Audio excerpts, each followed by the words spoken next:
247. Janet speaks of something that means more or less what I am going to try to expound for you. I am not saying that he knows what he is doing. Whether he knows or not is of no kind of importance.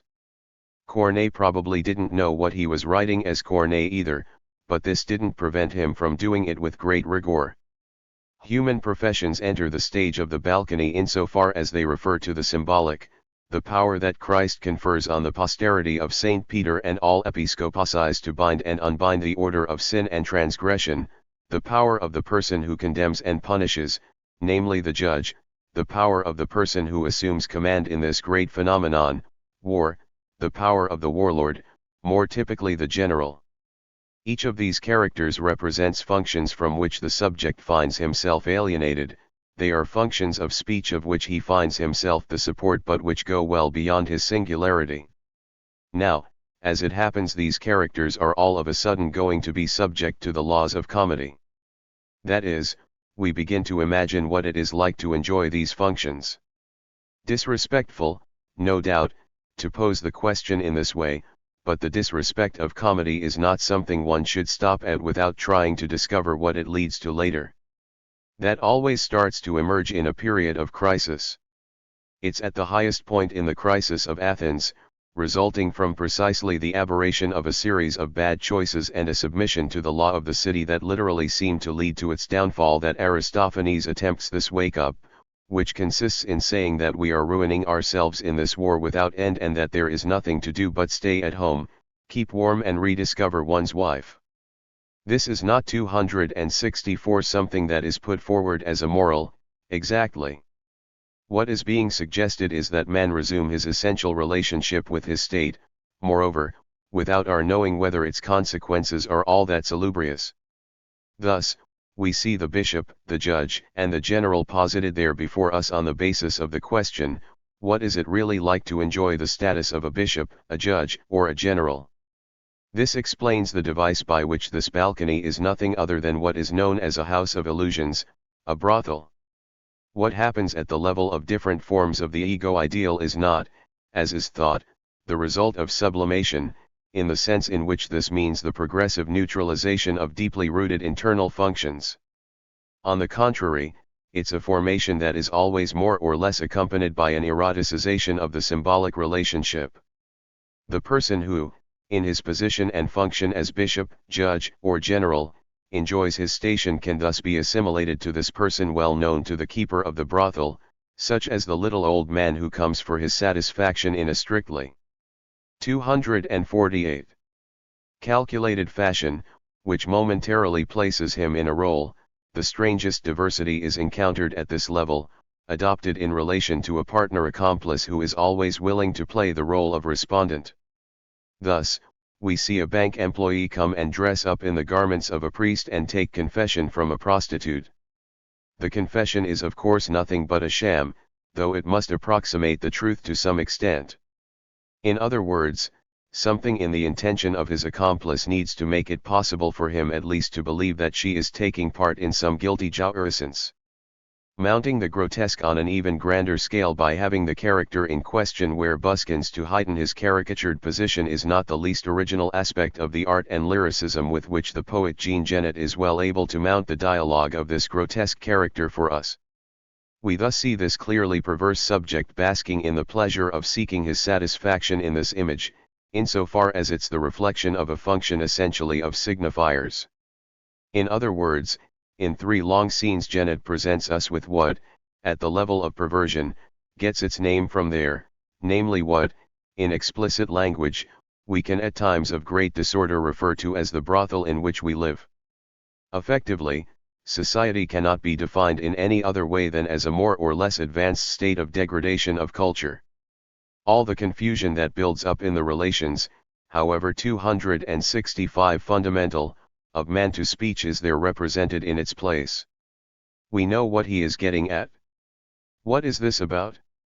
It's about something that for us embodies the subject's relationship to the functions of faith in their diverse and most sacred forms, and presents them to us through a series of degradations. This leap made momentarily, namely that we see the bishop himself, the judge and the general here in the place of specialists, as they say in the language of perversion, challenges the subject's relationship to the function of speech. And so, what happens? This is what happens. This relationship, however degraded, however adulterated it is, and it's a relationship where everyone has failed, in which nobody finds himself, continues nonetheless to be staged there before our eyes, sustains itself and subsists, purely and simply. Despite not being recognized as legitimate, it subsists, at the very least, as something linked to the existence of what one calls order. Now, what does this order come down to when a society has ended up in the most extreme disorder? It comes down to what we call the police.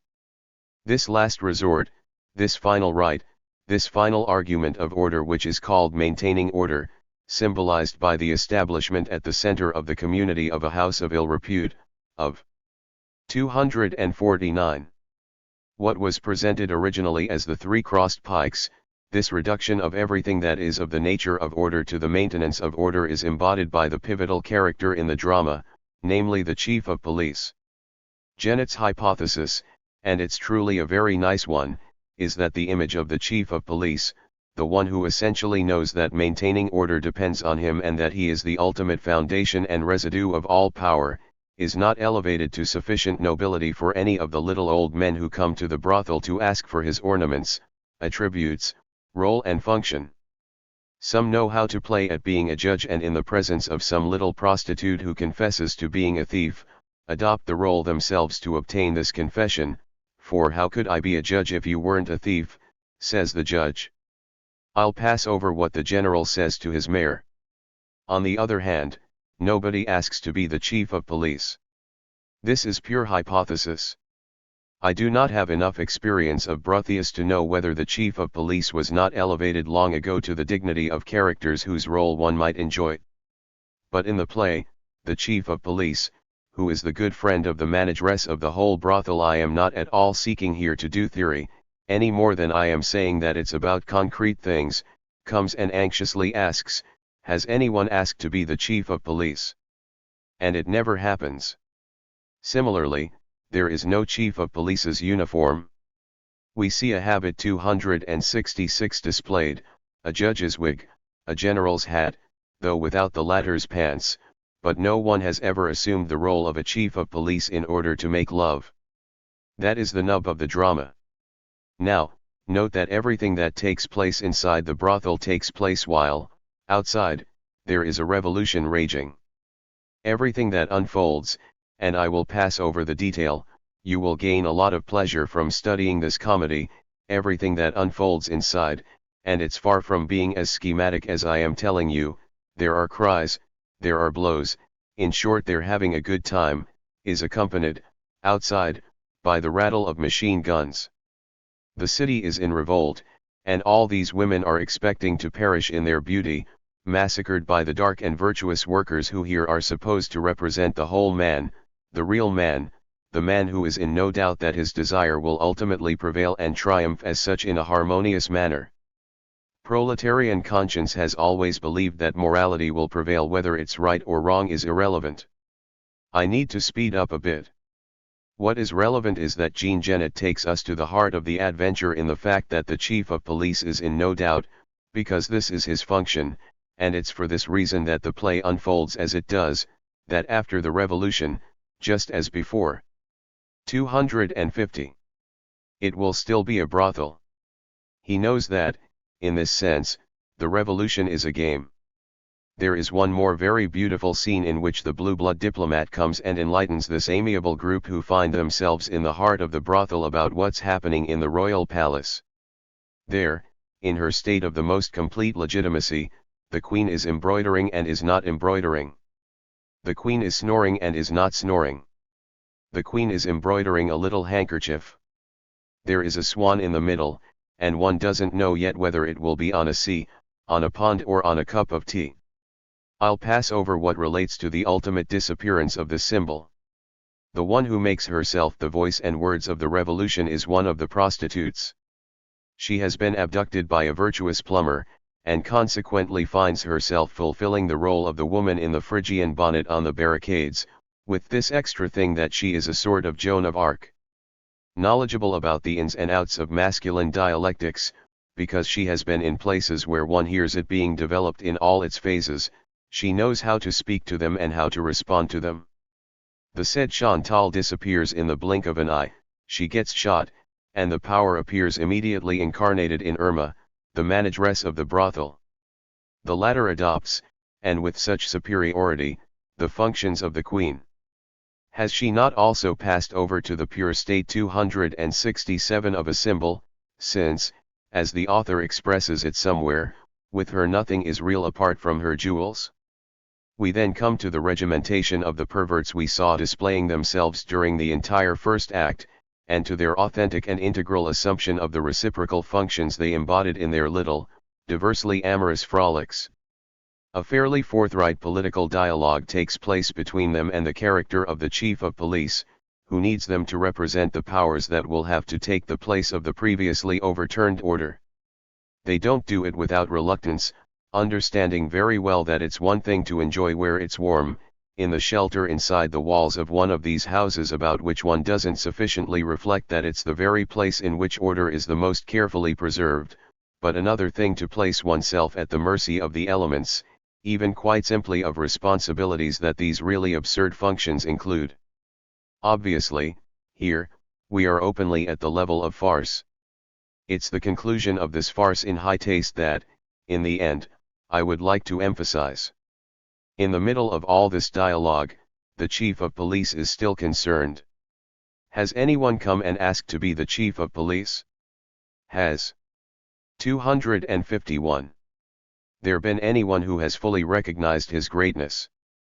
Aware that he is looking for satisfaction difficult to obtain, discouraged by having to wait indefinitely for the event that for him would be the endorsement of his accession to the order of respected, because profane, functions, the chief of police maintains that he has succeeded in demonstrating that he alone is the order and hub of everything. This means that there is nothing other, in the end, than a firm hand, which doesn't lack meaning, insofar as Freud's discovery of the ego ideal coincided more or less with the inauguration in Europe of this type of character who offers the political community a unique and easy identification, namely the dictator. The chief of police, then, consults the people around him on the subject of the appropriateness of a kind of uniform as well as a symbol that would be the symbol of his function, and does so not without timidity, just in case. In fact, he shocks the ears of his listeners just a little, he suggests a phallus. Wouldn't the church take objection? And he leans over to the bishop who, in effect, shakes his mitre for a moment, hesitates, but suggests that in the end, if one were to make it like the dove of the Holy Spirit, it would be more acceptable. Similarly, the general suggests that the said monogram be painted in the national colors. Some other suggestions of this kind tend to indicate that they will arrive fairly quickly at what in such circumstances is called a concordat. It's at this moment that events take a dramatic turn. One of the 268 girls, whose role in this play truly swarming with significations I have passed over, enters the scene, speechless because of the emotion of what she has just experienced. This is nothing less than the following. The friend, the savior of the prostitute, who has risen to the state of revolutionary symbol, the character of the plumber, then, who is known in the house, came to see her and asked her for everything he needed in order to look like the person of the chief of police. Total uproar. Tightening of the throat. Our worries are over. Everything was there, including the chief of police's toupee. The latter, startled, asks, "How did you know?" Someone answers him, "You are the only person who thinks that nobody knows you wear a toupee." Once the character, who is actually the heroic figure in the drama, has been clothed in all the trappings of the chief of police, the prostitute makes the gesture of throwing in his face, after he has cut it off himself, that with which, as she coyly puts it, he will never deflower anybody again. With this, the chief of police, who was very close to arriving at the zenith of his satisfaction, nevertheless makes the gesture of checking that he still has his he still does have. 252. His, effectively, and his passage to the state of being a symbol in the form of the proposed phallic uniform is henceforth useless. The conclusion is completely clear. This subject, the one who represents the simple desire of man to encounter and embrace his own existence and thought authentically, a value that is not separate from his flesh, this subject who is there, representing man, the one who has fought so that something that until now we have been calling the brothel can rediscover a basis, a norm, a state that can be accepted as fully human, this subject reintegrates himself into it, once he has passed the test, only on condition of being castrated. That is to say, only on condition of bringing it about that the phallus is again promoted to the status of signifier, as this something that can be given or withheld, conferred or not conferred by the one who at this time is confused, in the most explicit manner, with the image of the creator of the signifier, the Our Father, the Our Father who art in heaven. The comedy ends there. Is it blasphemous? Is it comical? We can place the accent wherever we like. These terms, which I will come back to, will serve as reference points for the essential question of desire and jouissance, a taste of which I wanted to give you today. March 5, 1958. 15. The girl and the phallus. The aporias of the Kleinian approach. The phallus, signifier of desire. The theory of the phallic phase. Critique of Emus Jones. A step forward. The first presupposition of our task is that you appreciate what we are trying to do here. It is, namely, always to bring you to the point where the difficulties, contradictions, and impasses that form the fabric of your practice appear to you in their true significance, whereas you avoid them by referring to partial theories and even by dodging the issue and fudging the meaning by the very terms you use, which are also the locus of all one's excuses. Last time, I spoke about desire and jouissance. I would like to move ahead today by showing you, in the text itself, Freud's contribution to a precise theoretical point by observing the difficulties that he provokes amongst his followers. In his attempt to be more precise about things, starting from certain preconceived requirements, moreover, something emerges that makes the difficulty even greater. As for us, perhaps we can take a third step. This has to do with the phallic position in women, or, more precisely, with what Freud calls the phallic phase. 1. I remind you what it is that we have been emphasizing and where it is that we have come to. Over the last 3 or 4 sessions, I have begun to articulate this desire that, as such, is placed at the heart of analytic mediation. By condensing what I have said, I have formulated it here in a concentrated form as a signified demand. 269. 254. You have 2 terms here that work as one. I demand, 1 notify you 270 of my demand, as we say, I notify you of an order, 1 notify you of a judgment. The demand therefore implies the other, the one of whom the demand is made, but also the one to whom this demand makes sense, an other who has, amongst other dimensions, the dimension of being the locus in which the signifier acquires its significance. The second term, the term signified, in the sense in which I signify something to you, 1 signify my wish to you, is the important point that one particularly had in mind.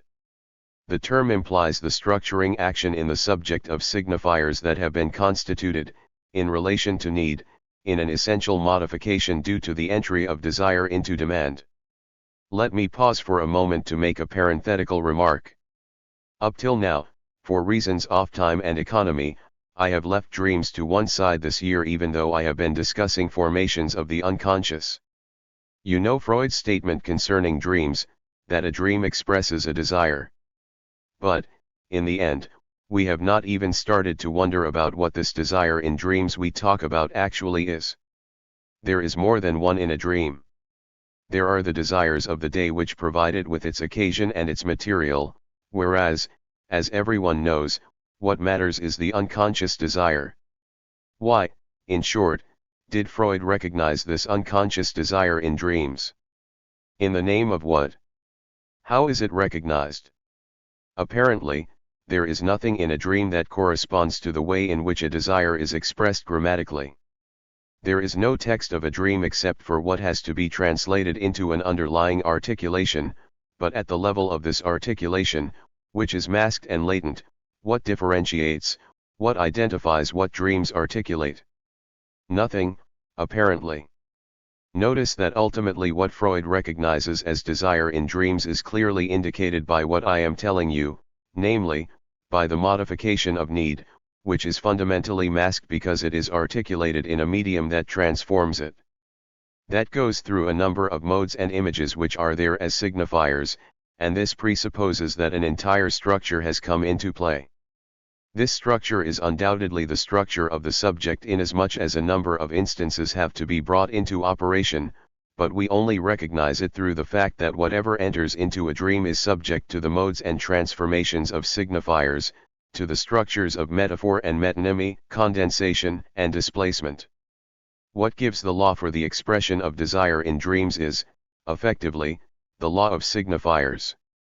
It is through an exegesis of what is articulated in a particular dream that we can discern something, which is what, ultimately? Something that we assume. 255. Wants to be recognized, which partakes of a primordial experience. 271 which is inscribed therein, is articulated, and which we always relate to something that originally took place in childhood and has been repressed. This is ultimately what we give primacy of meaning to in what is articulated in dreams. Something quite crucial with respect to structuring the subject's desire occurs there. Now we can say what it is the primordial experiences that occurred during the desires of childhood, the essential desires, that is the desire for the other's desire, or the desire to be desired. What has been inscribed in the subject over the course of these events remains there, permanently subjacent. It's what gives the final word on what interests us in a dream. An unconscious desire finds expression through the mask of what fortuitously provides a dream with its material. It is signified through the always specific conditions that the law of the signifier imposes upon desire. I am trying to teach you to substitute the fundamental notion of the subject's primordial dependence upon the other's desire for the mechanics or economy of gratifications, needs, fixations and aggressions, which remains more or less confused in the theory because it is always partial.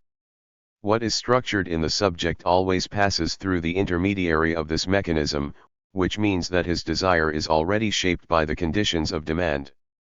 That is what is inscribed in his structure, over the subject's history. These are the twists and turns, the avatars, of the constitution of desire, insofar as it is subject to the law of the other's desire. This is what makes the most profound of the subject's desires the desire that remains suspended in the unconscious, the sum, the entirety I would say, of this capital D, the other's desire. Only this can make sense of the developments in analysis that you are familiar with, which have placed so much emphasis on the primordial relationship with the mother that all of the later dialectic, even the Oedipal dialectic, has ultimately eluded it, or seems to have. This movement both heads in the right direction and formulates it in a way that misses the point. What is important, effectively, is not merely frustration as such, namely, more or less what in the real has been given or not given to the subject. It's in what way the subject has looked for and located this desire of the other that is the mother's desire. And what matters is to get him to recognize, in relation to this X of desire in the mother, in what way he has been brought to become, or not brought to become, the one who corresponds to it, to become, or not, the desired being. This is essential. In neglecting it even as she approaches it, in penetrating as deeply as possible into what happens in the child, Melanie Klein discovered many things. But by formulating it simply. 256. 272 As the child's encounter with the maternal person, she ends up with a specular, mirroring relation. Consequently, the body, and it is already very striking that the body is in the foreground, the maternal body, becomes the enclosure and habitat for everything in the child's drives that can be located in it through projection, and which themselves are motivated by aggression due to fundamental disappointment. Ultimately, nothing in this dialectic is able to get us out of a mechanism of illusory projection, a construction of the world based on a sort of autogenesis of primordial fantasies. The genesis of the outside as the locus of the bad remains purely artificial and subjects all subsequent access to reality to a pure dialectic of fantasy. To complement the Kleinian dialectic, it is necessary to introduce this notion that for the subject the outside is already given, not as something that is projected out from the subject's inside, out of his drives, but as the place or the locus in which the other's desire is located, and where the subject has to go to encounter it. That is the only way in which we can discover the solution to the aporias engendered by the Kleinian approach, which has shown itself to be so fertile at many points, but ultimately causes the primordial dialectic of desire, as Freud discovered it, to disappear, misses it completely, or reconstructs it in some implicit manner, which she herself does not notice, but in a manner that is illicit because without grounds. This primordial dialectic includes a third relationship, which, beyond the mother, or even through her, brings into play the presence of the character, whether desired or a rival, but invariably a third party, of the father. This is what justifies the schema I gave you when I told you it is necessary to initially put into place the fundamental symbolic triad, namely the mother, the child, and the father. The mother's absence or presence offers the child, placed here as a symbolic term. This is not the subject, the possibility of being or not being a wanted child, and does so merely by virtue of the introduction of the symbolic dimension. The third term is essential in that he is what permits or prohibits all that. He is placed beyond the mother's absence or presence, as a meaning or signifying presence, which does or doesn't enable him to appear. The subject has to situate himself in relation to this, once the signifying order has come into play. The subject extends his concrete and real life to him, a life which already consists of desires in the imaginary sense, in the sense of capture, in the sense in which images fascinate him, and in the sense in which, in relation to these images, he feels like an ego, a center, or like a master, or as if dominated. 257. As you know, the image of oneself, of the body, plays a PRI 273 primordial role in the imaginary relationship in man and comes to dominate everything. The fascination of this image in man is closely bound up with the fact that he is open to this dialectic of signifiers we are talking about. Reducing captivating images to the central image of the body is not unconnected to the fundamental relationship that the subject has with this signifying triad. This relationship to the signifying triad introduces the third term by which the subject, beyond his dual relationship, beyond his relationship of captivation with images, demands, as it were, to be signified. And it is for this reason that there are three poles on the imaginary plane. In the minimal constitution of the symbolic field beyond the ego and its image, by virtue of the fact that I have to enter under the conditions of the signifier, something must mark the fact that my desire has to be signified, insofar as it necessarily passes through a demand that I must signify on the symbolic plane.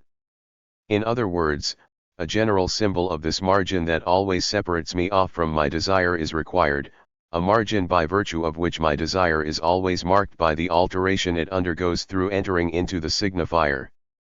There is a general symbol of this margin, this fundamental lack necessary for my desire's admission into the signifier and for making it the desire that I have to deal with in the analytic dialectic. This symbol is what designates the signified insofar as it is always signified, distorted, or even signified to the side. We can observe this in the schema I gave you, CP 241. This triangle is in the subject at the level of the imaginary.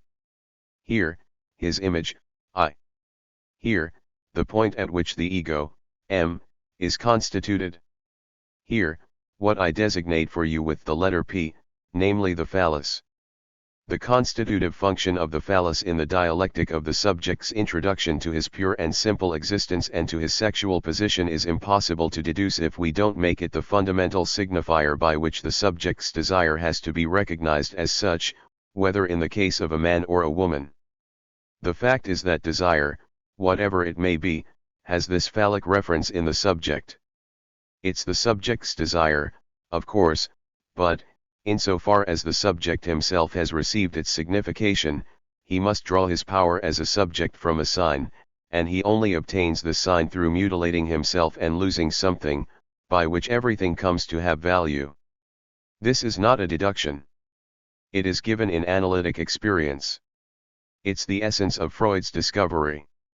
It's what makes it the case that Freud, writing Über die weibliche Sexualität, female sexuality in 1931, lays down an affirmation. 258.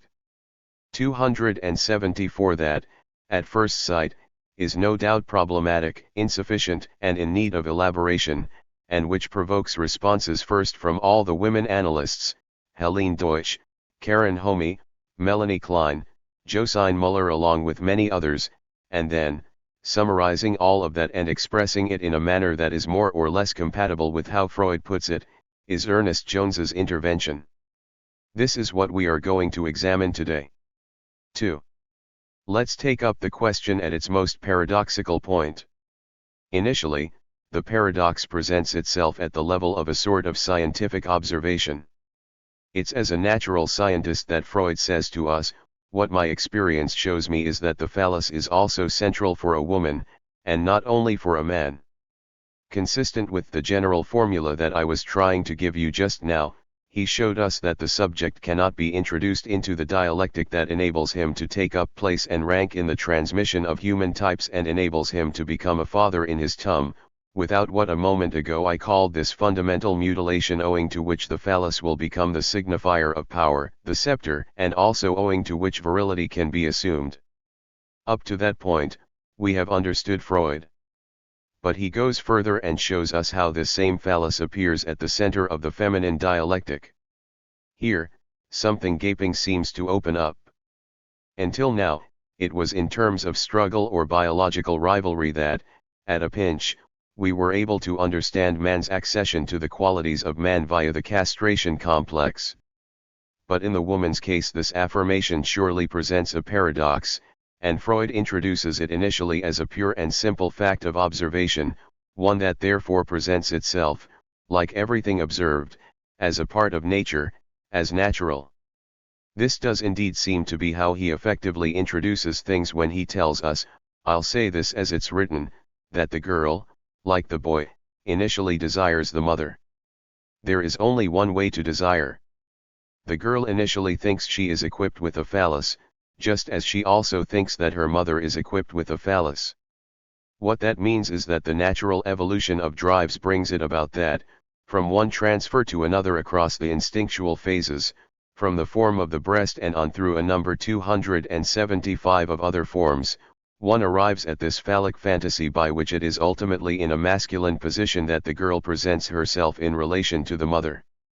It's consequently necessary that something 259 more complex for her than for the boy intervenes for her to recognize her feminine position. In Freud's description, not only is there nothing to support recognition of the feminine position, but it is assumed to be lacking from the outset. It is no minor paradox to make an affirmation that runs so counter to nature, which, on the contrary, might suggest a symmetry in relation to the position of the boy, by distinguishing the vagina, or even, as someone has said, the vaginal mouth, for the girl. We have observations which go, I would say, contrary to the Freudian data. There are primitive lived experiences the primordial trace of which we can find in young subjects, and which show that, contrary to the claims about a primitive misrecognition, something can stir within the subject, at least as a reaction it seems, at the time of the procedure of breastfeeding. The baby girl still at the breast shows some no doubt vague emotion, but it isn't completely unjustified to refer it to a profound bodily emotion, no doubt difficult to localize behind the memories, but which would, in short, make it possible to equate, through a series of transmissions, the mouth during feeding with the vaginal mouth, and moreover, in the developed state of femininity, with the function of an absorbing or even sucking organ. There is something here that is locatable in experience, and it provides the continuity by which, if it were merely a question of the migration of the erogenous drive, we could see the royal road to the evolution of femininity traced out at the biological level.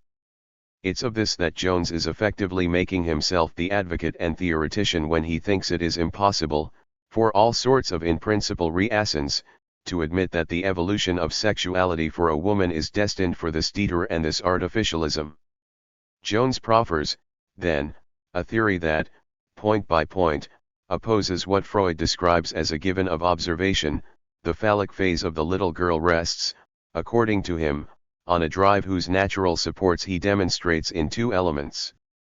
The first, accepted, is primordial biological bisexuality. But this is a point, as we must recognize, that is purely theoretical and a long way from what we can access, so we can be very much in agreement with him when he says it. But there is something else, the presence of the beginnings of a phallic organ. Effectively, the clitoral orgasm of her first pleasures linked to masturbation can give rise to the beginnings of the phallic fantasy 276 that plays the decisive role Freud describes.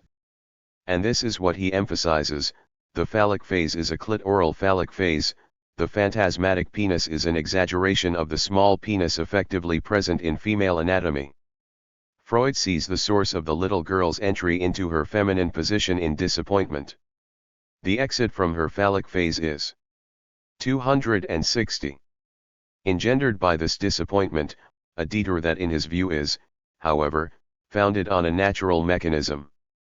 And it's at this moment, he tells us, that the Oedipus complex plays the normative role it has to play, but in the little girl it plays it inversely to the little boy. The Oedipus complex gives her access to this penis she lacks through perceiving the male's penis, whether she discovers it in a playmate, or places it or, equally, discovers it in the father. It is through disappointment or disillusionment in relation to this phantasmatic phase of the phallic phase that the little girl is introduced to the Oedipus complex, as was theorized by one of the first analysts to follow Freud in this field, Mrs. Lampe-de-Groot. As she quite correctly observed, the little girl enters the Oedipus complex through the inverted phase of the complex. The girl is initially present in the Oedipus complex via her relationship with the mother, and it is the failure of this relationship with the mother which opens up the relationship with the father for her, with what, subsequently, will be found to be normativized by an equivalence between this penis, which she will never possess, and the child that she will effectively be able to have and give in its place.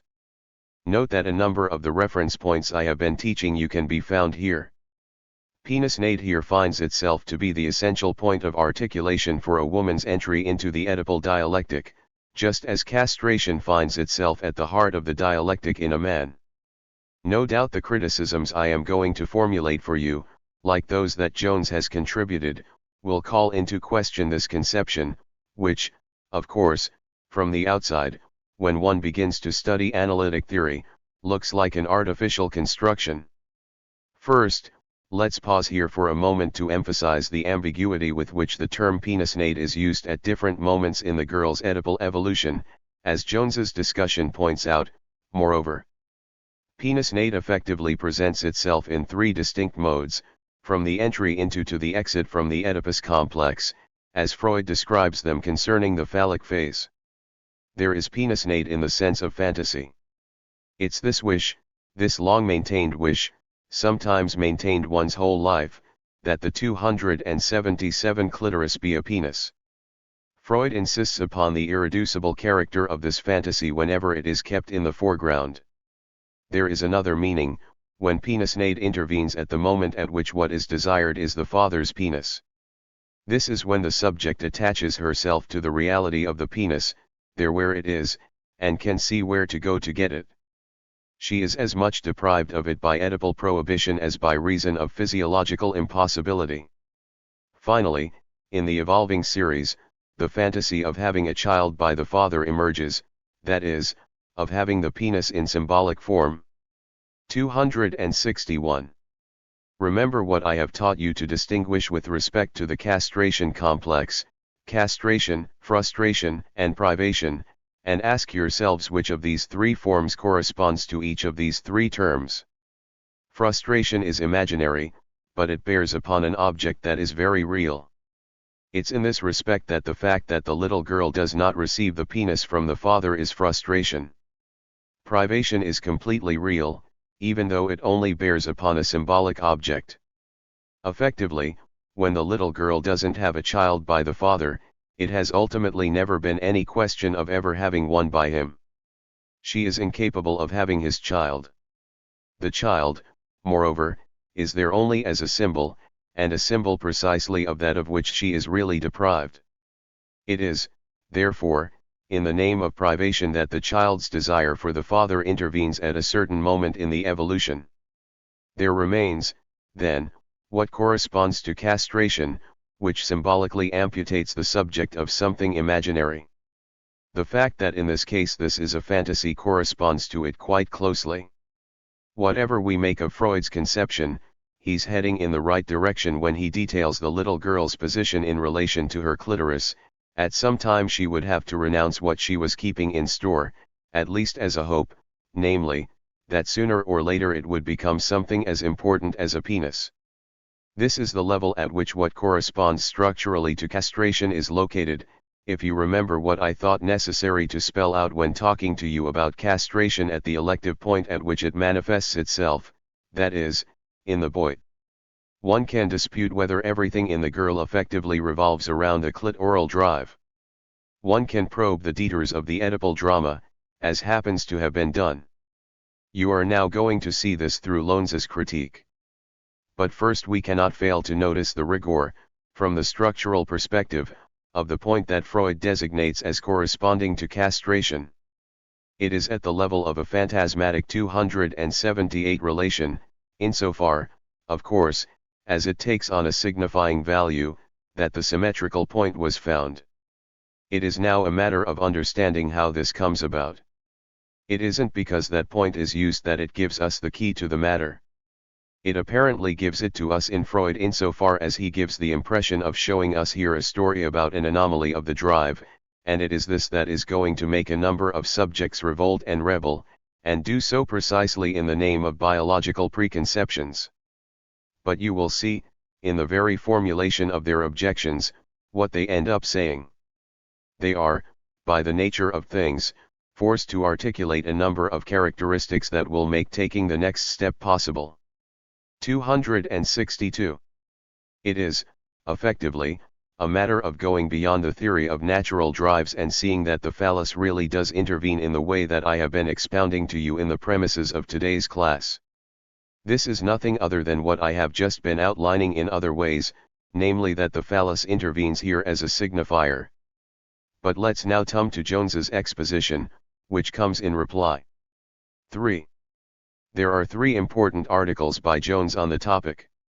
1, written in 1935, is called Early Female Sexuality, and it is this one that we shall be talking about today.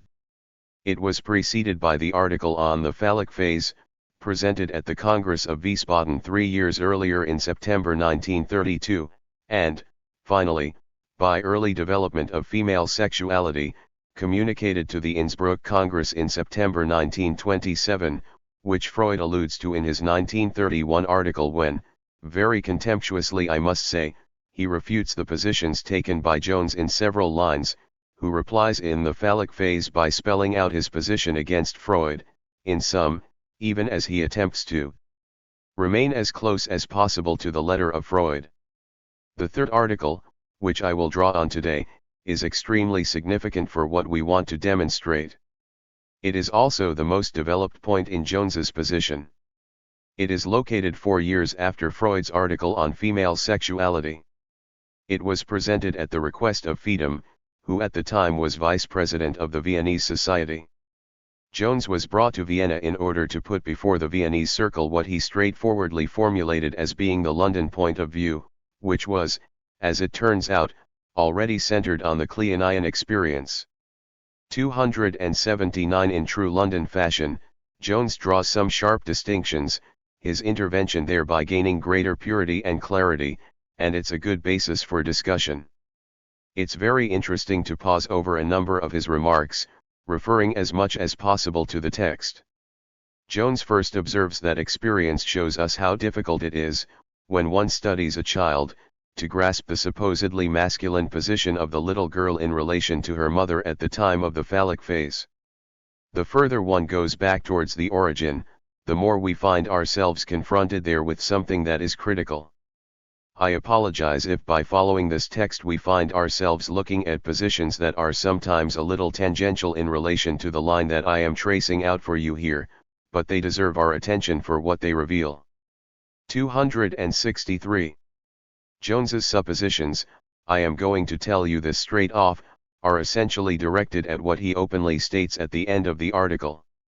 Is a woman a being who is born a woman, as such? Or is she a being who is made a woman? That is where he locates his question, and it's what makes him rebel against Freud's position. These are the alternatives towards which his thinking is heading.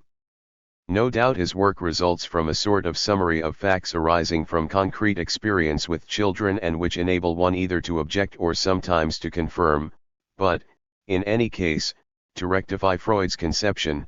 But what informs his entire demonstration is the fact that at the end he raises it as a question, yes or no. In fact, there is no possibility of a choice in his eyes, one of the two responses being absolutely unacceptable. From his perspective, it would not be possible to maintain a position which implies that half of humanity consists of beings that are made in the defile of the Oedipus complex. He doesn't seem to observe in this respect that the Oedipal defile no less makes men, if this is what it's about. Nevertheless, the fact that women enter with luggage that is not their own seems to him to be sufficiently different from the boy for him to object. In substance, this claim consists in saying this: it's true that in the little girl we observe, at a particular moment in her evolution, the foregrounding of the phallus and a demand, a desire, which manifests itself in the ambiguous form, so problematic for us, of penisnade. But what is this? Everything that he explains to us consists in this: it's a defensive formation, a detour comparable to a phobia, and the exit from the phallic phase has to be thought of as the recovery from a phobia that is, in short, a very widespread phobia, a normal phobia, but of the same order and with the same mechanism as a phobia. Since, in short, as you can see, I am choosing to jump right into 280, the heart of his demonstration, it does have to be said that there is something there that is, all the same, extraordinarily opportune for our own reflections, inasmuch as you may still remember the way I attempted to spell out the function of phobia for you. If it is indeed the case that the little girl's relation to the phallus has to be conceived as Jones says, then we are undoubtedly getting closer to the conception I am giving you when I say to you that the phallus intervenes in the little girl's Oedipal relations as a privileged signifying element. Am I saying that we are about to rally to Jones's position here? Certainly not. If you recall the difference I have drawn between a phobia and a fetish, we can say that here the phallus is playing the role of a fetish rather than of a phobic object. We will come back to this later. 264. Coming back to the beginning of Jones's critical exposition, let's discuss how this phobia is formed. For him, this phobia is a defensive construction against the danger engendered by the child's primitive drives, both the little girl's and the little boy's. But here it is a question of the little girl, and he observes that her original relationship to the mother, this is where I paused just before when I told you that we were going to encounter some highly unusual things, is proof of a primitive feminine position. He says that she is a long way from behaving towards her mother like a man towards a woman. Her mother she regards not as a man regards a woman, as a creature whose wishes to receive something it is a pleasure to fulfill. Po 265. He would have us believe that a man considers a woman as a creature whose desires to receive something it is a pleasure to accede to fulfill. We have to acknowledge that it is paradoxical at the very least to introduce a position that is as developed as the relationship between a man and a woman into the level we are at. It is quite certain that when Freud speaks of the masculine position of the little girl, in no way does he make mention of this most complete effect of civilization, if indeed it is ever truly attained, where man is there to fulfill all the desires of a woman. But coming from the pen of someone who enters into this domain with such naturalistic ambitions at the outset, we cannot fail to single out this characteristic as evidence, I would say, of one of the difficulties in this field, and which cannot be such a minor one for him to run up against at this point in his demonstration and, moreover, right at the start. At least he does not confuse, but instead contrasts, man's position with respect to the woman and that of the child with respect to the mother. 281 He then brings in the wake of Melanie Klein, the mother as milk jug, whom the child considers, I am translating Jones, as a person who had been successful in filling herself with just the things the child wants so badly. Po 265. This successful carries a lot of weight because it implies, although Jones is not aware of this, that by basing things on the text of what one finds in the child, the maternal subject is indeed a desiring being. The person who has been successful is the mother, since she has been fortunate enough to succeed in filling herself with the things that the child desires so badly, namely with this pleasant material of both a solid and liquid kind. One only has access to the child's original experience from a distance, but Melanie Klein has come as close to it as one possibly can by analyzing 3 to 4-year-old children, and has given us the discovery of a relationship to the object that is structured in a 265 form I have characterized as the empire of the maternal body. It's not possible to misrecognize that merely representing that to us is a distinguished contribution. You will find this in her contributions concerning what she calls the very early Oedipus complex in the child. The latter's drawings show us that the maternal empire carries within it what I have called, with reference to Chinese history, the warring states. The child is able to draw what she locates as signifiers, brothers, sisters, excrement, inside this field. All of that cohabits in the maternal body, everything is already inside her, since she also identifies what the dialectic of the treatment enables one to describe as the paternal phallus. The latter is supposedly already present as a particularly harmful and rivalrous element in relation to the child's demands concerning possession of the contents of the maternal body. It is very difficult for us to fail to see that these data call into question and deepen the problematic character of relations that are presented to us as so-called natural, whereas we already see them as structured by what last time I called an entire battery of signifiers articulated in such a way that no natural biological relation could ever account for them. It is, therefore, already at the level of this primitive experience that the phallus makes its entry onto the stage in the child's dialectic. Although this reference is presented to us by Melanie Klein as deduced from what the child offers, the fact remains no less stupefying. The introduction of the penis as a breast that is more accessible, more convenient and, in some way, more perfect is supposed to be accepted as a fact of experience. Of course, if this is a given, then it's valid. Nevertheless, it 282 remains the case that it's not self-evident. What can possibly make the penis something more accessible, more convenient, and more enjoyable than the primordial breast? It is a question of what this penis signifies and, therefore, of the child's early introduction into a signifying dialectic. Moreover, everything in Jones's demonstration subsequently does nothing but raise this question in an increasingly pressing manner. As required by his premises, Jones is led to tell us that the phallus can only intervene as the means of and the pretext for a kind of defense. He therefore supposes that at the outset the little girl finds herself interested libidinally in a certain primitive apprehension of her own female organ, and from there he goes on to explain to us why it is necessary that she repress this apprehension of her vagina. The female child's relationship with her own genitals evokes greater anxiety than does the little boy's relationship with his genitals because, as he says, the organ is more internal, more diffuse, more 266 profoundly specific to her first motions. Hence the role that the clitoris will therefore play. If Jones does not resile here from relatively naive observations, it is, I am convinced, so as to highlight the necessities that they imply. The subject will use the clitoris, he says, insofar as it is external, to project her anxieties onto it, and it will more easily be a reassuring object on her part, because she will be capable of experiencing, through her own experimentations, even visually at a pinch, the fact that the organ is still there. Later in her evolution it will always be external objects, namely her appearance and her clothing, that a woman will make the focus of what he calls the need for reassurance, which thus enables her to temper anxiety by displacing it onto an object that is not its point of origin.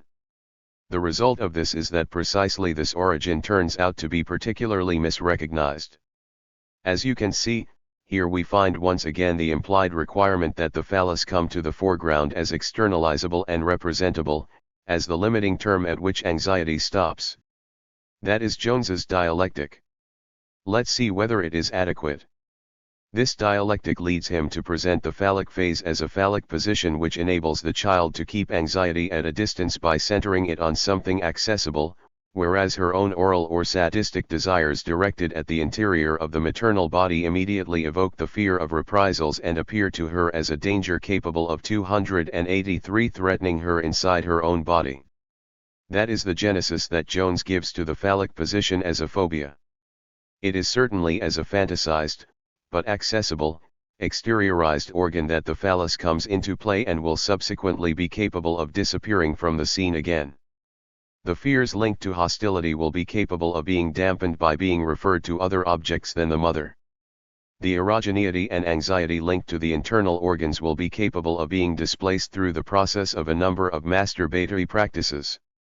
Ultimately, he says, the relation to the feminine object will become less partial and will be able to be displaced onto other objects, and the original unamiable anxiety, linked to the female organ, which corresponds in the girl child to the castration anxieties in the boy, can subsequently vary and transform itself into this fear of being abandoned which, in the words of Jones, is characteristic of female psychology. That, then, is the problem we find ourselves faced with, and you see how Freud intends to resolve it. His position is that of an observer, and therefore his elaboration presents itself as an empirical observation. The link with the phallic phase is in the nature of a drive. The entry into femininity occurs on the basis of a libido which, by its 267 nature, is, let's say, active, in order to put things exactly in their place, without following Jones in his critique, which is a bit of a caricature. One arrives at the feminine position to the extent that, through a series of transformations and equivalences, disappointment manages to give birth in the subject to a demand with respect to the paternal figure, that something that will fulfill her desire come to her.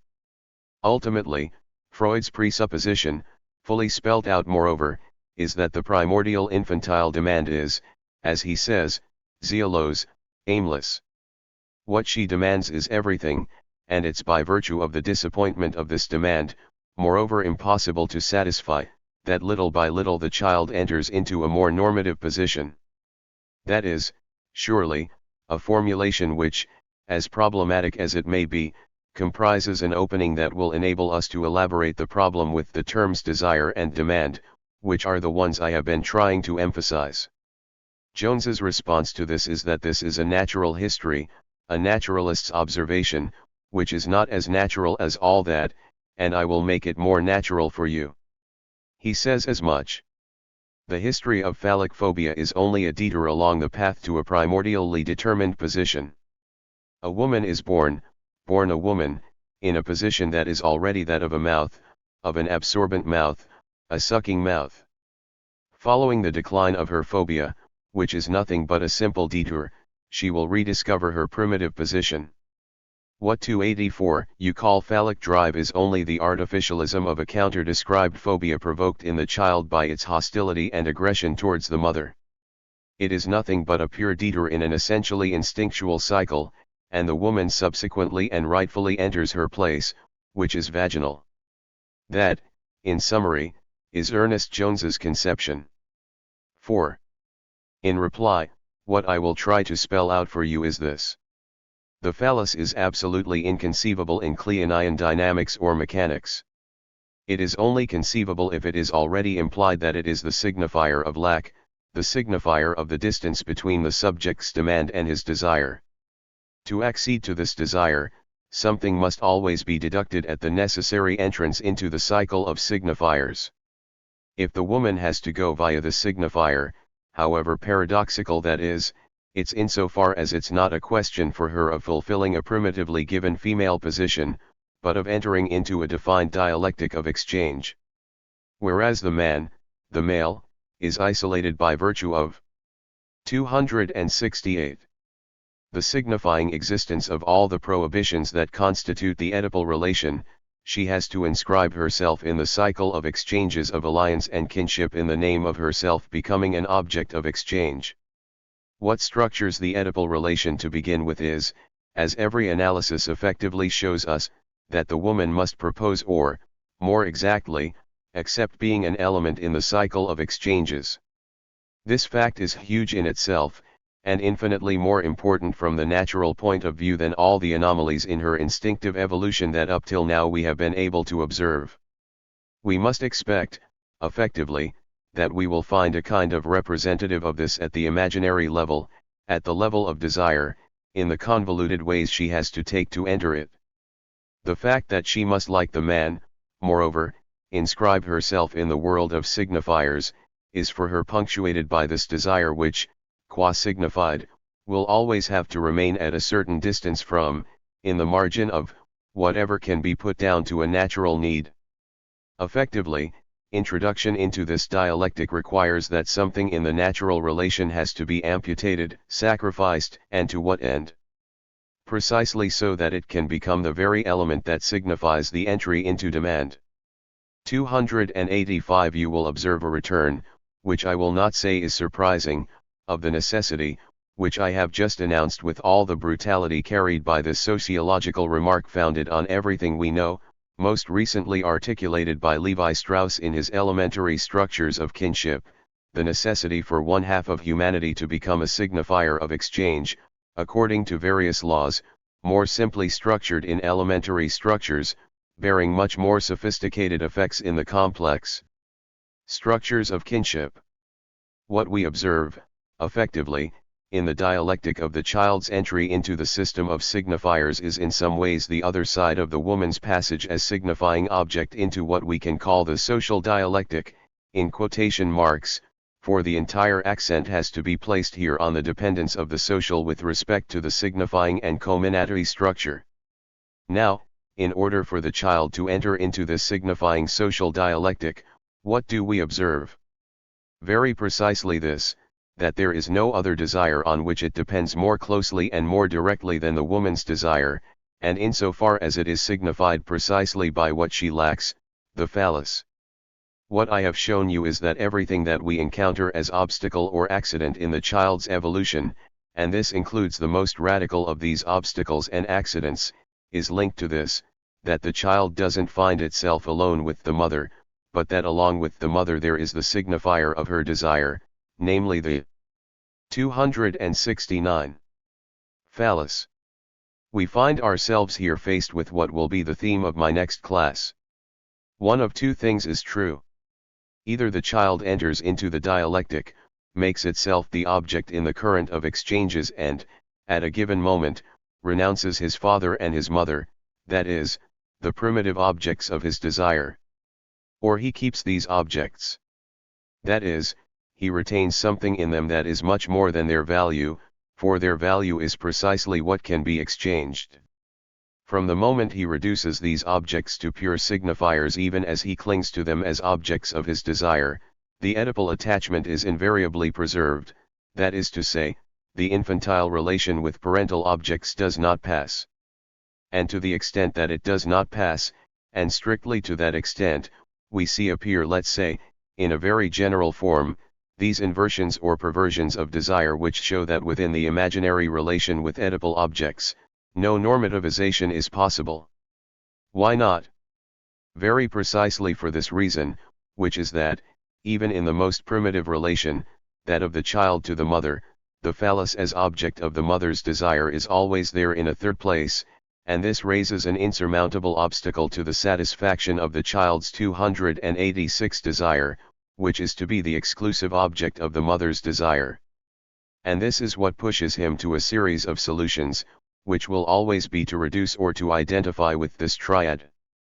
If it is necessary for the mother to be phallic, or for the phallus to be put in the mother's place, then we have fetishism. if it is necessary that he bring about within himself, intimately, the conjunction of the phallus and the mother without which nothing in him can be satisfied, then we have transavistism.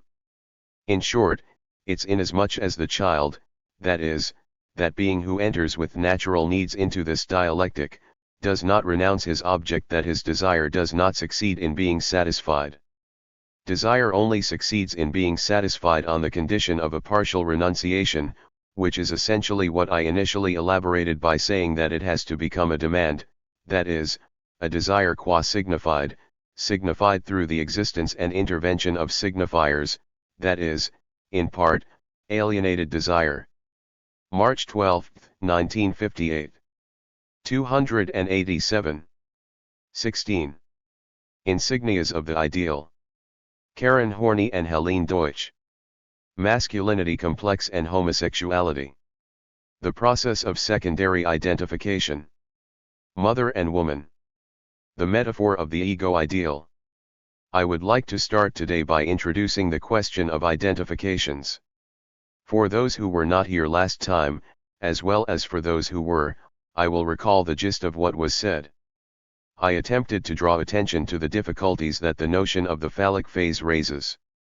One finds it quite difficult, in effect, to fit what Freud extracted from experience into any biological rationality, whereas things become clear immediately if we assume that the phallus is taken into a certain subjective function where it has to play the role of a signifier.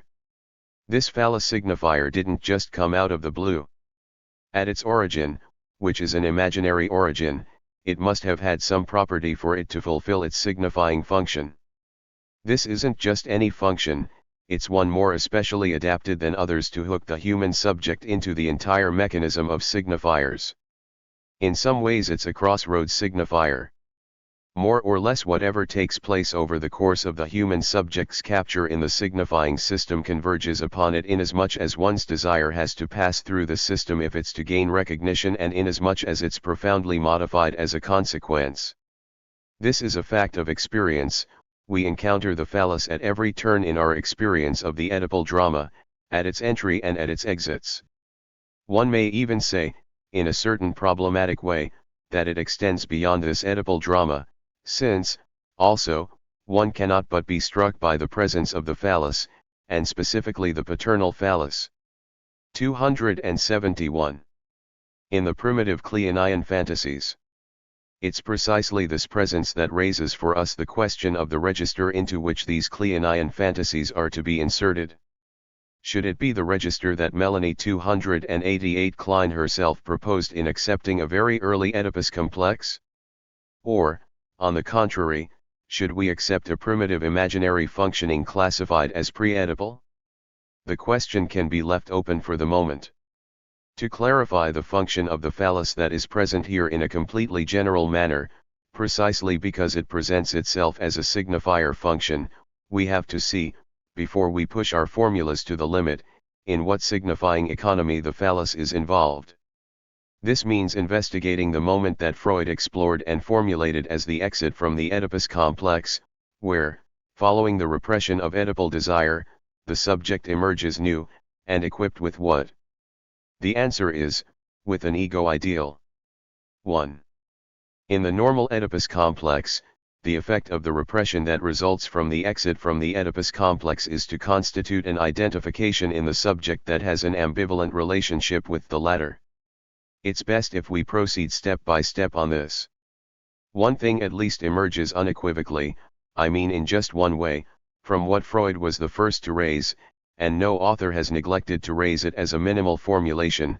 This is an identification distinct from the ego's identification.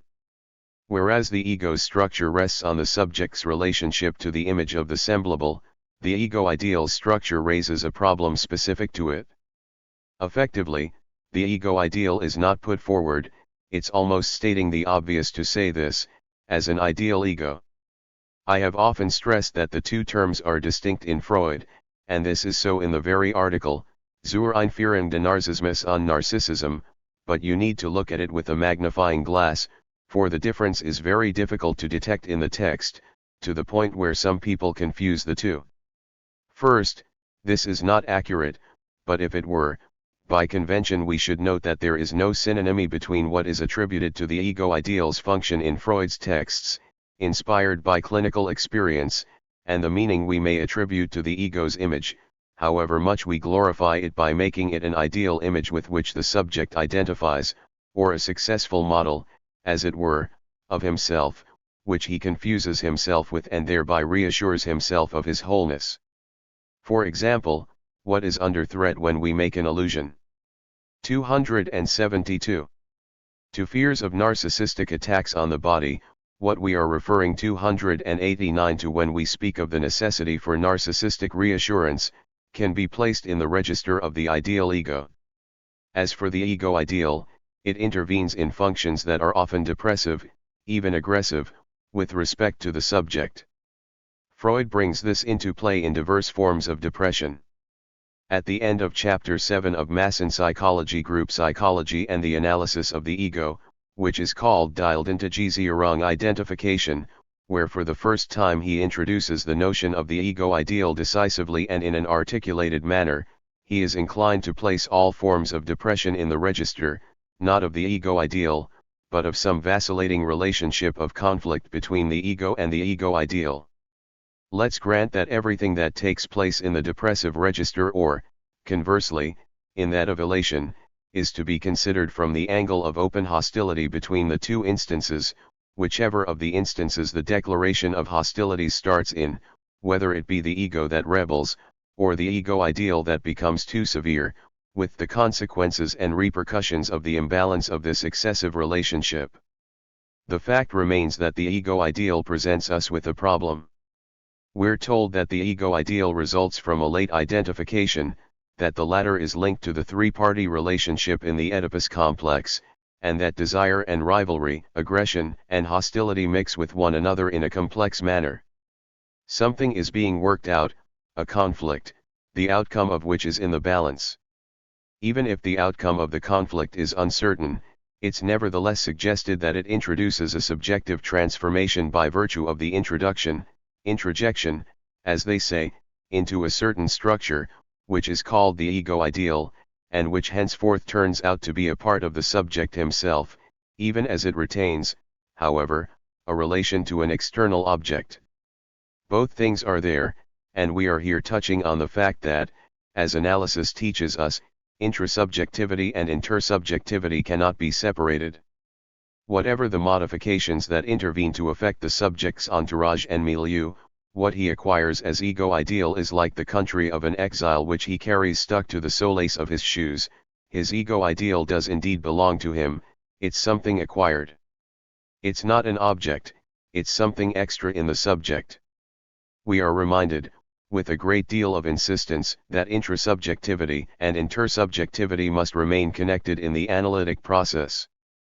In the current use of analysis, people speak of the relations between the ego and the ego ideal as relations that can be either good or bad, in conflict or harmonious. One brackets, or doesn't succeed in formulating, what has to be formulated and which is. 273. Imposed by the minimal requirements of our language, namely, that these relationships are always structured as intersubjective relationships. The same mode of relations that exist between subjects is repro 290 ducate internally to the subject, and, as you well know, it can only be reproduced on the basis of a signifying organization. We are unable to think, even though we say it, and even though it may work when we do say it, that the superego is effectively something severe that spies on the ego and inflicts dreadful misery on it. It is not a person. It functions inside a subject in the way one subject acts towards another subject, and precisely in the sense that a relationship between subjects doesn't necessarily imply the existence of a person. Conditions introduced by the existence and functioning of signifiers as such are sufficient for the establishment of intersubjective relationships. It's this intersubjectivity inside the living person that we are dealing with in analysis. It's at the heart of this intersubjectivity that we have to form an idea of what the ego ideal's function is. You will not find this function in a dictionary, you will not get an unequivocal response, you will only find the greatest confusion. This function is, for sure, not to be confused with that of the superego. They came along together almost, but, for this very reason, they were distinguished from one another. Let's say that they are conflated in part, but that the ego ideal plays more of a classificatory function in the subject's desire. It does seem to be linked to the adoption of one sexual type, insofar as the latter is implicated in an entire economy that is at times a social one. It's a matter of masculine and feminine functions, not simply insofar as they result in the act necessary for reproduction, but insofar as they comprise an entire world of relations between men and women. Of what interest are the findings of analysis on this point? Analysis has made it possible for us to get inside a function that only shows itself at the surface and through its results. It has done this by taking cases where the outcome has been a failure, here following the well-known method, called psychopathological, which consists in breaking a function down and dismantling it by grasping it at the point where it turns out to be imperceptibly displaced or deviant, and where, as a result, what is usually inserted more or less normally into all its surroundings appears with its roots and branches laid bare. I would like to refer here to our experience of the impact on a certain type of subject of the failure of identification, or that we assume to be partial or provisional failure, with what can be called their regular, satisfying type. We will need to choose a particular 274 case. Let's therefore take that of those women where we can discern 291 what has been called the masculinity complex that has been linked to the existence of the phallic phase. We can do this because I already emphasized the problematic aspect of the existence of this phallic phase. Is there something of the instinctual here? Could a sort of flaw in instinctual development for which the existence of the clitoris would be solely responsible be the cause of what translates at the other extreme into the masculinity complex? We are already ready to recognize that it can't be that simple. When you look at it closely in Freud, it's not that simple. He saw clearly that it isn't purely and simply a matter of a detour in feminine development required by a natural anomaly or the famous bisexuality. Anyway, the debate that followed shows us that it's not so simple, even if the debate itself was poorly conceived, beginning as it did with the question-begging assumption that it couldn't be so. The issue is definitely more complex. However, we are not immediately able to formulate what this is, but we clearly see that the vicissitudes of what presents itself as the masculinity complex in women already indicate a connection with the phallic element, a game with or a use of this element, and this is worth hanging onto, since, also, the use to which an element can be put is, still, of a kind to clarify for us what this element is, fundamentally. What are analysts telling us, then, especially women analysts, who have explored this topic? 2. I won't mention everything they tell us today. I will quite especially refer to two of these analysts that are in the background of Jones's discussion of the problem, Helene Deutsch and Karen Horney. Those of you who read English will be able to go to the article by Helene Deutsch that is called The Significance of Masochism in the Mental Life of Women, January 1930, International Journal of Psychoanalysis, Volume 2, on the one hand, and, on the other, to an article by Karen Horney, January 1924, Volume 5, on the genesis of the castration complex in women.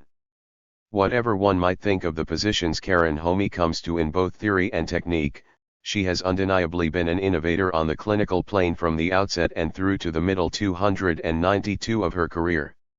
Her discoveries are still completely valid, however strong or weak are the deductions she might have made from them concerning the anthropological situation of psychoanalysis. What? 275. She emphasizes in her article on the castration complex can be summarized as follows. She observes in women an analogy between everything that, clinically, is organized around the idea of castration, and the claims revendication subjects make concerning the organ as something they lack. In these claims we find the resonances and clinical traces of castration. Using a series of examples, she shows, you should consult this text, that there is no difference in kind between these cases of phallic demand and certain cases of homosexuality in women, namely those in which the subject, in a certain position with respect to her partner, identifies with the paternal image. There is a seamless continuity between the two. The moments are composed in the same manner. The fantasies, dreams, inhibitions, and symptoms are the same. It isn't even possible to say, it seems, that the former constitute an attenuated form of the others, but simply that one has or has not gone beyond a particular threshold, which in itself remains vague. The point that Karen Horney stresses in this respect is the following. What happens in these cases encourages us to focus our attention on a particular moment in the Oedipus complex that is placed very close to the end of the period, since it presumes that one has arrived at the moment at which not only is the relationship with the father formed, but it's so well formed that it manifests itself in the little girl subject in the form of an explicit desire for the father's penis, which, and for me this is quite correctly emphasized, therefore implies a recognition of the penis, not as phantasmatic, not in general, not in this ambiguous half-light that constantly makes us wonder what the phallus is, but well and truly a recognition of the reality of the penis. We are not at the level of the question, is it or is it not imaginary? Of course, in its central function, the phallus implies this imaginary existence. At various phases in the development of this relation, the female subject may, in the face of all opposition, maintain that she has it, even as she knows full well that she doesn't have it. She has it simply as an image, she has either had it or has to have it, as is frequently the case. But here, we are told, something else is at stake. It's a question of a penis actualized as real and longed for as such. I could not put this forward if I had not already modulated the Oedipus complex in its 3 moments by pointing out to you that it turns up at each of these 3 moments in different ways. The father as possessing the real penis intervenes at the 3rd moment. I 293 described it especially for the boy, and here things are perfectly situated for the little girl. What happens, according to what we are told?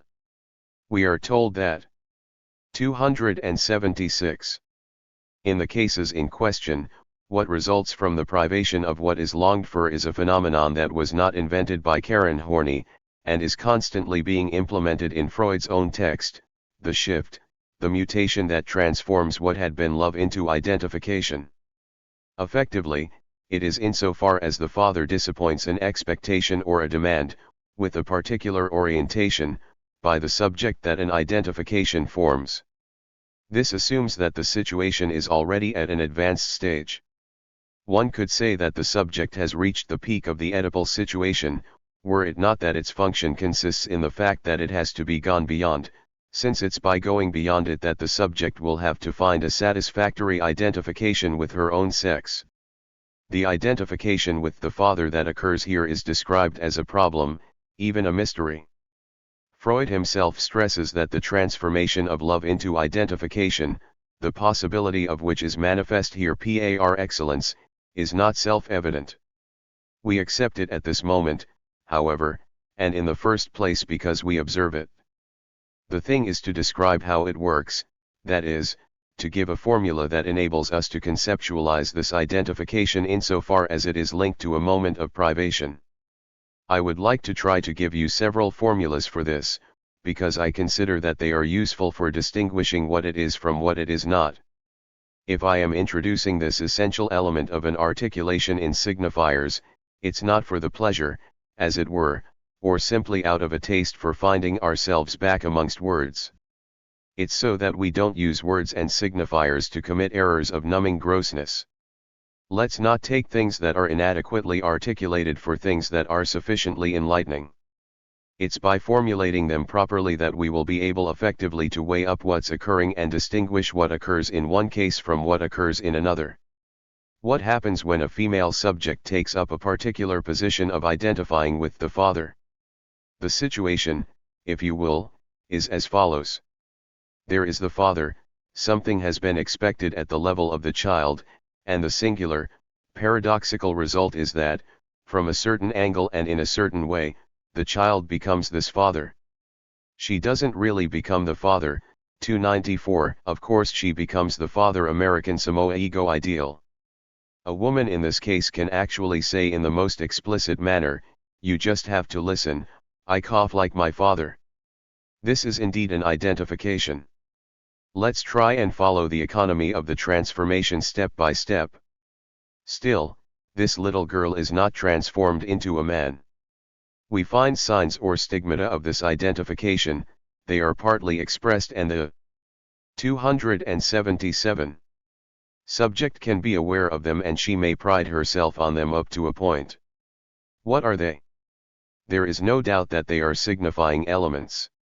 If a woman says, "I cough like my father," or "I stick my stomach, or my body, out like him," they are signifying elements. More precisely, in order to get at what is in question, I will use a special term for them, because they are not signifiers brought into play in a signifying chain. I'll call them insignias of the father.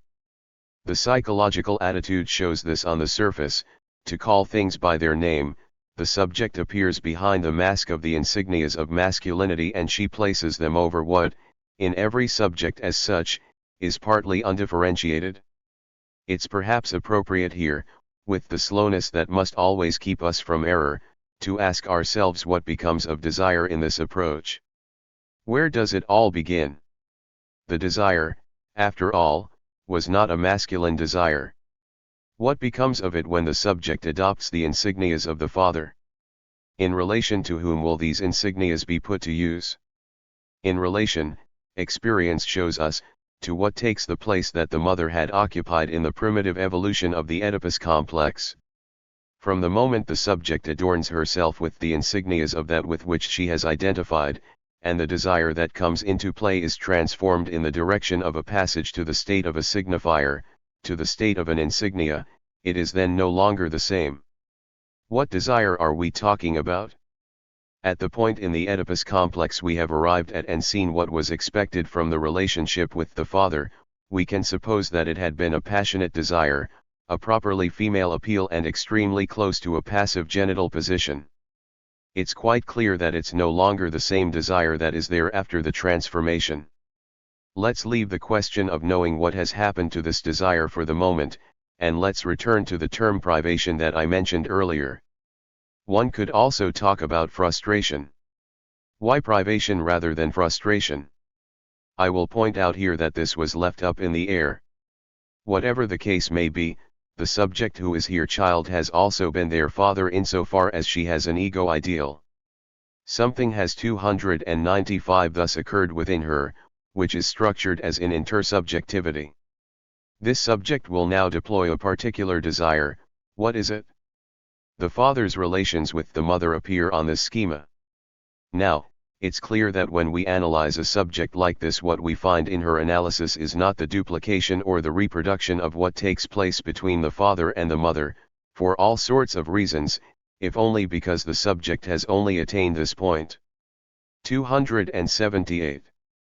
Father. Child mother. Imperfectly. Experience shows, on the contrary, that what comes up is the entire past, the vicissitudes of the extremely complex relations that to this point have modulated the child's relations with its mother from the outset. That is to say, the frustrations, the disappointments linked to the mishaps and fits and starts that necessarily exist, with the entire, extraordinarily complicated relationship that the latter entail, and that bring into play, with a very special emphasis, aggressive relations in their most original form, along with relations of rivalry, marked by the impact, for example, of the arrival of elements external to the trio, namely the brothers or sisters who might have come along more or less inconveniently in the subject's evolution and relations with her mother.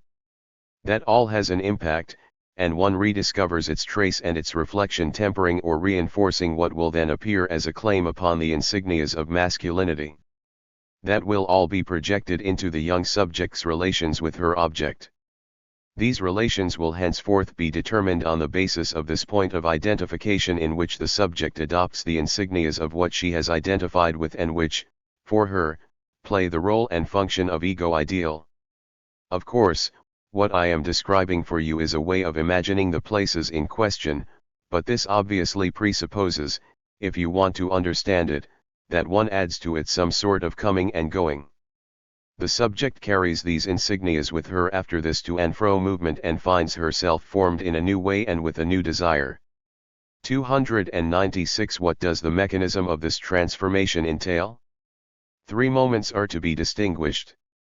First, there is the subject and one other term, one that has a libidinal value for her. Next, there is a third term with which the subject has a distinct relationship, and this requires that the radically differentiating element, competition, has intervened in past relations with this term. Finally, an exchange occurs. What was the object of the libidinal relation becomes something else and is transformed into a 279. Signifying function for the subject, and the latter's desire passes over onto another plane, the plane of desire established with the third term. In the process, this other desire comes to be substituted for the initial desire, which is repressed and re-emerges fundamentally transformed. That is what constitutes the process of identification. There first has to be a libidinal element that picks out a particular object qua object.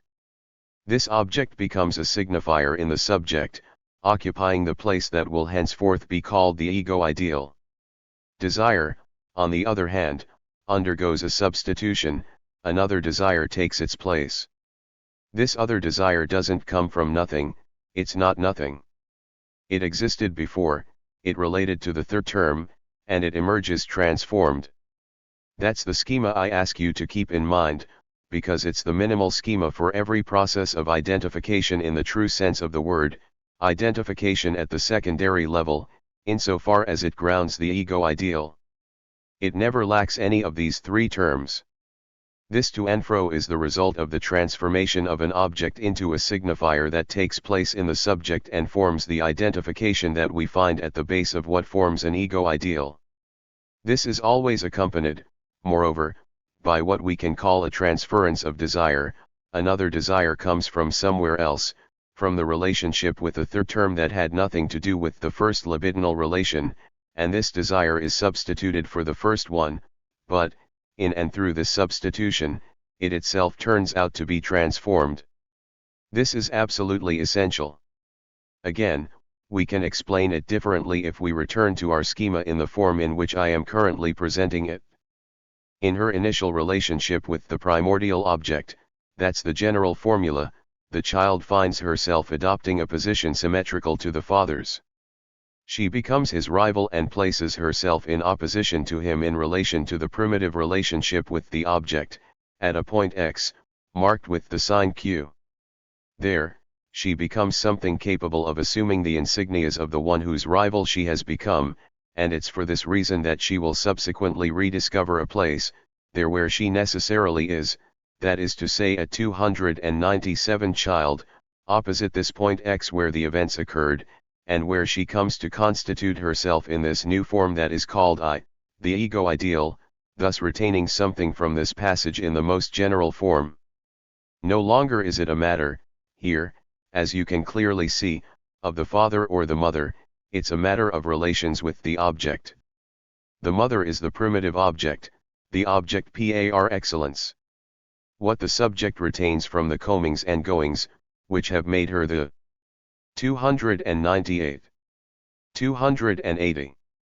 Rival of a third term in relation to the object, is characterized by what can be called the common factor resulting from the existence of signifiers in the human psyche. Inasmuch as men have dealings with the world of signifiers, it's the signifiers that constitute the defile by which desire has to pass. Consequently, this toing and froing always implies the factor common to the impact of signifiers upon desire, common to what signifies it and to what necessarily makes it a signified desire. This common factor is precisely the phallus.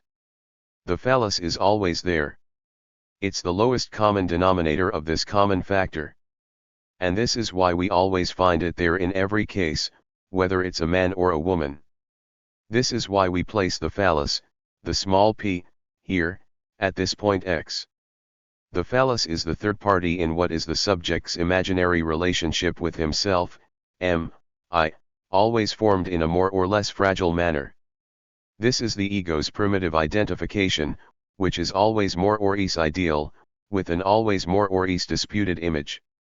It has nothing to do with the fundamental relationship the subject maintains with that to which he has addressed his demands, that is, his object.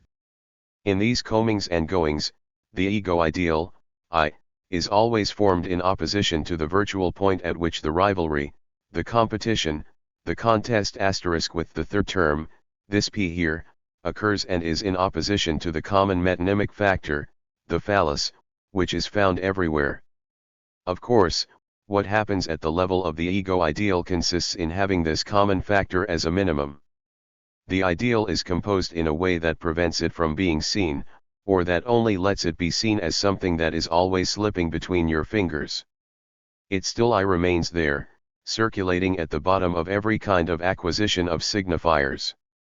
Note the following: signifiers always eat into the signified. The ego ideal is formed in the relationship with this third term, which is here, the father, and it always implies the phallus, and does so solely insofar as this phallus is the common, pivotal factor in the instance of the signifier. 3. Karen Homey has shown us the castration complex's continuity with female homosexuality. What does Helene Deutsch tell us? She speaks of something else.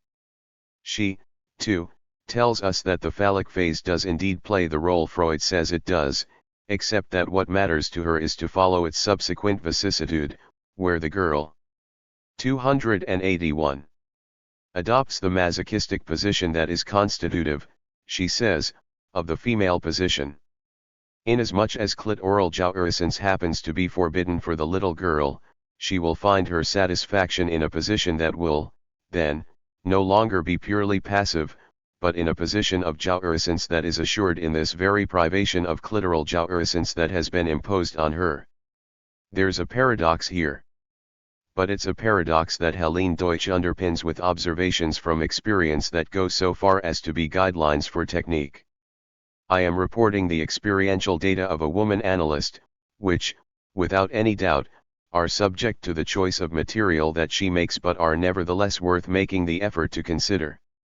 For Helene Deutsch, the question of feminine satisfaction presents itself in a way that is sufficiently complex for her to consider that a woman, in her nature as a woman, is able to find complete satisfaction, complete enough for nothing to appear that presents itself as neurotic or atypical in her behavior, in her adaptation to her female functions, without, in any clearly marked way, genital satisfaction fully taking place for her. I repeat, this is Mrs. Deutsch's position. For her, satisfaction in the female position can be totally achieved in the maternal relation, in all the stages of the function of reproduction, namely, in the satisfactions specific to the state of pregnancy, breastfeeding and maintaining the maternal position. The maturation of the satisfaction attached to the genital act, orgasm itself, to call it by its name, is something else, it's linked to the dialectic of phallic privation.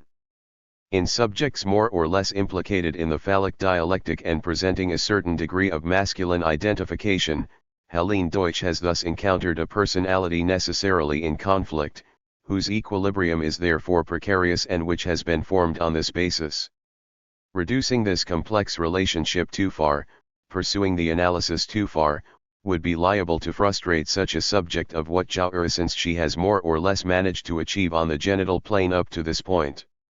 This type of case goes so far as to comprise, according to her, an indication to leave the subject her penis identifications, which have been more or less successful, but 299 are at least established. To decompose, analyze, and reduce these identifications would risk placing the subject in a position of loss in comparison with what the treatment reveals to have been the basis of the jouissance she had established before her analysis. What she would acquire on the plane of genital jouissance would be linked to the subject's past as it relates to her identifications. If, effectively, her jouissance consists in the masochistic frustration that the acquired 282 position comprises, by the same token it requires that the position from which this frustration is capable of being exercised be maintained. In other words, under certain conditions, reducing the properly masculine identifications has the capacity to threaten what the subject has achieved at the level of jouissance in the very dialectic of these identifications. That's worth what it's worth. The issue for us here is simply that has actually been asserted, and by a female analyst who is not at all lacking in experience and reveals herself to be, surely, if only through her reflections, someone who thinks about her trade and the consequences of what she is doing. It's on this basis, and this basis alone, that deserves to be kept in consideration. To summarize Mrs. Deutsch's position on interhuman relations, I am not saying that the genital act presents itself in the same way in robin redbreasts or in praying mantises. In the human species, the center of gravity of the female's position and its element of major satisfaction is said to be located in what lies outside genital relations as such. Everything that a woman can find in genital relations is said to be linked to a dialectic whose intervention here should be no surprise to us. What does that mean? It means, first, the extreme importance of what is called preliminary pleasure, which is also quite apparent in the man's position regarding the genital act, although it's perhaps simply more accentuated in the woman. These are the libidinal matters that are to be brought into question. But they are effectively only brought into play when they are captured in the subject's history, in a signifying dialectic that implies the intrusion of possible identification with a third object, the father, in the event. Phallic demands, as an identification with the father complicated by the woman's relationship with her object, are thus said to be only the signifying elaboration of this earlier pleasure from which, it turns out, the satisfactions produced in the genital act have been borrowed. As for the orgasm itself, insofar as it's to be identified in the moment of the act, it effectively raises a problem in the woman that deserves to be raised, given what we know physiologically about the absence of an organization of nerves directly designed to produce pleasure in the vagina. 300. This leads us to attempt to formulate the relationship between the ego ideal and a particular vicissitude of desire in the following manner. As much in the case of the boy as in the case of the girl, at a certain moment there is a relationship with a certain object already formed in its reality as an object, and this object becomes the ego ideal through its insignias. Why has the desire in question in this relationship with the object been called privation in this 283 case? Because, we are told, it's not typical for it to relate to a real object. Of course, when the father intervenes in the girl's evolution, this is the first example I gave, it's necessary, effectively, that he be a being real enough in his physiological constitution for the phallus to pass to a stage of evolution that goes beyond the purely imaginary function, which it is capable of retaining for a long time, in penis nade. This is certain, but what constitutes the privation of desire is not that it's directed at something real, but that it's directed at something that can be demanded. A dialectic of privation can only be instituted, properly speaking, with respect to something that the subject is able to symbolize. It's insofar as the father's penis can be symbolized and demanded that what happens at the level of the identification in question today can occur. This is completely distinct from what intervenes at the level of the prohibition of phallic jouissance. Clitoral jouissance, to call it by its name, can be prohibited at a given moment in its evolution. What is prohibited rejects the subject, throwing her into a situation in which she can no longer find anything suited to signify herself. This is what gives it its painful character, and inasmuch as the ego finds itself in this position of reject on the part of the ego ideal, for example, a melancholic state sets in. We shall come back to the nature of this rejection, but you can understand already that what I am alluding to here can be brought into relation with this German term that in our vocabulary I have linked to rejection, namely Verwerfung.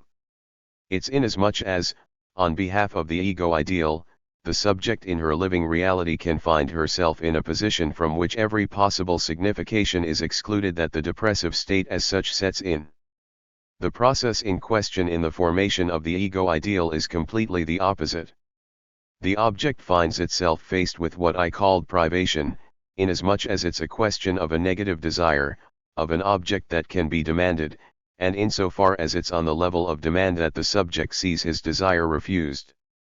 The link between desire that is refused and the object is there at the start of the constitution of this object as a particular signifier that occupies a particular place, is substituted for the subject and becomes a metaphor of the subject.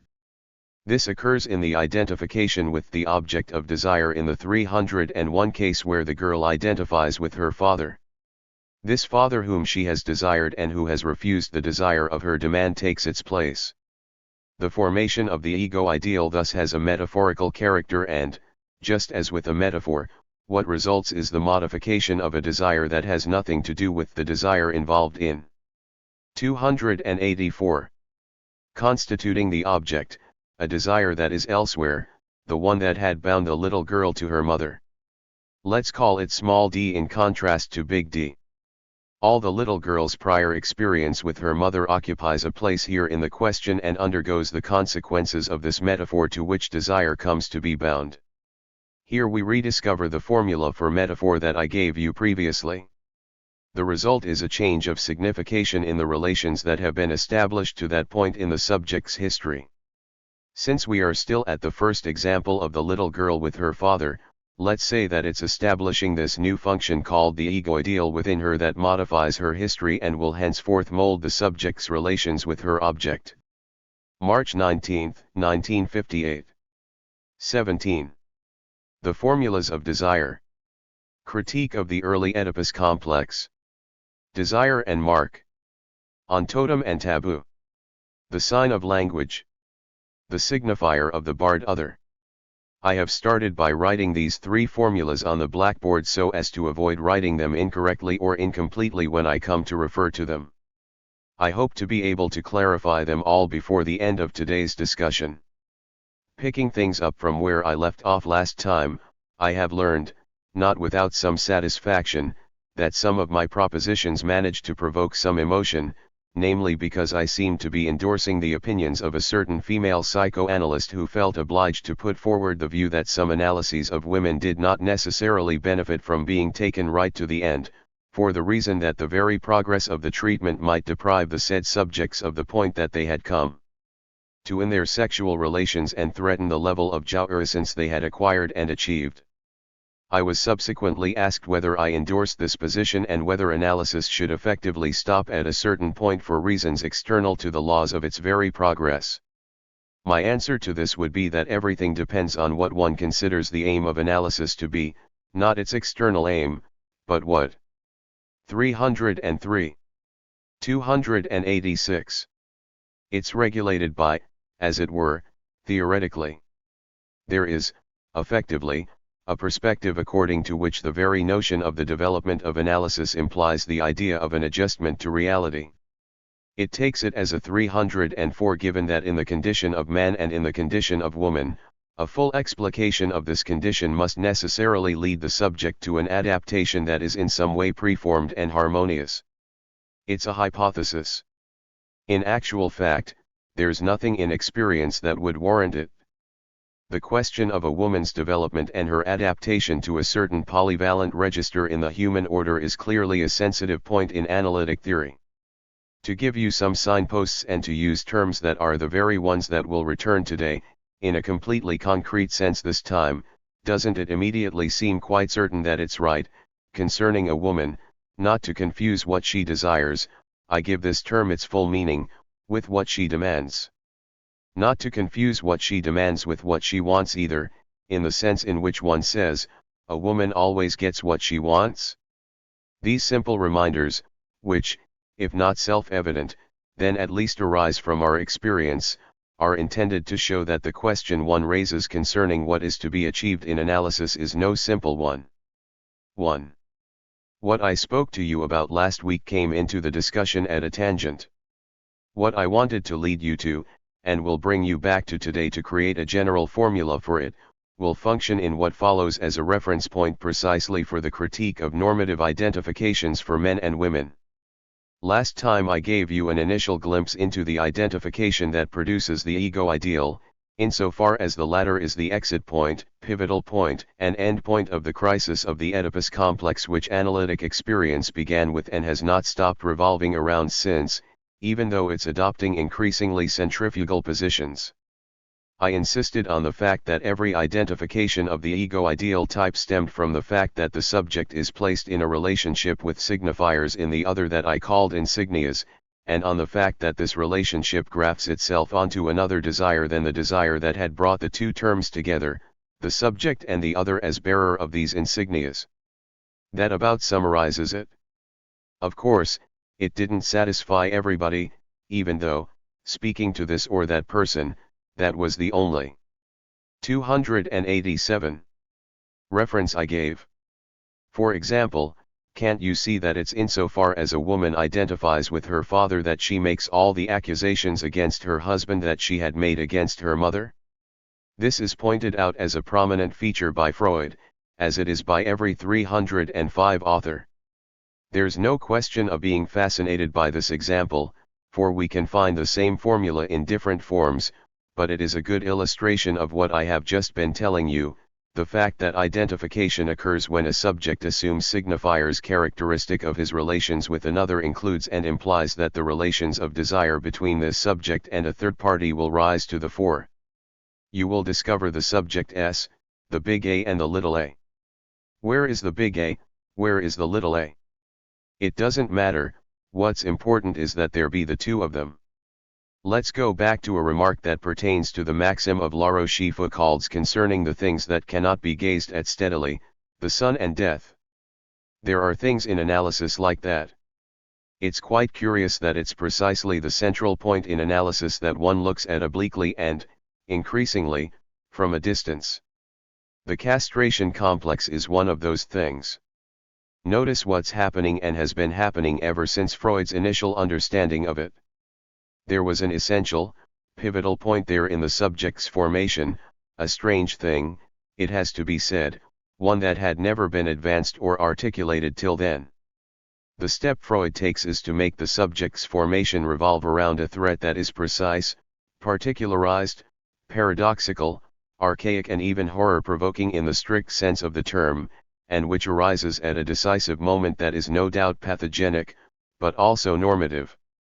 This threat is not there alone and in isolation, but is coherent with the said Oedipal relationship between the subject, the father and the mother, the father here in the role of vehicle of the threat, and the mother being the intended object of a desire that is profoundly hidden. You rediscover there, at the origin, precisely what needs to be elucidated, this third relationship in which the relationship to certain insignias will be entered into, insignias that are indicated in the castration complex, but in an enigmatic manner, since these insignias themselves have a singular relationship to the subject. They are under threat, we are told, and, by the same token, it's they that need to be gathered and received, and this in a relationship of desire with respect to a third term, which is the mother. That's what we find at the start, and, having said that, we are faced with an enigma. We, those of us who are practitioners, have to grasp, coordinate, and articulate this relationship, complex by 288. Definition and in its essence, which we encounter in the life of our subject. We find 1,000 forms, 1,000 reflections, a 306 dispersion of images and fundamental relationships, all of whose repercussions, effects, and multiple psychological facets we have to grasp in the experience of the neurotic subject. And then what happens? What happens is this phenomenon that I will call the phenomenon of psychologizing motivation. We start by looking for the origin and meaning of the fear of castration in the individual, and this leads us to a series of displacements and transpositions. I will summarize them for you. First, the fear of castration is related to the father as object, to fear of the father. Considering the impact of this fear leads us to appreciate its relationship to a tendency or a desire in the subject, that of his bodily integrity. Consequently, we find the notion of narcissistic fear promoted. Then, still pursuing a line that is necessarily genetic, that is, one that goes back to origins, as soon as we look for the genesis of what subsequently takes place in the individual, we discover the fear of the female organ, there in the foreground and supported by clinical material, which is always there for us to grasp the ways in which a particular effect is embodied. and in an ambiguous manner, either this organ becomes the locus of the threat against the incriminated organ, or on the contrary it's the model for this organ's disappearance. Finally, even further back, going back even further still, to the first moment, a striking and singular endpoint at which we have gradually arrived, and I won't go through the list of authors again today, but for this first moment, you know that it's Melanie Klein.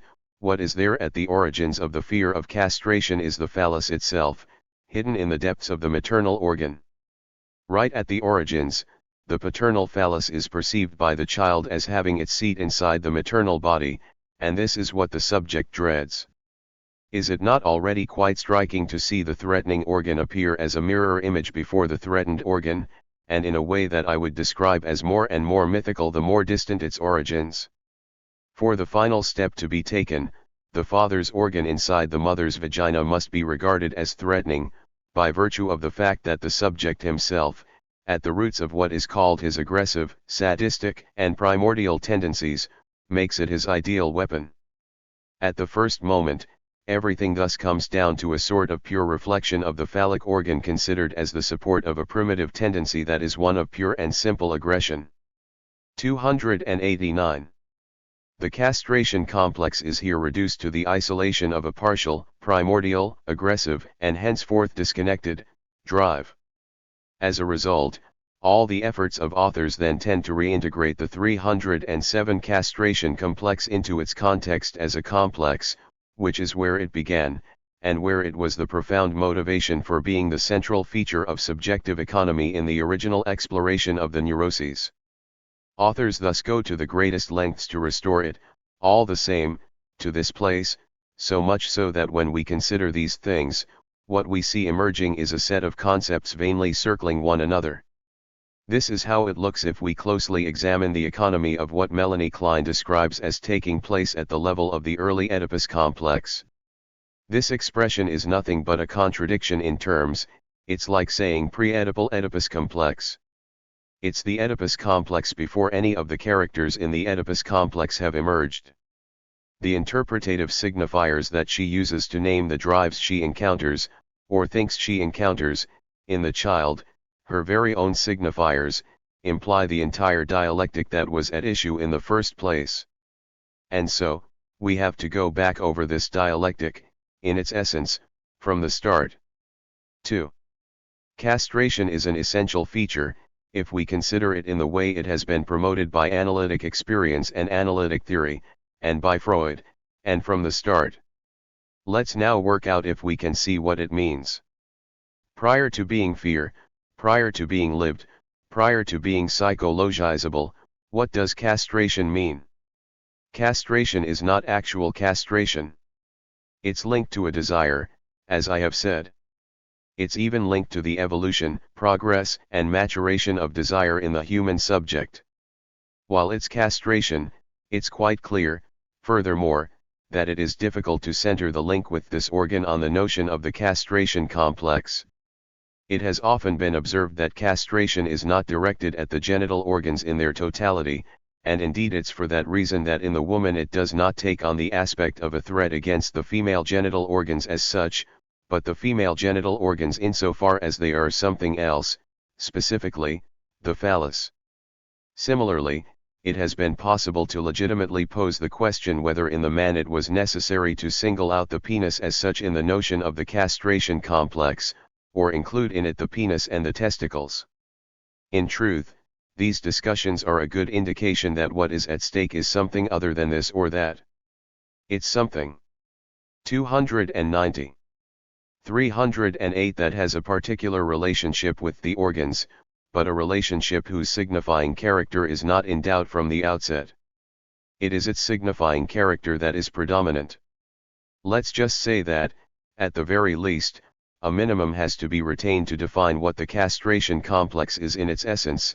It's the relationship of a desire to what for the moment I will call a mark.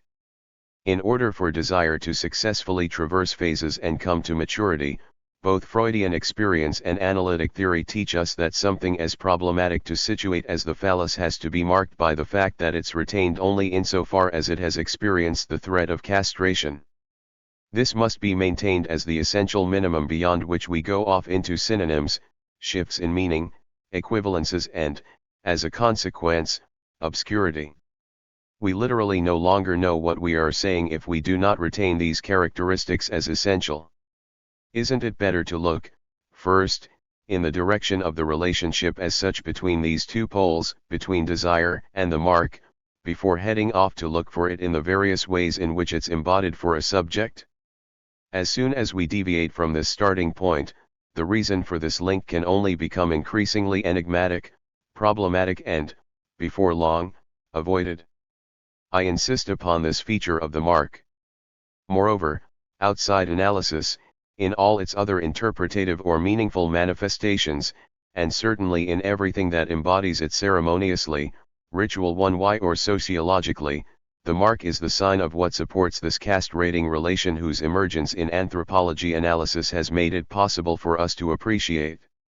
Let's not forget the religious incarnations in which we recognize the castration complex, circumcision, for example, to call it by its name, or again, in the rites of puberty, this or that form of inscription, marking or tattooing, linked to a particular phase which unambiguously presents itself as the accession to a certain stage of desire. All of that always present itself in the form of a mark and an impression. You are going to tell me, here we are, then, the mark, not something difficult to come across. Even where there are flocks, each shepherd has his little mark in order to distinguish his ewes from everybody else's. This is not such a stupid remark, for indeed there is a relationship, even if it's only that the mark presents itself as a kind of transcendence in relation to the formation of a flock. Should that be sufficient for us? It's indeed true that, in a certain way, circumcision presents itself as constituting a particular flock, the flock of God's chosen ones. Are we not merely rediscovering 309 that? Certainly not. What analytic experience, and Freud, brought us at the beginning is that there is a close, even intimate relationship. 291. Between desire and the mark. The mark is not simply there as a sign of recognition for the shepherd, whom we would have difficulty locating if required. Where man is concerned, the marked living being has a desire which does not fail to have a certain intimate relationship with the mark. We mustn't go too quickly and say that this mark modifies desire. In this desire, there is perhaps, from the outset, a gap that makes it possible for this mark to have its special effect. What is certain is that there is a close relationship between what is characteristic of desire in man and the effect, role, and function of the mark. Once again, we see here signifier and desire together, which is what the entire investigation we are developing here is about. I would not like to stray too far, but here is one small parenthesis, all the same.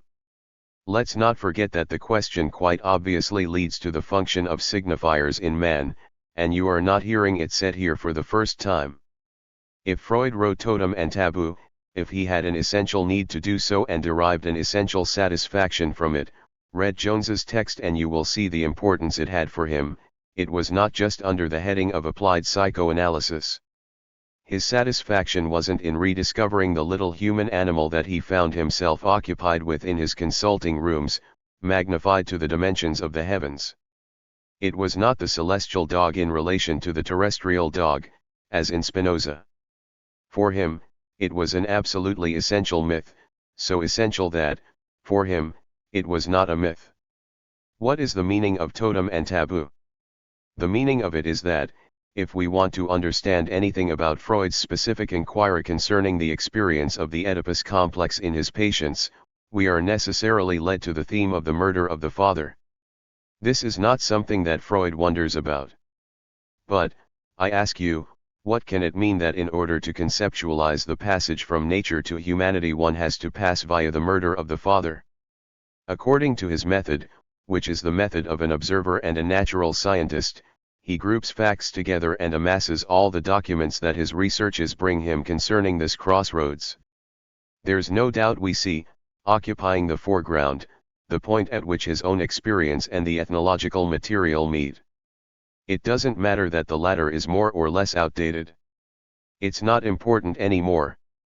What counts is the fact that the point at which he ends up, which he was happy with, and where he saw that the signs whose tracks he was following were converging, was the point 310 at which the function of a phobia meets the theme of the totem. And this is indistinguishable from a development that places the function of signifiers in the foreground. 292.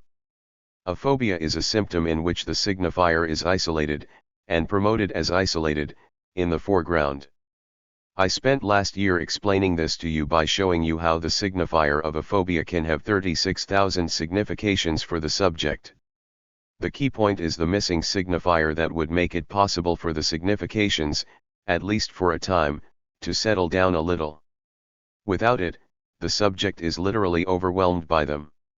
A totem is the same thing, a signifier of all trades, a key signifier, the one owing to which everything falls into place, and first and foremost the subject, for the subject discovers what he is in the signifier, just as it's in the name of this totem that what is prohibited comes to be organized for him.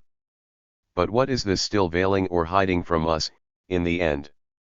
What is being hidden by the father's murder, inasmuch as taking place around him is the revolution whereby the young males of the horde are seeing that what will become the primitive law, that is, the prohibition of incest, is emerging. To put it simply, it hides the close link that exists between death and the emergence of signifiers. We all know that in the ordinary course of events life scarcely pauses over the corpses it creates. Big fish eat little fish, or even, once they have killed them, don't eat them. The movement of life reduces down to the same level whatever is there for life to abolish, and it's already a problem to know in what way a death is memorized, even if that memorization remains implicit in some ways, that is, even if, as seems to be the case, it's in the nature of this memorization for the fact to be forgotten by the individual, whether it concerns the murder of the father or the murder of Moses. It's in the nature of a mind to forget what remains absolutely necessary as the key or pivotal point around which it revolves. For a death to be memorized, a link needs to have been turned into a signifier in such a way that this death exists in the real in some other way, in life's abundance. There is no existence of death. There are the dead, and that's it. And when they're dead, nobody in life pays attention to them any longer. In other words, what is it that accounts both for Freud's passion when he writes Totem and Taboo and for the dazzling impact of a book that is very generally rejected and reviled on its publication? And everyone says, what's this guy telling us? Where has this come from?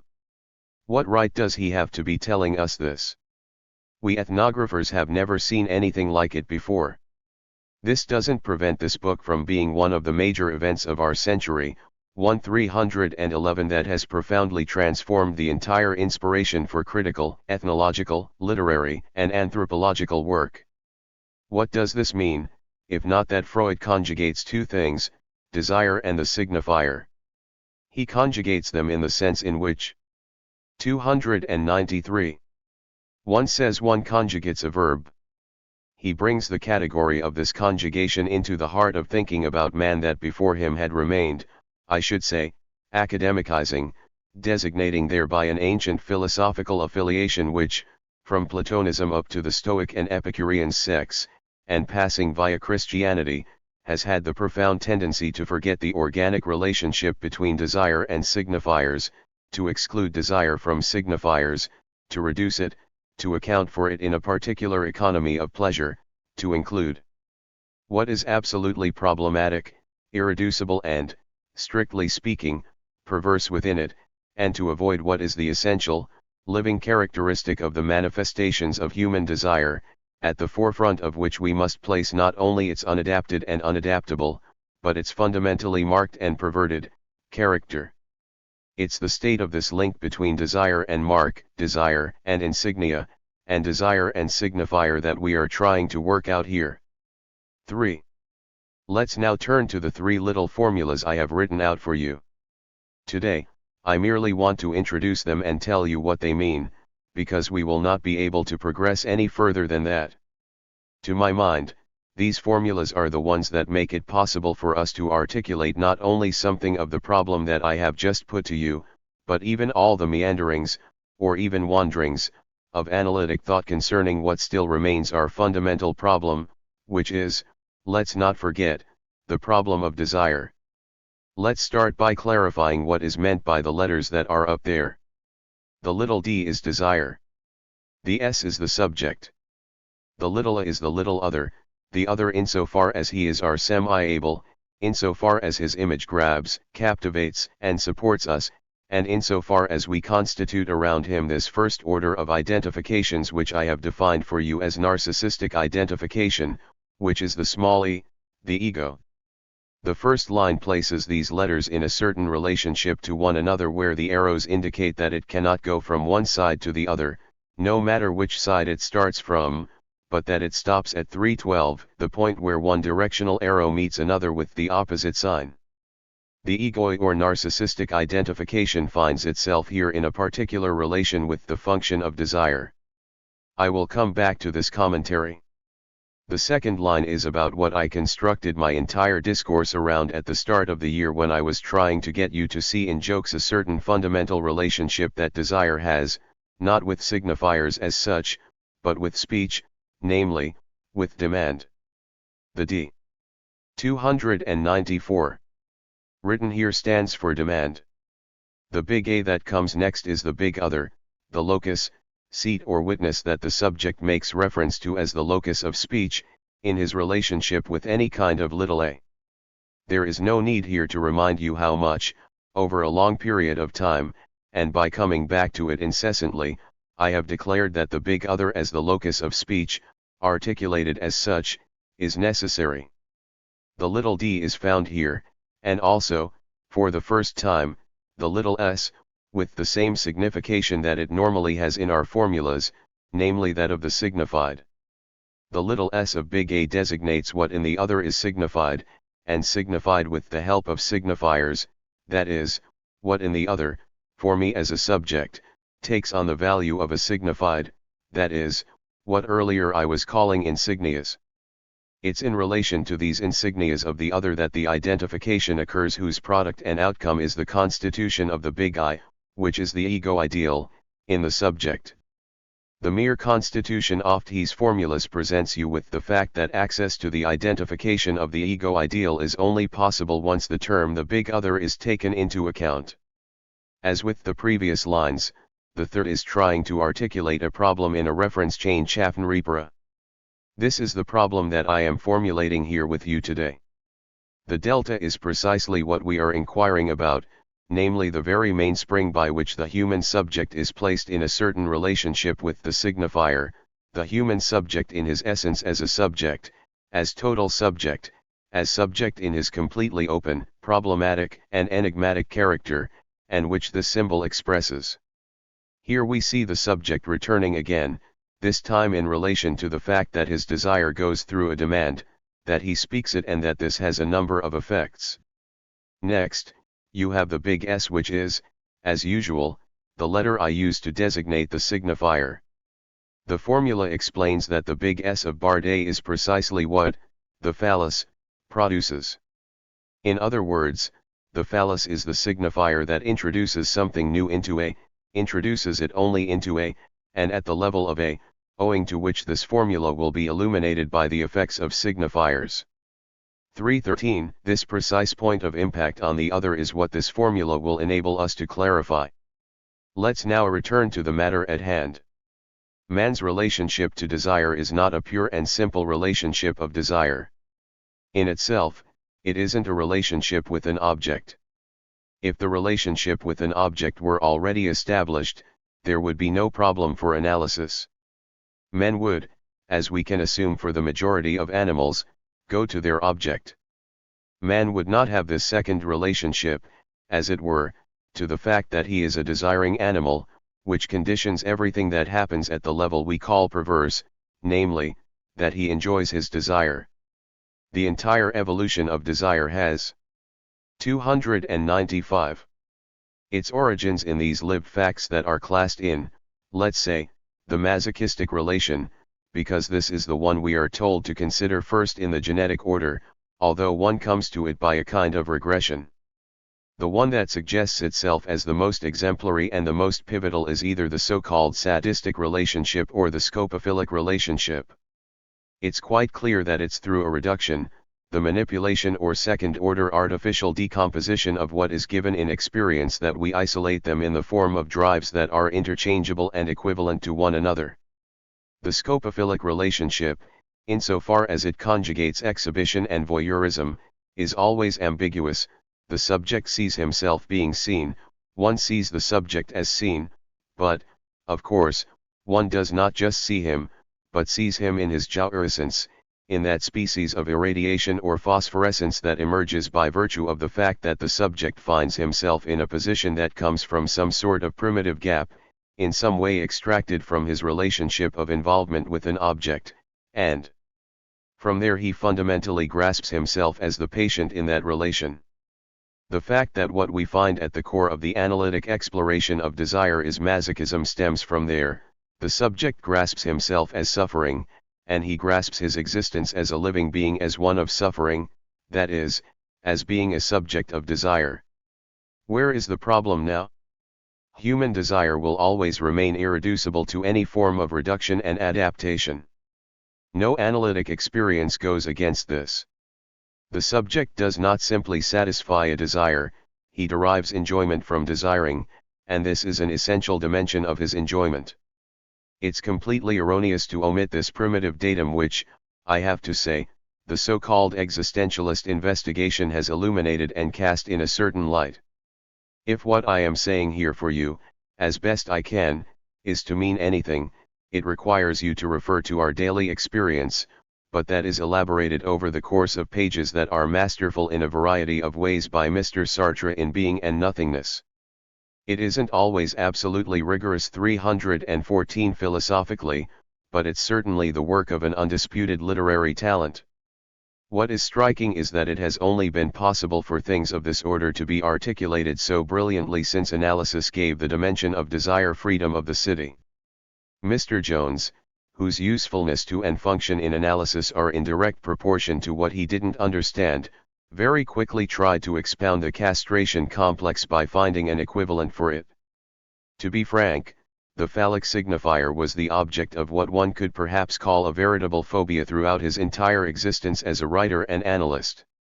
The best of his writing, which culminates in his article on the phallic phase, consists precisely in saying this. Why? 296. Privilege this damned phallus that we find here under our feet at every moment, this inconsistent object, moreover, whereas other things are just as interesting. The vagina, for example. And, effectively, the man is right. It's quite clear that this object is no less interesting than the phallus. We know this. It's just that what astonishes him is that they don't have the same function. He was, strictly speaking, condemned to understand nothing, insofar as, from the outset, from his first sentence, as soon as he tried to spell out what the castration complex is in Freud, he felt the need to produce an equivalent for it, instead of clinging to what there is in the Oedipus complex that might be tough, even irreducible, namely the phallus signifier. Jones didn't lack an orientation. Perhaps he had only one failing, which was to think that God created them man and woman. This is the sentence with which he ends his article, The Phallic Phase, thereby clearly showing the biblical origins of his conviction. Since God created them man and woman, they are therefore well made to go together, and that is where it has to culminate, and if not, we need to say why. Now, precisely, in analysis we appreciate that when one is asked to say why, one gets into all sorts of complications. This is why, from the start, he substituted the term aphonesis for the castration complex, which is a word he went looking for in a Greek dictionary, and which, it has to be said, is not one of the words most commonly used by authors. It means disappearance. Disappearance of what? Disappearance of desire. It's what the subject is afraid of in the castration complex, according to Mr. Jones. With his jaunty little step of a Shakespearean character, he seems to be unaware that it was already an enormous problem that a living being might feel threatened, as if by some danger, by the disappearance, lack, or withdrawal, not of his object, but of his desire. There is no other 315 way of making aphonesis equivalent to the castration complex than by defining it as he does, namely as the disappearance of desire. Isn't there something there that completely lacks foundation? That there is already something there that stands at a second or third degree in relation to a relation described in terms of need is not in doubt. However, he does not give the slightest impression of being aware of this. That said, even if we allow that all the complications suggested by merely posing the problem in these terms have already been resolved, the subject's relationship to the other remains to be structured, insofar as it's in the other, in the gaze of the other, that he apprehends his own position. It's not for nothing that I am singling out the scopophilic position, it's because it's effectively at the core. 297. Not only of this position, but also of the other's attitude, insofar as, although the sadistic position can be described as sadistic in the strict sense, there is no sadistic position that is not accompanied by a degree of masochistic identification. The human subject is, thus, in a detached relationship to his own being, which places him in a position with respect to the other such that, in both what he grasps and what he enjoys, we are dealing with something other than a relation to the object, we are dealing with a relation to his desire. What we now need to know is this: what does the phallus as such do there? That's where the problem is. To solve it, let's refrain from trying to engender or imagine the term in question through a genetic reconstitution founded on what I would call the fundamental references of modern obscurantism. I am thinking of formulas that, in my opinion, are so much more stupid than what you find in the little books of catechism, of which an example is, Ontogenesis recapitulates phylogenesis. When our great-grandchildren come to know that in our day this was sufficient to explain a heap of things, they will say to themselves that man really is a weird thing, moreover, without realizing what they will have in its place in their time. It is, then, a question of knowing what the phallus is doing there. For today, let's set out what the existence of third line comprises, namely that the phallus plays the role of a signifier. What does that mean? To clarify, let's start with the second line, which means that man has a certain relationship with the little other which is structured like what I have just called human desire, in the sense in which this desire is already fundamentally perverse, and that as a consequence all his demands are marked by a particular relationship, represented by this new little lozenge symbol that we keep coming across in these formulas. It simply implies, this is its entire meaning, that 316 everything here is controlled by this quadratic relationship that from the outset we have always placed at the foundation of our way of articulating the problem, and which says that there is no conceivable, nor articulable, nor possible, that is not sustained by the ternary relationship AAA. That's all the lozenge means. In order for demand to exist, to have a chance, or to be something, there needs to be a certain relationship between S, A, and desire as it's structured, A0D. This refers us back to the first line. There is, effectively, an organization to these lines. The first indicates that narcissistic identification, namely what constitutes the subject's ego, takes place in a certain relationship, all of whose variations, differences, and nuances we have seen over the course of time: prestige, presence, domination, in a certain relationship with. 298. The image of the other.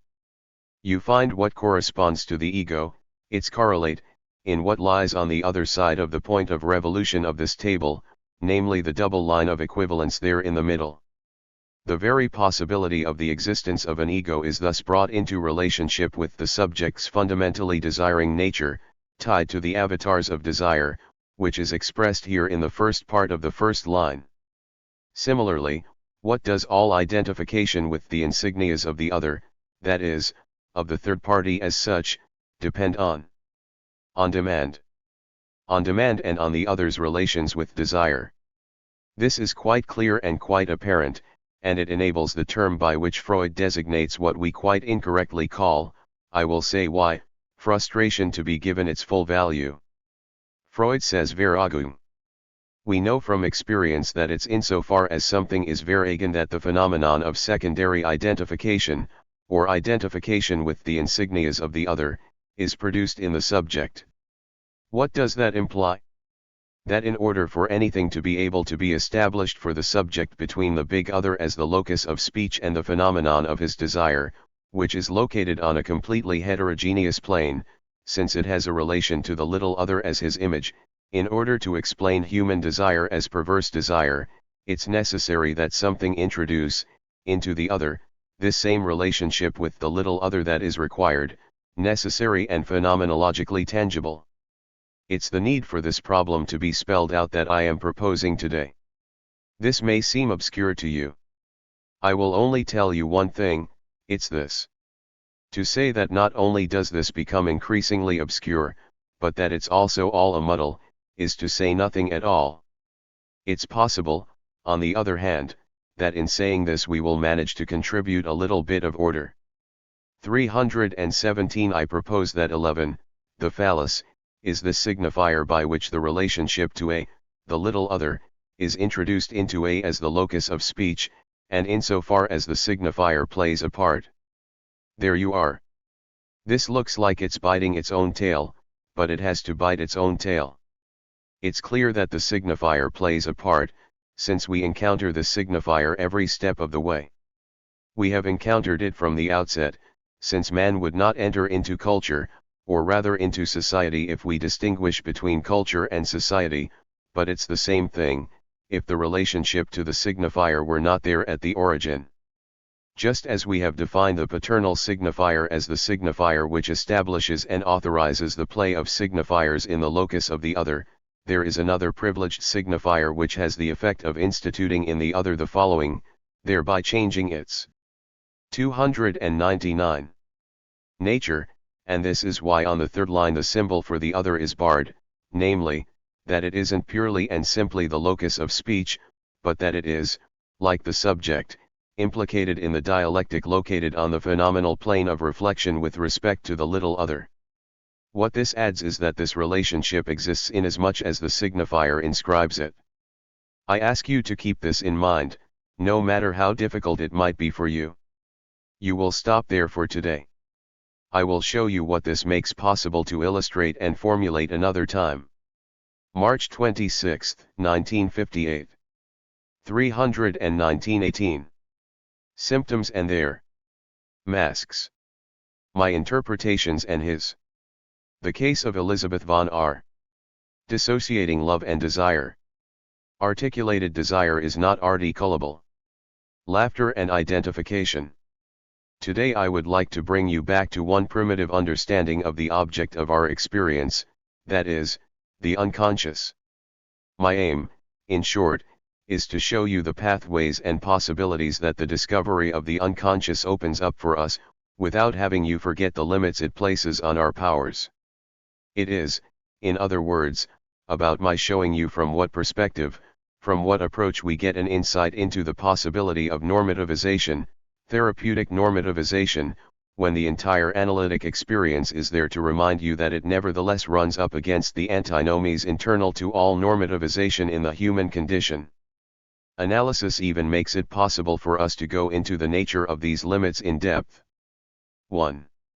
One cannot but be struck by the fact that, in one of his last articles, one whose title has been incorrectly translated as Analysis Terminable and Interminable, whereas in fact it's about the finite or the infinite, and where the question is whether an analysis comes to an end or must be situated in a kind of infinite range, Freud points out the projection to infinity of the aim of analysis in the clearest way possible, at the level of concrete experience, as he says, emphasizing what for man is irreducible in the castration complex, for woman.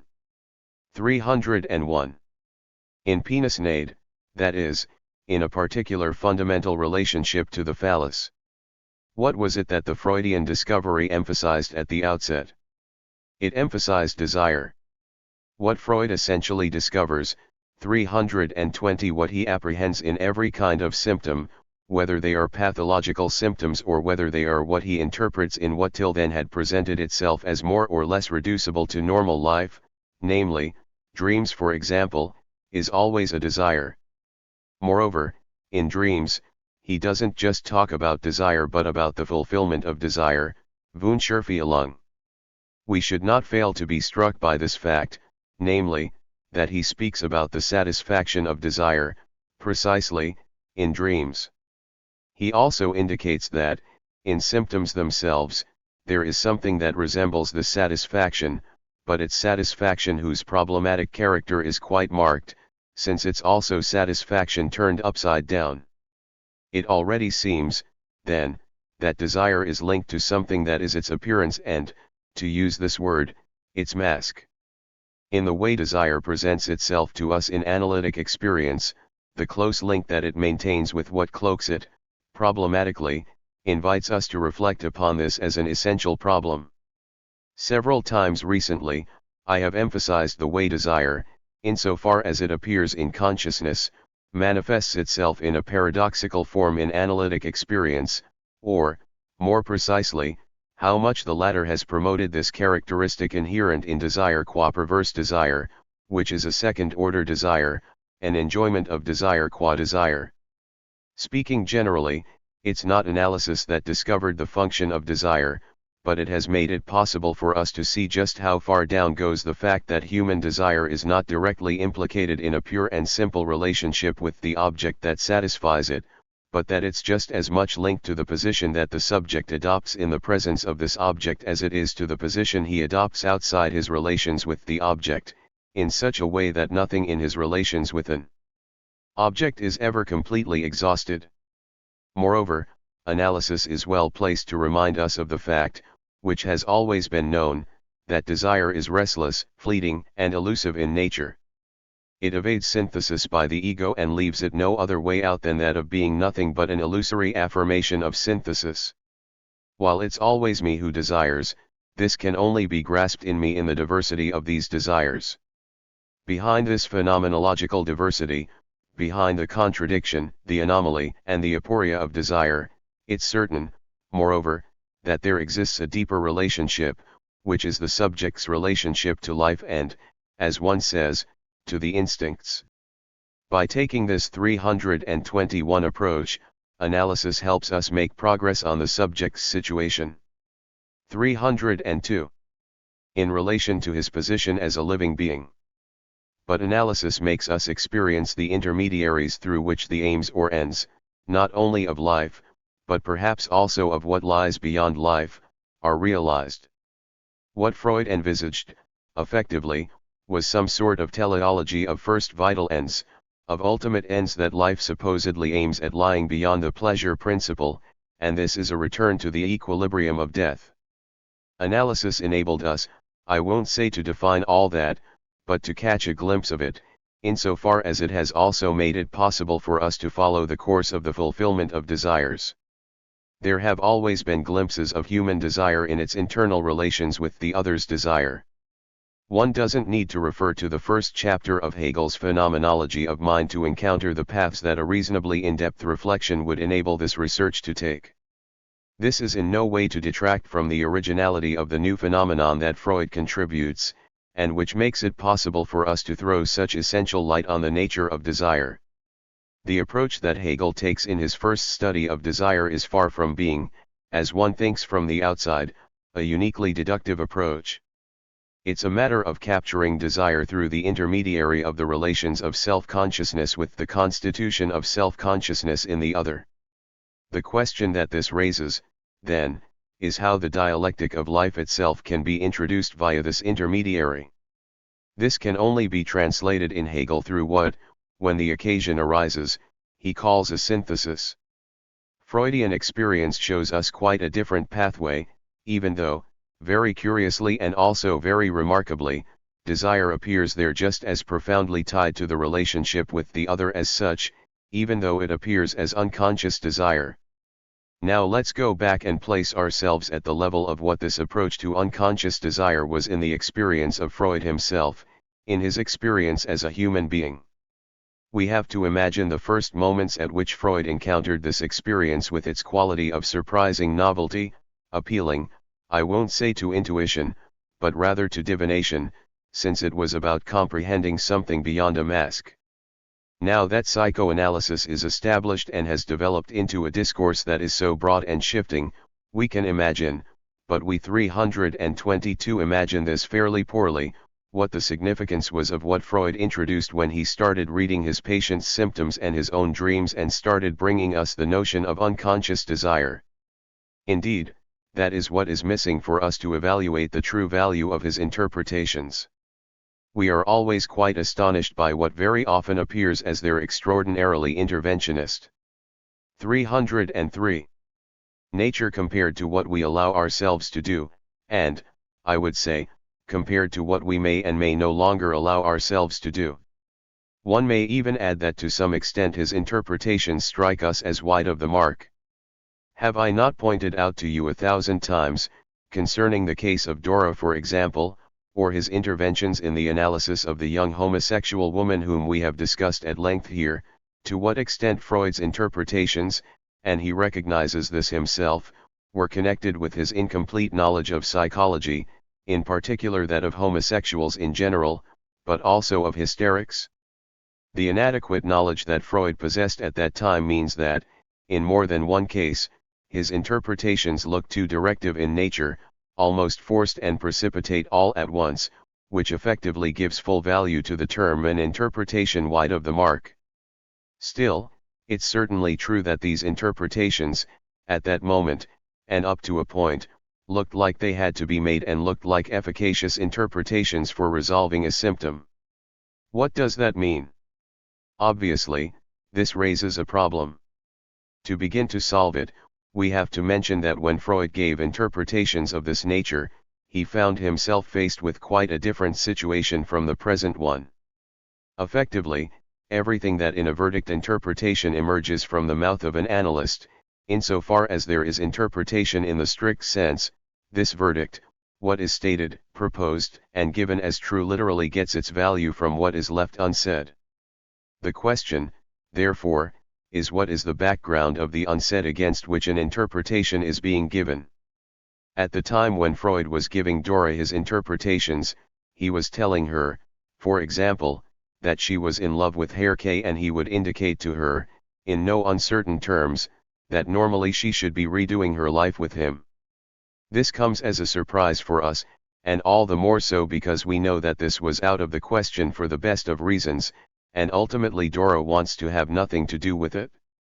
Nevertheless, an interpretation of this order, when Freud made it, appeared against a background that carried no presumption for the patient that her interlocutor was there to rectify her understanding of the world or bring her object relation to maturity.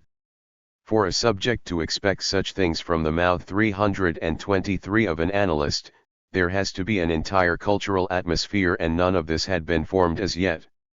In actual fact, Dora does not know what to expect. She is taken by the hand, and Freud tells her, "Speak," and there is nothing else on the horizon of an experience conducted in this way, unless implicitly, for, merely by virtue of the 304 fact that she is told to speak, something of the order of truth has to come into play.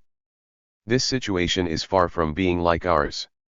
Today, the subject comes to analysis already with the idea that the maturation of the personality, the instincts, and the object relation is a reality that is already organized and normativized, and the analyst stands as the measure of this. The analyst seems to be like the possessor of the pathways into and the secrets about what initially presents itself as a network of relations, and, while not all are known to the subject, at least their general outline is available to him, at least in the notion that there are these grand lines. He has the idea that pauses in his development are conceivable, that progress is an achievement. In short, there is an entire background concerning the normativization of his person, his instincts, and so on, add whatever you like to the list. This all implies that when an analyst intervenes, he intervenes from a position, it's said, of judgment, of ratification. There is an even more precise word that I will point you to later, which gives his interpretation a completely different weight. To get a good grasp of what is in question when I speak to you of unconscious desire in the Freudian discovery, One has to return to these times of freshness in which nothing was implied in the analyst's interpretation, except for immediately detecting, behind something that paradoxically presented itself as completely closed, an X that lies beyond. Each and every one of you here goes crazy over the term meaning. I don't think that this term is anything but a weakening of what was originally involved, whereas the term desire, in what it binds and gathers together as identical with the subject, gives what was encountered in the initial understanding of the analytic experience its impact. That's what we should return to if we wish to bring together both where we are now and what is essentially signified not only by our experience but by its possibilities, I mean, by what makes it possible. This is also what has to keep us from sliding down the slope and giving into the tendency, I would almost say the trap, in which we are ourselves implicated along with the patient that we introduce into the experience. This would be to lead him down a path that would rest upon a number of circular arguments, I mean upon the 324 idea that an ultimate solution can be given to his condition that would in the end allow him to become, let's use the word, identical to some object or other. Let's return, then, to the problematic character of desire such as it presents itself in analytic experience, that is, in every type of symptom. 305. 2. Here, what I am calling a symptom in the most general sense is a morbid symptom as well as a dream and anything that's analyzable. What I am calling a symptom is anything that is analyzable. A symptom appears behind a mask, appears in a paradoxical form. The pain of one oft first hysterics that Freud analyses, Elizabeth von R., initially appears to present itself in a way that is completely closed off. Freud, little by little, with patience that can truly be said here to be inspired by some kind of instinct of a sleuth, relates it to the patient's lengthy presence at the side of her ill father and to the impact, while she was caring for him, of something else that at first he glimpses as if through a fog, namely, the desire that bound her at that time to one of her childhood friends whom she had hoped to make her spouse. Something else presents itself subsequently, also in an incompletely unveiled form, namely her relations with the spouses of her two sisters. The analysis makes us dimly aware that, in various forms, they represented something of importance for her. She detested one of them for some kind of indignity, vulgarity, or masculine loudishness, the other on the other hand she seems to have found infinitely seductive.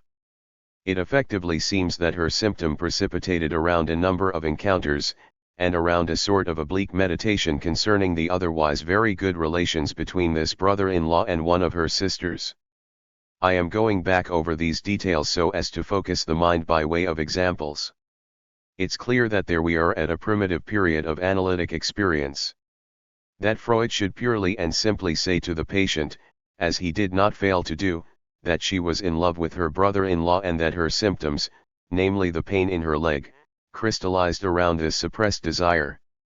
We now feel and we know, after all the experiences we have had since, that, for a hysteric, this is forcing things like telling Dora that she was in love with Herr K.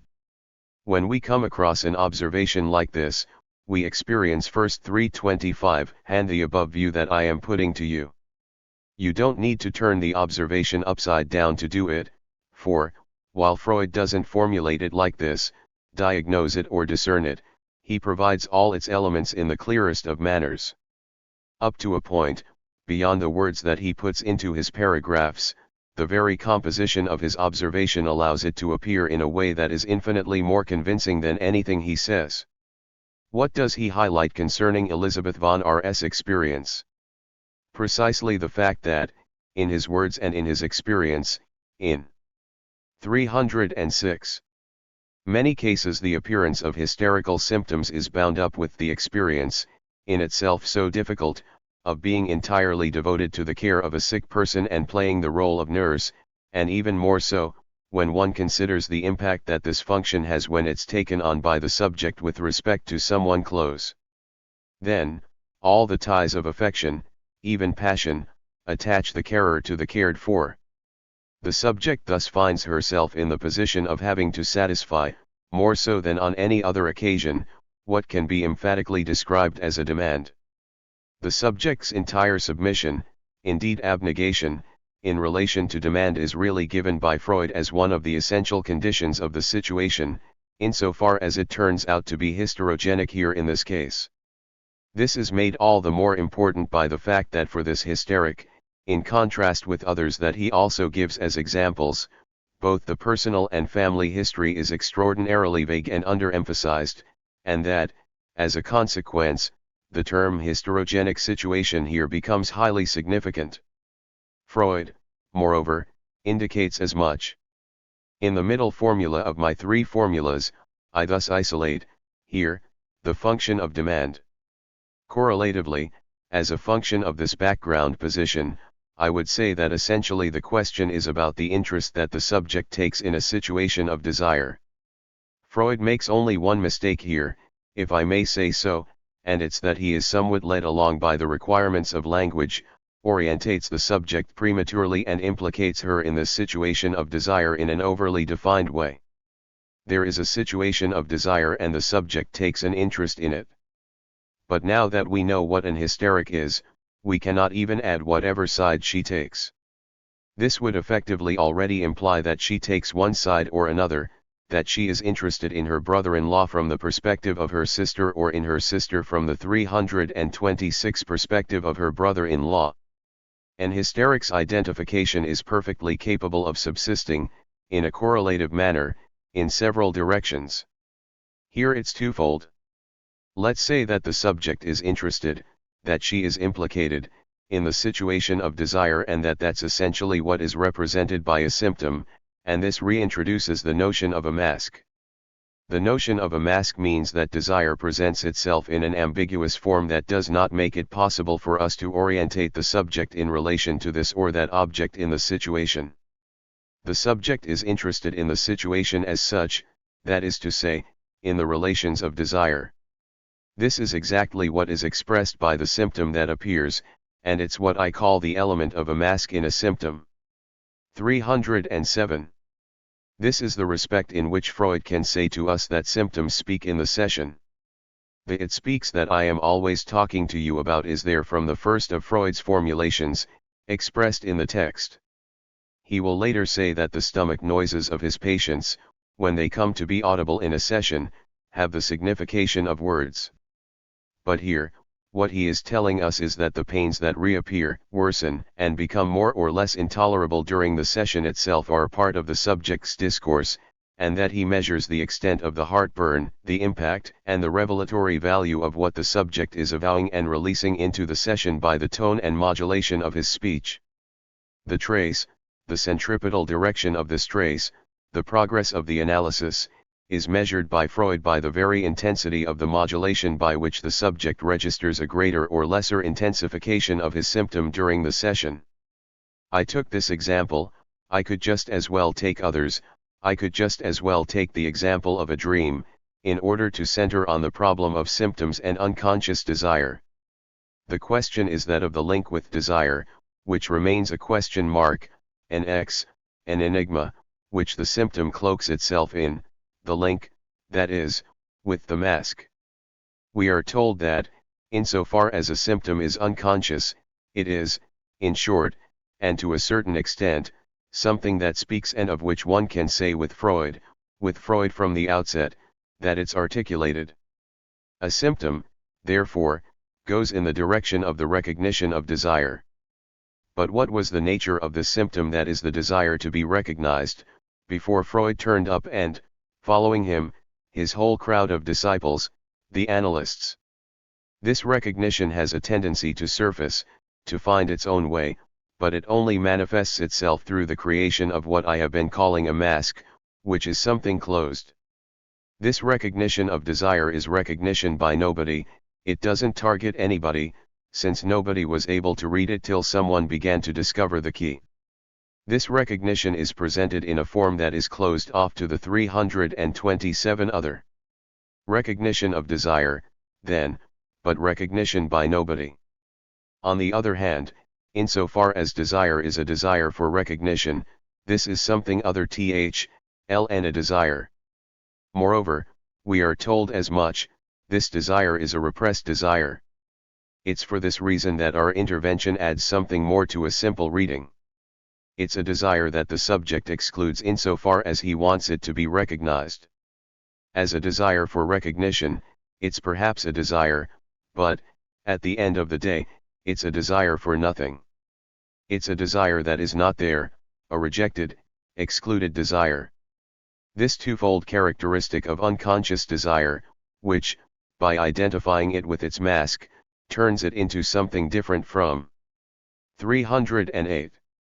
Anything that can be directed towards an object, we must never forget this. 3. That's what enables us literally T6 read the analytic meaning of what is presented as one of the most essential of Freud's discoveries, namely, the debasement, the Erniedrigung, of love life, which stems from the depths of the Oedipus complex.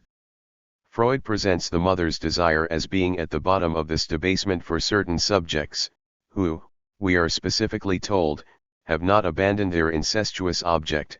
Well, they have not abandoned it sufficiently, for, ultimately, we learn that no subject ever abandons it completely. There must, of course, be something that corresponds to this greater or lesser abandonment, and we diagnose fixation on the mother. These are cases in which Freud presents to us the dissociation of love and desire. These subjects are incapable of contemplating being with a woman who for them has the full status of being lovable and human, of being in the sense of complete, of a being who, as the saying goes, is able to give and give herself. There is an object there, we are told, which of course means that it's there under a mask, for it isn't the mother that the subject addresses, but the woman who succeeds her and takes her place. Here, then, there is no desire. On the other hand, Freud tells us, these subjects get their pleasure from prostitutes. What is the meaning of this? As we are at the moment of an initial exploration of the obscurity surrounding the mysteries of desire, I will say, it's inasmuch as the prostitute is the complete opposite of the mother. 328. Is this entirely sufficient? Is she the complete opposite of the mother? We have made enough progress since then in learning about images and fantasies of the unconscious to know that what the subject seeks in prostitutes is, as it happens, nothing other than what ancient Rome openly displayed, sculptured, and represented at the entrance to brothels, namely, the phallus insofar as it's what inhabits the prostitute. What the subject seeks in a prostitute is the phallus of all the other men, it's the phallus as such, the anonymous phallus. There is something problematic here, in an enigmatic form behind the mask, which binds desire to a privileged object whose importance we have only too well come to appreciate by following the phallic 309 phase and the defile through which subjective experience has to pass in order for the subject to be able to reconnect with his natural desire. What we are here calling the mother's desire is a symbolic label or designation of what we observe in the facts, namely, the correlative and fractured promotion of the object of desire into two irreconcilable halves. On the one hand, what on our own interpretation can be put forward as being the substitute object, the woman insofar as she is the heir to the mother's function, and insofar as she is dispossessed and deprived of the element of desire. On the other hand, this element of desire itself, which is tied to something extraordinarily problematic and, also, presents itself with the characteristic of a mask and a mark, with the characteristic, let's use the word, of a signifier. Everything happens as if, as soon as it's a question of an unconscious desire, we find ourselves in the presence of a mechanism, a necessary spa/tune which makes desire, which for a long time we have presumed alienated in a quite special relationship with the other, appear here as marked, not only by the need for an intermediary in the other as such, but also by the mark of a special signifier, a chosen signifier, which here happens to be the obligatory path which, as it were, the course of the vital force, desire in this case, must follow. The problematic feature of this particular signifier, the phallus, is the question. That's where what we are considering is located. What raises all the difficulties for us is there. How are we to think about the fact that we have encountered this obstacle along the path to so-called genital maturation? Besides, It's not simply an obstacle, it's an essential defile which makes it the case that it's only through the intermediary of a certain position adopted in relation to the phallus, for the woman, as lack, for the man, as threatened, that what presents itself as what will be, let's say, the best outcome necessarily comes about. We see here that by intervening, interpreting, and naming some 329 thing, we are always doing more, whatever we do, than we think.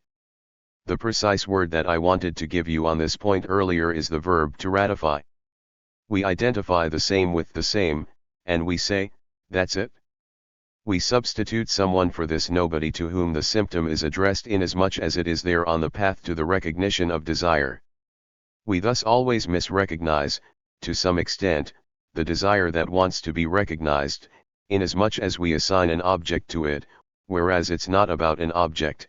Desire is desire for this law, K, which, in the other, designates another desire. That will now introduce us to the second of these three formulas that I am proposing to you here, namely the chapter of demand. 310. 4.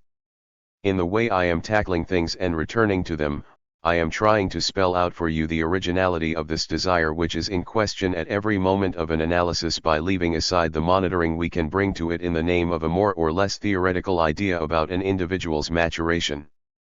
I think you must be starting to understand that when I speak of the function of speech, or the instance of the letter in the unconscious, it's clearly not in order to eliminate what is irreducible and unformulatable in desire, not the pre-verbal, but what lies beyond words. I say this with respect to a comment that, in the event, was recently made by some very ill-advised person about the fact that certain psychoanalysts, as if there are all that many, gave too much importance to language with respect to this famous unformulated that some philosophers, I do not know why, have made their personal property. This person whom I describe as ill-advised, as it happens, which is the least of what I think, declared that the unformulated is not unformulatable. I would answer them in the following way, which one would do better to pay attention to rather than strive to implicate each and every one in his personal squabbles, for it's a remark that philosophers don't yet seem to be aware of. The perspective is the opposite. The fact that desire is not articulable is no reason for its not being articulated.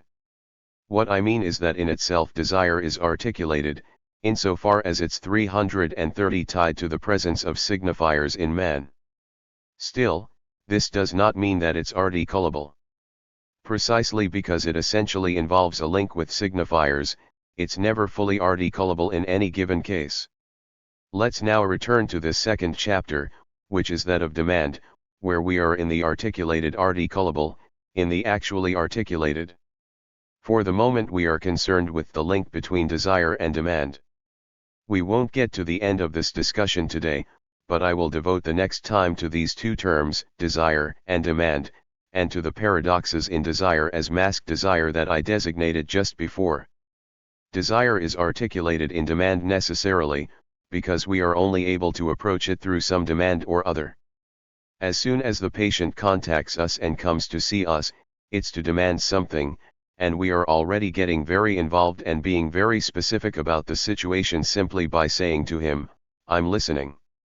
It's appropriate, therefore, to start again on what one might call the premises of demand, on what produces a demand about demand, on what constitutes the situation for a demand and on the way in which demand takes effect inside an individual's life. 311. What institutes a demand? I am not going to redo the Forte dialectic for you. Demand is linked above all to something that is there in the very premises of language, namely the existence of an appeal, which is both the basis of presence and the term that makes it possible to reject it, a game of presence and absence. The object called for by the first words is already no longer an object pure and simple, but a symbol object. It becomes what the desire for presence makes of it. The initial dialectic is not that of the part object, breast mother, nourishment mother or total mother object as in some kind of Gestaltist approach, as if it were a question of an ever-expanding acquisition. The baby at the breast is well aware that the breast extends to the armpit, neck, and hair. The object in question is the symbolic parenthesis of presence, inside of which is the sum of all the objects it can bring. This symbolic parenthesis is already more precious than any good. None of the goods it contains are capable by themselves of satisfying the appeal for presence. As I have already observed several times, none of these goods in particular can be used for anything other than crushing this appeal at its source. The child feeds, perhaps begins to sleep, and at this moment, obviously, there is no longer any question of an appeal. Any relationship with any part object, as we say, within the maternal presence, is not 331 satisfaction as such, but a substitute, the crushing of desire. The causal role of the object's symbolization, this object appealed to as the object in its presence, is already marked by the fact, we, too, have read this, but, as always, we don't know how to extract all the consequences from what we read, that an aspect of the mask appears in the object. What does our good friend, Mr. Spitz, contribute, if not that? What is initially recognized by the baby at the breast is the headpiece frontal grec, framework, or mask, with a characteristic of the beyond that characterizes this presence as symbolized. His researches effectively go beyond this presence insofar as it's masked, symptomatized, and symbolized. With no ambiguity in his behavior, the child shows us that he possesses the general outline of this beyond. In another connection, I have already spoken of the very unusual character of the child's reaction to the mask. You put on a mask, you take it off and the child beams, but if, from under this mask, another mask appears, then he no longer laughs and even becomes quite anxious. There is not even any need to undertake these tiny little exercises. One has to have never observed a child over the course of his development in his first months to be unaware that even before speech, the first true communication, that is, communication with what is. 312. Beyond what you are for him as a symbolized presence, is laughter. Before talking, the child laughs. The physiological mechanism of laughter is always linked to smiling, relaxation and a level of satisfaction. People have spoken about the outline of a smile on a sated child, but the child laughing at you laughs at you present and awake and in relation not only to the satisfaction of desire but, after and beyond, to what lies beyond presence insofar as it is able to satisfy him and possibly match his desire. The familiar presence, the presence he is accustomed to, which he knows is capable of satisfying his desires in their diversity, is appealed to, apprehended and recognized in this so special code that in the pre-verbal child is his first laughter in the presences that care for him, feed him, and respond to him. Laughter is also a response to all the maternal games that are the first activities in which modulation and articulation, as such, are brought to him. Laughter is rightly linked to the beyond, as I called it in all the early remarks in my lectures this year on witticisms, 332 beyond the immediate, beyond all demand. Whereas desire is linked to a signifier which happens to be the signifier of presence, the first laughter is addressed beyond this presence, to the subject behind it. From that moment, from the beginning, as it were, we find the root of the identification that will take place successively, over the course of the child's development, with the mother first and then with the father. I am not saying that this step exhausts the question, but identification is precisely the correlate of this laughter. The opposite of laughter is, of course, not tears. Tears express colic, they express need. Tears are not a communication, tears are an expression, whereas laughter, inasmuch as I am obliged to articulate it, is a form of communication. What is the opposite of laughter? Laughter communicates, it's an address to the one who, beyond the signified presence, is the mainspring, the resource of pleasure. Identification. That is the contrary. You are no longer laughing. You are as serious as a pope, or as a papa. You act nonchalantly because the person who is there is scowling, because it's no doubt not the moment to laugh. It's not the moment to laugh because this is not the point at which needs are to be satisfied. Desire models itself, as they say, on the person who holds the power to satisfy it and brings the resistance of reality up against it, where reality is perhaps not entirely what one says it is, but it is surely present here in some form and, frankly, already in the dialectic of demand. According to Moid schema, we can see what is at issue in laughter appear when demand reaches its destination, which is beyond the mask, and there it encounters not satisfaction, but a message. 313. Of presence. When the subject acknowledges the fact that he does indeed have before him the source of all his goods, that is surely when laughter breaks out and the process does not need to be taken any further. Laughter the superego. The process may also have to be taken further, however, if he gets scowled at and the demand is rejected.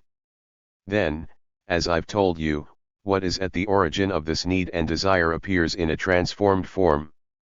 The scowl gets transferred into the circuit and ends up here the place where it's not for nothing that we encounter the other's image. What is known as the ego ideal is produced at the conclusion of this transformation of demand. However, on the signifying line, the principle of what is called prohibition and superego, articulated as coming from the other, emerges. Analytic theory has always had great difficulty in reconciling the existence, the coexistence, the codimensionality of the ego ideal 333 and the superego, whereas they correspond to different formations and productions. However, it's sufficient to draw this essential distinction between need and the words in which need is expressed to understand how these two products can be both codimensional and different. Even in its most primitive forms, the superego is formulated along the lower line of the articulation of signifiers, the line of prohibition, whereas the ego ideal is produced along the upper line of the transformation of desire, insofar as it's always linked to some kind of mask. In other words, the mask is constructed in dissatisfaction, via the intermediary of rejected demand. This is the point I wanted to bring you to today. 314. But, then, what is the outcome of this? There should be, in sum, as many masks as forms of dissatisfaction. Yes, that is actually how things seem, and you can take that as your guide with certainty. In the psychological dimension that unfolds following frustration, so alive for some subjects, you can pick out this relationship between dissatisfaction and the mask in their very declarations, and this would mean that, up to a point, there would be as many masks as there are forms of dissatisfaction. The plurality of a subject's relationships with others, according to the diversity of his dissatisfaction, poses a problem here. It's possible to say that, up to a point, it would make every personality a moving mosaic of identifications. What enables a subject to see himself as a subject requires the intervention of a third dimension, which I will leave aside for today and keep in reserve for next time. 334 This dimension is not introduced by genital maturation, as is said, nor by the gift of zero-ablativity, nor by any of the other moralizing blatherings that are the completely secondary features of the question. It's no doubt necessary that a desire intervene therein, a desire that is not a need, but eros, a desire that is not autoerotic, but, as they say, alloerotic, which is another way of saying the same thing. It's just that saying that is not enough, since genital maturation is not sufficient to bring about the decisive subjective reworking that will enable us to grasp the link between desire and the mask. Next time we will see the essential condition that binds the subject to a prevailing, privileged signifier that we call, not by chance, but because concretely it is the signifier, the phallus. We shall see that this is the stage at which, paradoxically, what enables a subject to see himself as one across the diversity of masks is realized, but also, moreover, to see what makes him fundamentally divided, marked by an essential spaltung between what is desire and what is mask. April 16, 1958. 19. Signifier, bar. And phallus. Desire is eccentric to satisfaction. Outline of the graph of desire. Friday's footprint. Aufhebung of the phallus. The other's castration. Today, we are going to keep exploring the distinction between desire and demand, which we think of as so essential to a well-conducted analysis that we believe that, without it, it will irresistibly slide into a practice of speculation founded on the terms frustration on the one hand and gratification on the other, which, to my mind, constitutes a real deviation in its approach. What we will do, then, is continue along the direction that we have already given a name to, the distance between desire and demand, their Spaltung. Spaltung is not a term I choose at random. It was, if not introduced, at least strongly emphasized in Freud's last work, the one he was in the middle of writing when he died. This Spaltung is truly a point of convergence in Freud's final meditation. We cannot say that it brought him back to it again and again because we only have a fragment of several pages which is in volume 17 of the Gesammeltwerke and which I advise you to read if you wish to get a sense of the question that this Spaltung raises in Freud's mind. You will see, however, the force with which he emphasizes that the ego's synthetic function is far from being everything as far as the psychoanalytic itch is concerned. I am, therefore, going to pick up from what I was saying last time, for I believe that one can only make progress here by taking 3 steps forward and 2 steps back, by starting again and advancing one small step at a time. I will move fairly quickly, all the same, and 335. 336. 316. Remind you of what I insisted on when I spoke about desire, on the one hand, and demand, on the other. 1. As far as desire is concerned, I emphasized that it's inseparable from the mask, and I quite especially illustrated this for you by recalling that it's too swift a move to make a symptom the simple underside in relation to an outside. I spoke to you about Elizabeth von R., about whom, as I was telling you, by simply reading Freud's text, one is able to formulate, since he himself articulates it, that her pain in the upper right thigh is her father's desire and her childhood friend's desire. In effect, this pain comes up when the patient evokes the time she was entirely enslaved to her sick father's desire and demands, and when her attraction to her childhood friend's desire, which she reproached herself for having taken into consideration, was at work in the margins. The pain in her left thigh is the desire of her 2 brothers-in-law, one of whom, the spouse of her younger sister, represents the good masculine desire, and the other, the bad. The latter was considered, moreover, by all these women as quite a nasty man. Beyond this remark, what we have to consider before we can understand what our interpretation of desire means is that in a symptom, and this is what conversion means, desire is identical to somatic manifestation. The latter is the front, as the former is the back. Moreover, since, if we have made any progress, it's only because things have been introduced in problematic phone, I introduced the problematic of desire insofar as analysis reveals it to us as determined by an act of signification. But the fact that desire is determined by an act of signification does not at all yield its meaning in any final form. It's possible that desire is a byproduct, as it were, of the act of signification. I cited a number of articles that formed a true introduction to the question of perversion, insofar as it presents itself as a symptom and not as the pure and simple manifestation of an unconscious desire. For me, these articles re-establish the moment at which the authors realize that there is just as much Verdrängung repression in a perversion as in a symptom. In one of these articles, published in the International Journal, 4th year, with the title Neurosis and Perversion, the author, Otto Rank, considers the fact that a subject, a neurotic, immediately after having successfully performed 317. His first coitus with satisfaction, this is not to say that others won't also be subsequently, commits a mysterious act, unique in his existence. Returning home from the place of the woman who had 337 granted him her favors, he performs a particularly successful exhibition. I think I already alluded to this in a seminar last year, in the sense that it's performed with the greatest abundance and security at one and the same time.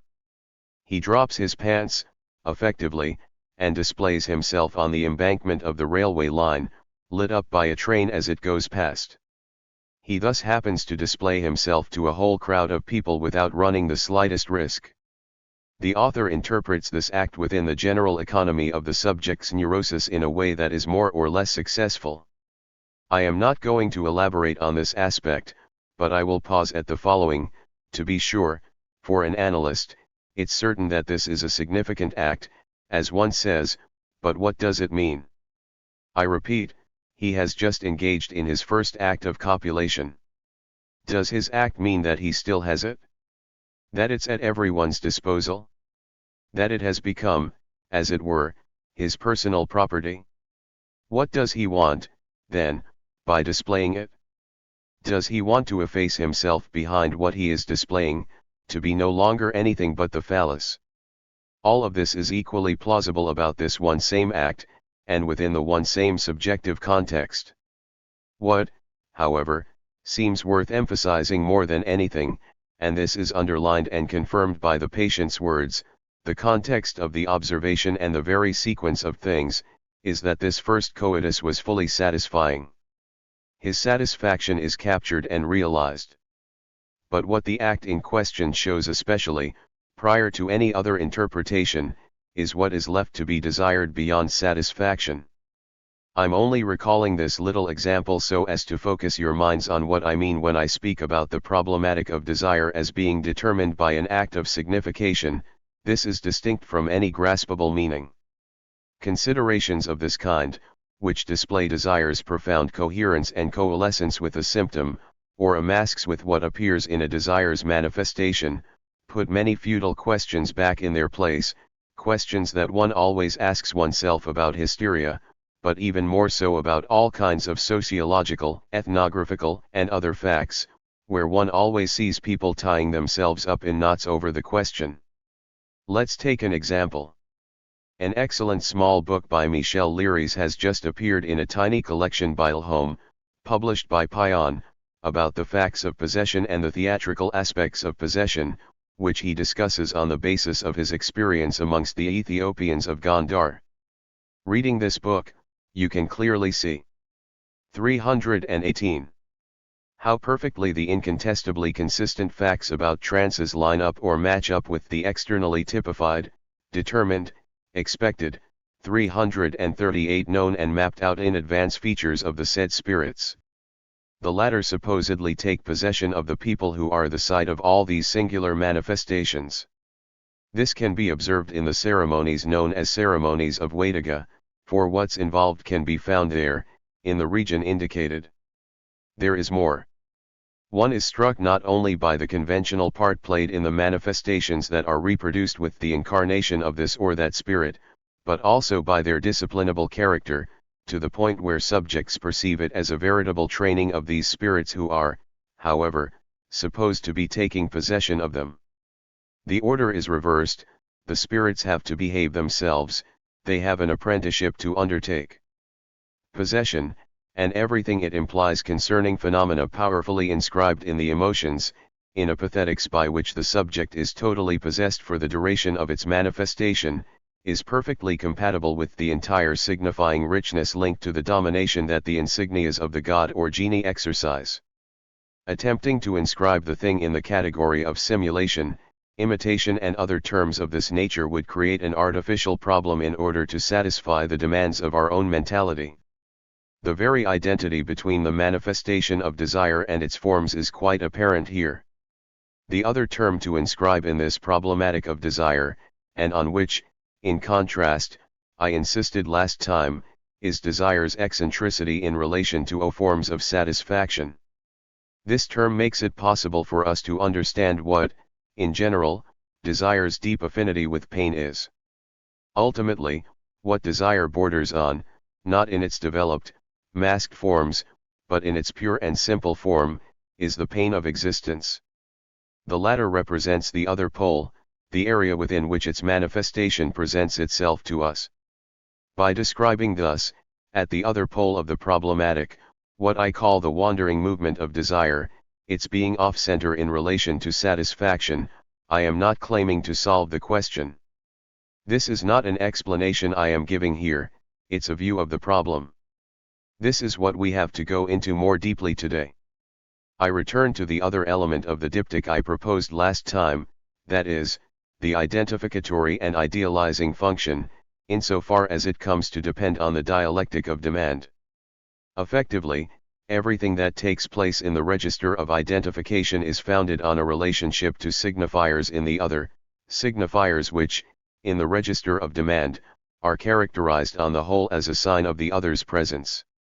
Something is also instituted there that must bear a relationship to the problem of desire, which is that the sign 319 of presence comes to dominate the satisfactions that this presence brings. This is what makes it the case that, so fundamentally, in such 339 an extended and constant manner, the human being engages as much in empty speech as in more substantial satisfactions, or at least in an appreciable and quite measurable proportion in comparison with the latter. The fundamental characteristic of what I have just been discussing is about this. Here, again, a complementary parenthesis to what I said last time. Does this mean that the human being is the only being who engages in empty speech? Up to a point, it isn't out of the question that some domestic animals have certain satisfactions linked to human speech. I have no need to evoke these things, but we do learn quite strange things if we can trust the words of those who are called, more or less appropriately, specialists, and who seem to have a degree of credibility. I thus allow myself to say that minks that have been kept in captivity for money, namely, to derive profit from their pelts, waste away and will yield the furriers only fairly mediocre products unless one converses with them. This makes rearing minks very onerous, apparently, and adds to the overall cost. What's apparent here, and we lack the means to pursue this any further, has to be linked to the very fact of being enclosed, that minks in their natural state, to all appearances and till further notice, do not have the possibility of having this satisfaction. I would simply like to go from there to giving you an indication of the direction from which, in connection with our problem, we can refer to Pavlovian studies on conditioned reflexes. At the end of the day, what are conditioned reflexes? In their most widespread form, which occupies the greater part of experience, the existence of conditioned reflexes rests on the intervention of signifiers in a more or less predetermined, innate cycle of instinctive behaviors. All the little electrical signals, the little buzzers and little bells which are drummed into the poor animals so as to make them secrete, on command, their various physiological productions, their gastric juices, they are all actually signifiers, really, and nothing but. They are the fabrication of experimenters for whom the world is very clearly constituted by a number of objective relations, a world an important part of which is formed by what one can rightly single out as properly signifying. In any case, the purpose of dreaming up and constructing all these things is to show the path of progressive substitution by which psychical progress can be conceived. One might wonder why, at the end of the day, when these 340 animals are well trained, they don't end up having acquired 320 some kind of language. Now, precisely, this leap isn't made.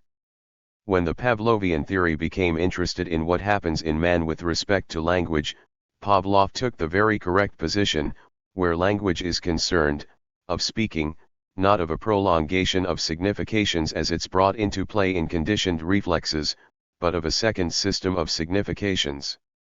This is to recognize, implicitly, for this is perhaps not fully articulated in the theory, that there is some difference between them. To try to define this difference, I would say that it's due to what I call the relationship to the big other, insofar as it is the locus of a unitary system of signifiers. I would also say that what the discourse of animals lacks is concatenation. Ultimately, I would state the simplest formula in this way: no matter how elaborate these experiments, what is not found, and what there is perhaps no question of finding, is the law by which the signifiers involved are organized. This comes down to saying that this is the law by which the animals would be organized. It's completely clear that there is no trace of reference to any such law, that is, to anything that goes beyond a signal or a short chain of signals, once they've been introduced. No kind of law like extrapolation is visible there, and that's why one can say that no one has ever managed to establish a law. I repeat, this is still not to say that there is no dimension of the other with a big zero for animals, but only that, effectively, nothing like a discourse ever comes of it for them. Where are we now? If we summarize what is involved in a subject's relationship to signifiers in the other, namely what is happening in the dialectic of demand, it's essentially this. What characterizes a signifier is not that it's substituted for the subject's needs, which is the case in conditioned reflexes, but that it's capable of being substituted for itself. A signifier is essentially substitutive in nature in relation to itself. In this direction, we can see that what is dominant, what matters, is the place it occupies in the other. What points in that direction, and this is what I am trying to formulate here in various ways as essential to the signifying structure, is this topological, not to say typographical, space whose law is the law of substitution. The numbering of places provides the fundamental structure of a signifying system as such. What one calls identification emerges, this is a fact highlighted by experience, inasmuch as the subject presents himself within a 341 world that is structured in this way in the position of other. In the absence of satisfaction, a subject will identify with the subject who is able to accede to his demand. 321. 2. I left you last time with this question, so, why not the greatest plurality of identifications? As many identifications as there are unsatisfied demands. As many identifications as there are others that place themselves in the subject's presence as responding, or not responding, to his demand. This distance, this Spaltung, is reflected here in the construction of this little schema that I am putting on the blackboard for you for the first time today. Here, we again find the three lines I have already repeated twice for you. See the formulas at the start of chapter 17, p. 285. I think that you have them in your notes, but I can go over them for you. The first line links the small d of desire to the image of A, on the one hand, and, on the other, to M, which is the ego, by the intermediary of the subject's relation to small a saj. The second line represents demand, inasmuch as it goes from demand to identification, passing through the position of the other 342 in relation to desire. Thus, you see the other split in two. Desire is there beyond it. This line passes through the signified of J, which is placed here, on the schema at this first stage that I detailed for you last time when I told you that the other only corresponds to demand. Because of the something that is what we are looking for, at a second moment it wij divide in two and establish itself in a relationship that is not single but double, and which I have already started through other avenues, with two signifying chains.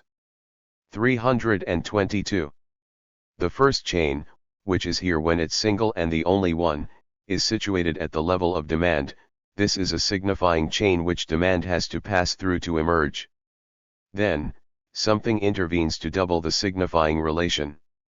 What does this doubling of the signifying relation correspond to? The bottom line can, for example, amongst other things, not in a univocal way, naturally, be identified, as has been done till now, with the mother's response. This is what happens at the level of demand where the mother's response lays down the law all by itself, that is, subjects the subject to its arbitrariness. The other line represents the intervention of another instance, corresponding to the paternal presence, and to the modes under which this instance is felt beyond the mother. Of course, it's not so simple. If it were all only a question of mummy and daddy, I would find it difficult to see how we could explain the facts we are dealing with. We shall now go into the question of the Spaltung, the gap between desire and demand responsible for this discordance or divergence that establishes itself between these two terms. This is why we still need to go back over what a signifier is. I know, you ask yourselves this every time we part, so, what on earth does he mean? You are right to ask because, to be sure, things are not said this way, it's not so common. Let's return to the question of what a signifier is at the elementary level. I propose that you stop and think about a number of remarks. For example, do you not think that with signifiers we are touching on something with respect to which one could speak of emergence? Let's begin with what a trace is. A trace is an imprint, not a signifier. One does, however, get the sense that there may be a relationship between the two, and in actual fact what is called the material of signifiers always partakes in something of the evanescent 343 character of a trace. That even seems to be one of the conditions for the existence of signifying material. It is not a signifier, however. Friday's footprint that Robinson Crusoe discovers during his walk on the island is not a signifier. On the other hand, if we suppose that for one reason or another he, Robinson Crusoe, effaces this trace, then the dimension of signifiers is clearly introduced. As soon as it's removed, where removing it has a meaning, that of which there is a trace is manifestly constituted as signified. If the signifier is thus a hollow, it's insofar as it bears witness to a past presence. Conversely, in what is a signifier, in fully developed signifiers in speech, there is always a passage, that is, something following each of the elements that are articulated together and that are, by nature, fleeting and evanescent. It's this passage from 323 to the next that constitutes the essential feature of what I call the signifying chain. This passage, insofar as it's evanescent, is the very thing that becomes voice. I won't even say signifying articulation, for it's possible that the articulation remains enigmatic, but it's the voice that sustains this passage. It's also at this level that what corresponds to what we initially designated as the signifier as bearing witness to a past presence emerges. Conversely, when the passage is present, something emerges that deepens it, that is beyond it and that makes it a voice. What we still find there is that if there is a text, if the signifier is inscribed among other signifiers, what remains after the effacement is the place where one has done the effacing, and this place also sustains transmission. Transmission is something essential there, since it's due to it that what is linked together in the passage adopts the consistency of voice. As to the question of emergence, this is one essential point to grasp, which is that a signifier as such is something that can be effaced, leaving nothing but its place, that is, it can no longer be found. This is an essential property, and it means that, while one can speak of emergence, one cannot speak of development. In reality, a signifier contains this property within itself. I mean that one of the fundamental dimensions of a signifier is to be able to cancel itself out. It is a possibility that in this context we can describe it as a mode of the signifier itself. It's materialized by something very simple which we are all familiar with, and we cannot allow the trivial nature of its use to hide its originality. It's the bar. Every kind of signifier is by nature something that can be barred. Ever since there have been philosophers who think, a great deal has been said about Aufhebung, and they have learned to make a more 344 or less cunning use of it. The word essentially means cancellation. For example, I cancel my subscription to a newspaper, or my reservation somewhere. It also means, owing to an ambiguity of meaning that renders it valuable in the German language, raised to a power, to a higher situation. It doesn't seem that one dwells enough on the fact that properly speaking there is only one kind of thing that, in general terms, can be annulled, and that is a signifier. In truth, when we cancel anything else, whether it's imaginary or real, we thereby elevate it to the grade, to the title of a signifier. There is, therefore, in signifiers, in a chain of signifiers, in operating with or using them, something that is always apt to demote them from their function in a line or in a lineage. The bar is a sign of bastardry, to demote them as such by virtue of the properly signifying function of what I will call high regard. I mean that a signifier can 324 have a place in what is pre-given in a battery of signifiers, insofar as this battery forms a particular system of signs that are available in an actual, concrete discourse, and also that it can always lose the function its place creates for it and be torn from this place in the constellation that the signifying system introduces when it applies itself to the world and punctuates it. From there, it falls from discredit deconsideration into desideration, where it's marked by the fact that it leaves something to be desired. I am not just amusing myself by playing on words. I merely wish, through the use of words, to show you which direction brings us closer to our object, which is desire, by exploring its links with the play of signifiers. Contrasting consideration with desideration marked by the bar of the signifier is, of course, only a beginning and doesn't solve the question of desire, whatever homonymy the conjunction of these two terms which meet in the Latin etymology of the French word désir lends itself to. The fact remains that it's when a signifier is present as struck out, marked by the bar, that we have what one can call a product of the symbolic function. It's a product insofar as it's isolated and distinct from the general chain of signifiers and the law it establishes. It's only when it can be barred that a signifier acquires its proper status, that is, enters into this dimension which makes every signifier, in principle, to specify what I mean here, revocable. The term Aufhebung is used by Freud, and in some quite amusing places where no one seems to have thought of looking for it. All 345 of a sudden, when Freud uses it, we wake up. It's not that the word has the same resonance for him as it does for Hegel. Every signifier is revocable in principle. As a result, for anything that is not a signifier, that is, for the real in particular, the bar is one of the surest and shortest ways to raise it to the dignity of a signifier. I have already pointed this out to you in an extremely precise manner with respect to the fantasy of the child being beaten. 3. At the outset, this sign that the child is being beaten by the father is the sign of the hated brother's humiliation.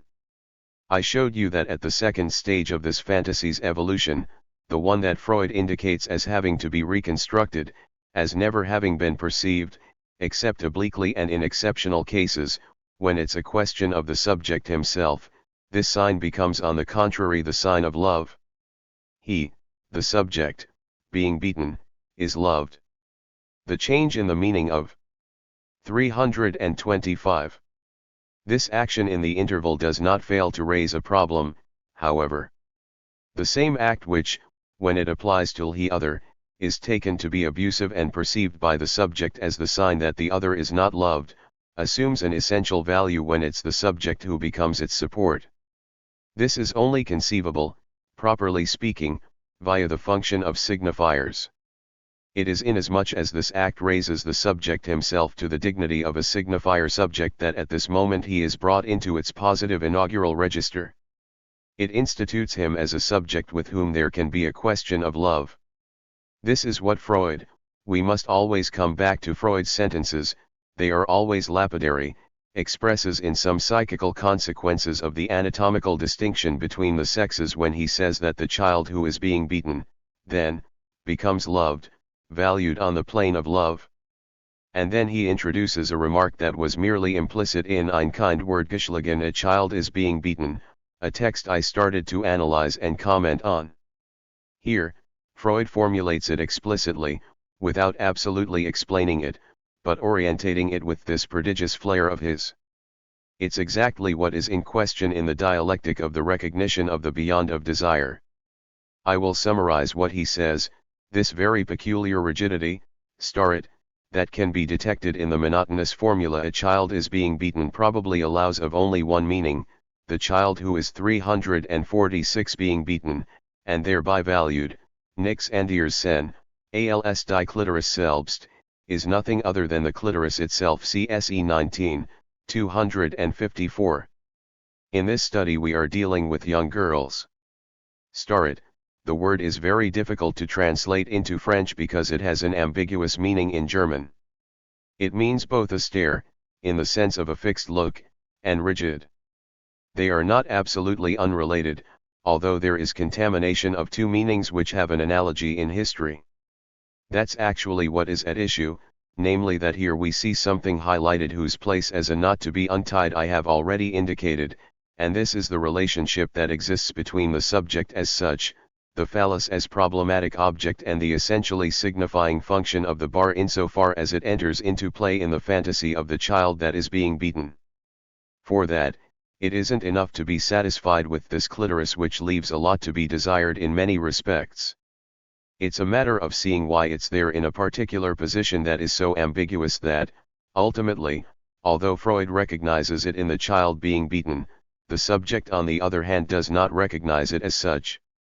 It's in fact a question of the phallus inasmuch as it occupies a certain place in the economy of the subject's development and is the indispensable support of subjective construction as the pivot of the castration. 326. Complex and penisnade. It now remains to be seen how it enters into play in the subject's capture by the signifying structure, one of whose essential terms I have just recalled, or conversely. For this we should pause for a moment at the mode in which the phallus can be considered.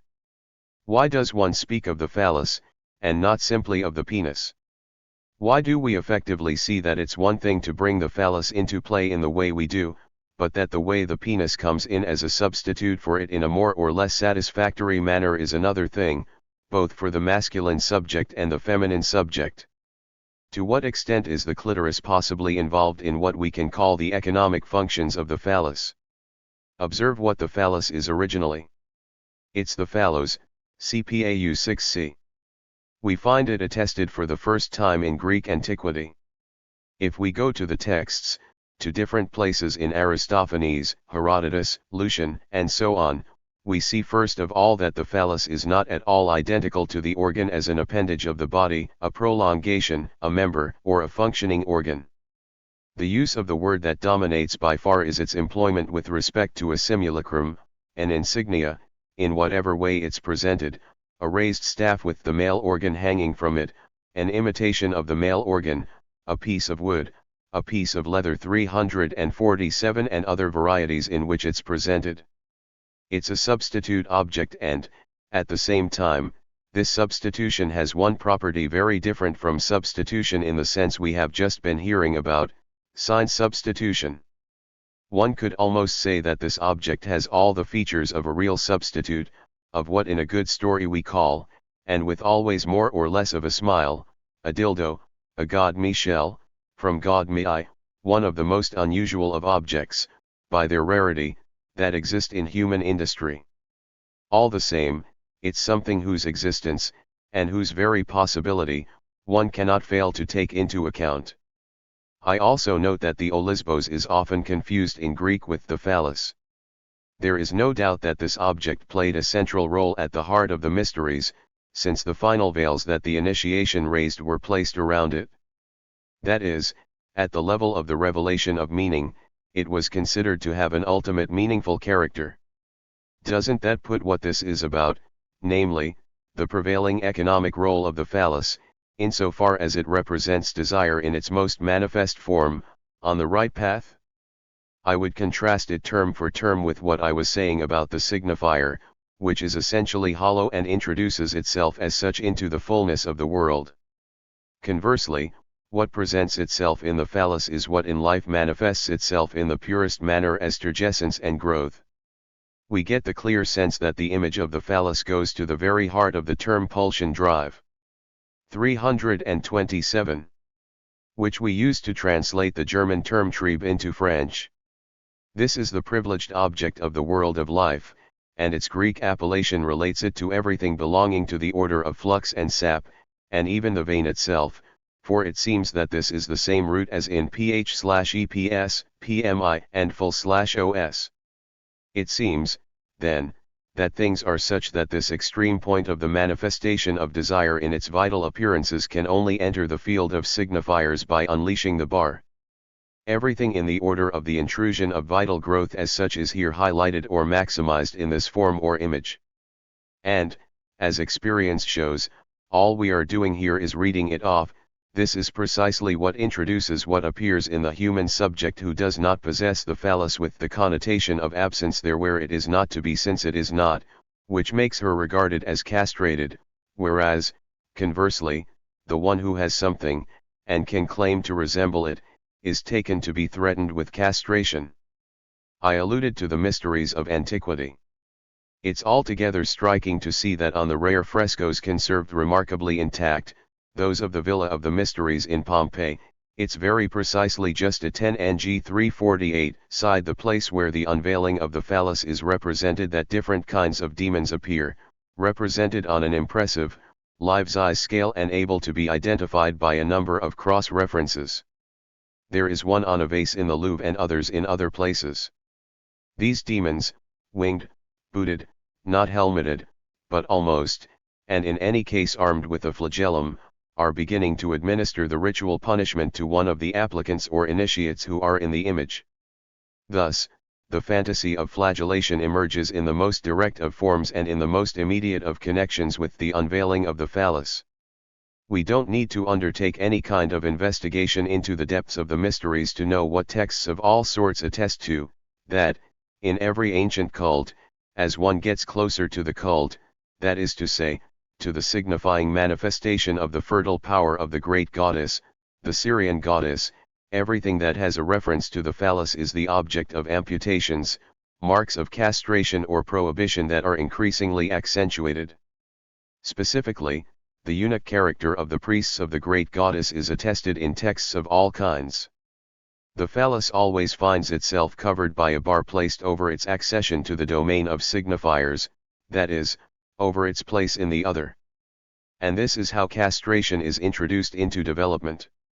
It's never, you see this directly in observations, by means of a prohibition on masturbation, for example.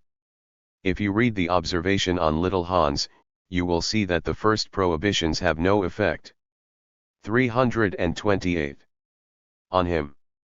If you read the history of André Gide, you will see that his parents fought during all his early years to stop him from it, and that Professor Bruhardel, showing him the huge pikes and the long knives that he had on his wall, because it was already the fashion amongst doctors to have a whole second-hand shop at one's place, promised him that if he did it again it would be sawn off. And the child Gide recounts very well that he did not believe in such a threat for one single moment, because he thought it was excessive, in other words, nothing more than the occasion for the emergence of Professor Bruhardel's own fantasies. That's not at all what this is about. As the texts show us, and observations as well, this has to do with that being in a world who, in reality, would have the least cause to consider herself castrated, namely, the mother.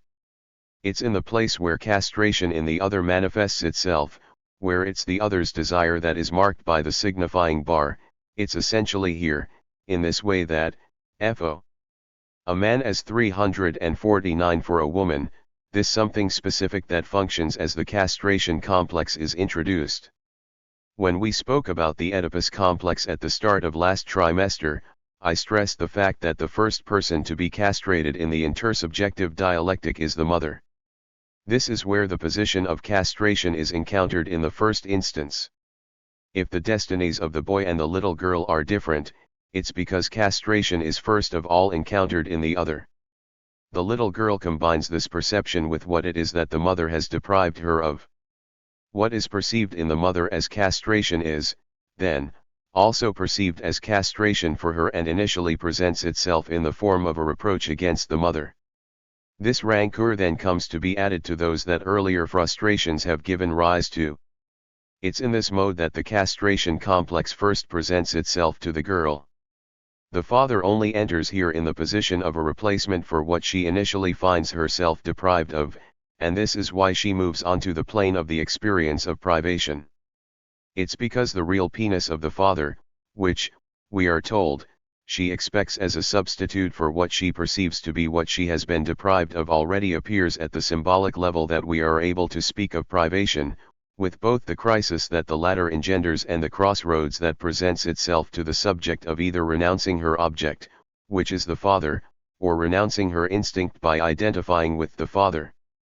This produces a curious consequence. Precisely as a result of having been introduced into the woman's castration complex in the form of a symbolic substitute, the penis is the source in the woman of all sorts of conflicts of the conflicts of jealousy type. The 329. Partner's infidelity is experienced in her as a real privation. The emphasis is quite different here from the same conflict seen from the side of the man. I'm going through this quickly. I will come back to it, but there is one more thing that we really must see. If the phallus is encountered in the barred form where it has the place of indicating the other's desire, what about the subject? In my remaining comments I will show that the subject also has to find his place as a desired object in relation to the other's desire. Consequently, and as Freud indicates to us with such remarkable insight in A Child is Being Beaten, it's always insofar as the subject is and is not the phallus that he will ultimately have to be situated and find his identification as subject. In short, as we can see, the subject is, as such, himself a subject marked by the bar. This is manifest in the woman. Today I have been exploring the effects of her development concerning the phallus in one simple Indy 350 cation. The woman, the man also, moreover, finds herself caught in an insoluble dilemma, around which it's necessary to place all the typical manifestations of her femininity, whether neurotic or not. As to finding her satisfaction, there is first of all the man's penis, then, by substitution, the desire for a child. I'm doing no more here than indicating what is current and classical in analytic theory. But what does that mean? That, ultimately, she will only obtain satisfaction that is as deep, fundamental, and instinctual as that of maternity, and as demanding moreover, via the pathways of lines of substitutions. It's inasmuch as the penis is initially a substitute, I would go so far as to say a fetish, that the child, he too, is, then, in a certain way, a fetish. There you have the pathways by which the woman finds what is, let's say, her instinct and her natural satisfaction. Conversely, for everything that is aligned with her desire, she will find herself tied to the necessity that to a variable degree is implied by the function of the phallus, to be this phallus, insofar as it's the very sign of what is desired. However verdrank the phallus's function may be, it's what the manifestations of what is thought of as femininity correspond to. The fact that she displays herself and offers herself as an object of desire identifies her in a latent and secret manner with the phallus and situates her being as subject as the desired phallus, the signifier of the other's desire. This being locates her beyond what one may call feminine masquerade, since everything that she displays of her femininity is ultimately linked to this profound identification with the phallic signifier, which is the most linked with her femininity. What we see appear here is the root of what, in the subject's completion on the path to the other's desire, can be called her profound. 330. Verwerfung, her profound rejection, qua being, of how she appears as a woman. Her satisfaction goes via a substitutive path, whereas her desire manifests itself on a plane where it can only end in a profound Verwerfung, a profound estrangement of her being in relation to how she feels she is obliged to appear. Don't think that the situation is any better for the man. It's even more comical. The phallus, he has it, the poor bastard, and indeed it's the knowledge that his mother doesn't have it that traumatizes him, for then, since she is much stronger, where does that leave us? Karen Horney revealed one of the most essential sources of the disturbances of the castration complex in the primitive fear of women. Just as the woman is caught in one dilemma, so the man 351 is caught in another. For him, masquerade is established along the lines of satisfaction, because he resolves the question of the danger that threatens what he effectively has, we well know how, namely by simply identifying with the one who possesses its insignias and gives every appearance of having escaped the danger, that is, with the father. Ultimately, man is only virile through an indefinite series of proxies that come to him from all his male ancestors, passing via his immediate ancestor. But conversely, in line with desire, that is, inasmuch as he has to find his satisfaction with a woman, he also is going to seek the phallus. Now, we all have testimony of this, clinical and other, I will come back to it, it's because he does not find this phallus there where he is looking for it, that he looks for it everywhere else. In other words, for the woman, the symbolic penis is inside, as it were, the field of her desire, whereas for the man it's outside. This explains why men always have centrifugal tendencies in monogamous relationships. Inasmuch as she is not herself, that is, inasmuch as in the field of her desire she has to be the phallus, the woman experiences the Verwerfung of subjective identification, the one that arises where the second line, the one starting with the capital D, ends. See the formulas on p. 285. And it's inasmuch as he is not himself either, insofar as he satisfies, that is, insofar as he obtains the other's satisfaction, but only perceives himself as the instrument of that satisfaction, that the man finds himself in love outside his other. The problem of love is the problem of the profound division it introduces into the subject's activities. What is at issue for a man, following the very definition of love, to give what one does not have, is to give what he does not have, the phallus, to a being who is not it. April 23, 1958. The dialectic of desire and demand in the clinical study and treatment of the neuroses. XX The dream by the butcher's beautiful wife. The other's desire. Unsatisfied desire. The desire for something other. Barred desire. Dora's identification. If the things of man, which we are concerned with in principle, are marked by his relationship to signifiers, one cannot use signifiers to speak about these things in the way one does when speaking about things that signifiers help him pose.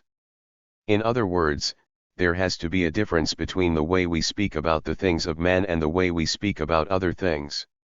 We know very well today that things are not indifferent to being explored by signifiers, that they bear a relationship to the order of the logos and that this relationship has to be studied.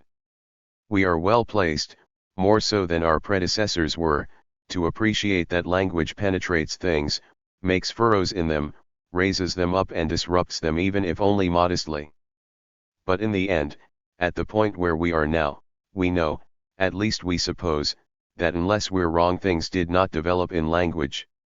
That, at least, was where one started for the work of science as it's currently constituted, the work of the science offices. Think, first, of purifying language, that is, of reducing it to the necessary minimum for it to be able to grasp onto things, which is the principle of what is called the transcendental analytic. In short, people have contrived to disconnect language as much as possible, not totally, of course, from the things with which it was deeply connected up until a certain period that corresponds more or less to the beginning of modern science, in order to reduce it to its interrogative function. Now, everything has become complicated. Do we not observe? 355. 334. Strange upheavals in things, which are certainly not unconnected to the way in which we question them. And, moreover, curious 356 impasses in language, which, as soon as we start speaking about things, become strictly incomprehensible to us. But that is not our concern. We are dealing with man.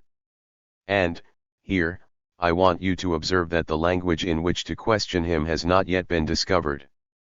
We think we have discovered it when we employ the discourse of the Academy or of psychiatric psychology, until otherwise informed, they are the same thing, for the things of man. We ourselves can very adequately perceive the poverty, and moreover the immutability, oft constructions that we engage in, for, if the truth be known, over the century since in psychiatry one has been speaking about hallucinations, almost no progress has been made and they can still not be defined in any other than a ridiculous manner. The entire language of psychiatric psychology presents the same handicap, moreover, and makes us aware of its profound stagnation. We say that such and such a function is being reified, and we feel the arbitrariness of these reifications, when for example we speak in a Blue Larian language about dissociation in schizophrenia. And when we say reifi we get the impression that we are formulating a valid critique. What does that mean? It's not at all that we are reproaching the psychology with having turned man into a thing. If only it did make a thing of him, for that is indeed the aim of a science of man.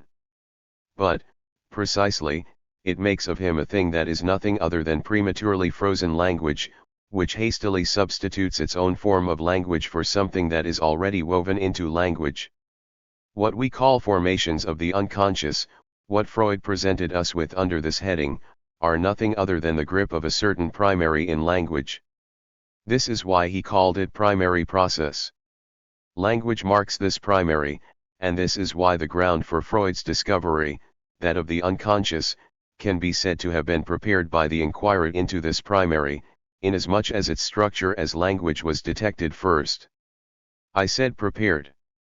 Freud's discovery effectively made it possible for the inquiry into this primary to be prepared for and for an accurate inquiry into primary tendencies to be commenced.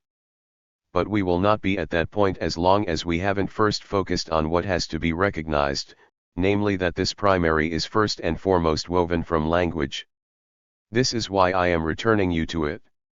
Those who dazzle you with the synthesis of psychoanalysis and biology are showing you that it's obviously a lure, not only by virtue of the fact that till now there have been absolutely no developments in 335 this direction, but because until further notice it's a swindle even to promise them.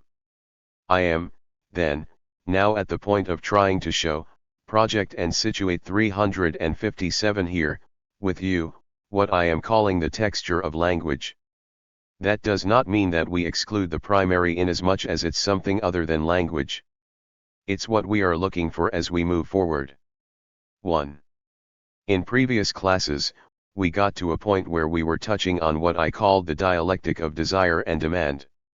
I was saying to you that, in demand, identification is with the object of a sentiment. Why, in the end, is that so? Precisely because nothing intersubjective can be established unless the other with a big zero speaks. Or, again, because the nature of speech is to be the speech of the other. Or, again, because everything that is a manifestation of primary desire is necessarily established on what Freud, following Fechner, calls the other scene, because that is necessary for man's satisfaction inasmuch as, being a speaking being, his satisfactions have to pass through the intermediary of speech. This one fact introduces an initial ambiguity. Desire is obliged to be mediated by speech, and it's apparent that it is only in the other as the locus of speech that the speech gains its status, becomes established and develops in its nature. Now, it's clear there is no reason why the subject should be aware of this. I mean that the distinction between the other and him himself is the most difficult of distinctions to make at the outset. Freud thus emphasizes the symptomatic value of this moment of childhood in which the child thinks his parents know all his thoughts, but he explains the link between this phenomenon and speech very well. Since the subject's thoughts have been formed in the other's speech, it's quite natural that in the beginning his thoughts should belong to this speech. On the imaginary plane, on the other hand, at the start there is only a weak border between the subject and the other, an ambiguous border in the sense that it can be crossed. The narcissistic relation is open, effectively, to permanent transitivism, as the child's experience shows here also. These two forms of ambiguity, these two limits, one located on the imaginary plane, the other belonging to the symbolic order whereby desire is grounded in the other's speech, these two forms of crossing over which mean that the subject is alienated are not 336 to be confused with one another. As experience shows, it is, on the contrary, their discordance that opens up an initial possibility for 358 the subject to differentiate himself as such. Of course, he differentiates himself most particularly on the imaginary plane, establishing himself in a position of rivalry with his semblable in relation to a third object. But there always remains the question of what happens when there are two of these subjects, namely, when it's a question of the subject sustaining himself in the presence of the other. This dialectic is limited to the one called the dialectic of recognition, of which you have some idea, at least some of you do, due to what I have communicated about it here. You know that a certain Hegel sought the mainspring of this in the conflict of enjoyment and in the struggle called the struggle to death, from which he extracted his entire master-slave dialectic. All this is very important to know, but of course this does not cover the entire field of our experience, and for the best of reasons. The fact is that there is something other than the dialectic of the master-slave struggle. There is the child's relationship to its parents, and there is, precisely, what occurs at the level of recognition when what is involved is not a struggle, not a conflict, but a demand. It is, in short, a question of seeing when and how the subject's desire, alienated in demand, profoundly transformed by the fact of having to pass through demand, can and must be reintroduced. These are simple things I am telling you today. Primitively, the child, in its impotence, finds itself entirely dependent on demand, that is, on the other's speech, which modifies, restructures and profoundly alienates the nature of its desire. This dialectic of demand corresponds more or less to the period that is called, rightly or wrongly, pre-Oedipal and, surely rightly, pre-genital. By virtue of the ambiguity of the limits between the subject and the other, we see introduced into demand the oral object, an object which is incorporated inasmuch as it's demanded on the oral level, and the anal object, the support of the dialectic of the primitive gift, essentially tied in the subject to the fact of satisfying or not satisfying an educative demand, that is, the demand to accept or not to accept, to let go of a certain symbolic object.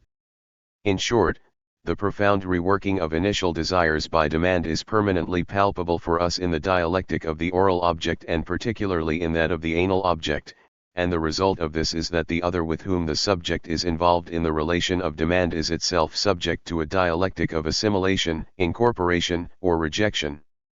Something different, then, has to be introduced, something by which the originality, irreducibility, and authenticity of the subjects 337. Desire is re-established. The progress that is made at the time of the so-called genital stage means nothing else. It consists in the fact that 359 the subject, installed in the initial, pre-genital dialectic of demand, encounters another desire at some point, a desire that has not yet been integrated, and cannot be integrated without much greater critical and even more profound reworkings than is the case for the initial desires. The usual way in which this other desire is introduced for the subject is as the other's desire. The subject recognizes a desire beyond demand and locates it beyond the first other to whom he addresses his demand, let's say, to focus our minds, the mother. What I am saying here is just one way of expressing what people have always taught, which is that it's via the Oedipus complex that genital desire is assumed and takes its place in subjective economy. But what I intend to draw your attention to is the way this desire of the others functions, insofar as it makes it possible for the real distinction between the subject and the other to become established once and for all. At the level of demand, there is a situation of reciprocity between the subject and the other. If the subject's desire depends entirely on his demand of the other, what the other demands also depends on the subject. This is expressed in the relations between child and mother by the fact that the child knows full well that he, too, holds some part of the mother's demand that he can refuse, by refusing, for example, to accede to the request for excremental regulation. This relationship between the two subjects over demand demands to be completed by the introduction of a new dimension which makes the subject something other than a dependent subject, whose relation of dependence makes this being essential. What must be introduced, and which is there right from the start, latent from the outset, is that beyond what the subject demands and beyond what the other demands of the subject, there has to be the presence and the dimension of what the other desires. Initially, this is profoundly veiled for the subject but nevertheless immanent to the situation, and it's what is going to unfold, little by little, in the experience of the Oedipus complex. It is essential in the structure, and it is more original and more fundamental than the perception either of the relations between the father and the mother, which I have expanded on in what I have called the paternal metaphor, or of any point that results in the castration complex and constitutes a development in what lies beyond demand. The fact that the subject's desire is initially located and discovered in the existence as such of the other's desire, desire as distinct from demand, is what I want to illustrate for you today with an example. Which example? It is a requirement that it be the first one. 338.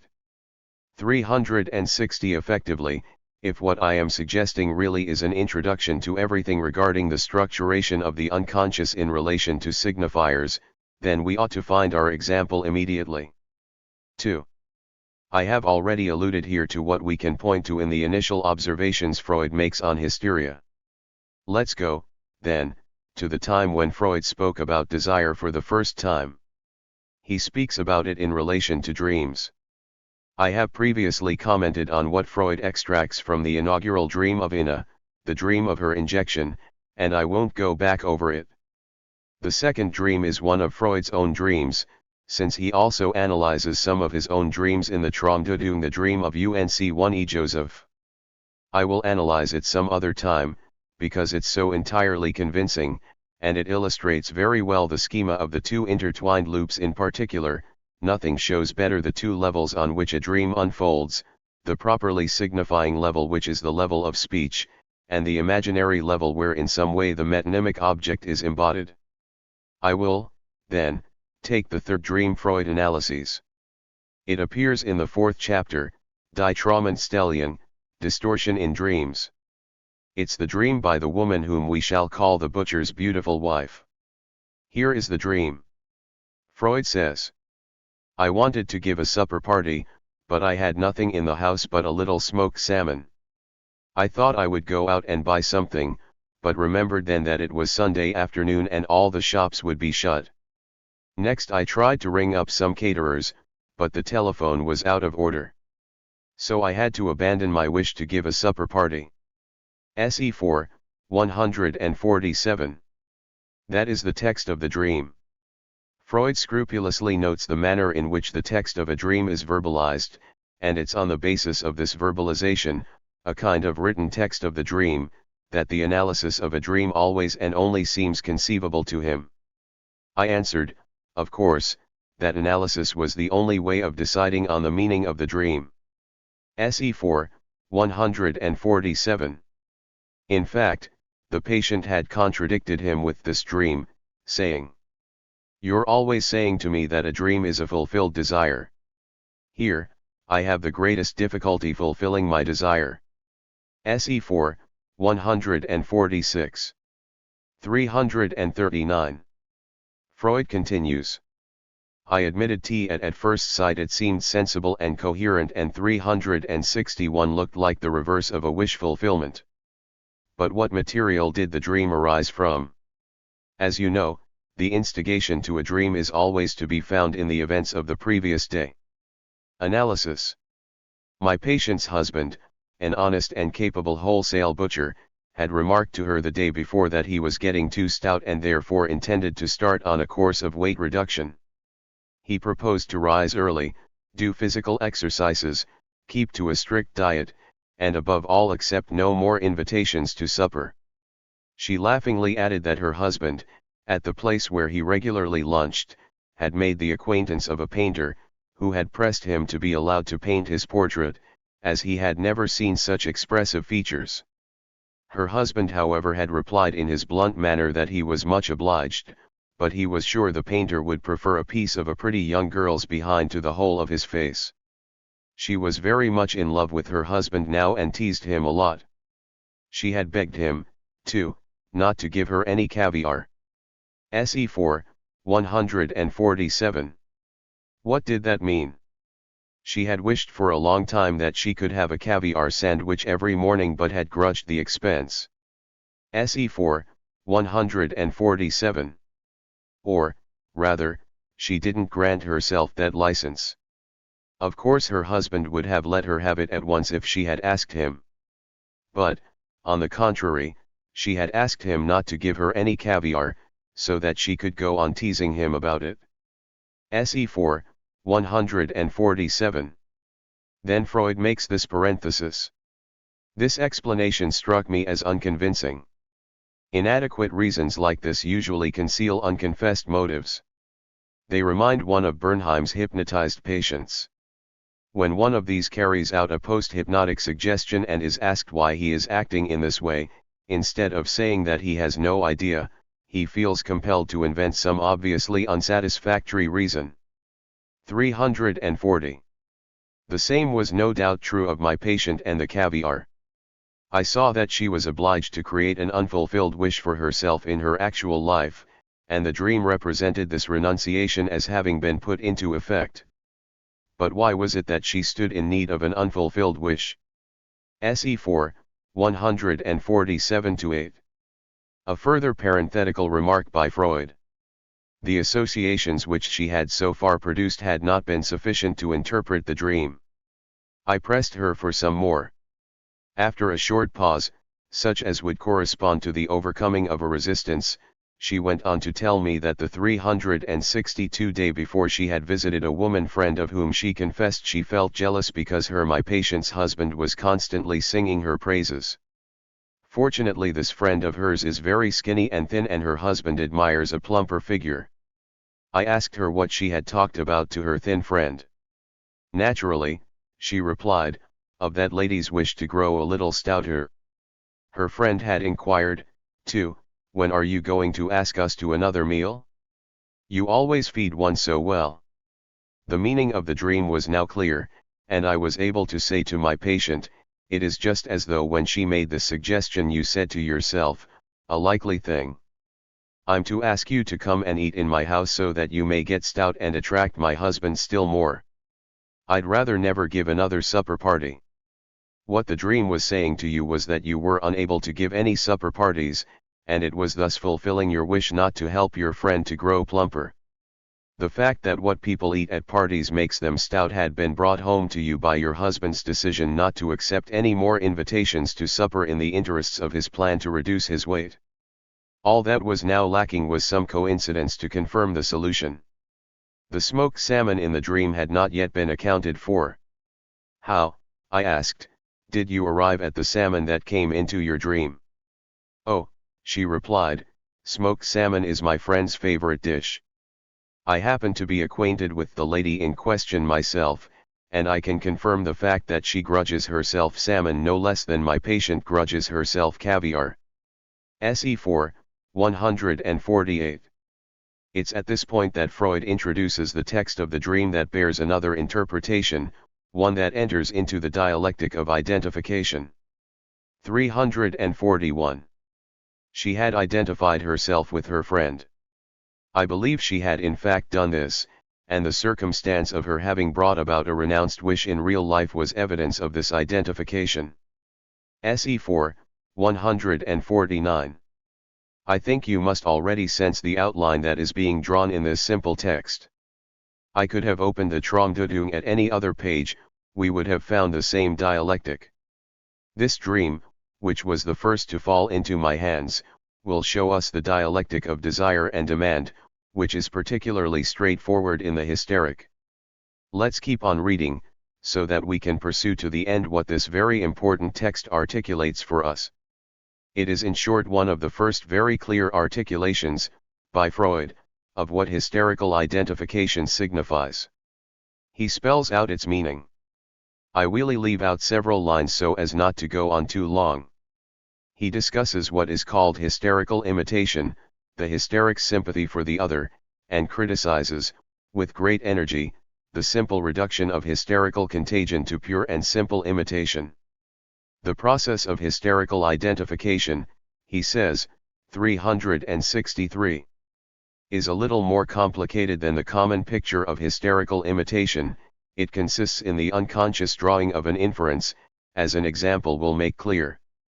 Supposing a physician is treating a woman patient, who is subject to a particular kind of spasm, in a hospital ward among a number of other patients. He will show no surprise if he finds one morning that this particular kind of hysterical attack has found imitators, but the psychical infection has occurred along some such lines as these. As a rule, patients know. SE 14, 149. You have to be aware of the importance that such a remark carries. I am not saying simply at the time at which it was made, but for us still. more about one another than the doctor does about any of them, and after the doctor's visit is over they turn their attention to one another. SE 4, 149. An essential comment.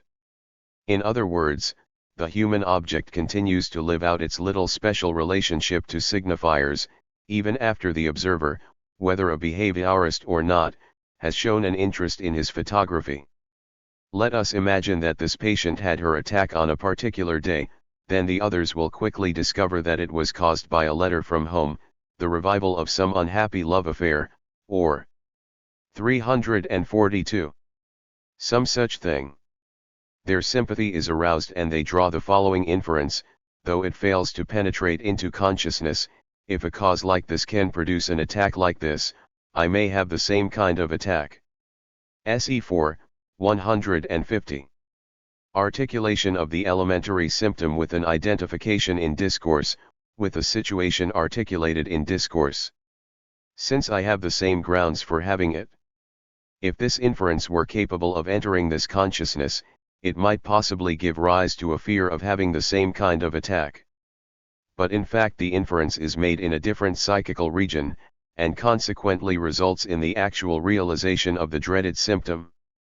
Thus identification is not simple imitation but assimilation on the basis of a similar etiological pretension. It expresses a resemblance and is derived from a common element which remains in the unconscious.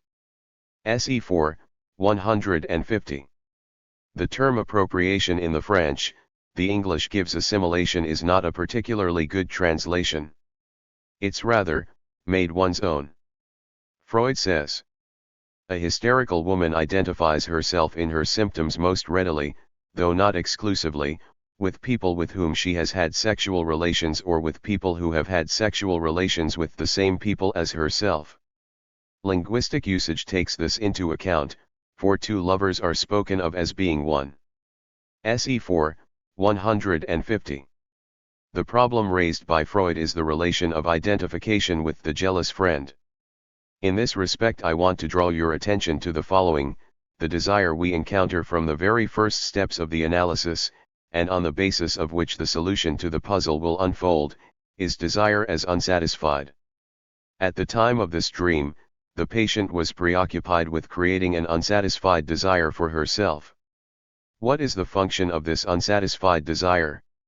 What we effectively read in the dream is the satisfaction of a wish to have an unsatisfied desire. And what we discover in this connection is the underlying situation, which is man's fundamental 364 situation, between demand and desire, to which I am trying to introduce you, and which effectively I am introducing you to via hysteria, because the hysteric is suspended between this necessary split, as I was showing you earlier, between demand and desire. Here, it could not be any clearer. 343. What was she asking for before the dream, in her life? What is this patient, very much in love with her husband, asking for? It's love, and hysterics, like everybody else, ask for love, except that, for them, it's more of an encumbrance. What does she desire? She desires caviar. You just have to read. And what does she want? She wants not to be given caviar. The question is precisely knowing why. For a hysteric to enter into a commerce of love that she finds satisfying, it's necessary, first, that she desires something else, and the caviar has no other role than to be the something else, and, in the second place, that in order for the something else to fulfill the function that is its task to fulfill, precisely, one doesn't give it to her. Her husband would ask for nothing better than to give her caviar, but she imagines it would probably be so that he would be left alone. But what Freud tells us in so many words is that she wants her husband not to give her caviar so that they can continue to be madly in love, that is, tease one another and make each other's lives endlessly miserable. These structural elements, apart from the fact that we have stopped to think about them, are not particularly original, but they are beginning to take on meaning here. What is expressed is a structure which, beyond its comical side, has to represent something necessary. The hysteric is precisely a subject who finds it difficult to establish a relation, one that enables her to retain her place as a subject, with the constitution of the other as big other and bearer of the spoken sign. This is the very definition that one can give of the hysteric. In a word, the hysteric, man or woman, is so open to suggestion through speech that there must be something in it. In group psychology and the analysis of the ego, Freud inquires into the way in which hypnosis arises, when its relation to sleep is far from being transparent, and when the tendency that suits it to certain people, whereas others refuse it and radically distance themselves from it, remains enigmatic.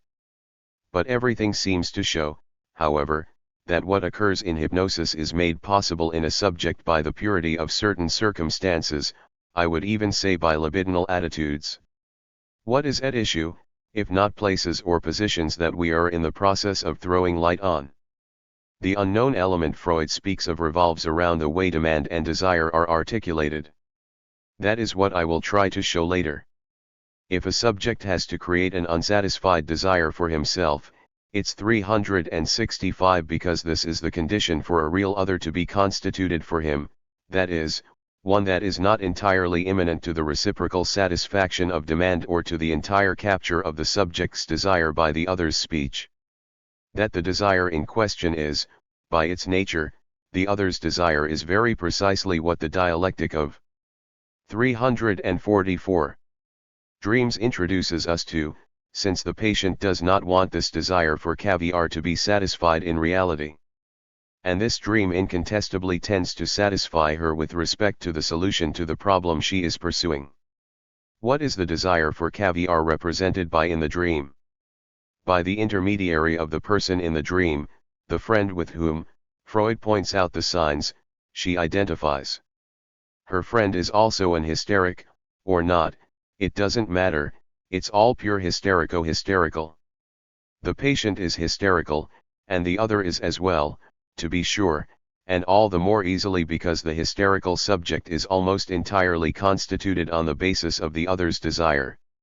The desire that the subject makes clear in the dream is the preferred desire of her friend, the desire for salmon, and even when she is unable to give a dinner party, this is all that she is left with, smoked salmon, which is an indication of the other's desire as well as of the fact that it's capable of being satisfied, but only for the other. Besides, there is nothing to worry about, we have some smoked salmon. All the same, the dream does not say that things come to the point where she gives it to her friend, but the intention is there. On the other hand, what gets stranded is her friend's request, the dream's genetic element. She asked her if she could come to dinner at her place where one eats so well, and where, moreover, one can meet the handsome butcher. This amiable husband who always speaks so of her friend must also have his own little desire inside his head, and the backside of the young girl evoked so promptly in relation to the proposition by the amiable painter who would like to draw him and sketch such an interesting, expressive face is certainly there as proof. In a word, everyone has his little desire beyond, simply more or less intensified. Except that, in the specific case of an hysteric, desire as lying beyond all demand, that is, as having to occupy its function in the name of a refused desire, plays a role very much in the foreground. You will never understand anything about hysterics, him or her, if you don't start with this primary, structural element. Moreover, in man's relationship to signifiers, the hysteric is a primordial structure. Should you push the dialectic of demand far enough with a subject, you will always encounter the spa/tomb between demand and desire at some point in the structure, at the risk of committing major 366 errors, that is, of rendering the patient hysterical, for everything that we analyze there is, of course, unconscious for the subject. In other words, an hysteric does not know that he cannot find satisfaction in the demand, but it's quite essential that you yourself know this. These notations are now going to enable us to begin to point to what the little diagram that I drew for you last time means, the 345 interpretation of which it was a little premature to give you then. See the diagram on p. 321. As I have told you, What manifests itself as a need must be expressed in demand, that is, must be addressed to the other A. An encounter takes place opposite, or does not take place, and it occupies the place of the message C, that is, what in the other is signified. Then, a relic of demand is produced, which consists in the alteration of what manifests itself in the still unformed state of the subject's desire, which manifests itself in principle in the form of the subject's identification. I will come back to this next time, with Freud's text in hand, and you will see that the first time he speaks in a fully articulated manner about identification, you can already look it up if your heart is in it. Primitive identification is not articulated in any other way than I have noted for you here. You are aware, moreover, that down the path along which the narcissistic short circuit is introduced, there already exists a possibility, an opening, an outline. What's essential in what I gave you when describing the function of the phallus is that it's the signifier that is the mark of what the other desires insofar as it itself, as a real, human other, is, in its economy of being, marked by the signifier. It's this formula that we are precisely in the process of studying. It's precisely insofar as the other is marked by the signifier that a subject can through there, and only through there, through the intermediary of the other, recognize that he, too, is marked by the signifier, that is, that there is always something that remains beyond what can be satisfied through the intermediary of the signifier, that is, through demand. This split created around the action of signifiers, this irreducible residue linked to signifiers, also has its own sign, but this sign is going to be identified with this mark in the signified. This is where a subject must encounter his desire. In other words, it's insofar as the other's desire is barred that the subject will recognize his own barred desire, his own unsatisfied desire. It's at the level of this desire, barred through the intermediary of the other, that the subject's encounter with his most authentic desire, namely genital desire, occurs. It's for this reason that genital desire is marked by castration, in other words by a 367 particular relationship to the signifier phallus. The two things are equivalent. What we find first off corresponds to demand, that is, at an initial stage, the mother's speech. This speech itself has a relation to a law that lies beyond, and which, as I have shown, is incarnated by the father. This is what constitutes the paternal metaphor. But you have the perfect right to think that not everything is reducible to this. 346. Layering of speech, and I think that this sort of lack must have left you too, with something to be desired when I explained it to you. Effectively, beyond speech and beyond overspeech, beyond the law of the Father, whatever one calls it, something else is required. This is the capacity in which this chosen signifier, the phallus, is introduced and, naturally, it's situated at the same level as the law. Under normal conditions, it's located at a second order of the encounter with the other. This is what, in my little formulas, I have called C, the signifier of barred A. It's precisely the question of what I have just now defined as being the function of the signifier phallus, namely, the function of marking what the other, as marked by the signifier, that is, as barred, desires. Where is the subject? When we are no longer dealing with the ambiguous subject, at one and the same time perpetually dipping into the speech of the other and getting caught up in the specular, dual relationship with the little other, but rather with the constituted and completed subject of the Z-shaped formula, this is the subject insofar as the bar has been introduced, namely, insofar as he himself is also marked somewhere by the relationship to signifiers. This is why we find it here, in $0D, where the subject's relation to demand as such happens. How are we to explain the necessary stage by which the Oedipus complex is integrated with the castration complex, namely, the structuration of the subject's desire through them? How does that happen? You can see it set out on this diagram. This beyond relationship to the other's speech is introduced through the signifier phallus. But, of course, once it is constituted and the signifier phallus is there in this place as the other's desire, it doesn't remain there, but becomes integrated into the other's speech and, with all the consequences that follow, occupies its place this side of, in the primitive place of the speech relationship with the mother. It's here that it plays its role and takes on its function. In other words, this beyond I have posited, inasmuch as I am attempting to determine the requisite stages for the integration of speech to enable desire to take its place for the subject, remains 368 unconscious for the subject. Henceforth, this is where the dialectic unfolds for him, without him knowing that this dialectic is only possible insofar as his desire, his true desire, finds its place in a relationship, which therefore remains unconscious for him, with the other's desire. In short, these two lines are normally interchangeable, see lines 2 and 3 on p. 285. Solely because they have to be interchangeable, all sorts of accidents can happen in the interval. We will encounter these accidents. 347. In various forms. I simply wish to point out to you today the elements of the deficiency that is always to be found in hysterics. 3. Take the Dora case. In her we see this beyond the other's desire produced in its pure state, and we can point out why a portion of the set of elements is missing. There is absolutely no mention of the mother. You have perhaps observed that she is completely absent from the case. Dora is exposed to her father. It's from her father that she wants love. It has to be said that before the analysis Dora's life is neatly balanced.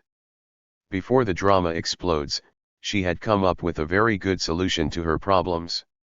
Her demand is addressed to her father, and things go very well because her father has a desire, and things go even better because this desire is an unsatisfied desire. Dora, as Freud does not hide from us, knows full well that her father is impotent and that his desire for Frau K is a barred desire. But what we also know, Freud only found this out a little too late, is that Frau K is the object of Dora's desire, because she is the father's desire, the father's barred desire. Just one thing is necessary to maintain this equilibrium. It's that Dora succeed in achieving somewhere self-identification that stabilizes her and enables her to know where she is, and to do so as a function of her demand which is not satisfied, a demand for love from her father. This works so long as there is a desire that cannot be satisfied, neither for Dora, nor for her father. That all depends on the place in which the identification called the ego ideal takes place. You can see it on the schema Po 321, normally it's always produced after the line of the other is crossed twice, at ICA. It's the same in the Dora case, except for the fact that the father's desire is represented by the second line. It's after the two lines cross that the hysterics identification becomes actual, here, in $0AJ. It's no longer a question of an identification with the father, 369, as is the case when the father is purely and simply the one to whom demand is addressed. Don't forget, there is now a beyond, and this suits the hysteric very well for her satisfaction and equilibrium. The identification is with a little other who is in a position to satisfy her desire. This is Herr K, the husband of Frau K, this Frau K who is so seductive, charming, and radiant, the real object of Dora's desire. Identification occurs here because Dora is an hysteric and because in the case of an hysteric, the process cannot go any further. 348. Why? Because desire is the sole element to have charge of taking the place of the beyond located by the subject's own position with respect to demand. Because she is an hysteric, she does not know what she is demanding. She simply has the need for this desire to be there beyond, somewhere. But for her to be able to draw upon this desire, complete herself with it and discover her identification, her ideal in it, there needs to be, at least at the level of this beyond demand, an encounter that enables her to rely upon and locate herself on this line, and this is where Herr K comes in, where, as is obvious to all observation, she finds her other, in the sense of little a, the other in whom she recognizes herself. This is the reason that she is extremely interested in him, to the point of initially deceiving her world, that is, to the point where Freud believes that she loves this Herr K. She doesn't love him, but he is indispensable to her, and even much more indispensable to her for desiring Frauke. As I have already pointed out to you 100 times, that is superdemonstrated by the fact that the circulation completely short-circuits, and that vis-a-vis the little Adora falls back into a situation of aggressive fury that manifests itself with one huge slap. This is fury towards the other insofar as he is your semblable, and that, being your semblable, he quite simply steals your existence from you. The fatal words that Herr K says to her, he knows nothing of what he is saying, the poor unfortunate man, and does not know that he is the support of Dora's identification, namely, that his wife means nothing to him, are precisely what Dora cannot tolerate. She cannot tolerate it. Why? One says, and with very good reason, except that it's incomplete, that Dora is manifestly structured in a homosexual way, inasmuch as any hysteric can be. After what Herr K says to her, normally she should be very pleased. Not at all. This is precisely what triggers her fury, because at that moment her beautiful hysterical construction of identification with the mask, with the insignias of the other, namely with the abundant masculine insignias that Herr K, and not her father, presents her with, collapses. She then simply falls back onto 370 the demand, onto the claim for love from her father, and she enters into a quasi-paranoid state when she much more objectively thinks of herself as what she effectively is for her father, namely an object of exchange, someone to amuse Herr K, while he, her father, can take care of Frau K. As vain as this is, that's all it takes, and you get a good sense, in this case, of the very function of desire. Following Herr K.'s words, our hysteric falls from on high and returns to the entirely primitive level of demand. She simply demands that her father take care of her, that he give her his. 349. Love, in other words, according to our definition, everything that he does not have. Today, I performed the first little exercise at the bar for you in an attempt to show you what the meaning of the relationship between desire and demand is. As you become more and more accustomed to it, you will be able to go much further and with much greater confidence. April 30, 1958. The still waters run. Deep dreams. Madame Dolto and the phallus. An hysteric's jacket. The unconditional in the demand for love. The absolute condition of desire. The other become object of desire. We'll start with recent events which those of you who attended the Society's scientific presentation last night will be able to appreciate. Someone spoke about heterosexual relationships. This is exactly what I, too, am trying to talk about. 1. From the point of view that was presented to us, a heterosexual relationship proves to be essentially formative. It was, in short, a primary given in the evolving tension between parents and child. From another perspective, which is our point of departure, this is precisely what is in question. Is the heterosexual relationship between human beings something simple? The truth of the matter is that if we hold fast to primary experience, it seems that it is not. If it were simple, it should constitute a series of harmonious islands within the human world, at least for those who had managed to clear away the worst of the undergrowth. It doesn't seem that up till now we can consider that analysts, but, after all, do we need to invoke analysts on the matter? Speak with a single voice and say that, even when it has come to completion, the heterosexual relationship presents itself to man as anything other than unstable, since the least one can say is precisely that the entire problem with it revolves around this. Take for example Bauline's writings, which are quite focused on this, since even the title 351 of his collection is Genital Love, which attests to the existence of a completely ultimate Spaltung and the juxtaposition of the current 372 of desire and the current of tenderness. The entire problem of the heterosexual relationship is constructed around this juxtaposition. The remarks I have just been making detract none of the interest from what was said last night, far from it, even if only for the terms of reference that were used and, for example, the conscious and aesthetic valorization of the sexual organ, to use the speaker's own terms, which from her perspective constitute the fundamental stage of the Oedipus complex. As Madame Dolto was saying, the sexual organ, its symbol, presents itself as a beautiful and good form. The sexual organ is beautiful, she added. It's a question, obviously, of a remark coming from the speaker's perspective, and it is clearly flattering for those who possess this male organ.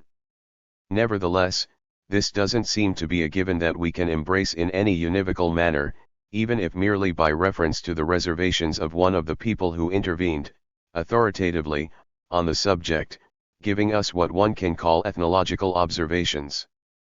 Primitive peoples, good old primitive peoples, have always been a reference point for anthropologists, but it doesn't seem, if the truth be known, that any of the earliest data, if primitive people were in fact the earliest, about the beautiful and good form of the phallus is to be found there either.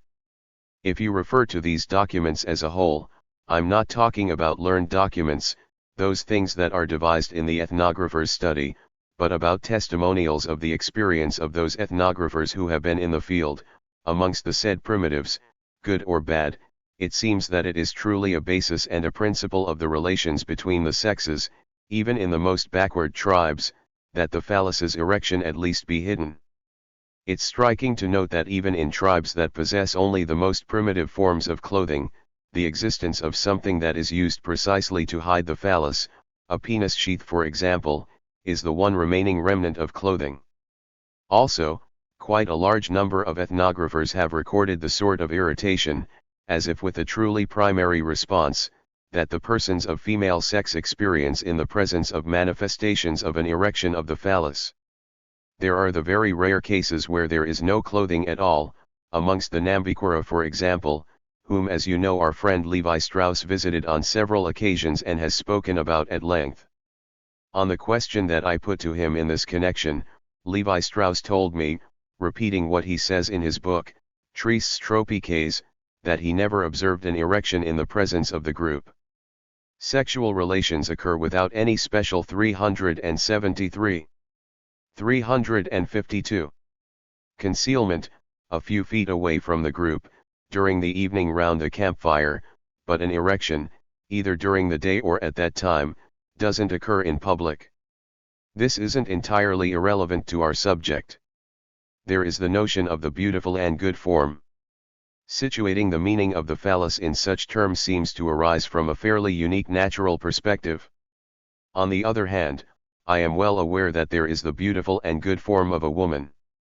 It's certainly valued by every element of civilization, but, well, even if only because of the individual variety, it can't be said that we can, in this respect, speak univocally of a beautiful and good form.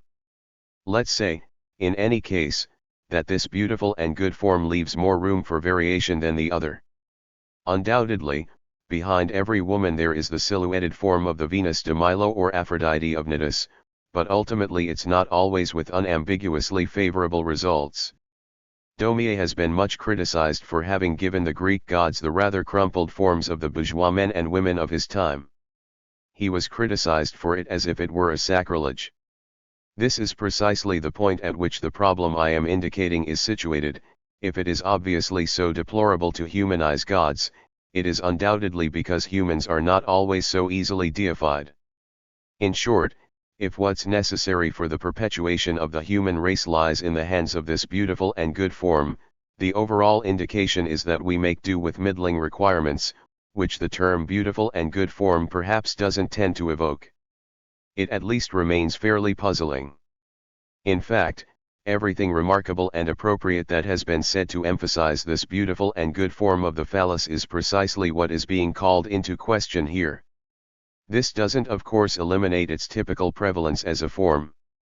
The discourse that I am maintaining here, inasmuch as it is founded on and directly continues both Freud's own discourse and his experience, is intended to give a different idea of the meaning of the phallus. The phallus is not a form. It doesn't have the form of an object, insofar as a form remains a captivating and fascinating form, at least not in one sense, for the problem remains intact in the other. The attraction between the sexes is something infinitely more complex than an imaginary attraction, as the entire economy of analytic doctrine shows us. As for us, we are committed to following the path that gives the solution to the problem in accordance with this formula, which itself is none other than a statement that needs to be developed if it is to be understood. The phallus is neither a fantasy, nor an image, nor an object, not even a part object, not even an internal one. It's a signifier. It's solely the fact. 353. That it is a signifier that makes it possible to conceptualize, and 374 articulate the diverse functions it assumes at different levels of the intersexual encounter. A signifier. It's not enough to say it's a signifier. Which signifier? It's the signifier of desire. That of course throws up the further question, what does signifier of desire mean? It's certain that the scope of this affirmation implies that first we say what desire is. Desire isn't something self-evident in the function it fulfills in our experience. It's not simply intersexual appetite, intersexual attraction, or the sexual instinct. It's also well understood that this notion doesn't eliminate the existence of tendencies that are more or less accentuated, that vary from one individual to the next, and have the primary characteristic of expressing, in general, let's say, greater or less power in each individual with respect to sexual union. This in no way resolves the question of the constitution of desire as we locate it in this or that individual, whether neurotic or not. The constitution of his desire is something other than whatever sexual potency he carries around with him. They are some remarks to put us back on track after the sense of disorientation that the point of view perhaps gave us last night. We will now quietly return to Freud's text. 2. Today isn't the first time I have made this remark, but I will convey it to you today. One is filled with awe at the existence of this text, Die Traumdeutung. One is filled with awe at it as if it were a kind of miracle, because it is actually not too much to say that it can be read as thought in motion. But it's a lot more than this. At times things are brought in that correspond to a composition that is overdetermined. Here the word would apply well on several levels. Merely by taking this text in the way I said I would last time, that is, by selecting the first dreams, one can see that the significance of what comes first goes well beyond the reasons put forward for placing them first in the chapters. For example, it's regarding the day's residues, insofar as they enter into account in the determinism of dreams, that a number of the initial dreams are presented there, like the one I commented on last time, the dream by the butcher's beautiful wife, as I call it. As you saw, I chose it in order to examine the question of demand and desire. It wasn't I who put demand and desire in the dream, 375 they're there. And Freud didn't put them there, he read them in it. He saw that the patient has a need to create an unsatisfied desire. 354. For herself, it's he who tells us. Of course, when Freud wrote Die Traumdeutung, he wasn't there to give this name along with a little lamp. But if he approached and composed things in this order, it's because he was urged on by a concern that may well go beyond the divisions of the chapters. Effectively, this dream presents a characteristic that especially offers an introduction to the problem that is fundamental to the perspective that I am trying to promote here, that of desire. As to demand, it is hardly necessary to say that it, too, is everywhere. The reason the dream occurred is that a friend asked the patient if she could come to dinner at her place. In the dream itself, the request is there in the clearest of forms. The patient knows that everything was closed that day and that she was unable to make up for her inadequate provisions and offer the dinner as she should, and then she requests, in the clearest and most isolated manner in which one could present a request, since she makes it over the telephone, which at the time, this text is in the first edition, was not in widespread use. The telephone is actually there with its full symbolic power. Let's go on a bit further. What are the first dreams that we encounter in the chapter on the material and sources of dreams? The first dream we encounter is the dream of the botanical monograph, which is one of Freud's own. I am going to leave that one, Not that it doesn't contribute exactly what we can expect today, as I try to show you how the phallic signifier's relations with desire function, but simply because it's one of Freud's dreams, and so it would take a little bit longer and it would be a little bit more complicated to show you this. I will do it later if I have the time, for it is absolutely clear and structured exactly along the lines of the little schema I started drawing for you in relation to the hysteric's desire. But Freud is not purely and simply an hysteric. If he has the relation to hysteria that every relationship with desire comprises, it's in a slightly more elaborate manner. We will therefore skip the dream of the botanical monograph and come to the patient who, as Freud tells us, is an hysteric. We are therefore returning to the hysteric's desire. An intelligent and cultivated young woman, reserved and undemonstrative in her behavior, reported as follows: I dreamt that I arrived too late at the market and could get nothing either from the butcher or from the woman who sells vegetables. An innocent dream, no doubt, but dreams are not as simple as that, so I asked to be told it in greater detail. She thereupon gave me the following account. She dreamt she was going to the market with 355. Her cook, who was carrying the basket. After she had asked for 376 something, the butcher said to her, "That's not obtainable any longer," and offered her something else, adding, "This is good too." She rejected it and went on to the woman who sells vegetables, who tried to get her to buy a peculiar vegetable that was tied up in bundles but was of a black color. She said, "I don't recognize that, I won't take it." SE4, 183. Freud's commentary is essential here, since we weren't the ones who analyzed this patient. At the time Die Traumdeutung appeared, it was more or less as if the first work on atomic theory had appeared without any kind of link with the physics that preceded it. Besides, the book was greeted with almost total silence. It is, then, on the first pages of this book that, when speaking of the presence of recent and indifferent material in dreams, Freud calmly laid out for his readers the following comments. She had actually gone to the market too late and had got nothing. An attempt to attach this dream to the events of the day. One is tempted to say, the butcher's shop was already closed.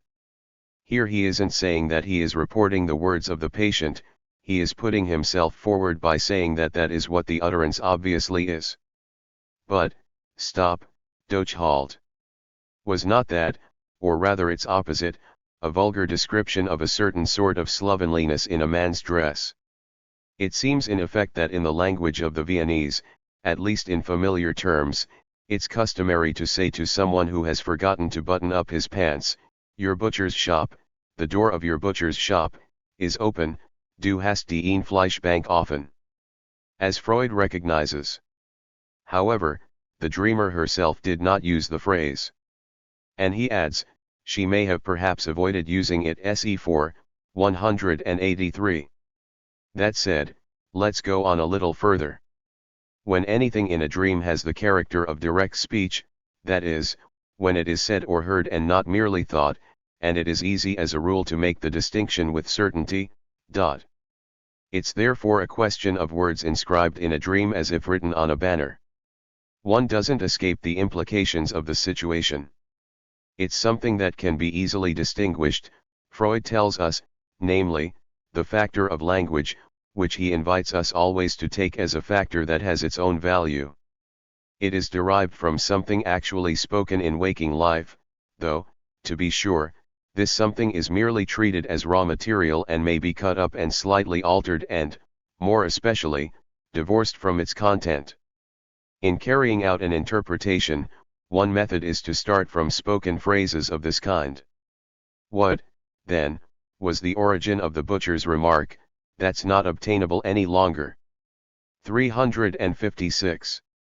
This sentence, "Das ist nicht mehr zu haben," is recalled by Freud at the time he is writing the case of the wolf man, as an indication of the fact that for a long time he has been interested in the difficulty involved in reconstructing what is pre-amnesic in the subject's life. 377 prior to infantile amnesia.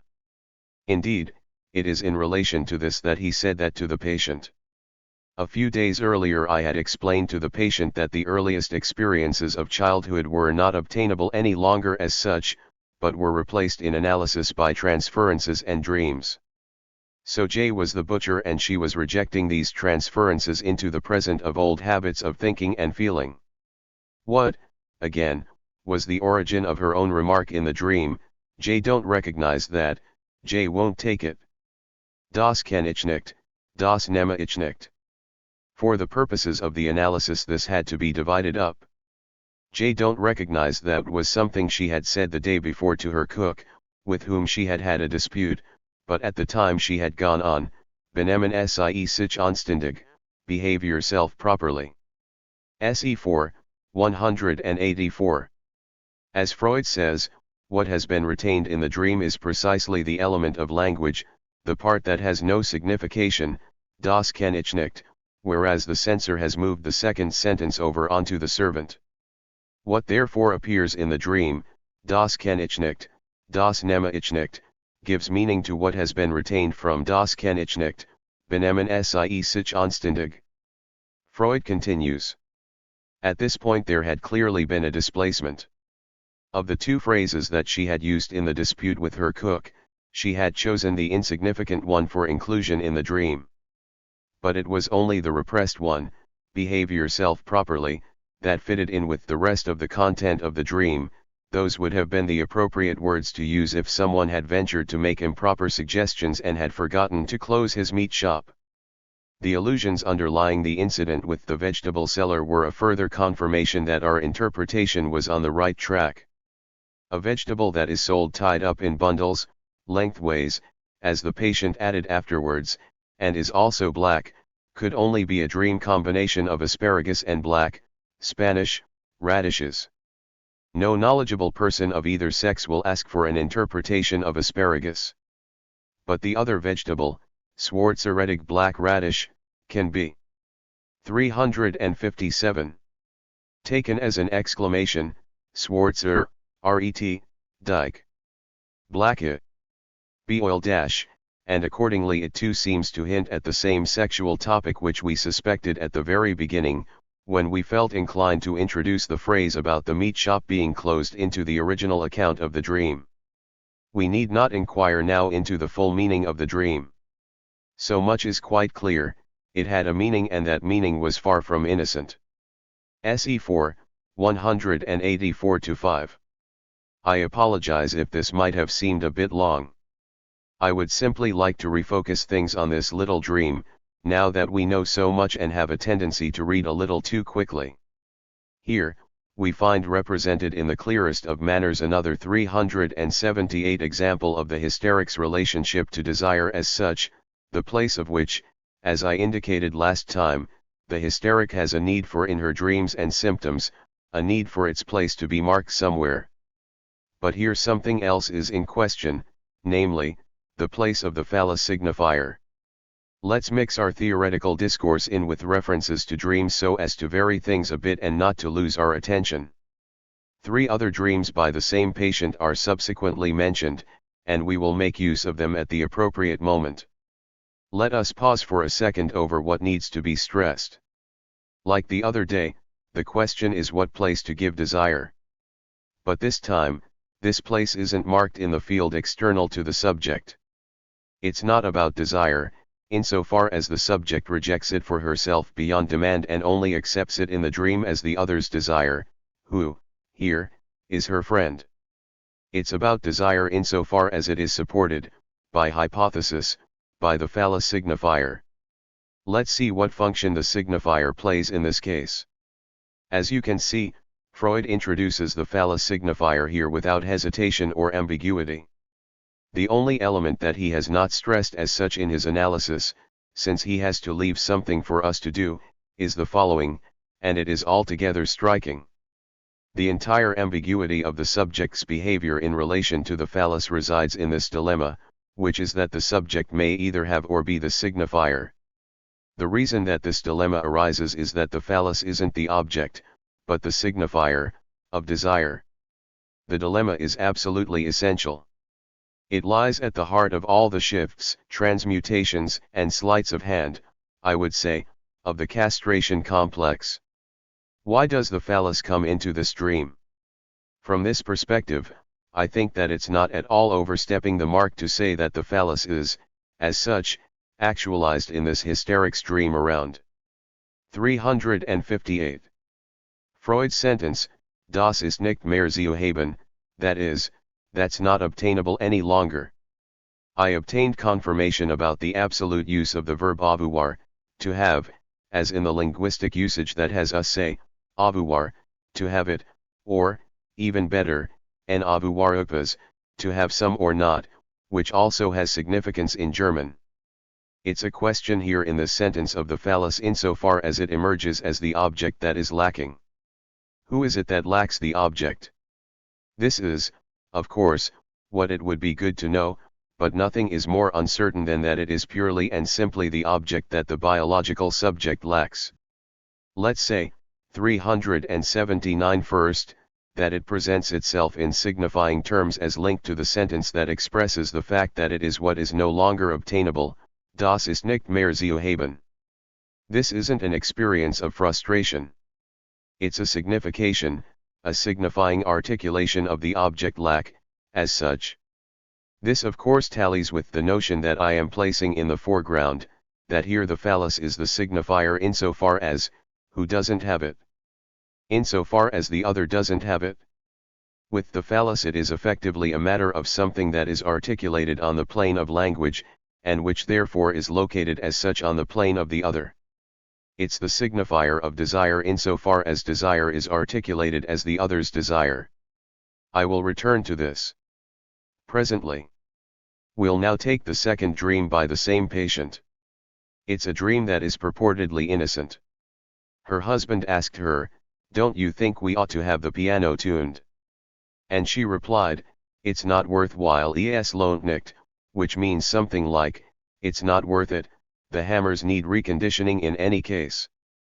Freud comments in these terms. This was the repetition of a real event of the previous day. But what was the explanation of her dreaming it? But why does she dream about it? She told me that the piano was a disgusting old box, that it made an ugly noise, that it had been in her husband's possession before their marriage, and so on. In a footnote, he says, this last was a substitute for the opposite idea, that is that her husband did not have it before their marriage, as the course of the analysis will make clear. It's not worthwhile. These were derived from a visit she had paid the day before to a woman friend. She had been invited to take off her jacket, but had refused with the words, "Thank." 359. But it's not worthwhile, I can only stop a minute.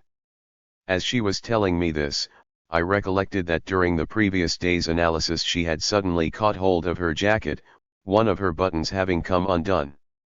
Thus it was as though she were saying, "Please don't look, it's not worthwhile." In the same way the box kasten was a substitute for a chest brustkasten, and the interpretation of the dream led us back at once to the time of her physical development at puberty, when she had begun to be dissatisfied by her figure. We can hardly doubt that it led back to still earlier times, if we take the word disgusting into account and the ugly noise, and if we remember how often, both in doubles entendres and in dreams, the lesser hemispheres of a woman's body are used, whether as contrasts or as substitutes, for the larger ones. SE 4, 185-6. We find ourselves here on the other side of the question. If the phallus is the signifier of desire, the other's desire, and the problem that presents itself to the subject from the very first step of the dialectic of desire, then the other side is this, a question of being or not being the phallus. Let's put all our faith in this function as a signifier that we are granting the phallus, and let's say the following: just as one cannot be and have been, so too one cannot be and not be.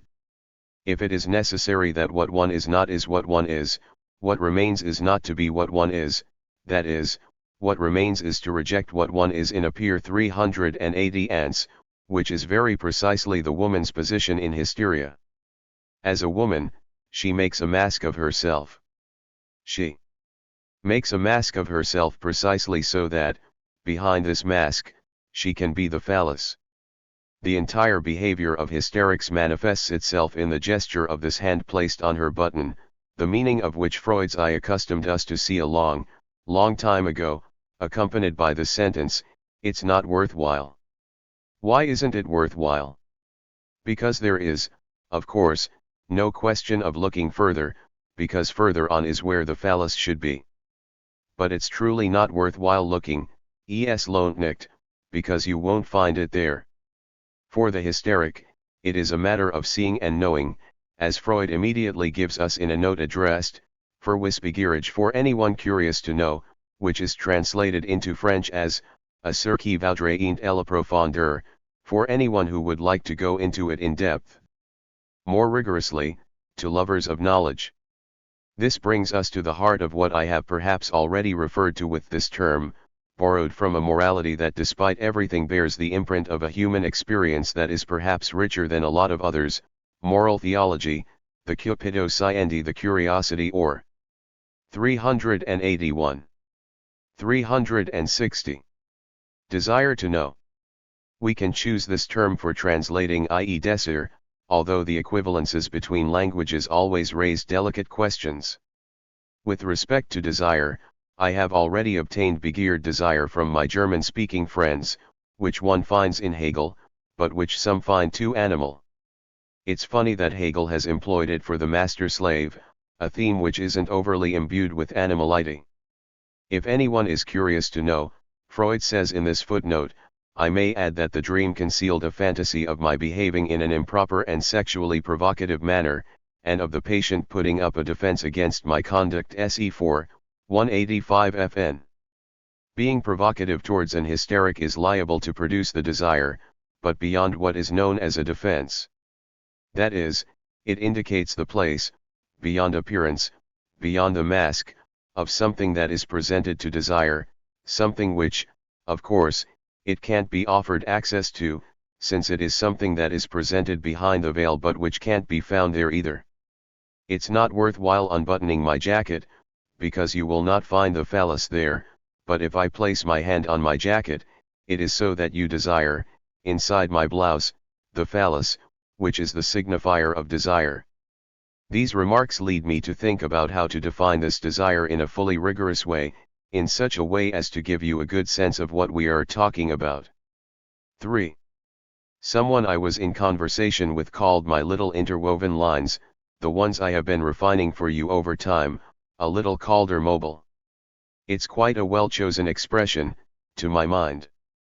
The issue is not to stop there but to try to spell out what we mean by desire as such. In this dialectic, we locate desire as what on this little mobile is located beyond demand. Why does there need to be anything beyond demand? There needs to be something beyond demand, inasmuch as, for the requirements of articulation, demand diverts, changes and transposes need. Therefore, there is the possibility of a residue. Insofar as man is caught in the signifying dialectic, there is something that doesn't work, whatever optimistic people think when they point to all the positive things that take place between children and their parents, in terms of locating the other sex. Now this is precisely the level at which we come in. There is, then, a residue. What form does it take? What form does it take, necessarily? It's now no longer a question of sexual desire. 361. And we shall see why later, why it must come to this place. But we are considering the general relationship between a man's needs and signifiers, and we find ourselves faced with the following question. Is there anything that restores this margin of deviation marked by the impact of signifiers on needs? And in what form does that beyond appear, if indeed it appears at all? Experience proves that it does appear. And it's what we call desire. This is how we can formulate one possible form of its appearance. The manner in which desire in the human subject must manifest itself depends on what is determined by the dialectic of demand. If demand has a particular effect on needs, it also has its own characteristics. I have already formulated the characteristics belonging to it. Demand, merely by virtue of being articulated as a demand, even when it isn't a demand for the other, explicitly establishes the other as absent or present, and as giving or not giving this presence. That is, demand is fundamentally a demand for love, a demand for what is nothing, no particular satisfaction, a demand for what the subject brings purely and simply by responding to the demand.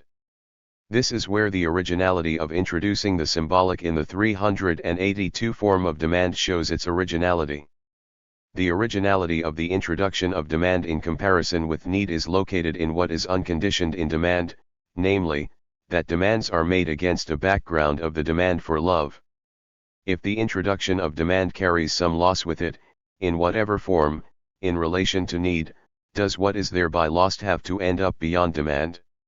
It's clear that if it has to end up beyond demand, that is, beyond the distortion introduced by the dimension of demand, it's inasmuch as we must rediscover in this beyond something where the other loses its predominance, and where need, insofar as it stems from the subject, occupies the primary place.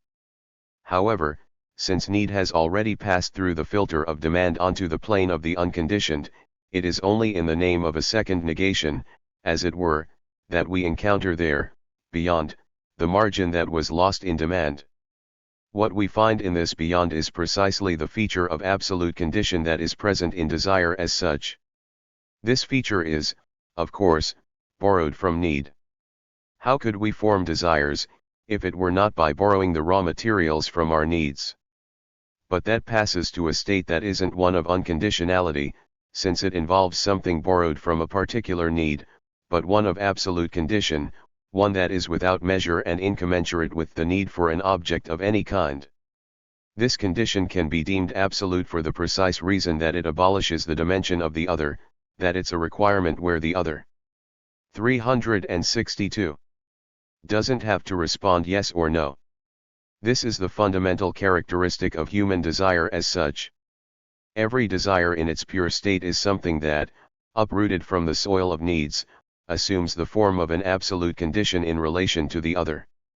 It's the margin or result of the subtraction, as it were, of the requirements of need from the demand for love.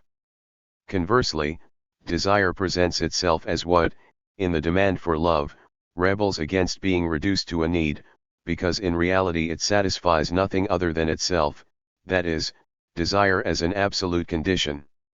This is the reason that sexual desire will come to that place, insofar as it presents itself, in relation to the subject or the individual, as essentially problematic and on the two planes of need and the demand for love. On the plane of need, Freud wasn't the first to emphasize this. Ever since the world has been the world, people have wondered how 383 the human being, who has the property of recognizing what is to his advantage, can bear and accept this sexual need which undeniably pushes him to aberrant extremes that correspond to no immediately rationalizable need, and which introduces, let's say, what is called the dialectic of the species into the individual. Thus, by its very nature, sexual need already presents itself as problematic in the subject, as we define him, even if philosophers have articulated this differently, that is, as someone who is able to rationalize his needs and articulate them in terms of equivalences, that is, in terms of signifiers. Moreover, with respect to the demand for love, this sexual need will become desire, specifically, since it can only place itself at the level of desire as we have just defined it. Sexual desire presents itself in a problematic manner from the perspective of the demand for love, whatever one says, whatever holy water one tries to cover it with in the name of oblation.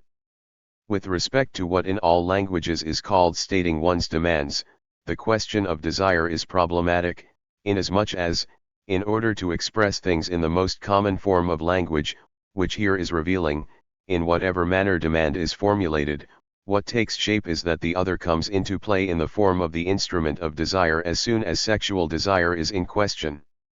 It's for this reason that sexual desire, insofar as it is a question, is placed at the level of desire.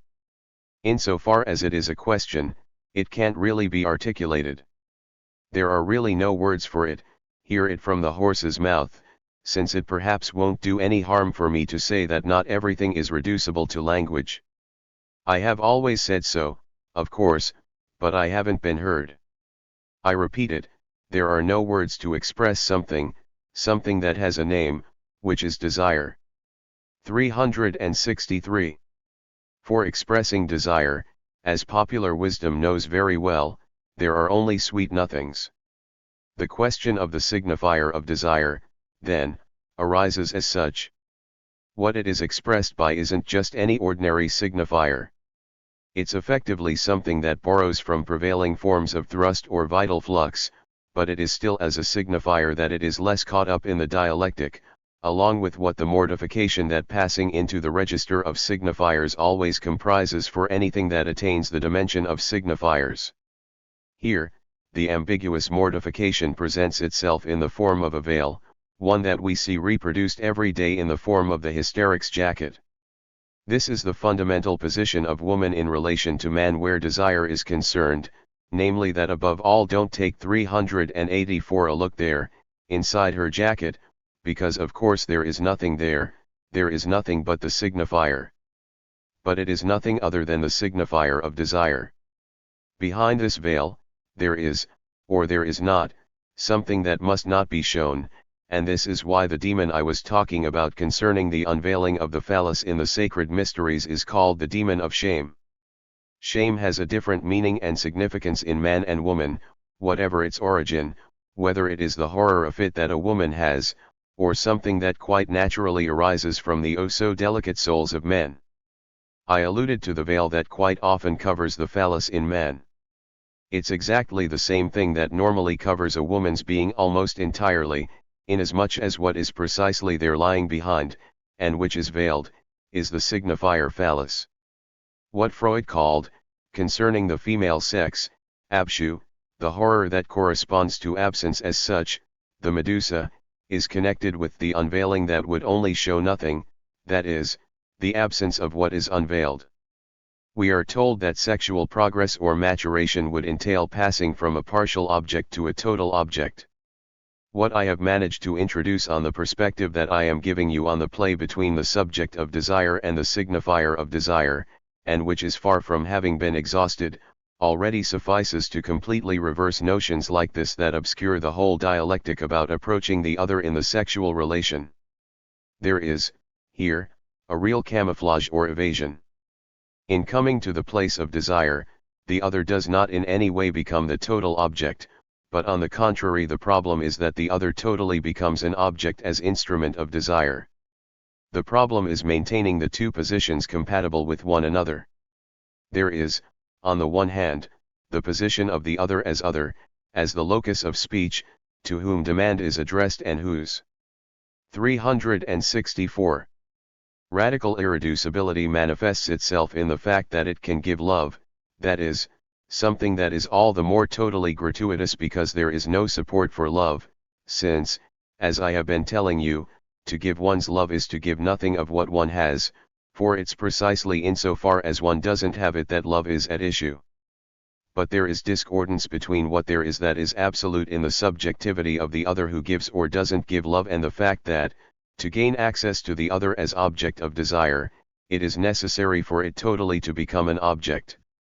It's in this vertiginous or nauseous, to call it by its name, gap that the difficulty of accessing sexual desire is located. 385 In the studies on hysteria, Brewer connects the manifestation of hysterical symptoms in the form of nausea and disgust to the phenomena of dizziness. He refers to the work of Mach on motor sensations, showing, with an extraordinary intuition, that the essential source of this labyrinthine phenomenon, in which we see the series, dizziness, nausea, disgust, appear, lies in the discordance between optical sensations and motor sensations SE2, 210-11. I have in fact already observed in more than one person, to the point where the analysis of such a thing is possible, the sort of short circuit that is established between the phallus signifier, in the form of which the perception of the other in desire is actualized, and what, at that moment, can only appear empty to the subject, namely, the place that the organ would normally occupy, I mean between the legs, and which is at that moment evoked only as a place. I have 10 observations I could give you on this point, in all sorts of forms, whether totally clear and raw or variously symbolic, with the subject stating it clearly. Nevertheless, it's insofar as the other as object of desire is perceived as the phallus, and insofar as such, he is perceived as a lack at the place of his own phallus, that the subject experiences something that resembles a very curious form of dizziness.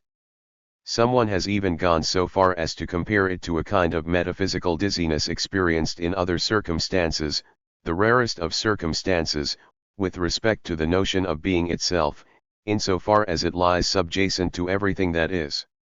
I will end there today.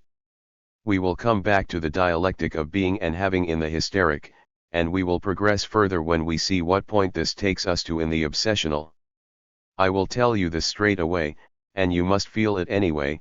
This isn't unconnected to an entire dialectic, a different one, an imaginary one, for which a theory has not only been proposed to you, but patients have been more or less forced to swallow it with a particular. 365. Technique concerning obsessional neurosis, and where the phallus as imaginary element plays the dominant role therein. We shall see what theoretical and technical rectifications we can contribute by no longer regarding the phallus as an image or a fantasy, but as a signifier. May 7, 1958.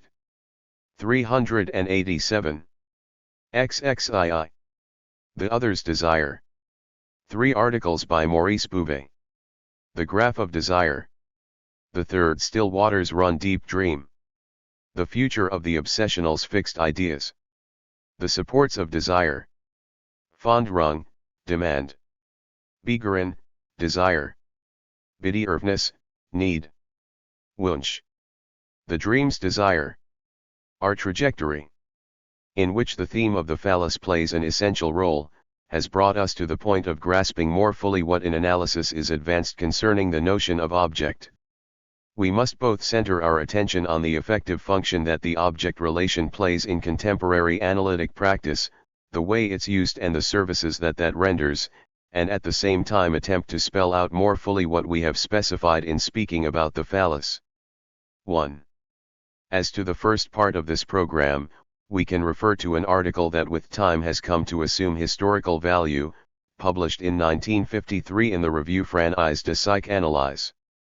Authored by Maurice Bouvet and on Les Moyens fa Névrose Obsessionnelle, the Ego in Obsessional Neurosis. In reality, it's solely about object relations in the obsessional, and something to explore would be why the author gave it this unsuitable title, when he actually says nothing about the ego in obsessional neurosis, except, it's weak, it's strong. 367.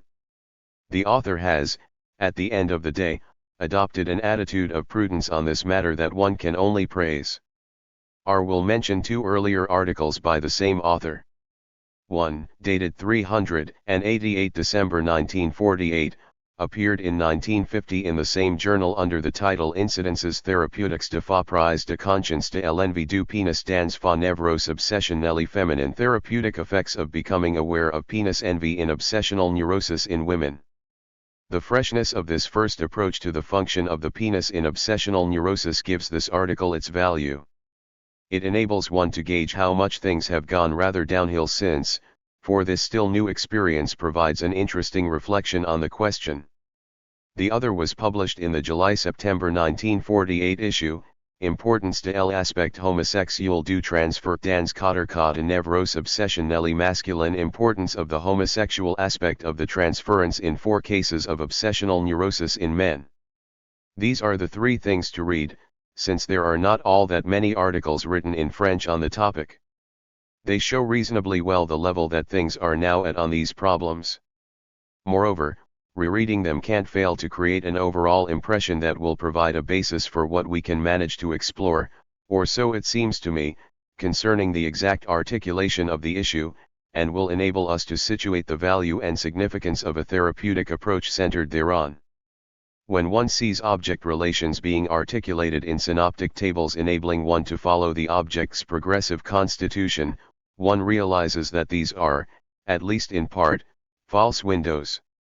R. Do not believe that either the genital object or the pregenital object has any other significance here than to embellish the beauty of the said synoptic tables. What gives the object relation its value and is its pivot, what introduced the notion of object into the analytic dialectic, is above all what is known as the part object. The term is taken from Abraham's vocabulary, in a manner that isn't quite exact, since what the latter spoke of was the partial love for the object, and this shift in meaning is itself already significant. It requires no great effort to identify the part object purely and simply with this phallus we are talking about, and must all the more readily talk about given that we have endowed it with such significance, which removes any discomfort we might have over treating it as a privileged object. We know that it deserves this privilege as a signifier. It's because of their extraordinary discomfort at giving such privilege to a particular organ that authors have ended up not mentioning it at all, whereas it's in virtually every analysis. 368. If you reread these articles, you will see that there is one enormous fact, center stage, across every page, which is that the phallus is taken, not only by the psychoanalyst in question, but by all those who listen to him, at the level of fantasy.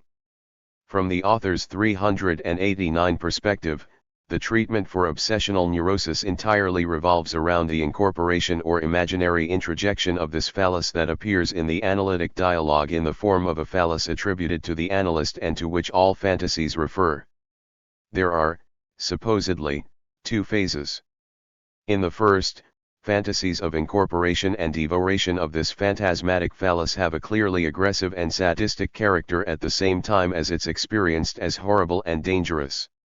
These fantasies have the value of being capable of revealing the subject's position in relation to the object constitutive of its stage, which, in this instance, is that of the second phase of the anal sadistic stage, marked by fundamental tendencies to destroy the object.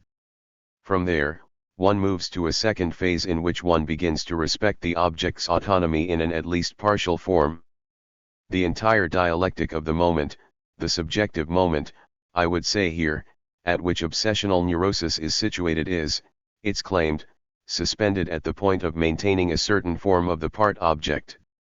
A world can be established around this object, a world that isn't completely destined to be fundamentally destroyed by the stage immediately subjacent to the precarious equilibrium which the subject has achieved. The obsessional is effectively presented as always ready to lapse into destruction of the world, since, from the perspective from which the author expresses himself, one also thinks in terms of the subject's relationship to his environment. It is through maintaining the part object, maintenance that requires an entire scaffolding, which is precisely what constitutes obsessional neurosis, that the subject is said to avoid lapsing into a permanently threatening psychosis. This is quite clearly what the author considers to be the very basis of the problem. Still, one can't fail to object that whatever the obsessional's parapsychotic symptoms, depersonalization, for example, disturbances of the ego and feelings of estrangement and the darkening of the world, all feelings obviously touching on mood couleur, even perhaps on the structure of the ego, the cases of transition from obsession to psychosis, while they have always existed, have always been extremely rare. Authors observed long ago that, on the contrary, there was a sort of incompatibility between the two afflictions. When a real obsessional neurosis is involved, the idea that one runs the risk in analysis of not curing the subject but of seeing him lapse into psychosis is a risk that seems extraordinarily 369. Phantasmatic, for it's really the thing that one runs the least risk of. That an obsessional, in the course of an analysis, even subsequent to an unfortunate or even wild therapeutic intervention, lapses into 390 psychosis is very, very, very rare. Personally, I've never seen it in my practice, thank God. Nor have I ever had the impression that this was a risk I was running with these patients. An appraisal like that must betray a little more than a simple lack of discernment in clinical experience. One can assume that the author's concern to assure the coherence of his theory leads him further than he wants. Very probably there is, no doubt, also something that goes even further, and which derives from the author's own particular position when faced with the obsessional. It's not a question of speaking about the counter-transference of a particular person, but of the counter-transference in a more general sense, where one may consider it as formed by what I often call the analyst's prejudices, in other words, the background of things said or not said against which his discourse is articulated. This practice is led, then, in the specific therapeutics with obsessional neurosis, to take as its pivot the fantasy of the imaginary incorporation of the phallus, the analyst's phallus. It's a bit difficult to see at what moment or why the about turn occurs, unless it's through what one may suppose is a kind of effect by attrition. It's actually a bit mysterious.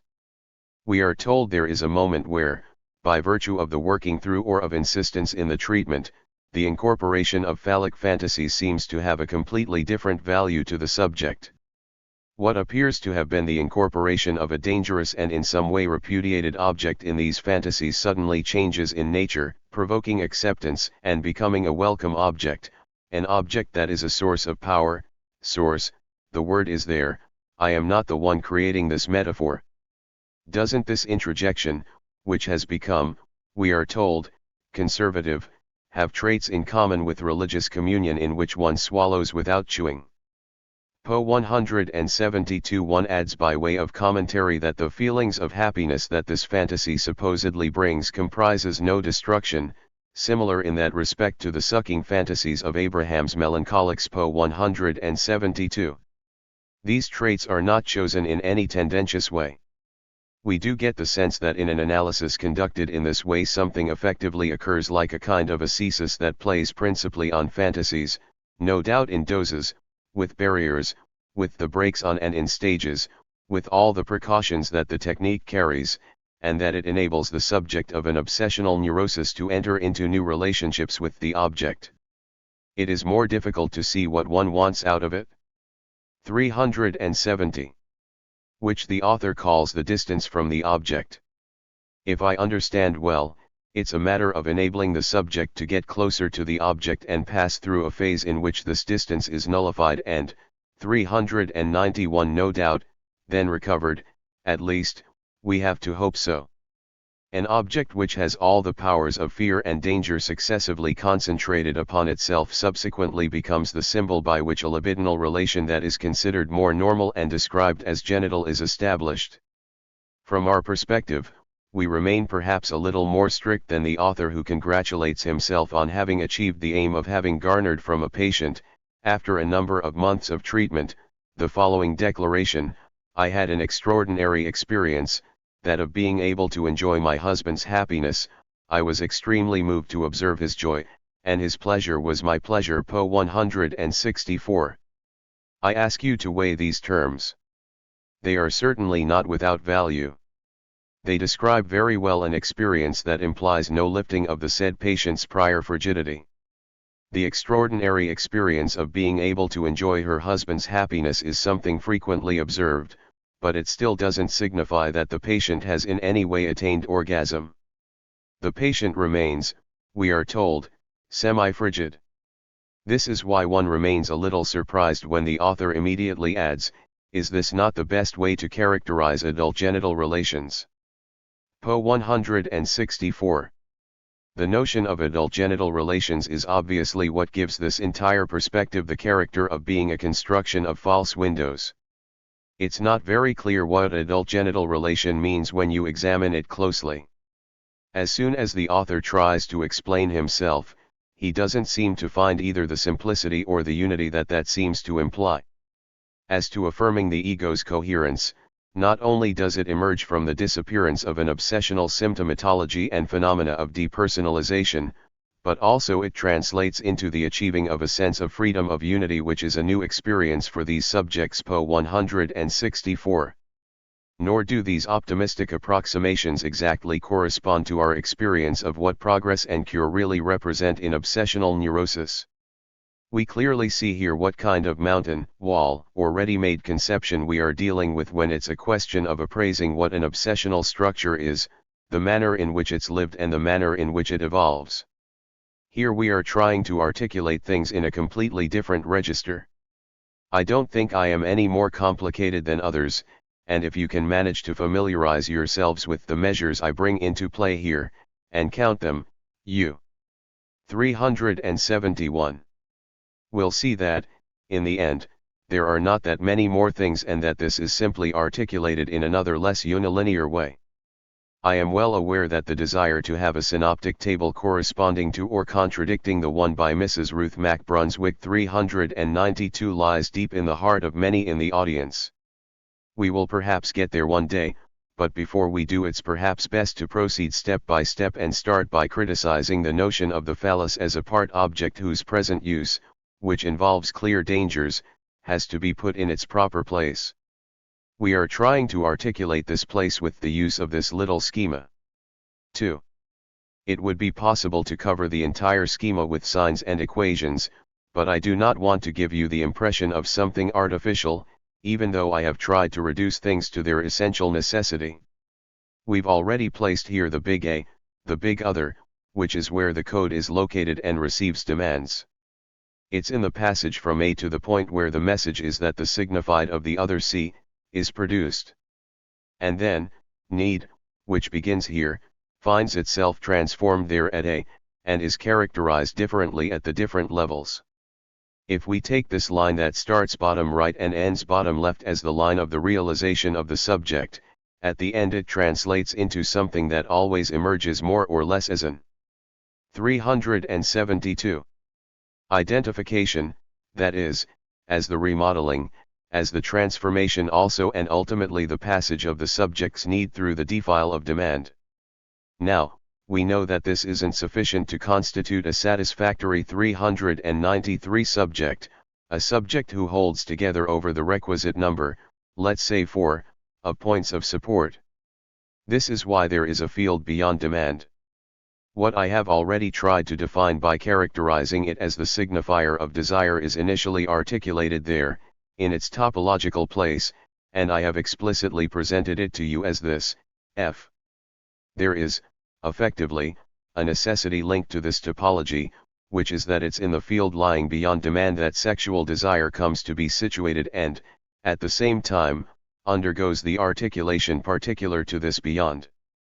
The line on which the drive, the tendency as such, is inscribed and the place assigned to the capital Phi in the beyond demand coincide here by virtue of the structural necessity that something come and superimpose itself on the set of signifiers to make a signified of it, which is what we usually place below the bar of our formulation, big S over small s. Here the signified is initially a to be signified. The phallus is this particular signifier which, in the body of signifiers, is specialized for designating the overall effects of the signifier, as such, on the signified. That goes a long way, but there is no way of not going this far to give the phallus its signification. It occupies a privileged place here in what of the signifier will be produced in the beyond of desire, that is, the entire field located beyond the field of demand. To the extent that this beyond of desire is symbolized, there is the possibility, this is simply articulating the sense of what I am saying, that there is a relationship between the subject and demand as such, $0D. It is quite clear that such a relationship assumes that the subject isn't completely included therein prior to the moment at which this beyond is constituted, even if, by hypothesis, the subject is constituted through being articulated, thanks to the phallus signifier. On the near side, which is the field of demand, the pure and simple other creates all the law of the subject's constitution, even if only taken simply at the level of the existence of his body, by virtue of the fact that the mother is a speaking being. The fact that she is a 373 speaking being is absolutely essential, whatever Spitz might think. It's not only the little kisses and cuddles and dabs of eau de cologne that constitute a relationship to the mother. The mother has to speak to him or her, everyone knows that. Not only does she speak to him, undoubtedly, but a mute nurse would not fail to produce certain fairly visible consequences on the infant's development. Beyond this other, if something called the beyond of desire is 394 constituted by signifiers, we then have the possibility of the relationship G0D. G is the subject as such, a less complete, barred subject. That means that a complete human subject is never a pure and simple subject of knowledge, as all of philosophy constructs it, well and truly corresponding to the percipiens of this perceptum that is the world. We know that there is no human subject who is a pure subject of knowledge, save reducing him to a photoelectric cell or an eye or, again, to what in philosophy is called a consciousness. But as we are analysts, we know that there is always a Spaltung, that is, there are always two lines along which he is constituted. This, moreover, is where all our problems of structure originate. Here on the upper left, what has to be formed? It's precisely what I no longer call the signified of a, C, but the signifier of a, C, insofar as the subject knows the Spaltung, is structured by it and has already undergone its effects. That means that he is already marked by the signifier effect that is signified by the phallus signifier. This is, therefore, the A insofar as the phallus is barred within it and brought to the state of a signifier. This other as castrated is represented here in the place of the message. The terms are inverted in relation to the message at the lower level. Desire's message is that. Nevertheless, this isn't to say that this message is easy to receive, precisely because of this difficulty of articulating desire, which brings it about that there is an unconscious. In other words, we must imagine, in fact, that what is presented here as on the upper level of the schema is ordinarily on the lower level and not articulated in the subject's consciousness, although well and truly articulated in his unconscious. It's even because it's articulated in his unconscious that it exists. This is the question we are asking here. It's articulable in the subject's consciousness, but up to a point, and the question is knowing precisely what point. What does the hysteric who we spoke about last time show us? The hysteric, of course, isn't psychoanalyst, otherwise, by hypothesis, she would no longer be an hysteric. The hysteric, as I have said, situates this beyond in the form of a desire that is the other's desire. I will justify that to you a little bit more later, but for now, because, if one is trying to articulate something, it's quite necessary to start by commenting on it, I will tell you that things happen as follows. 374. In the first loop, the subject, via the manifestation of need, its tension, crosses the first signifying line of demand, and we can place 395 here, so as to topologize things, the ego's relation to the image of the other, the imaginary little a. Similarly, in the second loop the little d of desire, which in the other as big other enables the subject to access this beyond that is to be signified and which is the field we are in the process of exploring, that of his desire, occupies the corresponding place to that of the little m. This simply expresses the fact that the subject will encounter the desire of the other as such, in the place at which the subject has sought to articulate his desire. I have been developing this using other terms over a long period of time, but also using the formula that the desire in question, namely desire in its unconscious function, is the other's desire. This is a formula founded on analytic experience and which was verified last time when I spoke about the hysteric with reference to dreams. Let's pick up this thread. 3. These are not selected dreams, any more than I give you selected texts of Freud. If you apply yourselves to reading Freud, as it seems is starting to happen, I can't advise you too much to read him entirely, failing which you run the risk of coming across passages that will perhaps not have been selected, but which will be no less a source of all sorts of errors, even of Foss's reconnaissances. You have to see what place such and such a text fits into in, I won't say the development of a thought, even though it would be right to say so, but ever since we started talking about thought, the term has become so hackneyed that we never quite know what we are talking about, the development of the research, the efforts of someone who has a certain idea about his magnetic field, as it were, and can only achieve it through a particular detour. Each of these detours has to be judged by the road taken overall. Thus, I didn't choose the two dreams from last time, the hysteric's dreams, at random. I explained to you how I chose them. I chose the first dream because I came across it after other dreams, and I explained the reasons why I didn't choose them first. I will come back to this. The dream of the botanical monograph can help us understand what there is to demonstrate, but since it's one of Freud's dreams, it's best to explain it later. First, I will continue T1E discussion of the hysterics dream. 375. The hysteric showed us that what she discovers in the other's 396 desire is what can be called her point of support. This isn't a 10 whose use I reserve for myself, and if you read Mr. Glover on obsessional neurosis, you will see that he uses exactly the same 10 to say that when one has withdrawn obsessional neurotics obsessions from them, they lack their point of support. You'll see that the 10s I make use of I have in common with other authors. We are all trying to metaphorize our experience, our little impressions. The hysteric, then, takes her point of support, as I was saying, from a desire that is the other's desire. It's this creation of a desire beyond demand that is essential, and I think I have articulated it adequately.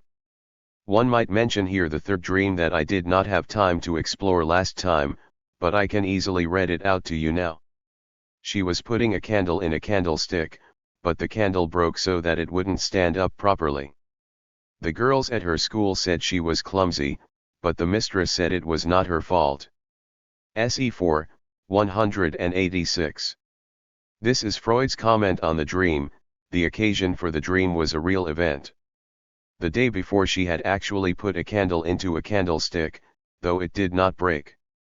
That is symbolic, and, to be frank, we know what a candle signifies. If it won't stand up properly, it means that the man is impotent. And Freud emphasizes that it was not her fault.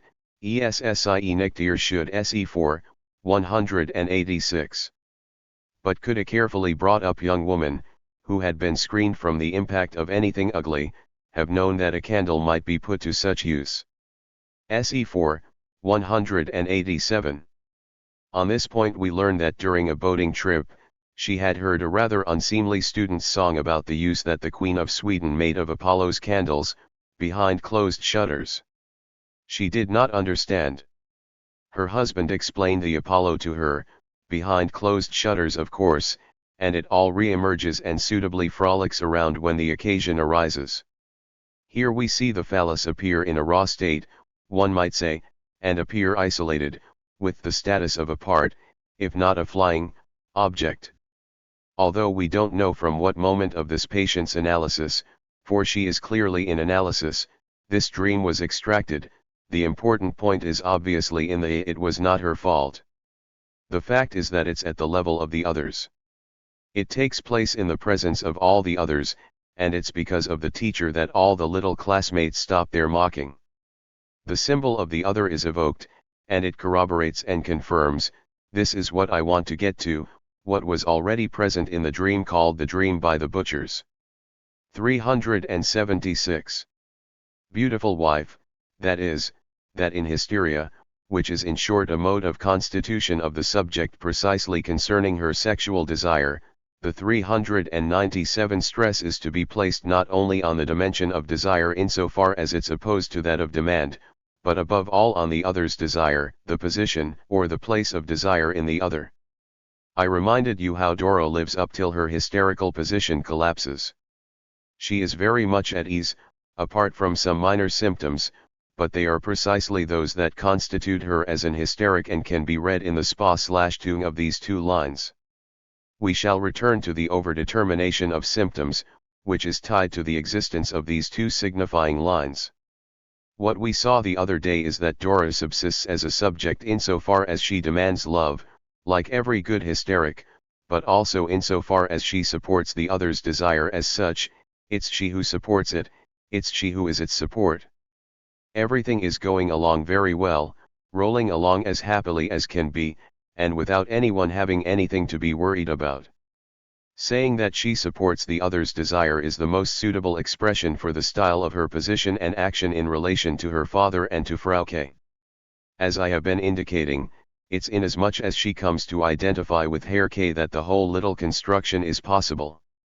In the face of desire, she is the support, in that place, of a certain relationship with the other, the imaginary other, indicated by $0AJ. S0A, -- D. I, A, L, M. Here I've drawn a little square whose four corners are represented by the ego, the image of the other, the now constituted subject's relationship to the imaginary other, and desire. These are the 4 feet on which a human subject can normally stand, a human subject constituted as human, that is, who is neither more nor less aware of the functioning and strings of the mechanism controlling the marionette of the other in which he sees himself, that is, in which he is capable, or more or less capable, of orientating himself. The hysterical subject is here, opposite the other's desire, and, as I showed last time, without things actually going beyond, because, 398 ultimately, one can say that, in the hysteric, the line of return from 377 S0A back to I, A, is weaker. This, moreover, is the reason that the hysteric has all kinds of difficulties with her imaginary, here represented by the other's image, and that she is susceptible to seeing effects of fragmentation and various forms of disintegration appear in it, which are what she makes use of in her symptoms. So much for the hysteric. How do we now formulate what occurs in an obsessional structure? Obsessional neurosis is much more complicated than hysterical neurosis, but not so much more. If one succeeds in pointing out the essential things, one can formulate it, but if one doesn't, which is certainly the case with the author that I was speaking about before, Bouvet, one literally ends up lost in it, one floats around between the sadistic, the anal, the part object, incorporation and distance from the object. One literally doesn't know where to turn. It's exceedingly diverse clinically, as the author shows in his cases, which it seems scarcely possible to bring under one single clinical rubric, that go by the names of Pierre and Paul, without mentioning the Moniques and the Jeans. In the clinical material in the article, LEMOT, there are only Pierre and Paul. Now, obviously, Pierre and Paul are completely different subjects from the point of view of the object's features. One can hardly place them under the same heading, which isn't an objection in itself, since for the moment we are not in a position to articulate any other nosological categories ourselves. It is very striking to see that, ever since we have been treating obsessional neurosis, we are incapable of dismembering it, as would obviously be required of us clinically given the diversity of aspects it presents us with. One recalls the fine words of Plato about the knife of the good cook, the one who knows how to cut at the joints.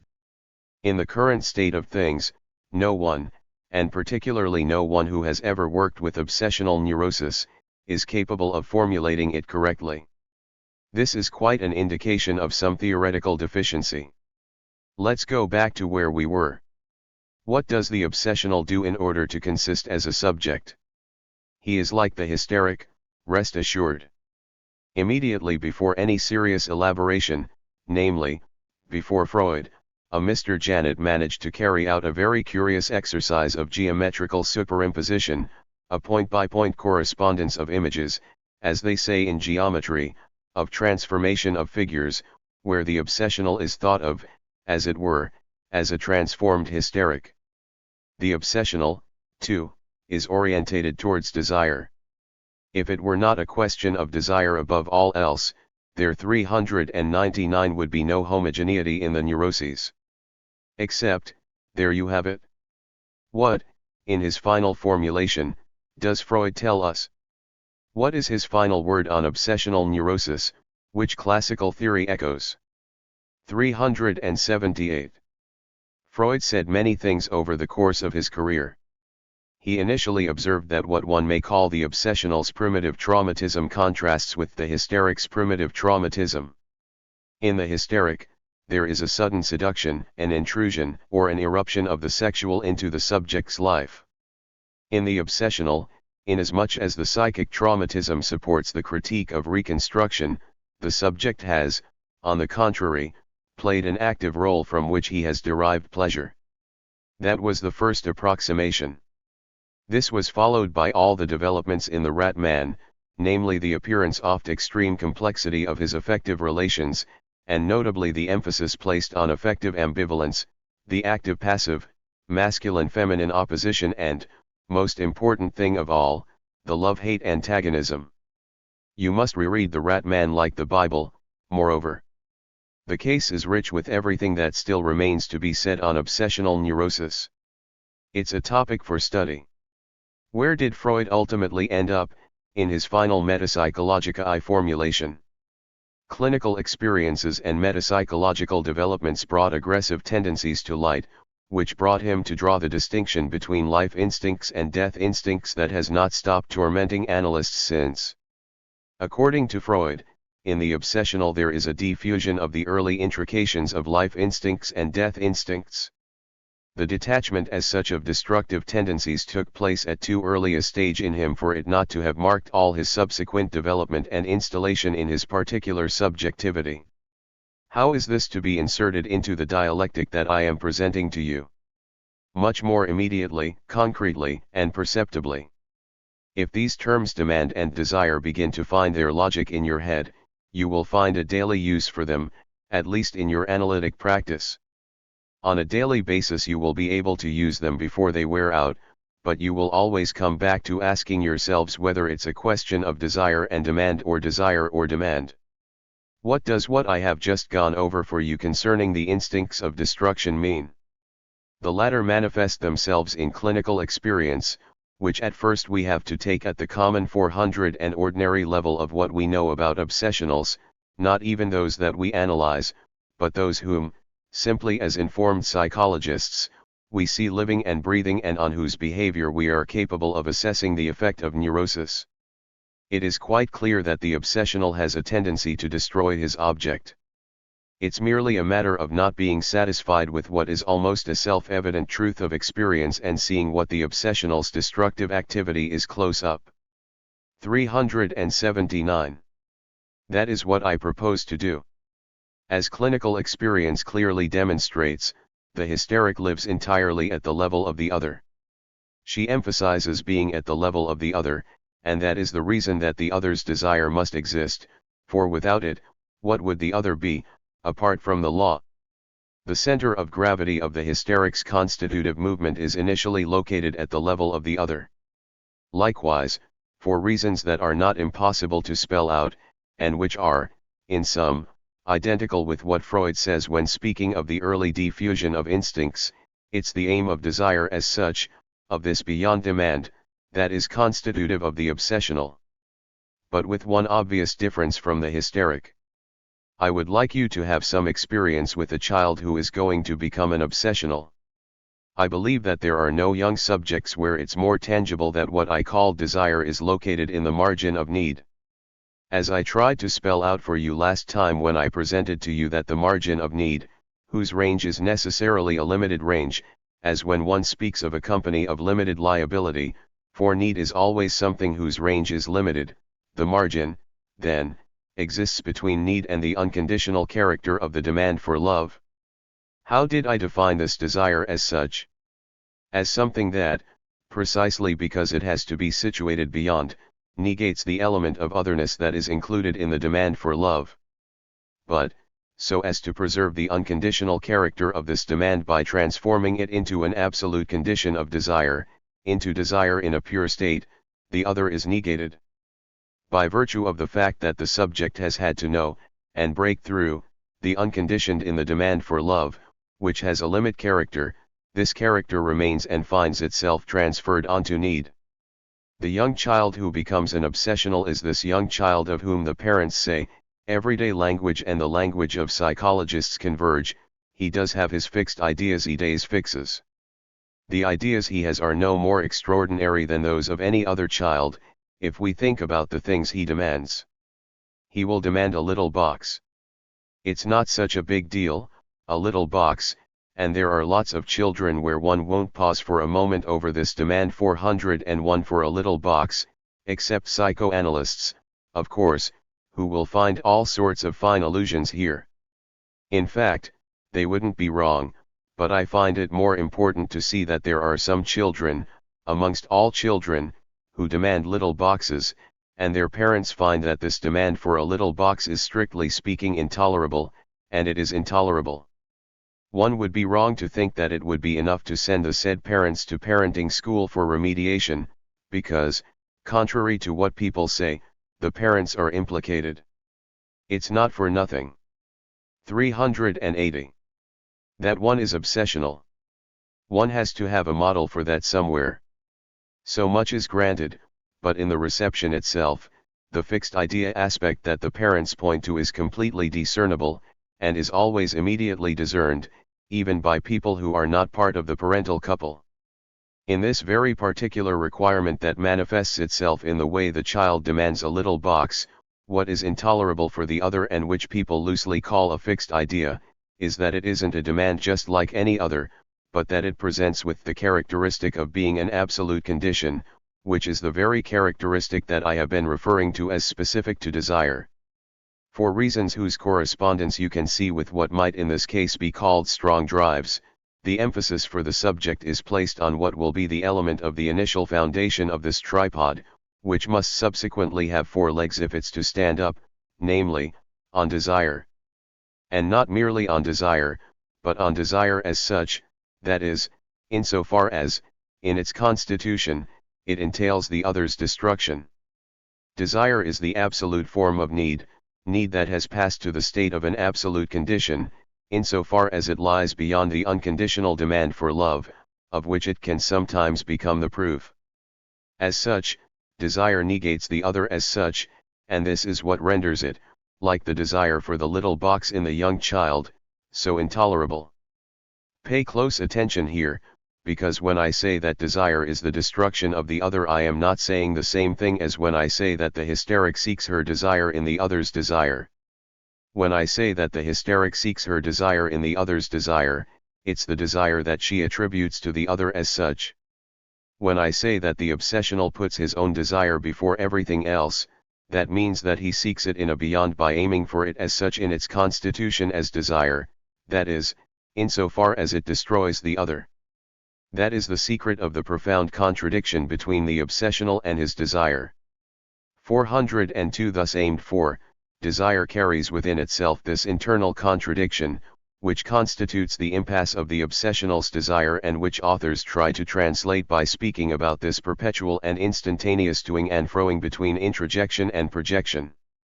I must say that this is something extremely difficult to represent to oneself, above all when one has adequately indicated, as the quoted author does in certain places, the extent to which the mechanisms of introjection and projection bear no relationship to one another.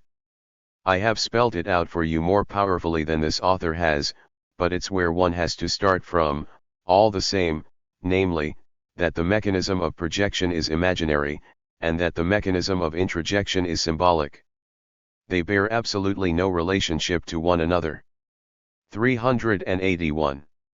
On the other hand, you can see, and you will find this in your experience on condition that you are alert to it, how the obsessional is inhabited by desires which, provided you tackle them a little bit, you will see swarming with an extraordinary species of vermin. If you steer the culture of obsessional neurosis in the direction of fantasy, it doesn't take much, it's enough to have the elements of your transference that I was talking about before. You will see a proliferation of said vermin in just about anything you like. That's why the culture of obsessional neurosis doesn't last long. But, in the end, to see what's essential, what happens when, from time to time, the obsessional, taking his courage in his two hands, endeavors to cross the barrier of demand, that is, sets out in search of the object of his desire? For a start, he doesn't find it easily, even though there are many things that he is already accustomed to and can use as a support, even if it's only a little box. It is clear that down this path the most extraordinary accidents will befall him, accidents that one will try to account for at different levels by bringing in the superego, and 1,000 other functions which, of course, do exist. But, much more radically than all that, the obsessional, insofar as his fundamental movement is directed at desire as such, above all in its constitution as desire, is moved to aim for what I am calling the other's destruction. Now it's in the nature of desire as such to require the other's support. The other's desire isn't a means of access to the subject's desire, It's quite simply the place of desire, and all movement by the obsessional towards his desire runs into a barrier which is absolutely tangible in the movement of his libido, as it were. In an obsessional psychology, the more something plays the role of the object, even momentarily, of desire, the more the subject's law of approach in relation to this object will literally manifest itself in a lowering of libidinal tension. And this, to the point where, when he possesses 403 the object of his desire, nothing exists for him any longer. This is absolutely observable, and I will try to show it to you with some examples. The problem for the obsessional is therefore entirely one of providing support for this desire, a desire which, for him, conditions the other's destruction, where desire itself comes to disappear. There is no big other here. I am not saying that the big other doesn't exist for the obsessional, I am saying that there isn't one, where his desire is involved, and this is for the reason that he is seeking the only thing that, outside this point of reference, can maintain this desire as such in its place. The entire problem of the obsessional is to find the only thing that can give his desire a semblance of support, corresponding to this point that the hysteric, owing to her identifications, occupies. 382. So easily, namely what is opposite D, the phonology in relation to little a. The hysteric finds support for her desire in her identification with the imaginary other. What takes its place and function in the obsessional is an object, one that is always, in a veiled phone, no doubt, but recognizable, reducible to the phallus signifier. I will end there today.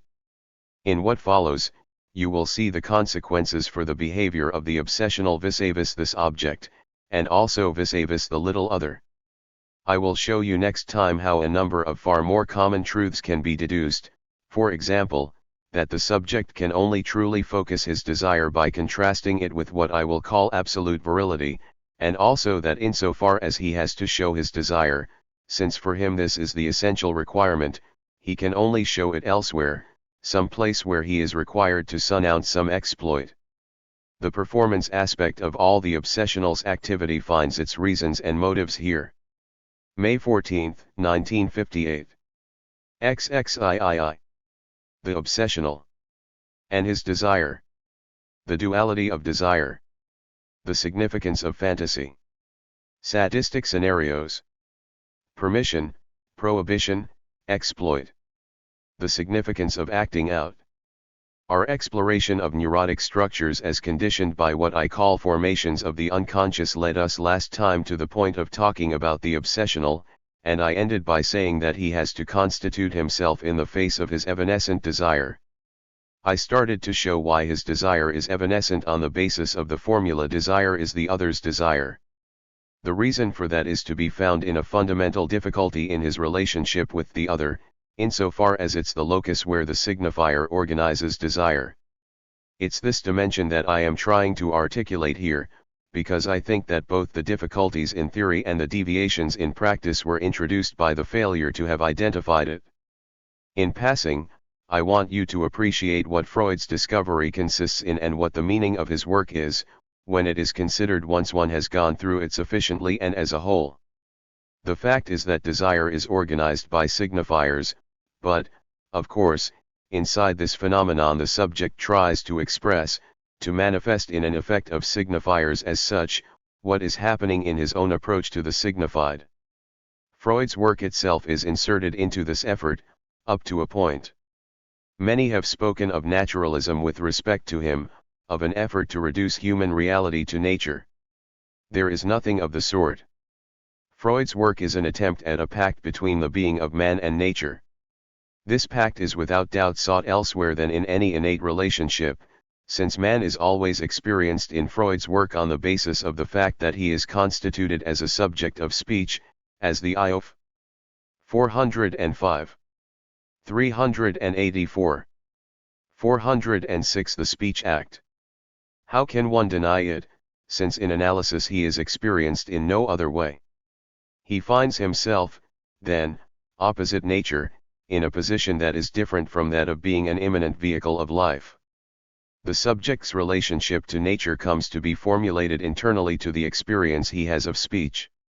His relationship to life comes to be symbolized by the phallus signifier, this lure he extracts from forms of life, and it's here that the central point is located, the most tangible and most significant of all the signifier crossroads that we explore over the course of a subject's analysis. The phallus is its pinnacle, its point of equilibrium. It's the signifier par excellence of man's relationship to the signified and is in a privileged position as a consequence. Man's insertion into sexual desire is destined to a special problematic, the primary feature of which is that it has to find a place in something that preceded it, which is the dialectic of demand, insofar as demand always demands something that is more than the satisfaction which it's appealing to, something that goes beyond. Hence the problematic and ambiguous character of the place in which desire is located. This place is always beyond demand inasmuch as demand aims for the satisfaction of need, and it lies on this side of demand inasmuch as the latter, by virtue of being articulated in symbolic terms, goes beyond all the satisfactions to which it appeals, inasmuch as it's a demand for love, which targets the being of the other and aims to obtain from the other this essential presentification, inasmuch as the other gives his very being, which lies beyond all possible satisfaction and is precisely what is aimed at in love. It's in the virtual space between the appeal for satisfaction and the demand for love that desire has to assume its place and be organized. This is why we can only locate it in a place that is always double with respect to demand, both beyond and short of, according to the aspect under which we are considering demand in relation to a need, or demand structured in terms of signifiers.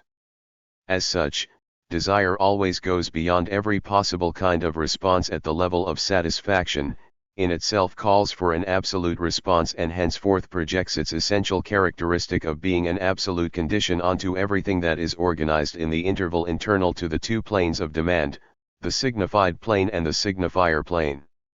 It's in this interval that desire has to find its place and be articulated. For precisely this reason, the other becomes the relay for the subject's access to his desire. The other as locus of speech, insofar 407 as demand is addressed to it, will also be the locus in which desire, or the possible formulation of desire, has to be discovered. This is 385. Where a contradiction is constantly operating, for this other is possessed by a desire which, inaugurally and fundamentally, is alien to the subject. Hence, the difficulties in formulating desire, difficulties at which the subject will stumble, made all the more significant by the fact that we see him developing the neurotic structures that the analytic discovery has made it possible to describe. These structures differ according as the emphasis is placed on the unsatisfaction of desire, and this is the mode in which the hysteric accesses its field and its necessity, or on the dependence on the other for access to this desire, which is the mode in which this access is made available to the obsessional. By virtue of this fact, as I said at the end of the last session, something happens for the obsessional here in 55-0a, which is different from hysterical identification. 1. For the hysteric, desire is a point of enigma, and we always bring to it, as it were, this sort of forced interpretation that characterizes all Freud's early explorations of hysteria. Effectively, Freud didn't see that for the hysteric desire is located in a position such that telling her this or that person is whom you desire is always a forced, inexact interpretation, wide of the mark. Either in Freud's initial observations, or later in the case of Dora, or even, if we extend the meaning of the word hysteria to the case of the young homosexual woman that I discussed at length here last year, there is no example where Freud didn't make this mistake, and which didn't, at least, result, with no exception, in the patient's refusal to agree to the meaning of the desire of her symptoms and acts, whenever he went about it this way. Effectively, an hysteric's desire is not a desire for an object, but a desire for a desire, an effort to maintain herself opposite this point at which she calls for her desire, this point where the other's desire is situated. She identifies with an object, on the contrary. Dora identifies with Herr K, Elizabeth von R identifies with different characters in her family or in her entourage. To describe the point where she identifies with someone, the terms ego and ego ideal are equally inappropriate. In fact, for her, this someone becomes her other ego. It's a matter of an object the choice of which was always explicitly articulated by Freud in a manner consistent with what I am now telling you, namely that it's insofar as she or he recognizes in another man or in another woman the signs of her or his desire, 408 namely, that she or he is faced with the same problem of desire as the 386. Other is, that identification arises, with all the forms of contagion, crisis, epidemic and symptomatic manifestations that are so typical of hysteria. The obsessional has different relations, for the reason that the problem of the other's desire presents itself to him in a completely different way. To spell this out, I am going to try to get to it through the stages that our experience offers us. In a certain manner, it doesn't much matter from what direction we approach the obsessional's lived experience. We mustn't lose sight of its diversity. The paths traced out by analysis, those by which our experience, where, it has to be said, we're groping around, have encouraged us to find the solution to the problem of the obsessional, are incomplete or biased. Of course, they give us material. We can explain this material and the manner in which it's used in different ways in relation to the results obtained. First, we can criticize the approaches themselves. The critiques have to converge. In spelling this experience out in the way in which it has been effectively oriented, it incontestably emerges that both theory and practice have tended to be centered on the subject's use of his fantasies. Now, the role of fantasies in the case of obsessional neurosis has something puzzling about it inasmuch as the term fantasy is never defined. We have spoken at length here about imaginary relationships, about the image's function as a guide for the instinct, so to speak, as channeling or indicating the path to the instinct's realizations. We also know to what extent the use, insofar as one can discern it with certainty, of the image's function is diminished in man, since it seems to be reduced to the specular, narcissistic image. It is, however, an extremely polyvalent and not neutralized function, since it functions on the level of relations that are both aggressive and erotic. How can we articulate the essential, prevailing imaginary functions, the ones everybody speaks of, that are at the heart of analytic experience, those aphantasy, at the point we have come to? I believe that at this place 550A, the schema presented to us here opens up the possibility of locating and articulating the function of fantasies. I ask you to represent it to yourselves first of all through an intuitive aspect, taking into account the fact that this isn't a real space, of course, but a topology in which homologies can be sketched out.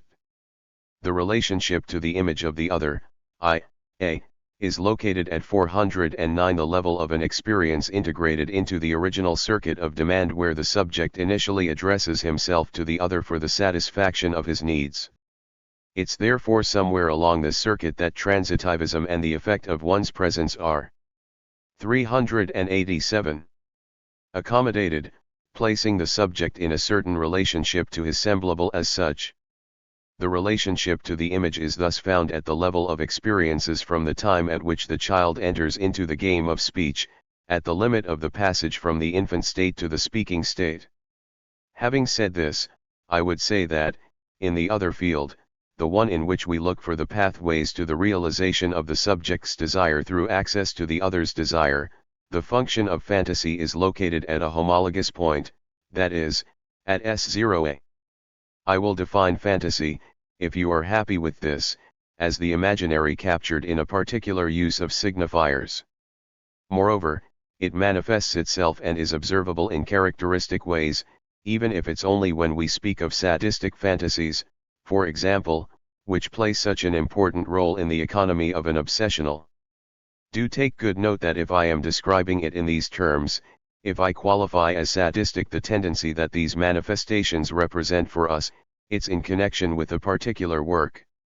This work itself is not presented as an investigation into instincts, but as a game which the term imaginary would be very far from being adequate to characterize, since it's a literary work. I am referring to scenes, or to scenarios in fact, which are, therefore, profoundly expressed in signifiers. Well then, whenever we speak of fantasies, we must not misrecognize the scenario or story aspect, which constitutes one of their essential dimensions. They are not blind images of the instinct of destruction, they are not something in which the subject, I myself struggle to create an image of this that will explain to you what I mean, sees red all of a sudden when confronted with his prey, but a fantasy is not only something that the subject articulates into a scenario, but also something which the subject puts himself into. The formula, S with the little bar, that is, the subject at the most articulated point of his presentification in relation to the little a, is quite valid there for every kind of properly phantasmatic elaboration of what I call the sadistic tendency, inasmuch as it can be implicated in the economy of an obsessional. You will notice that there is always a scene in which the subject is present in the scenario in different masked forms, in which he is implicated in a variety of images, in which another as semblable and also as the subject's reflection is presented. I would go even further. No one places sufficient emphasis on the presence of a certain type of instrument. I have already alluded to the importance of whipping fantasies. Freud singled them out as seeming to play a very special role in 410 the female psyche. This is one aspect of the precise contribution he made on this topic. He came at it from an angle that came out of his experience, but this fantasy is far from being limited to the field. 388. And cases that Freud spoke of on that occasion.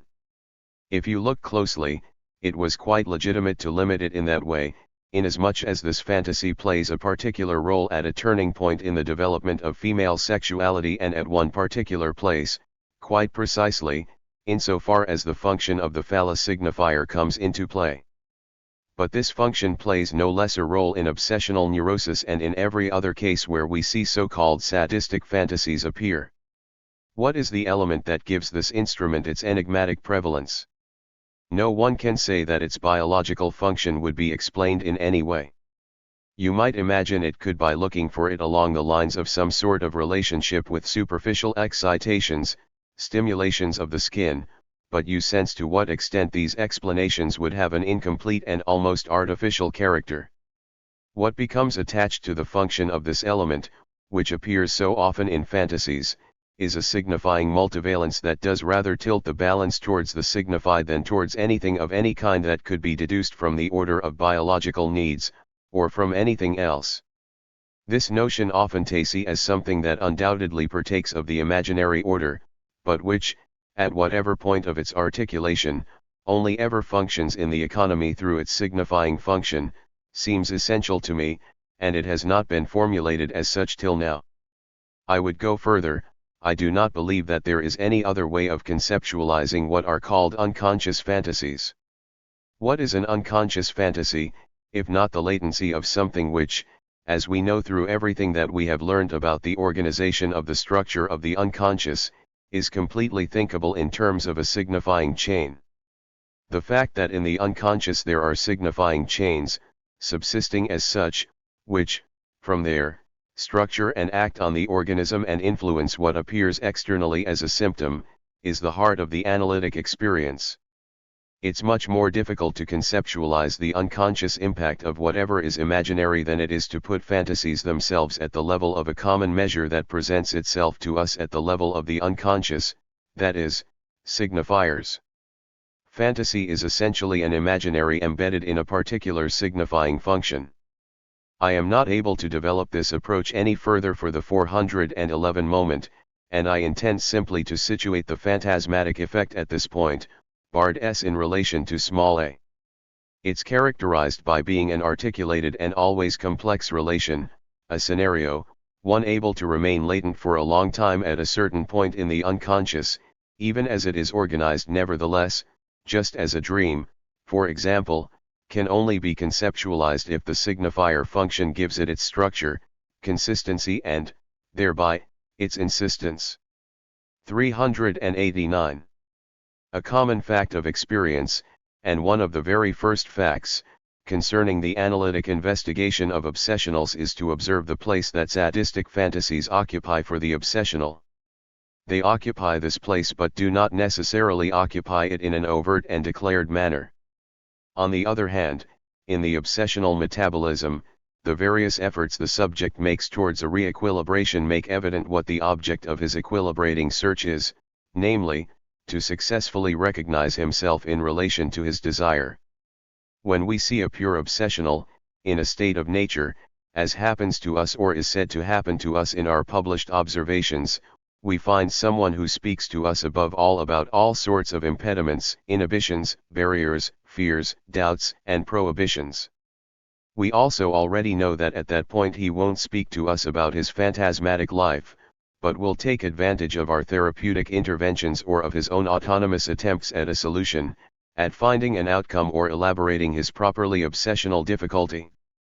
He will reveal to us the more or less predominant invasiveness of his psychic life by fantasies. You know how much these fantasies are capable of assuming a truly invasive, absorbing and captivating form in certain subjects, capable of swallowing up whole areas of their psychic life, lived experience, and mental occupations. We describe these fantasies as sadistic. This is, as it happens, merely a label. In fact, they confront us with an enigma, insofar as we are unable to be satisfied with describing them as the manifestations of a tendency but must see in them an organization that itself signifies the subject's relations with the other as such. Indeed, the question is about finding a formula for the economic role of these fantasies insofar as they are articulated. It's characteristic of these fantasies in the obsessional subject to remain in the state of fantasies. They are only actualized in quite exceptional circumstances, and these actualizations are, moreover, always disappointing for the subject. In effect, we observe here the mechanics of the obsessional's relationship to desire. The more he strives to approach the object, by the means that have been proposed to him, the more his desire dies away to the point 412 of extinction or disappearance. I would say the obsessional is a Tantalus, had Tantalus not been presented to us through what is quite a rich iconography as an image that is above all oral. But it is, however, not for nothing that I present it thus, because we shall see the oral underpinning of what constitutes the point of equilibrium of obsessional fantasies as such.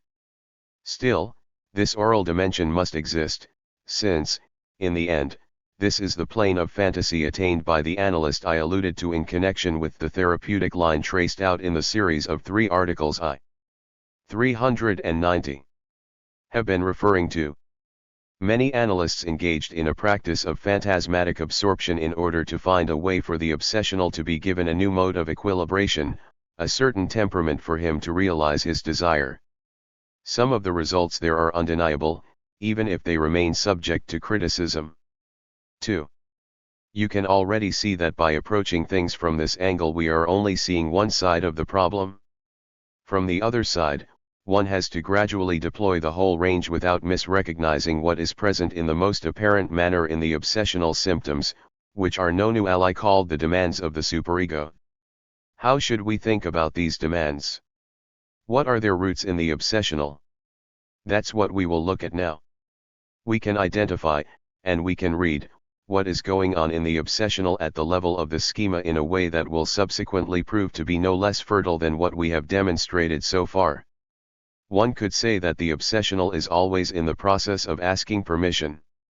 You can see this concretely in what the obsessional tells you in his symptoms, where this is inscribed and frequently articulated. If we have confidence in the schema, this occurs at the level of S0D. To ask permission is, as a subject, to have a certain relationship to one's own demand. To ask permission, to the very extent that the dialectic with the other as one who speaks, is called into question, challenged and even put in danger, is ultimately to apply oneself to restoring this other and to place oneself in the most extreme dependence on 413 him. This already shows us the extent to which it's essential for the obsessional to maintain this place. It's where we see the relevance of what Freud always calls Weigerung, refusal. Refusal and permission mutually imply one another. A pact is refused against the background of a promise. This is more valuable than talking about frustration. It's not at the level of demand pure and simple that the problem of relations with the other arises, at least not when it involves a complete subject. The problem only arises in these tenets when we try to take recourse in development and imagine a small child, powerless with its mother, like an object at the mercy of someone. But as soon as the subject is in a relationship with the other whom we have defined in terms of speech, there is a virtual point somewhere beyond any response from the other, and very precisely insofar as 391. Speech creates this point beyond his response. Not only is it virtual, but, in truth, if there were no analysis, we would not be sure that anyone attains this point, save through this spontaneous master analysis that we always assume is possible in someone who perfectly fulfills this know thyself. But we have all kinds of reasons for thinking that till now this point has never been designated in any strict manner except in analysis. What the notion of Viragung designates, properly speaking, is a situation in which the subject has a relation to demand. I ask you to take the same little step forward as the one I asked you to take concerning fantasy. When we talk about stages or fundamental relations with the object, and we describe them as oral, anal, or even genital, what are we talking about? About a certain kind of relation that structures the subject's will around a central function and defines his relationship with the world over the course of his development. Everything that comes from his environment would thus have a special signification due to the refraction that is undergone through the typical oral, anal, or genital object. There is a mirage here, the notion of it is only ever reconstructed after the fact and projected back into development. The conception I am criticizing is not even usually articulated in such an elaborate manner, and it very frequently turns out to be avoided. One speaks of the object, then, as a side issue. One speaks of the environment, without thinking for a single instant about what the difference is between the typical object of a relation that is defined by a stage, as a reject, for instance, and the actual environment with multiple instances of a plurality of objects to which the subject, whatever he is subjected, whatever one says, from earliest infancy. Until further notice, we must similarly have the greatest doubts about the supposed absence of objects for the child at the breast, his supposed autism. If you want to take my word for it, you will consider this notion to be purely illusory. It's enough to resort to 414, the direct observation of very young children, to learn that this isn't so, that for them the objects of the world are as multiple as they are interesting and stimulating. So, what's this about? What have we discovered? We can define it and articulate it as being effectively a certain style of demand in the subject. Where did we discover these manifestations that have us talking about successively oral, anal, and indeed genital relationships with the world? We discovered them in the analyses of people who left the stages in question behind ages ago, the stages concerning the child's development. We say that the subject regresses to these stages. What do we mean by that? 392. Responding by saying that there is a return to one of the imaginary stages of infancy, if these are at all conceivable, but let's allow that they are, is a lure which doesn't yield the true nature of the phenomenon. Is there anything that looks like such a return? When we speak of fixation at a certain stage in the neurotic subject, what could we try to formulate that would be more satisfactory than what we are usually given? What we effectively see in analysis is that over the course of regression, we shall see more clearly what this term means in what follows. The subject articulates his current demand in analysis in terms that enable us to recognize a particular relationship, respectively oral, anal or genital, with a particular object. This means that if these relationships of the subject have been able to exercise a decisive influence over the entire length of his development, it's insofar as, at a certain stage, they have shifted to the function of signifiers. While, at the level of the unconscious, the subject articulates his demand in oral terms and articulates his desire in terms of absorption, he finds himself in a particular relationship S0D, that is, at the level of a virtual signifying articulation which is that of the unconscious.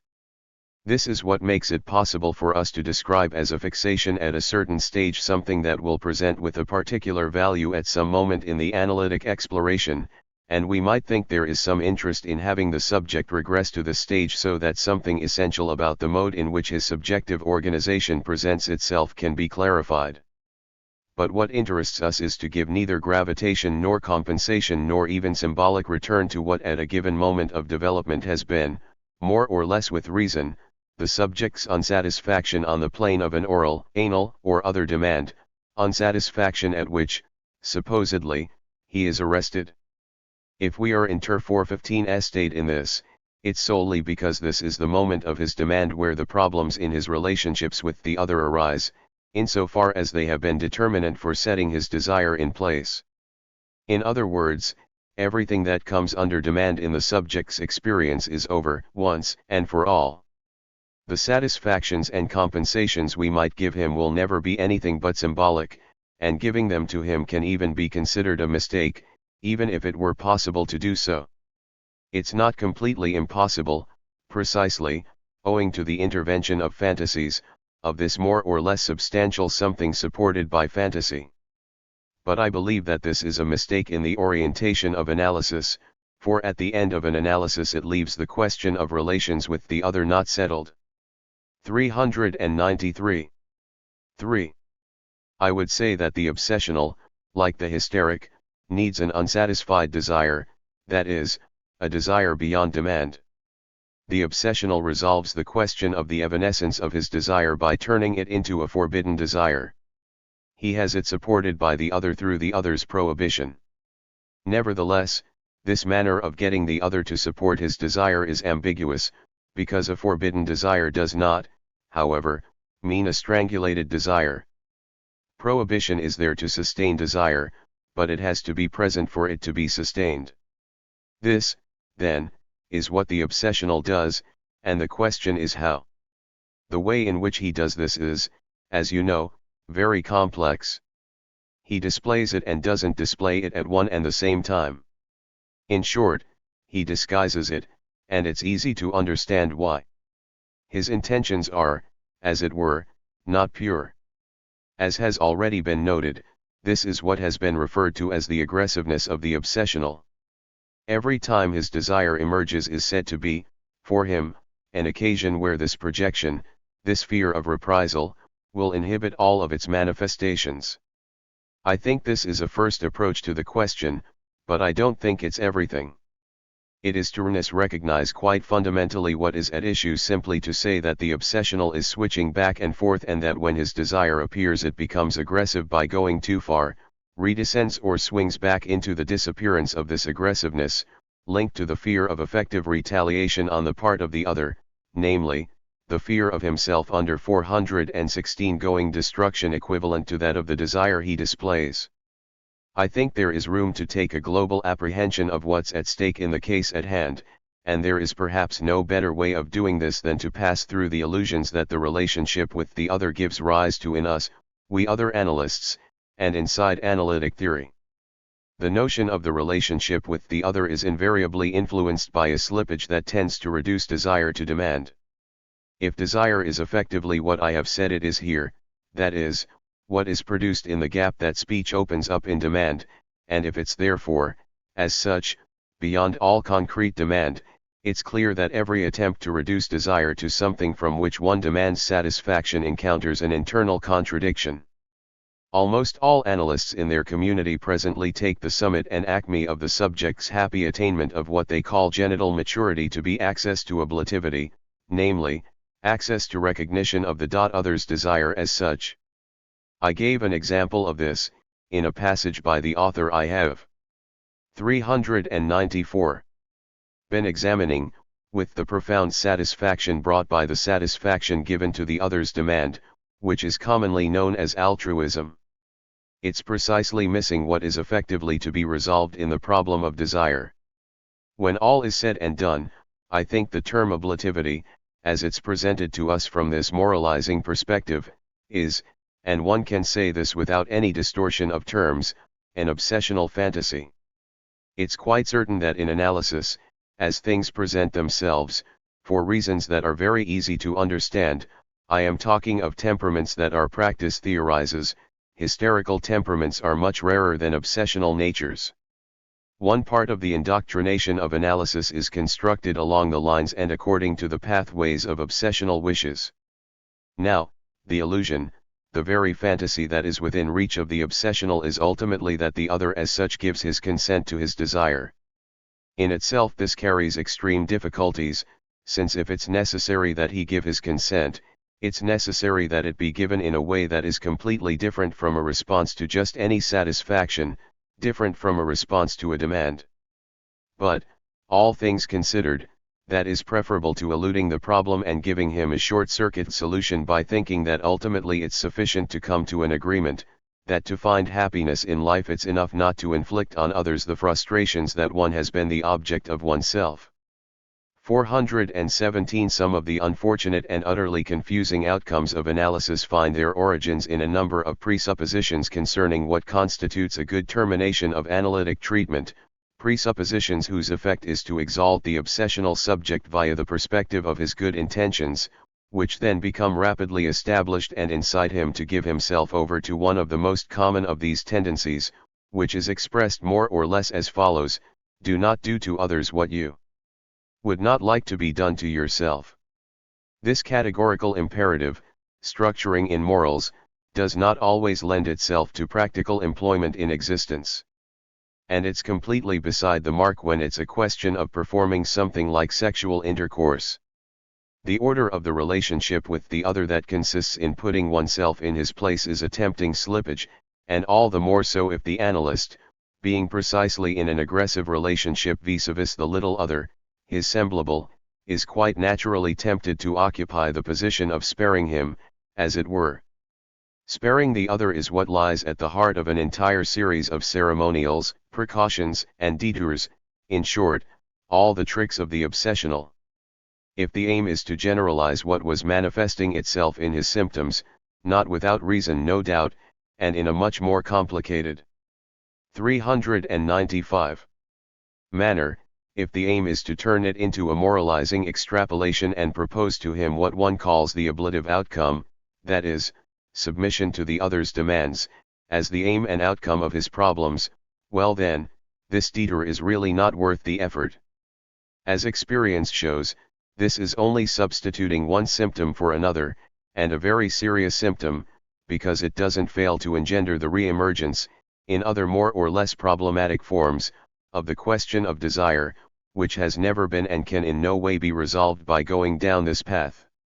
From this perspective, it can be said that the paths the obsessional finds for himself, and down which he seeks the solution to the problem of his desire, are otherwise adequate, even if they are not adapted, because at least the problem can be clearly read in them. Amongst the modes of solution, there are some for example that are located at the level of an effective relationship with the other. The manner in which the obsessional conducts himself with his semblable when he is still capable of doing so and not submerged by his symptoms, and it's rare that he is entirely, is in itself sufficiently indicative. This no doubt leads down a dead-end path but still gives what is not such a bad indication for the direction. For example, I have spoken to you about the exploits of obsessionals. What are these exploits? For there to be an exploit, there 418 have to be at least 3 people, because one does not carry out one's exploits all alone. There have to be at least 2 of you, there must be something like that for there to be a winning performance, a sprint.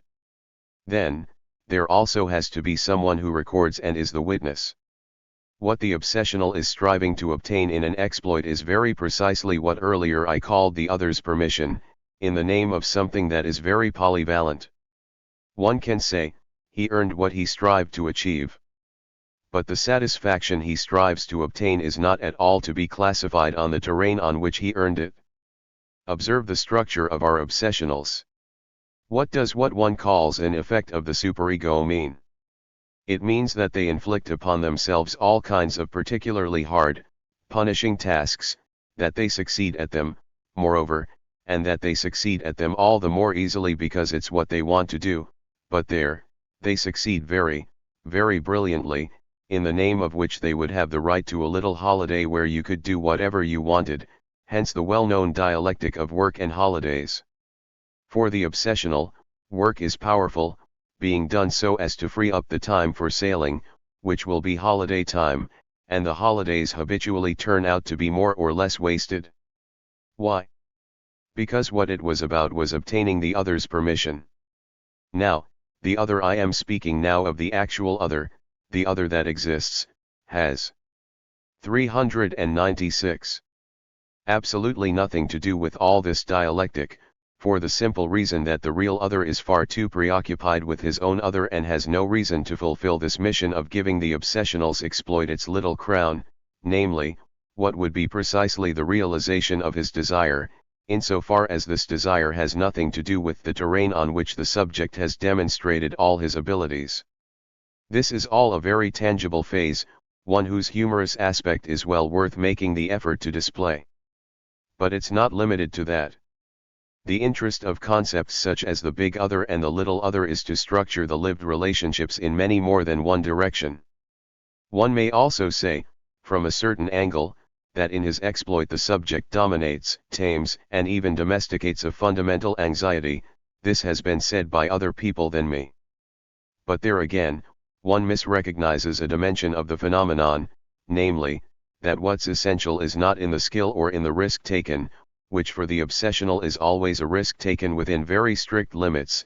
A skillful economy strictly differentiates everything that the obsessional risks in his exploit from anything that resembles the risk of death in the Hegelian dialectic. 419 In the obsessional's exploit there is something that always remains irremediably fictitious, for the reason that death, I mean there where the real danger is, does not reside in the adversary he appears to be defying, but completely elsewhere. It's precisely on the side of this invisible witness, this other who is there as the spectator, the onlooker, and who is going to say about the subject, decidedly, as it's expressed somewhere in Schreber's delusion, he's a horny bastard. We re-encounter this exclamation, this way of feeling the effects, as implicit, latent and wished for throughout the dialectic of exploits. Here the obsessional is in a particular relationship to the other's existence as his semblable, as the one in whose place he can put himself, but it's precisely because he can put himself in his place that in reality there is no kind of essential risk in what he demonstrates in his effects of presence, sports, and the risks more or less taken. Ultimately, this other with whom he is playing is only ever an other who is he himself and who, already, will in any case leave him with the laurels, from whichever side he approaches things. But the important one is the other before whom all of this takes place. He's the one that has to be preserved at any cost, the locus in which the exploits are registered and his history inscribed. This place has to be maintained at any cost. This is what makes the obsessional cling to everything that belongs to the verbal order, the order of the computus, recapitulation, inscription, and falsification, too. What the obsessional wants to maintain above all without giving the appearance of doing so, giving the appearance of aiming at. 397. Something else, is this other where things are articulated in terms of signifiers. That, then, is an initial approach to the question. Beyond all demands, beyond everything that this subject desires, there is the question of seeing what on the whole the obsessional's conduct aims at. It's quite certain that the essential aim is to maintain the other. This is the primary, preliminary aim, solely inside of which the so difficult validation of his desire can be accomplished. What will this validation be? This is what we will have to spell out subsequently. But first we needed to fix the 4 points of his conduct so that the trees didn't hide the forest from us. The satisfaction of surprising one or other of the little mechanisms of his conduct, with its own style, must not fascinate and stop us. Obviously, stopping at any particular detail of an organism always produces satisfaction that is not entirely illegitimate, since, at least in the domain of natural phenomena, the detail always effectively reflects something of the totality. But in a matter which is about an organization that is as little natural as that of a subject's relations to signifiers, We can't totally trust the reconstruction of the 420 entire obsessional organization on the basis of one mechanism of defense or another, if it's at all possible to enter all of that in the catalog of mechanisms of defense. I'm trying to do something different. I'm trying to get you to find the 4 cardinal points around which each of the subject's defenses is orientated and polarized. Here we already have 2 today.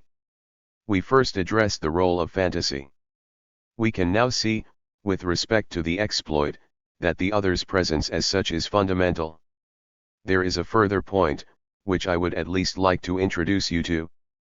Hearing me speak about exploits, you have no doubt been thinking about all sorts of behavior by your obsessionals. There is one exploit that perhaps does not completely deserve to be pinned down by the same name. It's what in analysis is called acting out. On this, I hope you will undertake it too, at my example, even if it would only be to confirm what I am advancing, some investigations in the literature. It's surprising to see how difficult it is to extract oneself from it. The best article on the subject is the one by Phil J.I.S. Greenacre, called General Problems of Acting Out, published in the Psychoanalytic Quarterly in 1950, a completely remarkable article in that it shows that till now nothing valuable has been formulated on this. I believe that we have to limit the problem of acting out, and that it's impossible to do this if one holds on to the general notion that it's a symptom, a compromise, that it has a double meaning or that it's an active repetition, for this is to drown it in compulsions too. 398. Repeat in their most general forms. If the term has any meaning, it's insofar as it designates a kind of act that arises out of an attempt at a solution to the problem of demand and desire. That's why it's produced in a specific manner in the course of an analysis, because, whatever one effectively does with it outside analysis, it's an attempt to solve the problem of the relationship between desire and demand. Acting out is certainly produced on the way to the analytic realization of unconscious desire. It's extremely instructive, because if we look carefully for what characterizes the effect of acting out, we will find there are all kinds of absolutely necessary components, and for example what absolutely distinguishes them from what is called a bungled action, or what I more correctly call a successful action, I mean a symptom, inasmuch as it clearly reveals a tendency. Acting 421 out always comprises an element that is highly significant, and precisely because it's enigmatic. We will only ever call acting out an act that presents with a particularly unmotivated character. That doesn't mean that it doesn't have a cause, but that psychologically it lacks motivation, for it's an act that is always signified. Moreover, an object always plays a role in acting out, an object in the material sense of the word, which I will be led to come back to next time to show you, actually, the limited function that the role of the object should be granted in this entire dialectic. There is almost an equivalence between fantasy and acting out. Acting out is in general structured in a way that comes very close to that of a scenario. In its own way, it's at the same level as fantasy. One thing distinguishes it from fantasy and also from an exploit. Whereas an exploit is an exercise, a tour de force or a sleight of hand designed to give pleasure to the other, who, as I've said, couldn't give a damn about it, acting out is different. It's always a message, and it's for that reason that we are interested in it when it occurs in an analysis. It's always addressed to the analyst in that the latter is not, in brief, all that badly placed, but not completely in his place either. It's in general a hint that the subject is giving us, and this can sometimes go a long way and sometimes be very serious. If the acting out occurs outside the confines of the treatment, I mean afterwards, it's obvious that the analyst can hardly benefit from it. Whenever we are led to designate, in a precise way, this paradoxical act that we try to circumscribe under the name acting out, we see that it's a question of bringing out into the open, along this line, the subject's relations with demand, which reveals that every relationship to this demand is fundamentally incapable of making it possible for the subject to gain access to the effective reality of the effects signifiers have upon him, that is, for him to place himself at the level of the castration complex. 399. It's possible to miss this. I will try to show it to you next time, inasmuch as, in this interval, this intermediary space in which one sees all these opaque acts that go from exploit to fantasy, and from fantasy to a passionate and indeed partial love, Abraham never spoke of part object, he spoke of partial love of the object. The subject has obtained illusory solutions concerning the object and, in particular, this solution that appears in the form of what one calls the homosexual transference in obsessional neurosis. That's what I call the illusory solution. I hope next time to show you in detail why it's an illusory solution. May 21, 1958. Transference N. Suggestion. 3 phones of identifications. On 2 lines. Regression and resistance. Significance of an action. Technique, theirs and ours. Line of transference. Suggestion. In the few remaining seminars we have left this year, we are going to move into the field that Freud opened up after the Second World War, during the 1920s, the field described as the second topography. Effectively, only the path we have taken this year, giving phonations of the unconscious their full scope, makes it possible for us not to lose our way concerning the meaning of this topography. 401. We will, then, be led to indicate what this model means and, in particular, why the function of the ego in it has moved into the foreground. It has quite another meaning, so much more complex, than the one that it's customary to give it and which inspires the use that has been made of it since. That's the direction. I will start by pointing out that Freud devotes a chapter to 424 identification in group psychology and the analysis of the ego. You have to read this chapter to see the relevance of transferring the 3 types of identification distinguished by Freud onto the schema here. For us, at the point at which we find ourselves, this schema has to have the value of a mediation. It gives you a formulation or even an interpretation of what, on the one hand, the structure of the unconscious is insofar as it's fundamentally structured as speech and, on the other, the structure of the topography that emerges from it.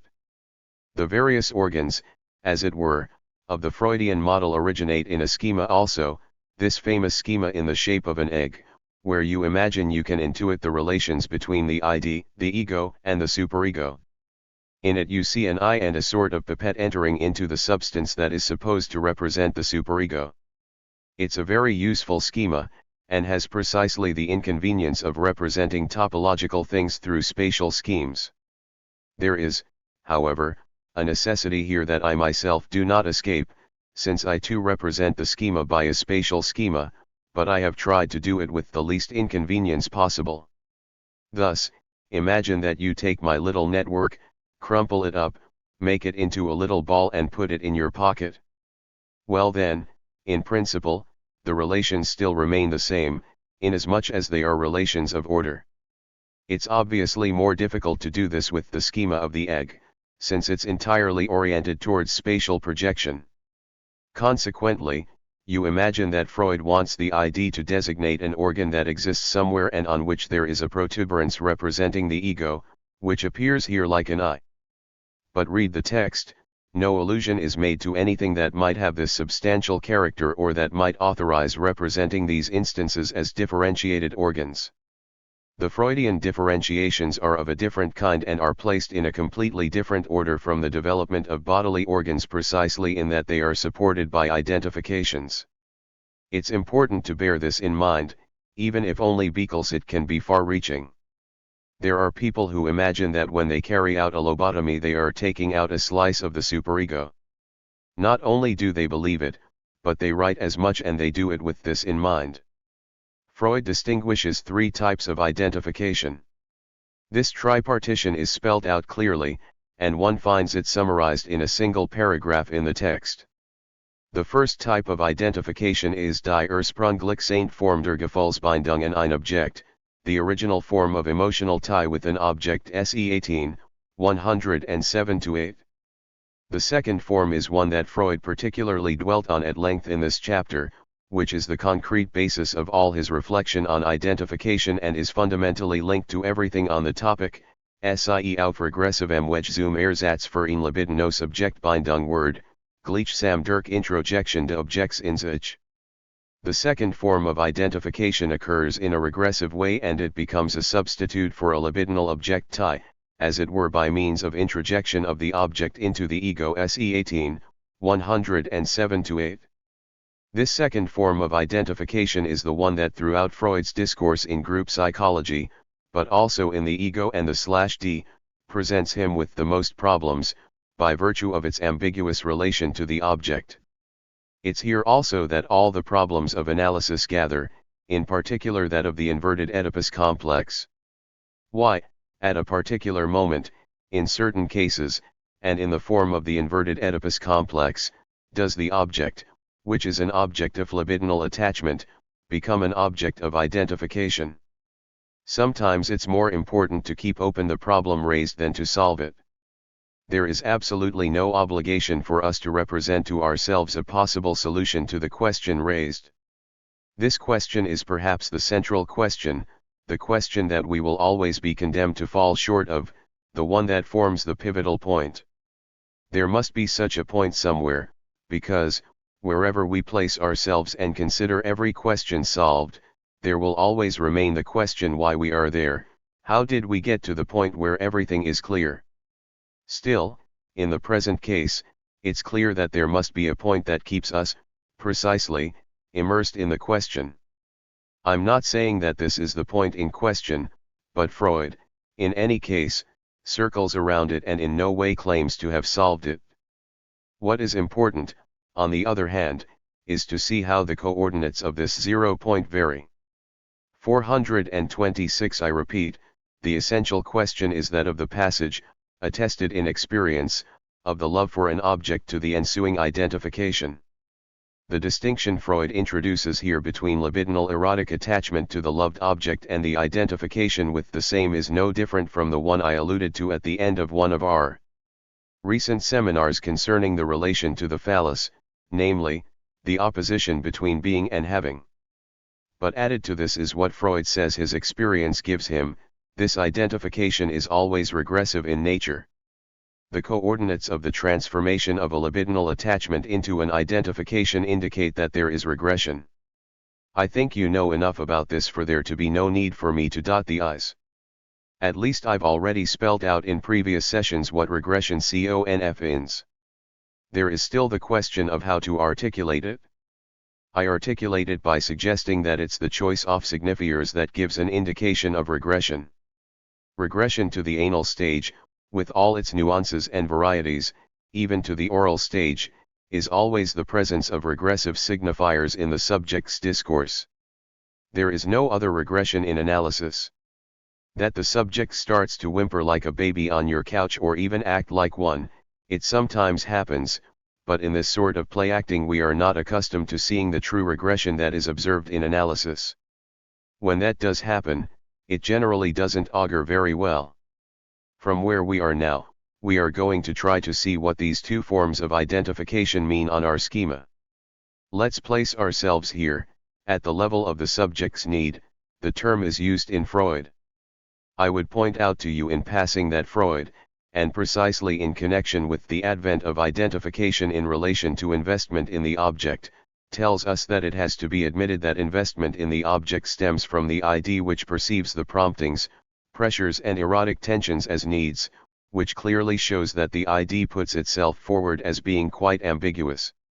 I also point out to you in passing that the French translation of these chapters renders them unintelligible and sometimes makes them say exactly the opposite of Freud's text.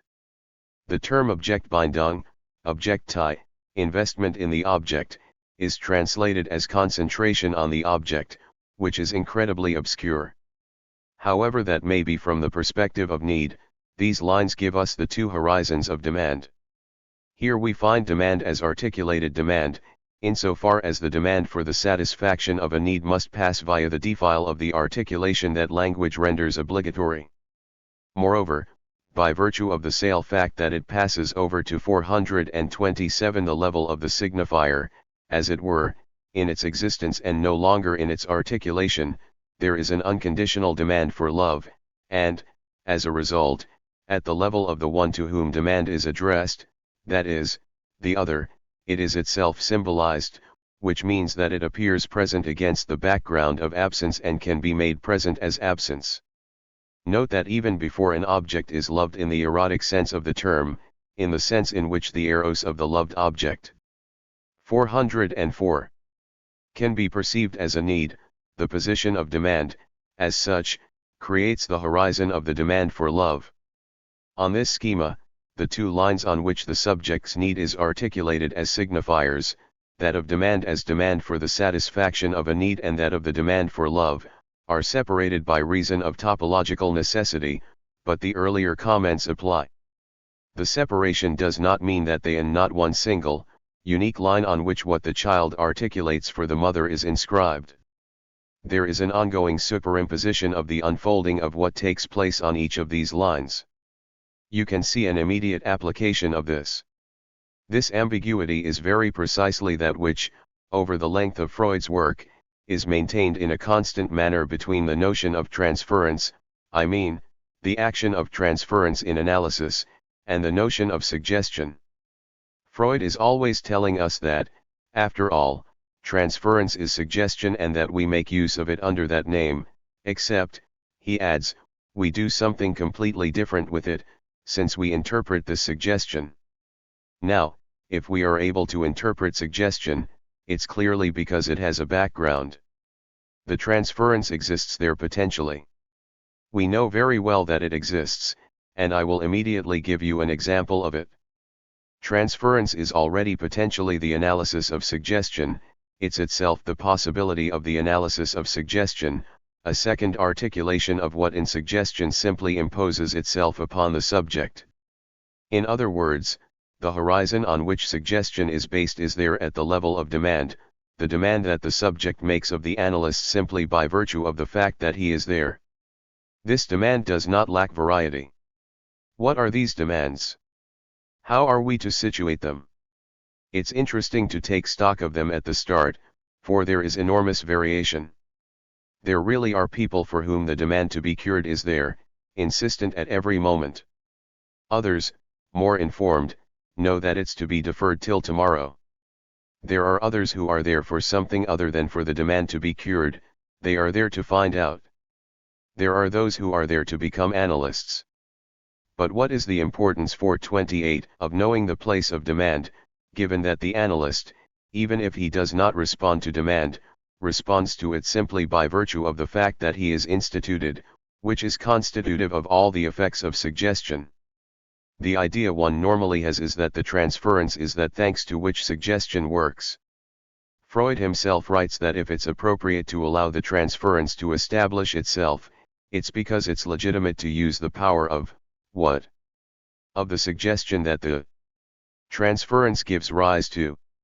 Transference is here thought of as the analyst seizing power over the subject, as the effective tie that makes the subject dependent on him, and which it's legitimate for us to make use of for an interpretation to work. What does that mean, if not to declare in the clearest of manners that we use suggestion? To call things by their name, it's because the patient has come to love us that our interpretations are ingested. We're on the plane of suggestion. Now, of course, Freud does not intend to limit himself to that. We are told, yes, it's simple, we are going to analyze the transference. As you will see, this makes the transference completely disappear. I stress these terms because they are not mine but those that are implicit in all discussions about the transference as an effective capture of the subject. To think that what differentiates one from someone who uses his power as the support for getting the patient to accept an interpretation, and who is therefore suggesting, is the fact that one is going to analyze this effect of power, is nothing other than an infinite deferral of the question, since it's still on the basis of the transference that one is going to analyze the fact that the subject has accepted the interpretation. There is no possibility of exiting the infernal circle of suggestion by that route. Now, we suppose, precisely, that something else is possible, which is, then, that the transference is something different from the use of power. The transference is already in itself an open field, the possibility of a signifying articulation other than and different from the one that imprisons the subject in demand. This is why it's legitimate, whatever its contents might be, to place this line on the horizon. I will call it the line of transference. It's something articulated which exists potentially, beyond what is articulated on the plane of demand where you find the line of suggestion. Now, there on the horizon is what demand as such produces, namely, the symbolization of the other and the unconditional demand for love. This is where the object will subsequently come to be lodged, but as an erotic object that becomes the subject's aim. When Freud tells us that the identification that succeeds and replaces this aimed at love object is regression, what that is about is the ambiguity between the line of transference and the line of suggestion. I formulated this a long time ago, right at the outset. It's along 429 the line of suggestion that identification in its primary form occurs, the one we're so familiar with, which is identification with the insignia of the other as the subject of demand, he who has the power to satisfy it or not satisfy it and marks the satisfaction at every moment with something that is in the foreground, his language, his speech. 406. I have stressed the essential importance of spoken relations with the child. All other signs, the mother's entire miming, as they were saying last night, are articulated in signifying terms that crystallize themselves into the conventional character of this so-called emotional mimicry by which the mother communicates with the child. Every type of expression of the emotions in man has a conventional character. You don't need to be Freudian to know that the supposedly spontaneous expression of the emotions turns out on examination to be not only problematic but massively variable. What in one particular area of signifying articulation signifies a given emotion may have a completely different expressive value in another. Therefore, if identification is regressive, it's precisely insofar as the ambiguity between the line of transference and the line of suggestion remains permanent. In other words, in the developments and detours of analysis, we shouldn't be astonished to see regressions punctuated by a series of correlated identifications which mark their rhythm and tempo. They are different, moreover, there can't be both regression and identification at the same time.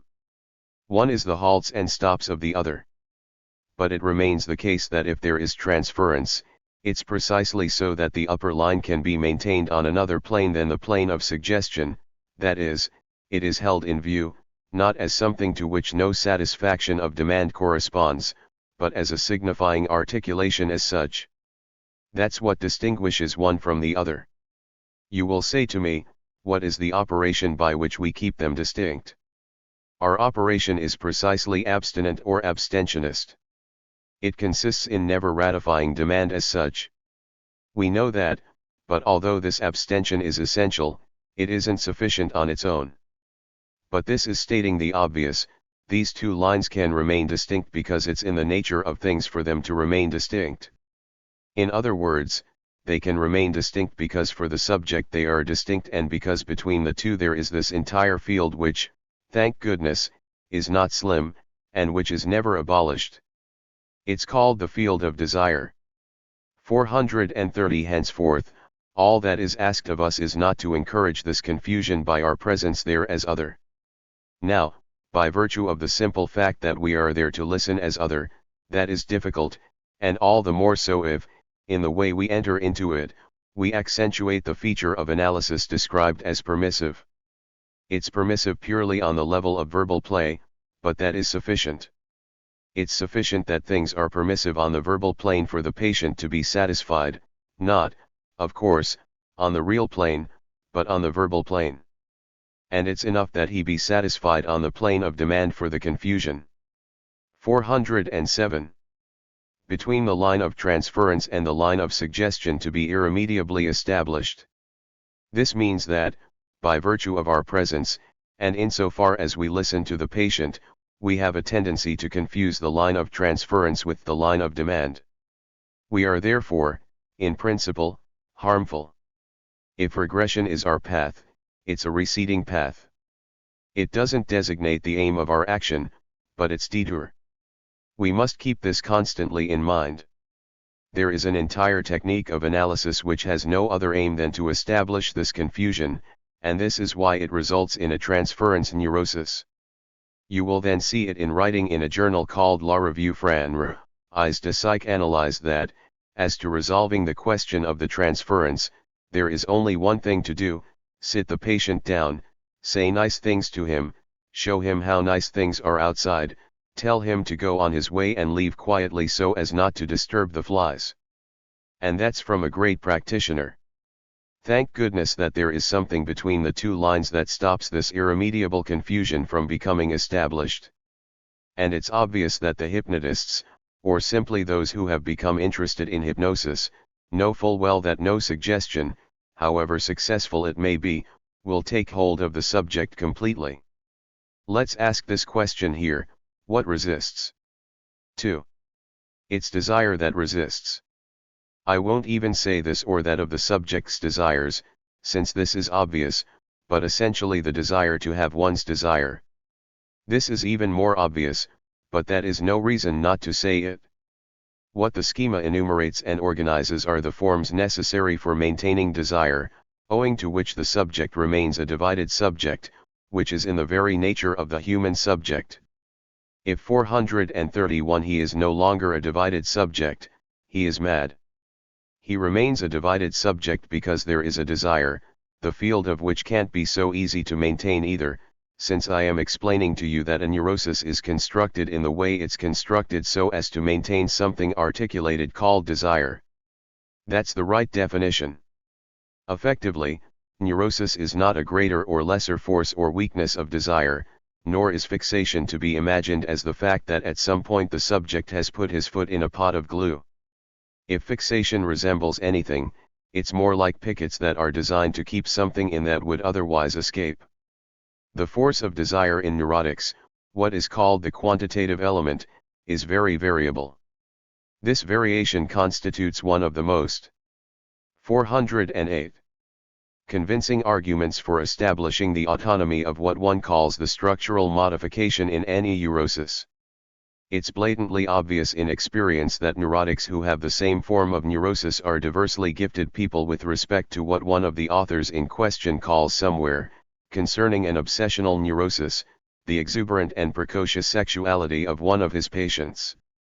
In the event, this involves a subject of whom it's said that when he masturbated he would lightly pinch the outside part of his foreskin. Convinced that he would cause irreparable lesions, he didn't dare wash his penis, and he had to consult a doctor given the repeated failure of his attempts at coitus. We know very well that these are only symptoms and that the subject will show himself to be, in the midst of his analysis, very capable of fulfilling his duties as a husband and satisfying his wife. But in the end, whatever force we suppose his symptoms to be supported by, we are nevertheless not going to describe as exuberant a sexuality that lets itself languish and be deceived to the point where one can give a similar description of a subject who is already at an advanced age. This does not mean that another obsessional neurotic will not show you a different picture, justifying one in describing his sexuality as exuberant, even as precocious. This altogether tangible difference between clinical cases doesn't prevent us from recognizing that it's one and the same obsessional neurosis in every case. This is why an obsessional neurosis is situated somewhere else entirely than in the quantitative element of desire. If this does enter into play, it's solely insofar as it will have to pass through the defile of structure, for what characterizes neurosis is structure. In the case of the obsessional, whether his desire is strong or weak, whether the subject is in the midst of puberty or comes to us when he is 40 or 50 years old, that is, at a time at which 432 his desire is nevertheless in decline and he desires to get some idea about what's happened, that is, something he has never understood anything about in his existence till then, in every case it will emerge that he has been preoccupied during the whole of his existence with placing his desire in a strong position and constituting a stronghold for his desire, doing it on the plane of essentially signifying relations. In this stronghold there dwells either a weak or a strong desire, that's not the question. One thing is certain, it's that strongholds are always double-edged. Those that are built to protect one from the outside are even more annoying for those that are inside, and that's the problem. The first phone of identification is, then, defined for us as the original tie with an object. It is, to schematize things, the identification. 409. With the mother. The other form of identification is the regressive identification with the love object, that is, identification insofar as it should occur somewhere else, at a point on the horizon that is not easy to reach because the demand is precisely unconditional or, more exactly, submitted to the one condition of the existence of signifiers inasmuch as, without the existence of signifiers, there is no possible opening for the dimension of love as such. The latter is therefore entirely dependent upon the existence of signifiers, but, within this existence, it isn't dependent on any particular articulation. It's for this reason that it isn't easy to formulate since nothing can complete it or fulfill it, not even the totality of my discourse throughout my entire existence, since it is, in addition, the horizon of my discourses. This raises precisely the question of what the bard s means at this level. In other words, what subject is in question? There is no reason to be astonished that this only ever forms a horizon. The entire problem is that of knowing what will be constructed in this interval. The neurotic lives the paradox of desire exactly like everybody else, for no human inserted into the human condition ever escapes it. The only difference that characterizes the neurotic with respect to desire is that he is open to the existence of this paradox as such, which of course doesn't simplify existence for him, but doesn't place him in such a bad position either from a certain point of view. We might directly formulate the philosopher's point of view sometime and call him into question in the same way.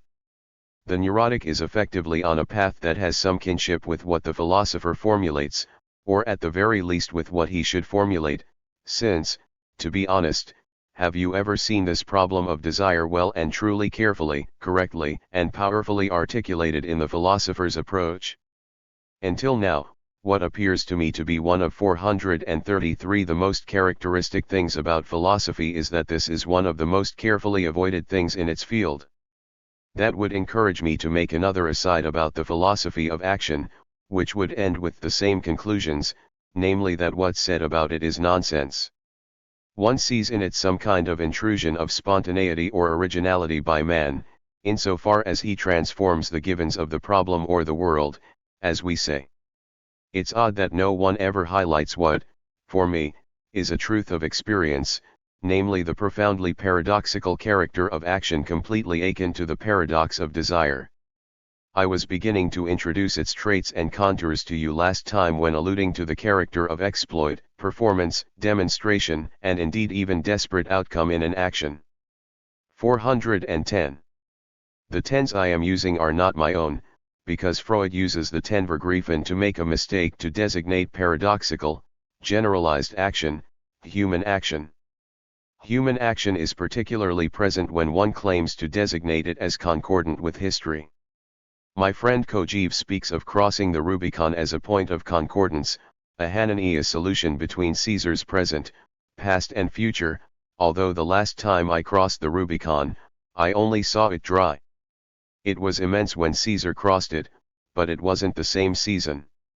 Even if Caesar crossed the Rubicon with the genius of Caesar, there is always in the fact of crossing the Rubicon something that involves jumping into the water, since it's a river. In other words, human action is not as Hananiah as all that. For us other analysts, it's the most astonishing thing in the world that no one in psychoanalysis has proposed to formulate what pertains to action from this paradoxical perspective from which we constantly view it. Moreover, we never see anything but this, which makes it quite difficult to define acting out clearly. In a certain sense, it's an action just like any other, but one that stands out because it's brought about by our use of the transference, that is, we are doing something extremely dangerous, and all the more so since, as you can see from what I am suggesting to you, we do not have a very precise idea of what this is. Perhaps a word, in passing, on resistance will clarify what I mean. In some cases, the subject does not accept the interpretations that we present to him on the plane of regression. It seems to us that it 434 fits, and to him it doesn't seem to fit at all. So one says to oneself that the subject is resisting and that in the end he will give way if we insist, seeing that we are always ready to play the card of suggestion. Now, this resistance may not be without its value. What value does it have? Inasmuch as it expresses the necessity to articulate desire in some other way, namely on the plane of desire, it has the very precise value that Freud gives it in some of his texts. He calls it Übertragungswiderstand, transference resistance, because it's the same thing as transference. It involves transference in the sense I am talking to you about at the moment. Resistance aims to maintain the other line, that of transference, where the articulation has another requirement than the one we give it when we respond to demand immediately. This reminder only corresponds to things that are self-evident, but self-evident things that needed to be articulated, nevertheless. To conclude on the second identification, at what point do we judge that what happens is regressive? It's the fact that the transference is an appeal that makes possible this disruption by signifiers that we call regression, but it mustn't stop there. On the contrary. 411. It must take us further. That's what we are trying to set our sights on for the moment, namely, how are we to operate with the transference? The transference quite naturally tends to deteriorate into something we can always satisfy in some way at its regressive level, hence the fascination with the notion of frustration, hence the various formulations that are expressed in 1,000 ways in object relations and the conception of analysis that follows. Every way of articulating analysis always tends to deteriorate, which does not prevent analysis from being something else, nevertheless. 3.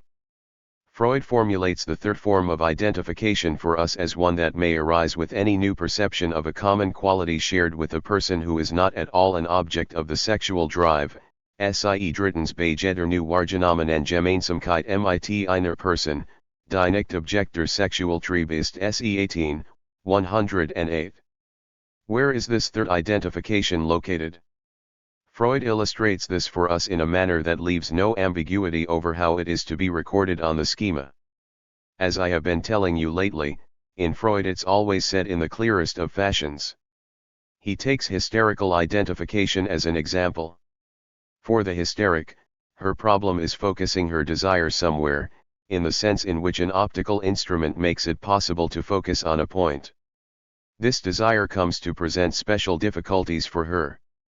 Let's attempt to spell 435 them out more precisely. For her, her desire is destined to some sort of impasse since she can only actually focus it on the condition that she identify with something, a small trait, it doesn't matter what. Where I say an insignia, Freud speaks of a trait, a single trait, Einzigerzug, it doesn't matter what, of someone else, someone with whom she can sense that there is the same problem of desire. This means that for the hysteric her impasse opens wide the doors to the other, at least, the doors to all the others, that is, to all possible hysterics, even to all hysterical moments of all others, insofar as for an instant she can sense in them the same problem, which is that of the question about desire. For the obsessional, although the question is articulated a little differently, it's exactly the same from the point of view of the relation, the topology, and with reason. The identification in question is placed here, at G0a, which, as I pointed out to you last time, is where fantasy is. There is a point at which the subject has to establish. 412. A certain imaginary relationship with the other, not in itself, as it were, but insofar as this relationship brings him satisfaction. Freud makes quite clear that it's a question here of a person who has no relationship with any sort of sexual trieb. This is something else, he is a support for, a puppet of fantasy. Here, give the word fantasy as large an extension as you like. This is fantasy such as I formulated it last time, insofar as it can be an unconscious fantasy. The only use for the other, which is not insignificant, is this, to enable the subject to maintain a particular position that avoids the collapse of desire, that is, that avoids the problem of the neurotic. That's the third form of identification, which is essential. It would take too long now to start reading Bouvet's article published in La Revue France de Psychanalyse, in which my paper L'aggressivité en psychanalyse, aggressiveness in psychoanalysis, also appears. This article is titled Importance de aspect homosexuel / du transfert, importance of the homosexual aspect of the transference, and I ask you to read it, as I will be returning to it. Today I would just like to spell out the precise point at which I indicate the error in the analytic technique in question. What happens in analysis, insofar as the phallic object, and especially the analyst's phallus, appears in fantasies happens at a point of proliferation that has already been instituted, but which can always be stimulated. This is the point at which, through his fantasy, the subject as obsessional maintains the possibility of sustaining himself in the face of his desire, a possibility that is much more difficult and dangerous than for the hysteric. It's here, therefore, that 436.0, the phantasmatic phallus, appears. It's in this technique that I am referring to that the analyst becomes pressing and insistent through his interpretations, so that the subject agrees to enter into communion with, swallow and phantasmatically incorporate this part object into himself. I am saying this is mistaking levels. It's moving the plane of demand, which is called into question here, onto the plane of suggestive identification. It's favoring a certain imaginary identification by the subject through benefiting, as it were, from the hold that the openly suggestive position gives the analyst on the basis of the transference. It's giving a false, diverted solution to what is being questioned, I am not saying in his fantasies, but in the material that he effectively brings to the analyst. This is visible in the observations themselves, upon which one intends to construct an entire theory about the part object, the distance from the object, the introjection of the object and all that follows. I will give you an example. 413. It's palpable at every moment in this observation that the solution to the analysis of the obsessional is that he come to discover castration for what it is, that is, as the law of the other. This other that is castrated. For reasons that have to do with his mistaken implication in this problem, the subject feels that he himself is threatened by this castration at a level that is so acute that he can't come near his own desire without feeling its effects. What one am saying is that the horizon of the other, the big other as such, distinct from the little other, is tangible in this observation at every turn. The following memories come back to him: the first time he approaches a young girl, he flees in anxiety, goes and confides in his mother and feels completely reassured as soon as he says to her, "I will tell you everything." Po 432. One can only take this material literally. His virtual subjective support immediately passes via a distraught reference to the other as the locus of verbalization. This is where, henceforth, the subject will be entirely invested. It is his one possible refuge when confronted with the panic he experiences on approaching his desire. It's already inscribed and it's a matter of finding out what is going on underneath. Once certain fantasies have come to light after all sorts of solicitations from the analyst, we come to a dream that the analyst interprets as the fact that the subject's passive homosexual tendency is becoming apparent. Here is the dream. I accompany you home. In your bedroom there is a big bed. I lie down on it. I feel extremely awkward. There is a bidet in the corner of the bedroom. I am happy, although I feel uneasy. 435. We are told that following the subject's preparation over the earlier period of his analysis, he does not experience much difficulty in admitting the passive homosexual meaning of the dream. Is this sufficient for this formulation, in your opinion? Without 437 even returning to the observation, where all the indications are there to demonstrate that this is not sufficient, if we limit ourselves to the text of the dream, one thing is certain, which is that the subject comes and puts himself, so to speak, in the other's place. I am in your home. 1 am lying on your bed. Passive homosexual? Why? Until evidence arises to the contrary, nothing appears there that in this particular case makes the other an object of desire. On the contrary, what I clearly see designated here, in a third position, and in the corner, is something that is fully articulated and that nobody seems to have paid attention to, whereas it is, however, not there for no reason. It's the bidet. One can say about this object both that it presentifies the phallus and does not show it, since I do not see any indication in the dream that anybody is engaged in using it. The bidet is there, indicating. 414. What is problematic? It's not for nothing that this famous part object enters. It's the phallus, but, as it were, as a question, does the other have it or does he not? This is the moment to show it. Is the other it or is he not it? That's what's in the background. In short, it's a question of castration. This obsessional is, moreover, prey to all sorts of obsessions of cleanliness, which clearly show that this instrument is a possible source of danger. The bidet has presentified the phallus for him, at least his own, for a long time. What is problematic for this subject is the question concerning the phallus.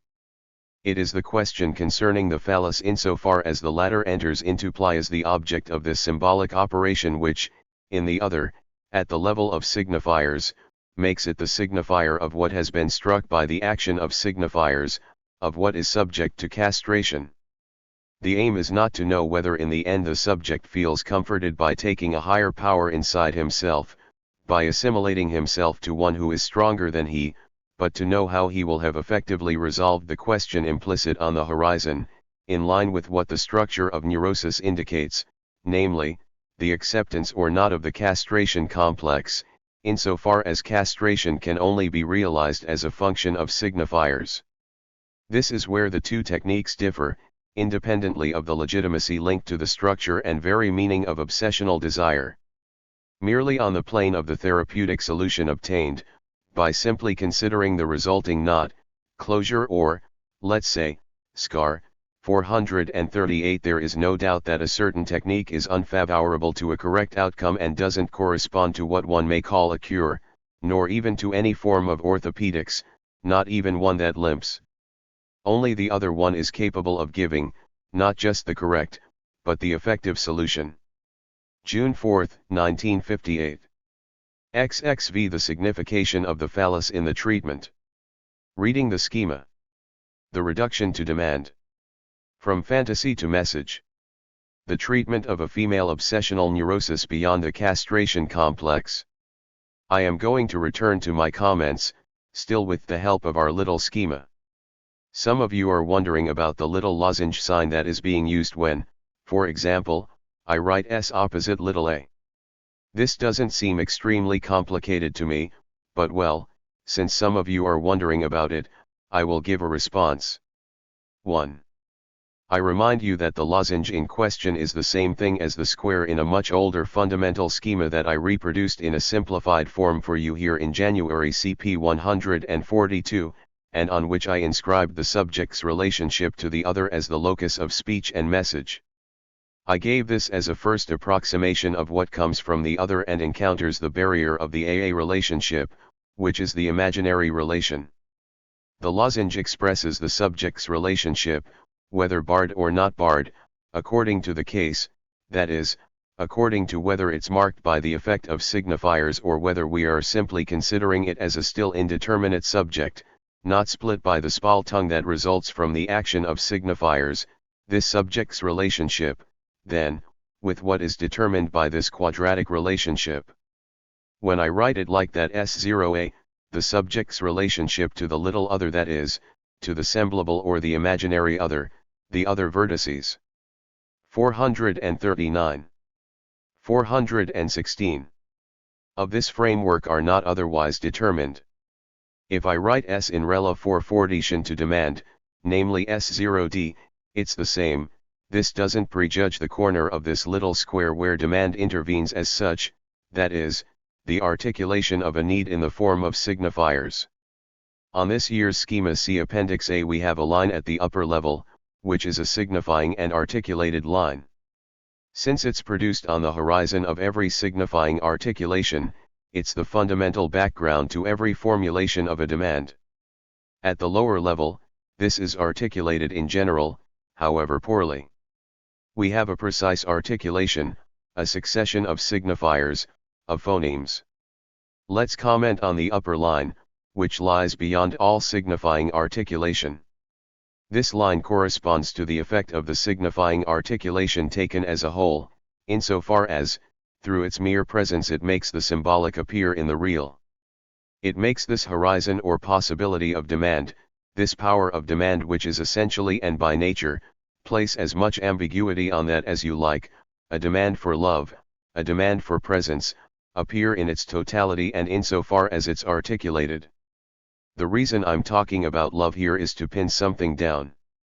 Hatred happens to have the same place. The ambivalence of love and hate can only be conceptualized within this horizon. It's also within this horizon that we are able to see this third term, ignorance, a homologue of love and hate in relation to the subject, come to the same spot. On the upper line on the left, we have the signifier of the other as marked by the action of the signifier, that is, the barde, s, a. This precise point is the homologue of the point at which, on the line of demand, the return from demand's passage through the other, which is called the message, c, appears in the fundamental schema of every demand. If you like, what has to be produced at the point of the message on the second line is precisely the message of a signifier that signifies that the other is marked by the signifier. That doesn't mean that this message is produced. It's there as the possibility of being produced. This is, moreover, also the homologue of this point at which the demand arrives at the other, that is, where it's subjected to the code's existence in the other, the locus of speech. Also, on this horizon you have what can arise in the form of what is called conscious awareness.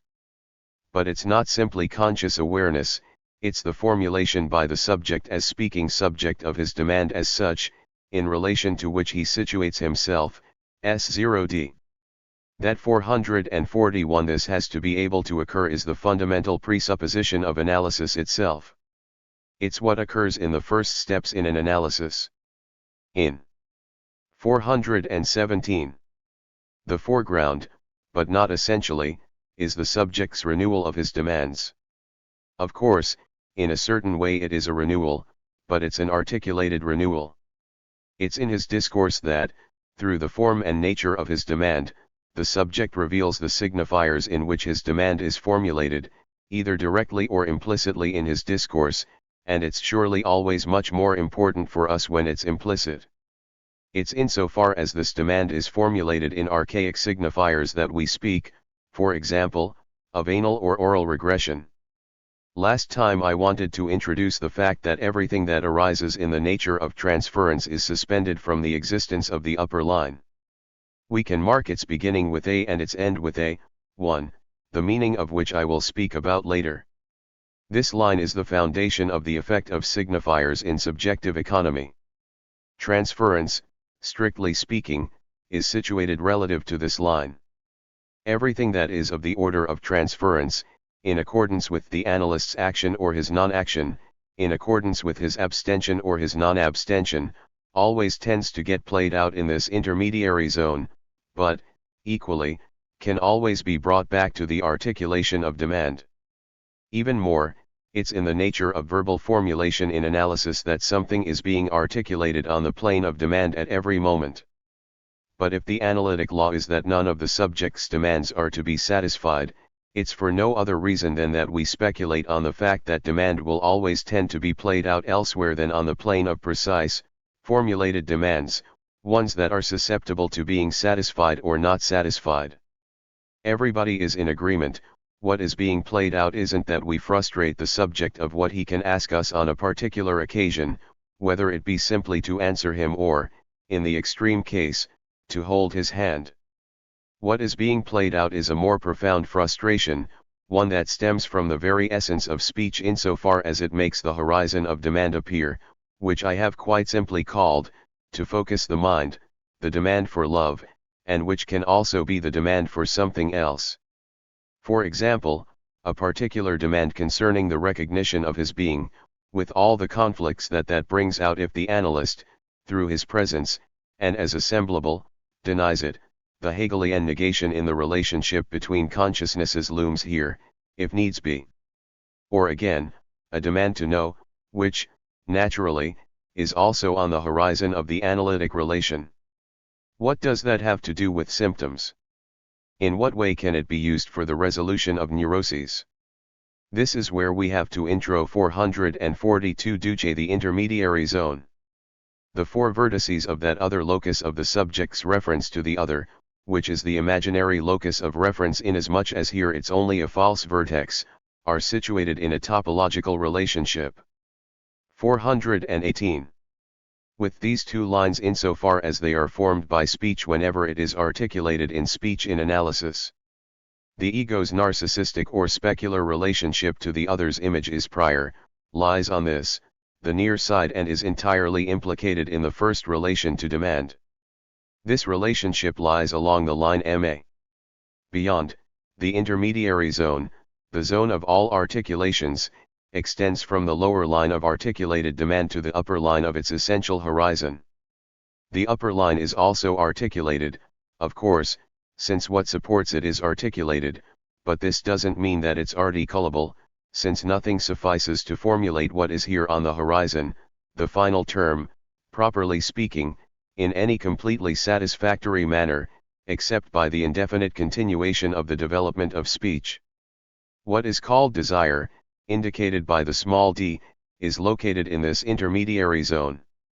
It's desire that is properly called into question in the subject's entire economy and that is involved in what is revealed in analysis, that is, in what starts to budge in speech in a game of oscillation between the signifiers at the level of need, as it were, and what results, beyond the articulation of signifiers, from the constant presence of signifiers in the unconscious, insofar as signifiers have already molded, formed, and structured the subject.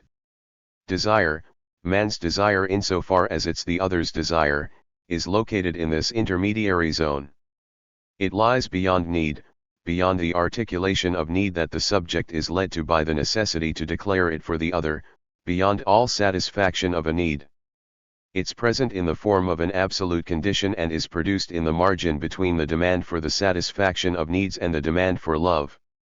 Man's desire is always, for him, to be sought in the locus of the other as the locus of speech, which means that desire is a desire structured in this locus of the other. That is the entire problematic of desire. It's what makes it subject to the dialectic and the formations of the unconscious. That is why we are involved with it and are able to have an influence on it, according to whether it is or is not articulated in speech in analysis. There would be no analysis if it weren't for this fundamental situation. We have here, in S0a, the guarantor and support of desire, the point at which it attaches itself to its object, which, far from being 443 natural, is always formed by a particular position the subject takes in relation to the other. Helped by this phantasmatic relation, man finds his bearings and situates his desire. Hence the importance of fantasies. Hence the rarity of the term instinct in Freud.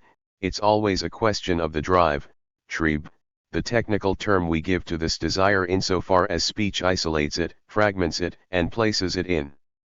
419. This problematic and disjointed relationship to its aim that one calls the direction of the tendency, and whose object is, moreover, subject to substitution and displacement or, indeed, to all forms of transformation and equivalence, but is also offered to love, which makes it a subject of speech. 2.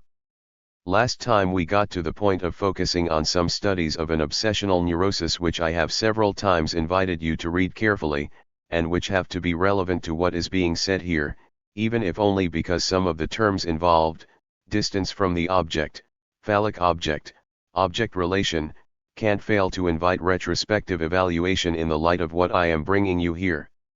I took, then, the account of the treatment of two cases of obsessional neurosis drawn from the article Importance / aspect homosexual du transfert, importance of the homosexual aspect of the transference, and I pointed out to you the problematic character of the result of this or that suggestion, let's say direction, or even interpretation. In reference to one dream in particular, I stressed how much certain presuppositions and certain simplifications of the system led to missing certain prominent elements and therefore the dream itself.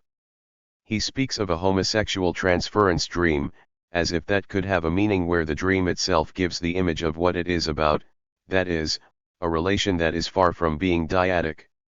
The subject, then, was transported into the analyst's bed, both at ease and in an attitude that one could describe as one of expectation, according to the manifest content, on the condition that one not neglect the explicit and essential presence of this bed. I showed you the presence of an object in the striking form of the famous bidet. One is even more astonished that the analyst doesn't dwell on this, since another text by the same author shows that he is far from ignoring the properly phallic signification of what some analysts have called the hollowed-out or cup-like penis, inasmuch as it's one of the forms in which the phallus signifier can be presented at the level of the adoption of the phallic image by the female subject. This kind of grail was at least likely to capture the attention and even give rise to some caution in one who interprets in terms of a two-person relationship. I have read this second article again. I have also read the earlier one, which isn't the most interesting to critique, since matters there are brought to the level of the self-evident. Let's randomly choose this intervention. One similar in nature had already been given. 420. Previously, but he returns to it because the subject had been pulled so far in the direction of deepening the homosexual transference that the transference situation was becoming clearer and clearer, frankly homosexual, and so he had to insist to overcome a number of silences. I therefore alluded to the fact that if between men there exist affective relations that are referred to by the name friendship and by which nobody feels humiliated, these relations always take on a certain character of passivity for one of the partners when he finds it necessary to receive teaching, directives, or some encouragement from the other. At this difficult moment the idea came to me of using an analogy that would be able to be felt de plano by this former officer. Why do men get themselves killed in combat for a leader that they love, unless it's precisely because they accept his instructions and his orders with a total absence of resistance, that is, with total passivity? They thus embrace the sentiments and thoughts of the leader to the point of identifying with him, and they sacrifice their lives as he himself would if he were to find himself in their place. p.425. You can see that an intervention of this kind has to require a fairly large chunk of silence, above all when one is aware that the analyst chooses this example because his patient is an officer. They can only act in this way because they passively love their leader. This remark did not make all the subject's reservations disappear immediately, but it enabled him to continue to be objective when he was going to revive other homosexual situations with me, ones that were more specific. Po 426. And this is effectively what happens.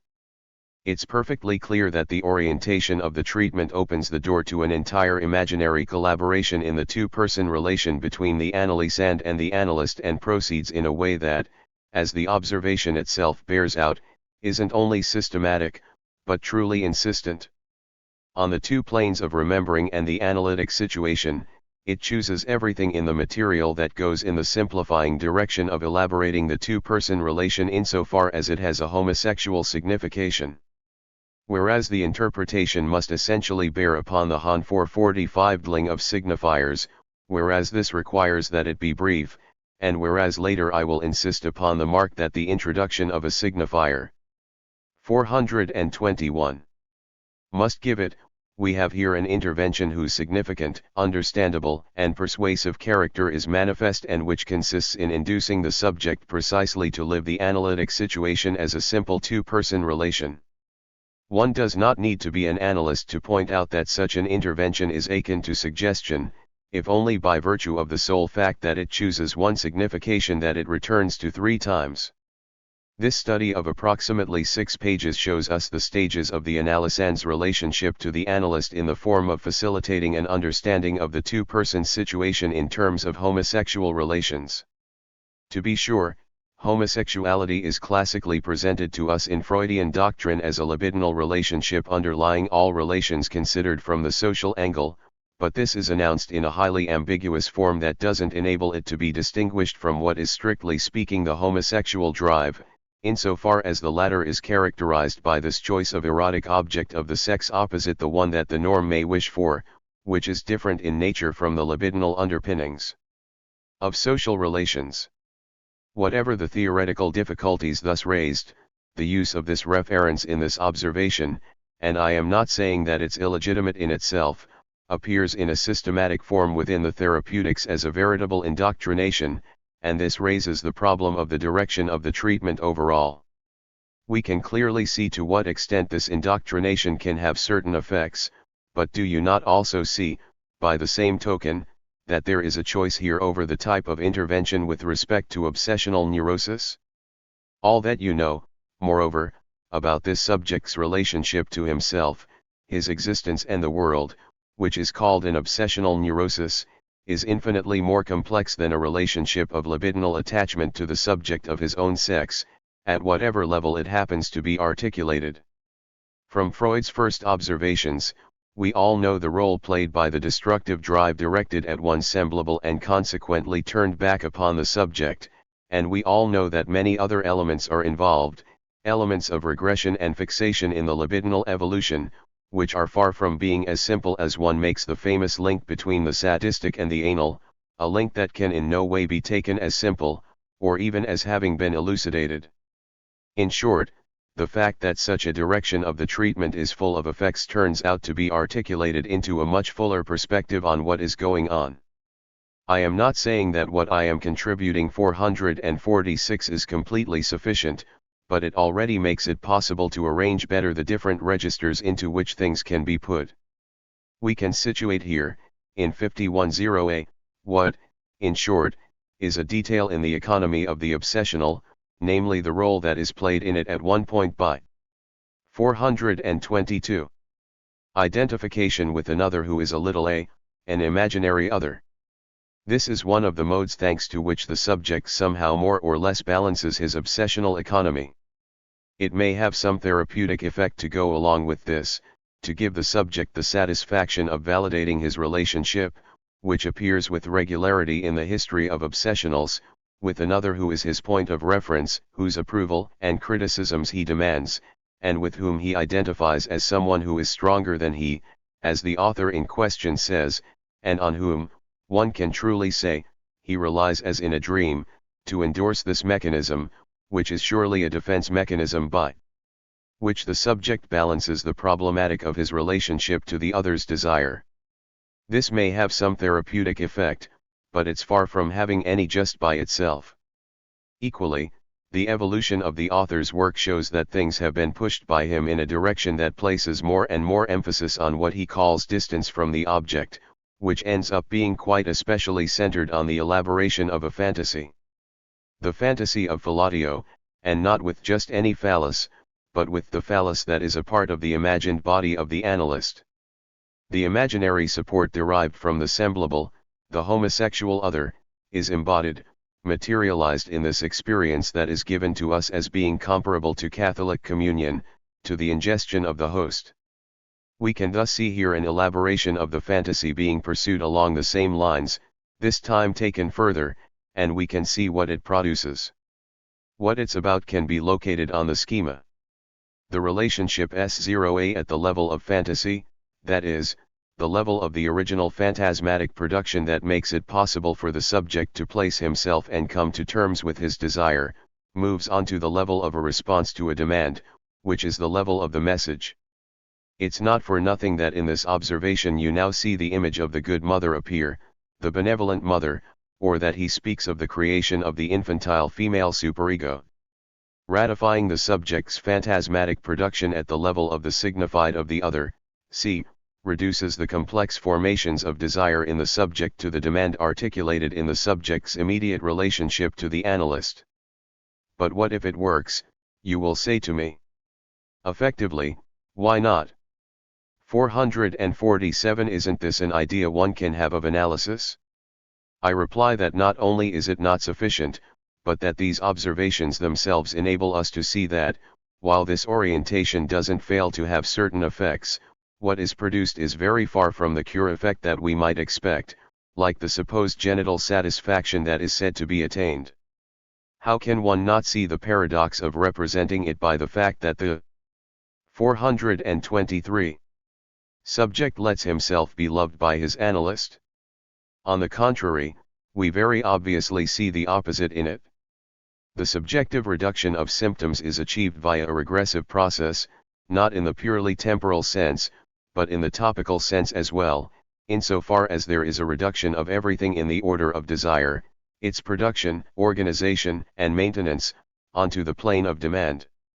The stages of the treatment, very far from being interpretable in the sense of an amelioration and normalization of relations with the other, are marked by sudden outbursts which take various forms, including acting out.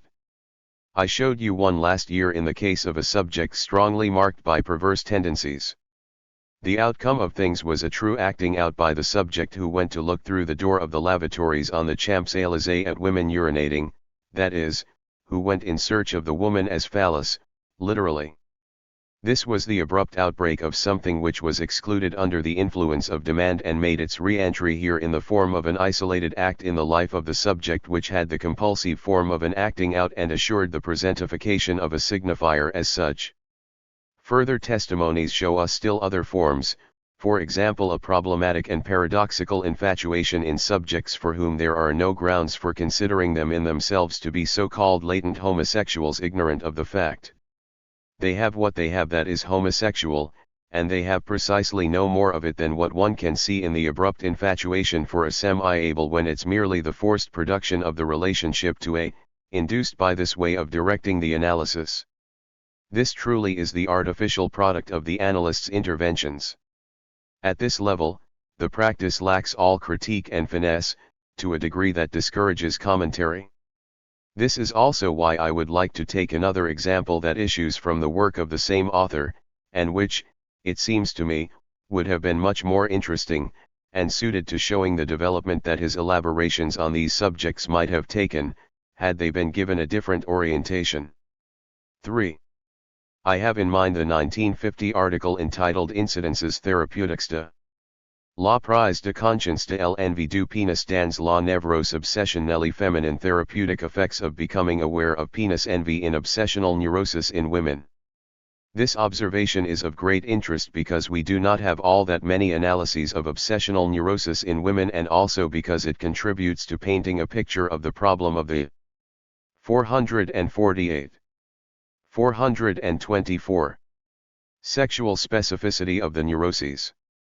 Those who might think that it's for reasons that have to do with their sex that subjects choose this or that inclination in neuroses will see on this occasion how much what is in the order of structure in neurosis leaves very little place to being determined by the position of sex, in the biological sense. Effectively, here one rediscovers, and in a very interesting manner, the famous prevalence of the phallic object that we see at play in masculine obsessional neuroses. This is how the author conceives and articulates the progress of the analysis. Like the male obsessional, the woman has a need to identify with man in a regressive manner so as to be able to free herself of the anxieties of early childhood, but whereas the fawner will rely upon this identification to transform the infantile love object into an object of genital love. This corresponds closely to what I pointed out to you earlier in the paradox of identification in the male subject, with the analyst as it happens, since she effects the passage from infantile love object to genital love object on her own, which at the very least poses a problem. She, the woman, basing herself at first on this same identification, tends to abandon this initial object and orientate herself towards a heterosexual fixation, as if she were able to proceed to a new feminine identification, this time with the person of the analyst. Pages 215 to 16. It's said with a striking, but necessary, ambiguity that the identification with the analyst, specified as such here, and which bears upon an analyst of the male sex, ensures by itself, quite simply, as if it were self-evident, access to genitality. It's an assumption. Not imprudently, there are no great claims of extraordinary improvement in this case. Concerning the identification with the analyst, one observes, not without a certain embarrassment, or even a certain surprise, that it occurs in two successive modes. The first is initially conflictual, that is, one of revendication and hostility with respect to the man. Then, to the extent that this relationship, as we are told, becomes more relaxed, a very unusual problematic presents itself. The need to think of the progress of the treatment on the basis of identification obliges one to accept that the female identification with the analyst 449 is rendered possible, we are told, by a fundamental ambiguity of the 425 person of the analyst. This is, surely, not an explanation we're likely to be satisfied with. It goes without saying that the interpretation of the transference phenomena is here particularly delicate. If the personality of the male analyst is initially apprehended as that of a man, with all the prohibitions, fears, and aggressiveness that comprises, shortly after the desire to possess the analyst's phallus, this is something we will have to evaluate. And the correlative desire to castrate him are brought to light, and if by virtue of this fact the effects of the preceded détente have been obtained, this personality of the male analyst is assimilated to that of a benevolent mother. Does not this assimilation demonstrate that the essential force of the anti-male aggressiveness is to be found in the initial destructive drive of which the mother was the object? Here a Kleinian horizon will always provide some support. Becoming conscious of one brings with it the right to the free exercise of the other, and the liberating power of this becoming conscious of the desire to possess the phallus then becomes manifestly understandable, even as the passage from one identification to the other as a function of a fundamental ambiguity. Here we reencounter the phrase mentioned earlier. Of the person of the analyst whose male aspect is initially only apparent to the patient. Po 216. That effectively says it all. The direction of the treatment rests upon the interpretation that it's about a desire for phallic possession and, correlatively, a desire for the castration of the analyst. On closer inspection, this is far from representing what is effectively present in the observation. I will take things in the order in which they are presented to us. She is a woman, 50 years of age, in good health, mother of 2 children, practicing in a paramedical profession. She comes for a series of obsessional phenomena that are of a common kind, an obsession with having contracted syphilis, and she sees in it some 426 kind of prohibition bearing upon the marriage of her children, which moreover she was unable to prevent concerning her oldest, an obsession with infanticide, an obsession with poisoning, in short, a whole series of common obsessions in obsessional manifestations in a woman. Even before he lists them, the author tells us about the prevailing manner of obsessions with a religious theme. As with all obsessions with a religious theme, there are all kinds of insulting, scatological phrases that impose themselves on the subject in strict contradiction with her own convictions. One of the elements that the author stresses in the subject's relationship, she is a Catholic, to religious reality is the presence of Christ's body in the host. In place of the host, she represents to herself in her imagination the masculine genital organs, without there being any question of hallucinatory 450 phenomena, as is made clear to us. Several lines further on, an important detail is pointed out concerning the principal religious theme of this obsessional woman, which is that her mother alone was responsible for her Catholic education, which only ever had the character of obligation and constraint. Her conflict with her managed to be referred onto the spiritual plane, we are told. We won't dispute that. It's a fact that has its significance. Before we come to the type of interpretation that will be given subsequently, I would like to stop you for a moment at the symptom, which is in itself very apt to persuade me to make several remarks. The genital organs, we are told, are present there in the place of the host, and out front. What can that mean for us? I mean, for us analysts. Here, indeed, is a case where we must give this superimposition its value, if we are analysts. What do we call repression, and above all the return of the repressed, if not something that seems to influence one from below and rises to the surface, as Scripture characterizes it, or like a stain that with time floats to the surface. Here, then, is a case in which, if we want to grant things their textual importance, as it's our position as analysts to do, we can try to articulate what it is that it's returning from. This woman who has received a religious education must at least have, like anyone in the Christian religion, a religious sense of what Christ is. Christ is the Word, the Logos. This has been drummed into us by our Catholic education. That he is the Word made flesh isn't in doubt in the slightest, it's the most abridged form of the Credo. He is the totality of the Word. Now, what we see appearing and substituting itself for him is, in a manner that converges with all our efforts to formulate the analytic experience, what we have been led to call the privileged, unique signifier, insofar as it designates the effect of the signifier, as such, upon the signified. What is produced? 427. Then, in this symptom is the substitution, for the subject's relationship to the Word made flesh or even for the totality of the Word, of a privileged signifier which serves to designate the effect, mark, imprint, or wound of signifiers as a totality, insofar as they bear upon the human subject and insofar as, via the instance of the signifier, there are things in it that come to be signified. Let's continue with the case. What do we find further on? The subject says that she has dreamed that she was stomping on the head of Christ and crushing it, and this head, she adds, looked like yours. Her associations: each morning on my way to work I go past a funeral parlor in which 4 Christs are on display. When I look at them, I have the sensation of stepping on their penises. I feel 451 a kind of intense pleasure and anxiety. Po 225.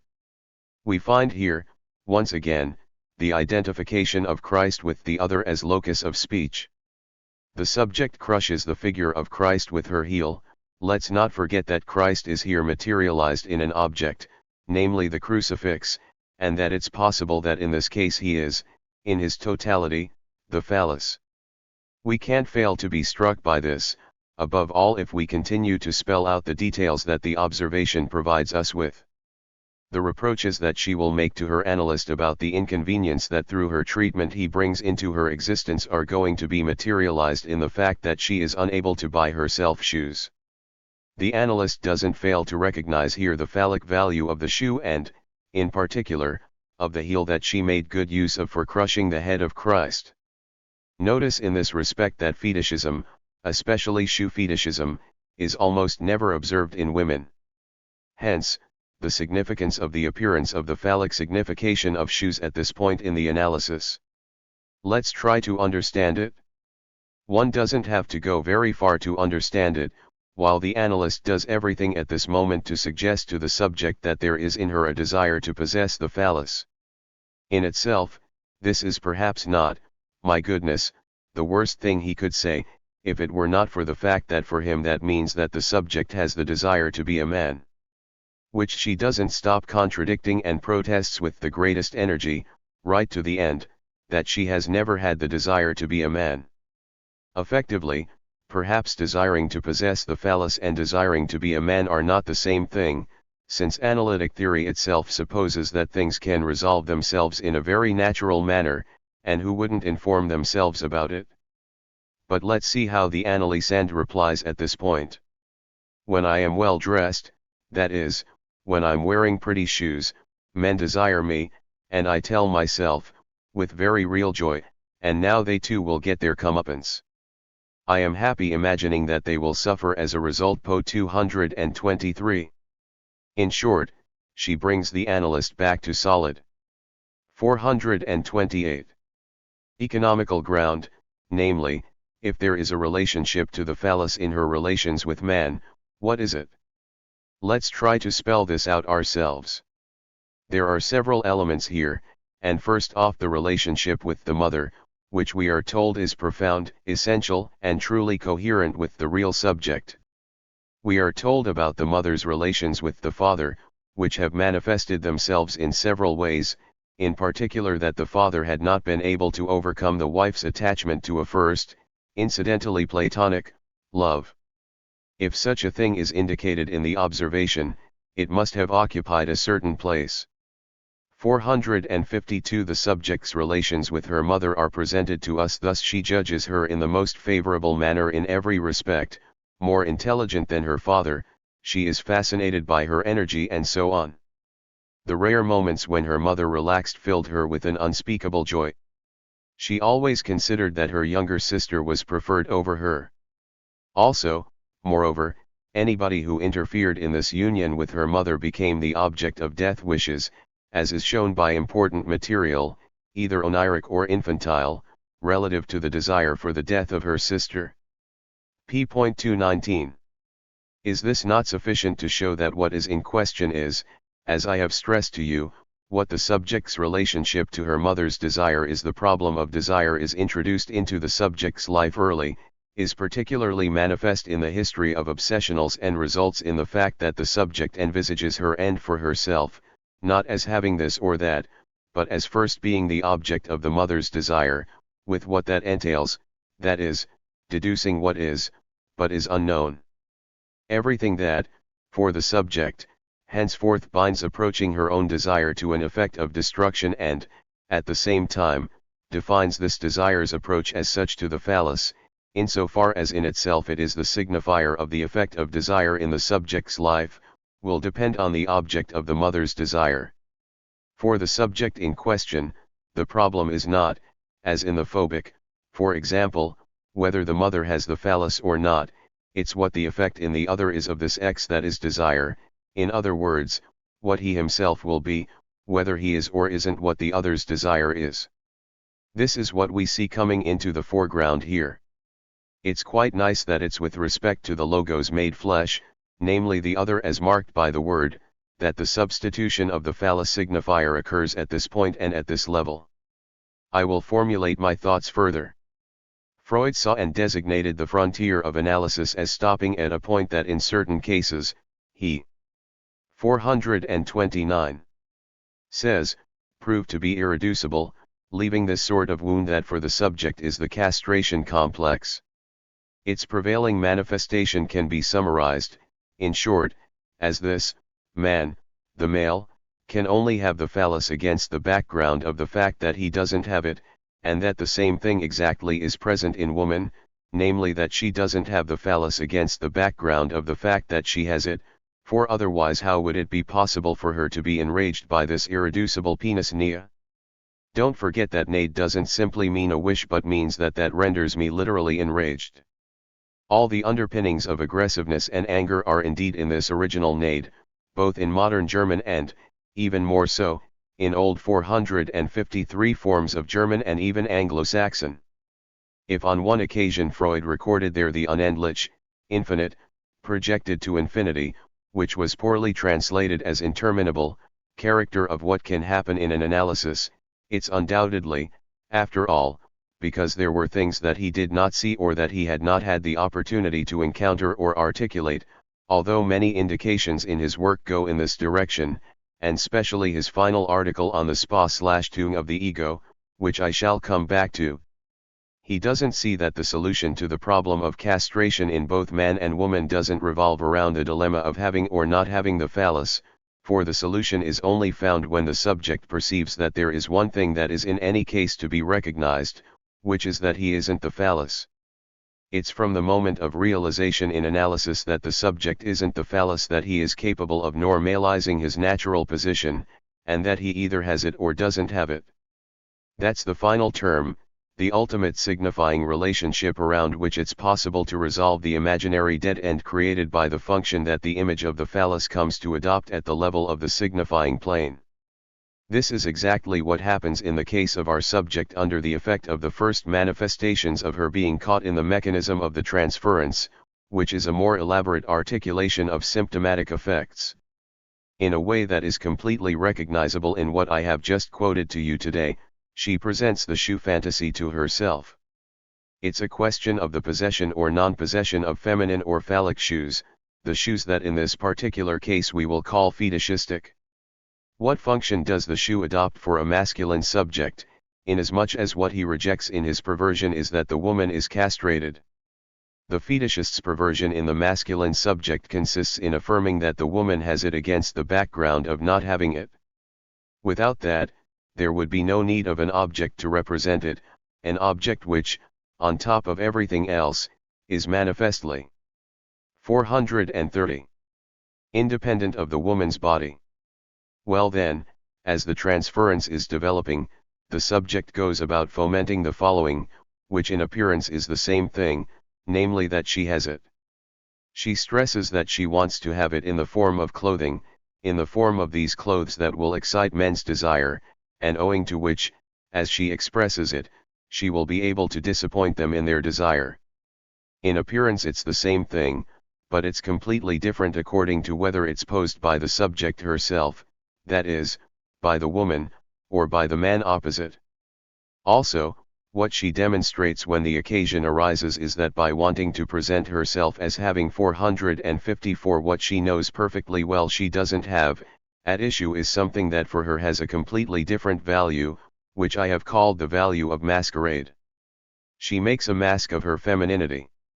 On the basis of the fact that the phallus is for her the signifier of desire, the issue is that she presents the appearance of it, appears to be it. The issue for her is being the object of a desire, and a desire that she herself knows full well she can only disappoint. She expresses it explicitly when the analyst interprets it for her as being about a desire to possess the phallus, which shows us once again the divergence that is established between being the object of the other's desire and having or not having the organ that bears its mark. We come, then, to a formula, which is the following: the original desire is, I want to be what she, the mother, desires. In order to be it, I must destroy what at present is the object of her desire. The subject wishes to be what the mother's desire is. What she needs to be brought to see in the treatment is that man isn't the object of this desire in himself, that man is no more the phallus than woman is, whereas what constitutes her aggressiveness with respect to her husband as a man, I will show this to you even more clearly next time, is that she considers that he is, I'm not saying that he has, that he is the phallus, and it's in the name of this that he is her rival and that her relations with him are marked by the sign of obsessional destruction. According to the essential form of obsessional economy, this desire for destruction turns back against her. The aim of the treatment is to bring to her awareness that you are yourself that which you want to destroy, insofar as you, too, wish to be the phallus. In a certain way of pursuing the treatment, the you are this that you wish to destroy is replaced by a desire for the destruction of the analyst's phallus, captured in improbable and fleeting fantasies. You want to destroy my phallus, the phallus of your analyst, the analyst says, and so, I give it to you.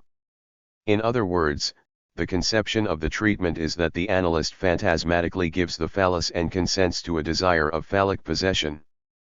Now, this isn't what is at 431 issue, and one of the proofs of this is that at the almost final point to which the analysis seems to have been pursued, we are told that the patient retains all her obsessions except that they no longer cause her anxiety. They have all been ratified by the analysis, and they jam up. The fact that they still exist is of some importance. What does the patient do? The observation states this in total innocence. She intervenes with her oldest son with all her force, a son of whom she has always been scared stiff, because in fact he is the only one whose masculine reactions she has never been able to 455 master very well by telling him that he urgently needs to go and do an analysis himself. What does that mean, if not that she hands back this phallus that the analyst thinks is the solution to the situation, insofar as he himself, taking the position of the benevolent mother, gives it to the patient. At the one point at which she effectively has the phallus, she returns it to him. Give and take. The analyst has oriented the entire analysis around this, which is that the patient wishes to be a man. Right to the end, she is not entirely convinced of this. However, it's true that possessing or not possessing this phallus brought her some appeasement. But the heart of the matter, the essential, isn't resolved, the signification of the phallus as the signifier of desire. June 11, 1958. 457. XXVI. The circuits of desire. The basis of interpretation. The other of the other. Symptom and castration. Obsessional distance. Little theory of blasphemy. Today is the June 18th. The part the signifier plays in politics, the signifier know when everybody is sliding towards dreadful consent, hasn't ever been studied to date. The June 18th is also the anniversary of the foundation of the French Society of Psychoanalysis. We also said no at one moment. Last time I began commenting on the case of an obsessional woman treated by one of our colleagues, and I started to outline several of the principles that can be deduced from the way we formulate things and that make it possible to form an opinion as to the well or poorly directed way in which a treatment is conducted when centered on a phenomenon that obviously exists in the material brought by the analysis, namely, the coming to consciousness of penis envy. Although overall I think you see the value of the use we make of our schema and categories, there are naturally always some who are a little behind. Certain schemas that you have pondered and conceptual oppositions that you found easy to retain find themselves a little shaken up and put back in question by developments as we progress, and this disconcerts you. Someone was wondering, for example, whether one wasn't compelled to see a contradiction between what I contributed last time and a principle that it was thought we could settle on. In summary, I am supposed to have said, at least this is what was heard, that the sexual development of women was obliged to go via this, which was that she has to be the phallus against the background of not 433 being it, and that for the man, the castration complex can be formulated as this, that he has the phallus against the background of 458 not having it, or a being threatened with not having it. These are obviously schemas to which, from a certain angle, one can oppose this or that phase of sexual development. It's completely insufficient to remain there, since the dialectic of being and having also applies to them both. The man must also realize that he isn't it. This is even the direction in which we can situate a portion of the problems implicated in the solution to the castration complex and penis nade. We shall see this in more detail, which will enable you, I hope, to reposition statements that are not false in themselves, but which constitute partial views. With this aim in mind, we will start again from our schema today. 1. It's exceedingly important to suitably articulate the different lines along which psychoanalysis develops. An article that I advise you to read on the matter is one by Glover called Therapeutic Effects of Inexact Interpretation, which appeared in October 1931 in the International Journal of Psychoanalysis. This is one of the most remarkable and intelligent articles that could be written on such a subject. It truly clarifies the starting point from which to examine the question of interpretation. At the time Glover is writing, Freud is still alive, but he has already produced the great turning point in analytic technique around the analysis of resistances and aggressiveness. Glover claims that this orientation in analysis implies the path or the covering, one might say, in the sense in which one has to cover ground, of the sum of fantasy systems, that we have learned to recognize in analysis owing to the accumulation of experience and the development of acquired notions. It's clear that we know a lot more about it now than right at the start of analysis, and the question arises regarding the worth of our therapeutics at the time at which we didn't know the whole range of these fantasy systems. Were incomplete therapeutic treatments less valuable than those we undertake today? It's a very interesting question, and it leads Glover to draw up a general situation about all the positions taken by whoever finds himself in the position of consultant in relation to every kind of disorder. Having done this, he generalizes and extends the notion of interpretation to every 459 formulated position taken by whomever one consults and draws. 434. Up a scale of the different positions of the doctor in relation to the patient. There is here an anticipation of the doctor-patient relation, as we say today, but articulated in a manner which has not been developed along these lines, and which I regret, because it poses a sort of general law, namely, that insofar as we misrecognize the truth included in a symptom, we find ourselves complicit in symptomatic formations. This begins with the general practitioner who says to the patient, "Get a grip on yourself, go to the country, get a new pastime." He resolutely places himself in a position of misrecognition, and by virtue of this fact immediately occupies a certain place, that isn't ineffective, since it can be very well recognized as the very place in which certain symptoms are formed. His function in relation to the patient can be situated using the very terms of analytic topography. I'll say no more. Glover observes at one point that the tendency of the modern therapeutic analysis of his time is to bring all interpretation to bear on sadistic systems and guilt reactions, and that till recently none of that had been emphasized. There's no doubt that one alleviated the patient's anxiety, but one left this famous sadistic system unresolved, unsuppressed, and consequently repressed. That's an example of the direction in which he takes his remarks, and it's indeed something it would be interesting to return to today. What does it mean, for example, when one speaks of the advent of the analysis of aggressiveness? For a time, analysts were so impressed by the discovery they had made that it had become a standing joke. Analysts in training would greet one another by saying, "And so, have you analyzed your aggressiveness?" We can locate what this discovery represented, effectively, on our fundamental schema. It's what I was trying to do earlier, for in the end we can also wonder about this. When I was teaching you that the narcissistic system was fundamental to the formation of aggressive reactions, I would often observe how much our use of the term aggressiveness was marked by ambiguity. The aggressiveness provoked in the imaginary relationship with the little other can't be confused with the sum of aggressive power. To recall things that are self-evident, violence is essential to aggression, at least on the human plane.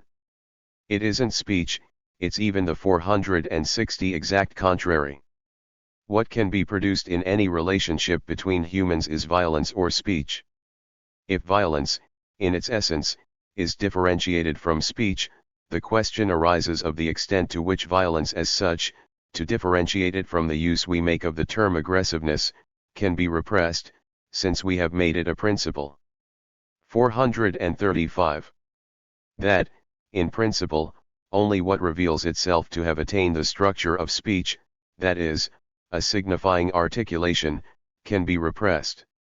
If what belongs to the order of aggressiveness comes to be symbolized and captured in the mechanism of what is repression, unconsciousness, what is analyzable, and even, let's say, as a general rule, what is interpretable, it's from the angle of the murder of the semblable, who is latent in the imaginary relationship. Let's again spell out our little schema in its simplest form, which shows us the intersection of the tendency, the drive, if you wish, insofar as it represents an individualized need, with the signifying chain into which it has to be articulated. This already makes it possible for us to make several remarks. Let's make a supposlotion. Let's suppose that for the human being there is only reality, this famous reality that we make use of willy-nilly. Suppose that that's all there is. It isn't unthinkable that something signifying articulates this reality. To focus your mind, let's suppose that, as some schools say, a signifier is simply a kind of conditioning, I won't say of reflexes, but of something that is reducible to reflexes. The fact that language belongs to another order than that which we artificially create in animals in the laboratory by teaching them to secrete gastric juices at the sound of a bell does not prevent the sound of the bell from being a signifier. One may therefore suppose a human world completely organized around a coalescence of each of the needs that are to be satisfied, with a number of predetermined signs.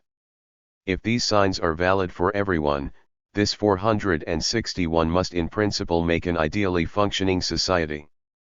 Every expression of the drive commensurate with needs will be associated with a diverse and varied sound of the bell, which will function in such a way that he who hears it will immediately satisfy the said need. This is how we arrive at the ideal society. What I am depicting is what has always been dreamt of by utopians, namely a perfectly 436. Functioning society, and it culminates in the satisfaction of each according to his needs. One adds, to be honest, that everyone participates according to their merits, and that's where the problems start. In short, if this schema remains at the level of the intersection of the signifiers and the thrust or tendency of need, where does it end? In the subject's identification with the other, insofar as the latter articulates the distribution of the resources that are capable of responding to need. This isn't how it is, thanks to the sole fact that it is necessary to take the background of demand into account, even if it is only to explain the subject's articulation into an order that exists beyond the order of the real, which we call the symbolic order, and which complicates it, superimposes itself on it, but does not adhere to it. However, already at this level, something of a natural, organic order intervenes, as soon as this simple state of the schema exists, and complicates it, at least in man. The subject is here, the mythical child who acts as the background to our psychoanalytic speculations. He starts expressing his needs in the presence of his mother. It's here, in A, that he encounters the mother as a speaking subject, and it's here, in C, that the message ends, at the point at which the mother satisfies him. As I have already pointed out, it's not at the point at which the mother does not satisfy him, frustrates him, that the problems begin. That would be too simple, although one always comes back to this, precisely because it is simple. The interesting problem did not go undetected by a Winnicott, for example, whose mind and practice, as we know, cover the entire range of the current development and techniques of psychoanalysis up to and including an extremely precise consideration on the phantasmatic systems that are in the field bordering on psychosis. In his article on transitional objects, which I have mentioned to you, Winnicott shows with the greatest precision that the essential problem is to know how the child emerges from satisfaction, and not from frustration, to construct a world for himself. 462 Inasmuch as a world that comprises something beyond demand is articulated for a human subject, it's when demand is satisfied, and not when it's frustrated, that what Winnicott calls transitional objects appear, that is, these little objects that very early on we see assuming an extreme importance in the relationship with the mother, a piece off nappy that the child pulls at jealously, a scrap of anything, a rattle. It's essential to appreciate how early this transitional object is in the child's system of development. That said, let's pause at frustration, that is, at what happens when the message does not arrive. 437. 2.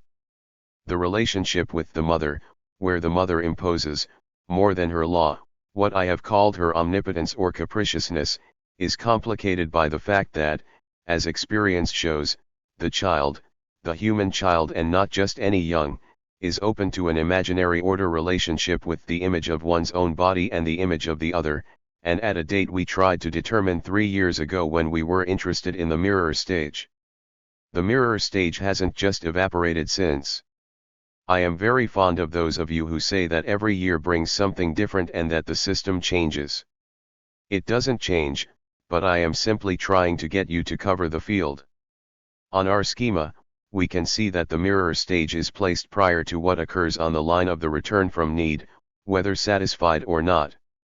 The subject experiences, for example, reactions of disappointment, unease, or dizziness in his own body in relation to the ideal image he has of it and which assumes a predominant value in him because of a feature of his organization that we have tied, with more or less justification, to the prematurity of his birth. In short, from the outset we can see two circuits interfering with one another. The first is the symbolic circuit in which, let's say, so as to give you an idea, something familiar for you to hang your hat on, the subject's relationship with the infantile female superego is inscribed. There is, on the other hand, the imaginary relationship with the ideal self-image that finds itself more or less affected, even damaged, by frustrations or disappointments. Thus, it turns out that the circuit is being played out on two planes from the outset, a symbolic plane and an imaginary plane. On the one hand, the relationship to the primordial object, the mother or the other as locus where the possibility of formulating need in signifiers is located. On the other, the image of the other, little a, where the subject has a kind of link to himself, to an image that represents the line of his 463 own completion, imaginary completion, of course. Everything that we have said since the beginning of the year, when we started to take things at the level of wit, has shown us the relevance of what this schema indicates, namely that nothing in mental life corresponding to what analytic experience gives us can be organized unless there exists, beyond the other placed primordially in the position of omnipotence by its power, not of frustration, for that's insufficient, but of viragung, with the ambiguity of promise and refusal that this word contains, the other of this other, as it were, that is, what makes it possible for the subject to become aware of this other, the locus of speech, as itself symbolized. 438.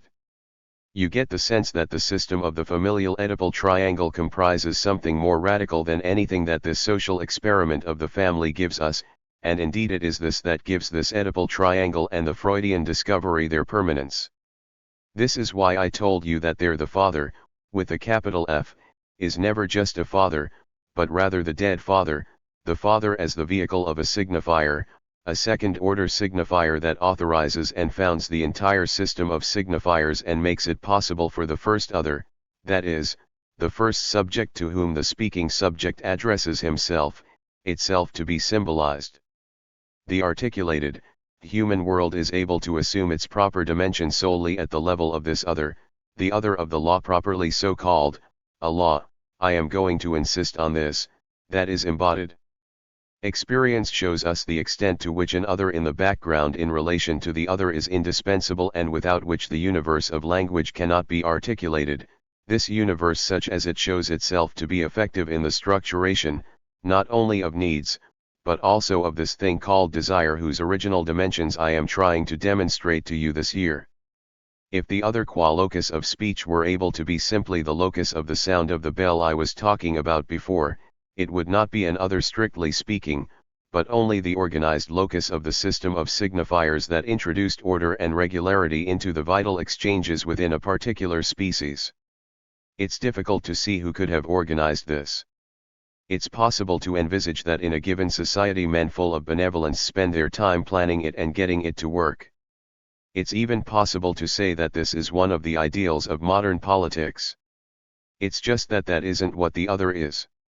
The other isn't purely and simply the locus of this perfectly organized and fixed system. It is itself a symbolized other, and this 464 is what gives it its appearance authoritum. The other, potentially the father, the locus in which the law is articulated, is itself subject to the signifying articulation and, even more than subject to signifying articulation, it's marked by it, with the denaturing effect that the presence of signifiers entails.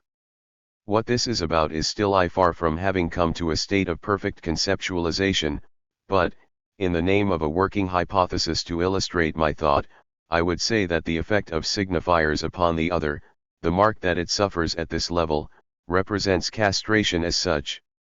With respect to the triad of castration, frustration, privation, I have previously emphasized that in castration the agent is real, it's a real father that one needs, that the action is symbolic, and that 439. It bears upon an imaginary object. Here again we find that this is necessary. As soon as something real happens at the level of the law, and it matters not whether the father is more or less deficient here or whether something replaces him, takes his place, the following occurs: its background is reflected in the system of demand in which the subject is instated.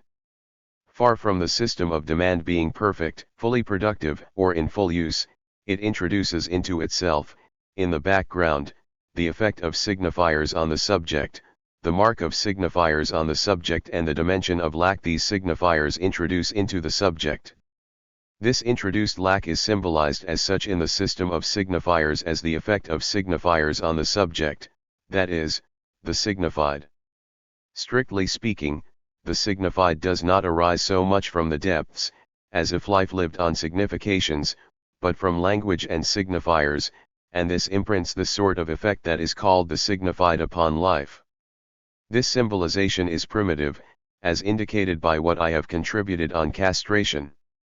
What acts as a support for the symbolic action called castration is an image chosen from the imaginary system as its support. The symbolic action of castration chooses its sign, which is borrowed from the imaginary domain. Something in the image of the other is chosen to carry the mark of a lack, which is this very lack by which the living thing, because it's human, that is, has a relationship to language, sees itself as excluded from the omnitude of desires, as something limited, as local, as a creature, sometimes as a link in the lineage of life, one of those through whom life passes. Each animal is effectively only one of the individuals that realize the type, and in the name of this, in relation to the type, each individual may be considered already dead. We, too, we are already dead in relation to the movement of life. But through language, and by contrast with animals, we are capable of projecting this move 465 meant in its totality, and even more, in its totality as having arrived at its end. This is exactly what Freud articulates in the notion of the death instinct. He means that for man life is already projected as having arrived at its conclusion, that is, at the point at which it returns to death.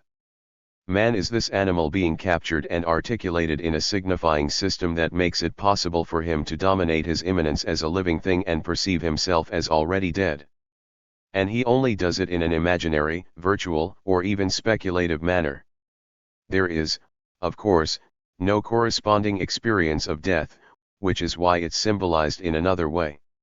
It's symbolized by the specific organ where the thrust off life appears in its most tangible form.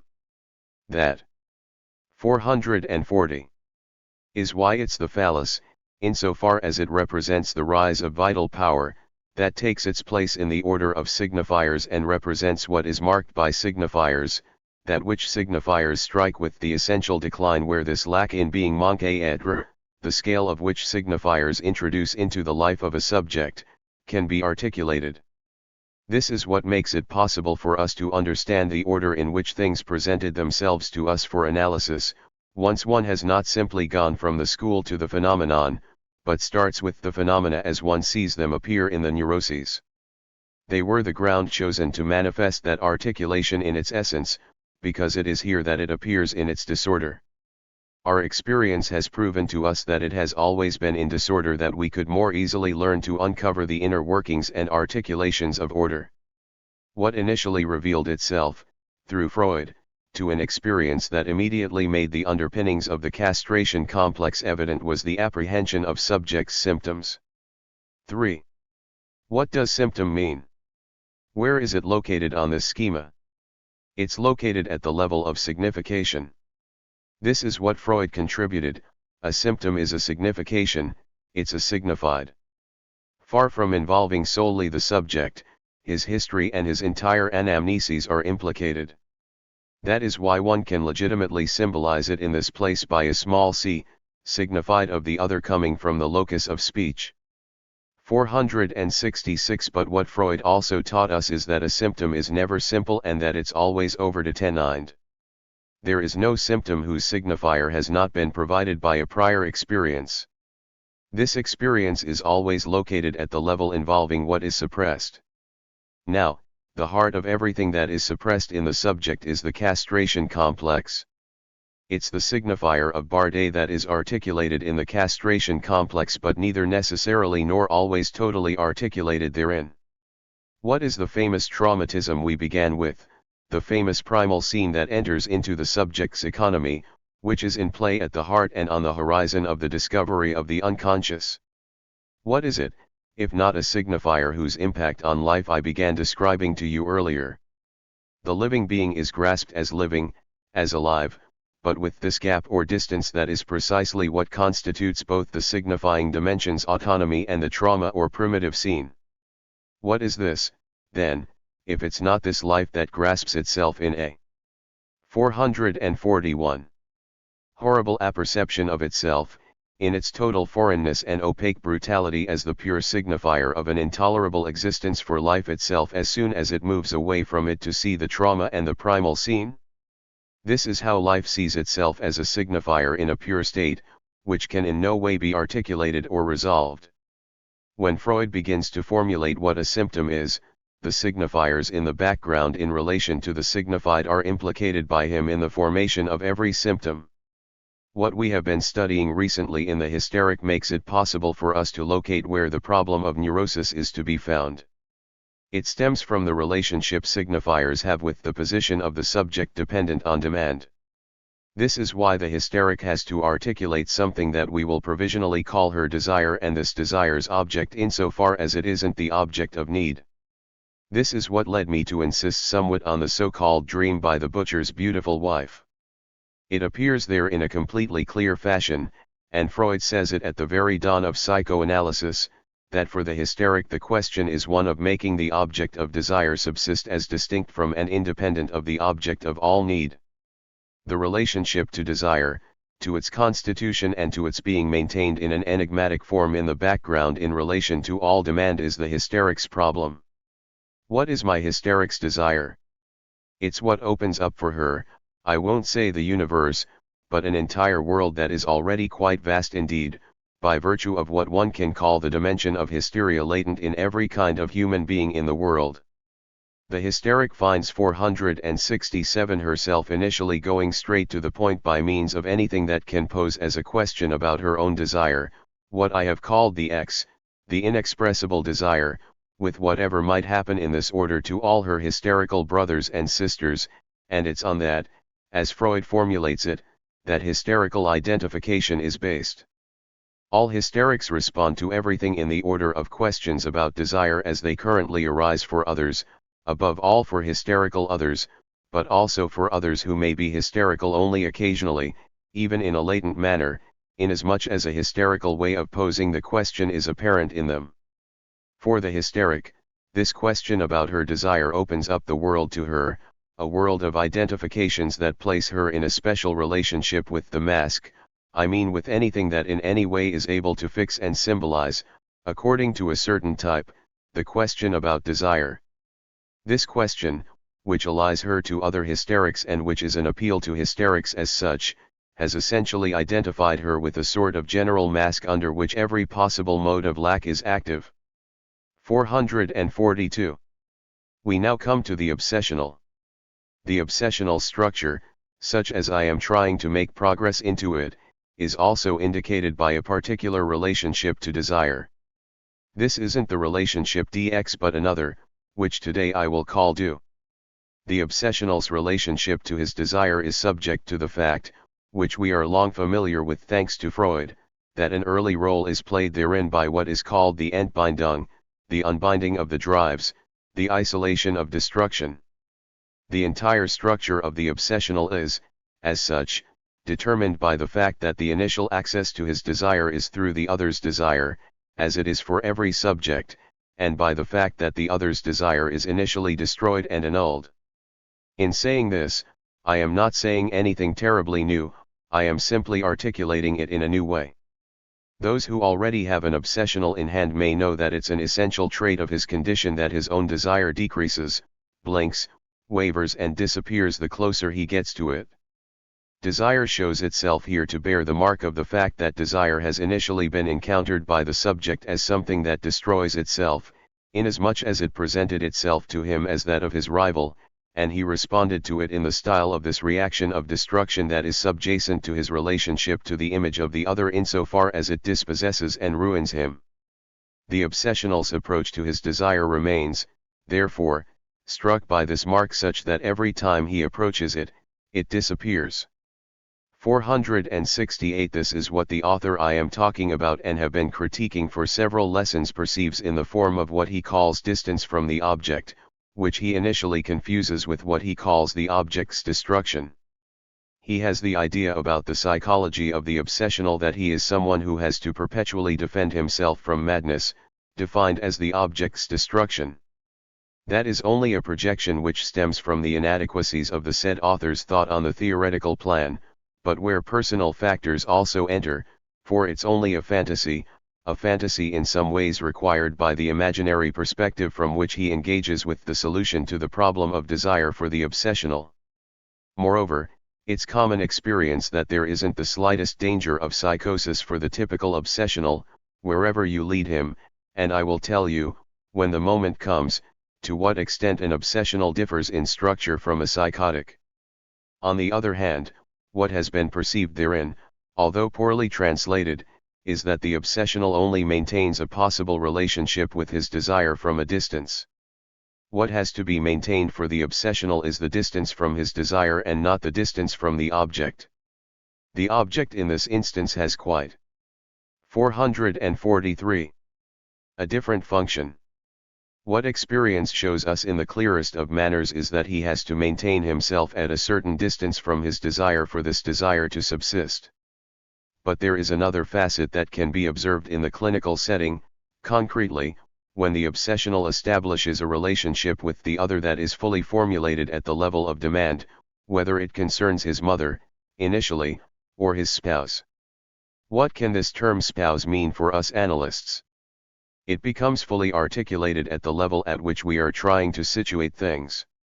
He or she is the one with whom it's always necessary, one way or another, whether one likes it or not, to return to being in a relationship of demand. Even if one shuts up over a whole range of things, it's never painless. Demand demands to be pushed to the end. What happens on the plane of the obsessional's relationships with his or her spouse? It's very exactly this, which is the most subtle thing to see, but you will observe it if you make the effort. The obsessional spends his time destroying the other's desire. Entering into the obsessional's domain ends, in the normal case, if one gets taken in by it, with a muted attack or permanent erosion which tends to culminate in the abolition, devaluation, and disparagement in the other of what is his own desire. There are no doubt nuances. These are terms that require practice 469 at handling, but in the absence of these terms, nothing would make it possible for us even to perceive the true nature of what is happening. I have already highlighted elsewhere, in the obsessional's infancy, the quite special, accentuated character that the articulation of demand assumes for him early on. You are beginning to be able to situate him on this schema. This small child is always demanding something, and the surprising thing is that of all children who effectively spend their time demanding something, he is the one whose demand is always experienced, and by those who have the best intentions, as being properly speaking unbearable. He is a pest, as we say. It's not that he asks for things that are more extraordinary than others do. It's in the way he demands them. The specific character of the formulation of demand for one who is already obsessional when it manifests itself at the time of the decline of the Oedipus complex or in the so-called latency period lies in the subject's relationship to demand. As for our hysteric, we have seen that in order to sustain her enigmatic desire, the little of for her is employed as an artifice.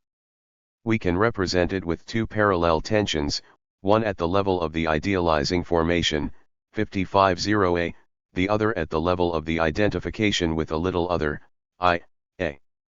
Think of Dora's feelings towards hair. 444. K. Incidentally, every hysteric has a comparable support in one or other phases of her history and comes to play the same role as A. The hysteric circuit. The obsessional does not take the same route. He is more centered on coming to terms with the problem of his desire. He starts from 470 a different place and with other elements. It's in a certain early and essential relationship with his demand, S0D, that he is able to maintain the necessary distance for this desire, annulled in its essence, this blind desire whose position must be assured, to be possible for him somewhere, but from a distance. We are going to circumscribe the obsessional's relationship with his desire. The subject's specific relationship to his demand is one of its first traits. There are more. What is an obsession? You know the importance that the verbal form has therein, to the point where one can say that an obsession is always verbalized. Freud is in no doubt about this.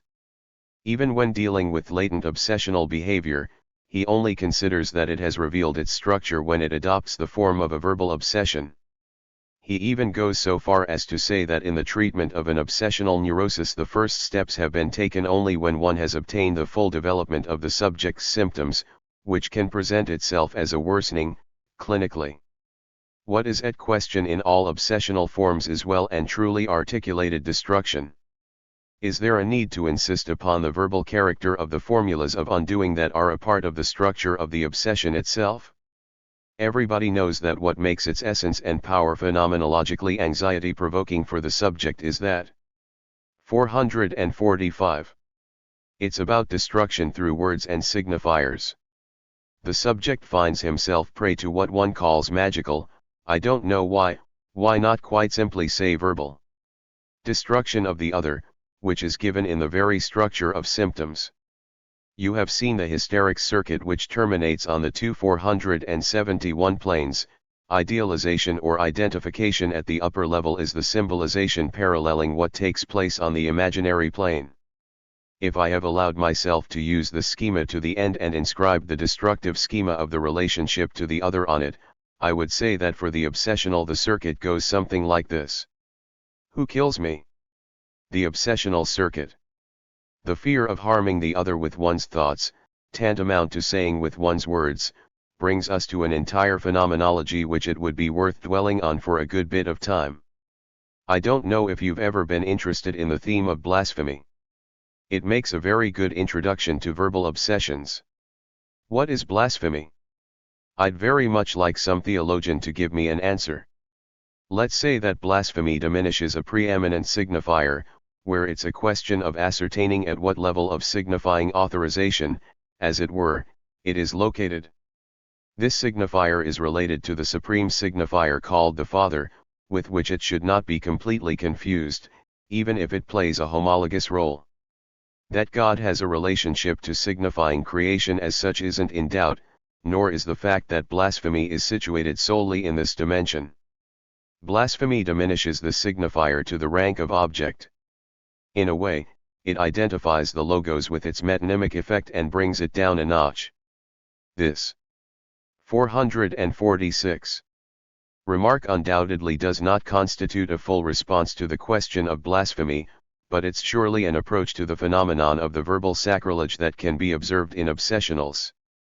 As always, it's again in Freud that we find the most colossally exemplary things.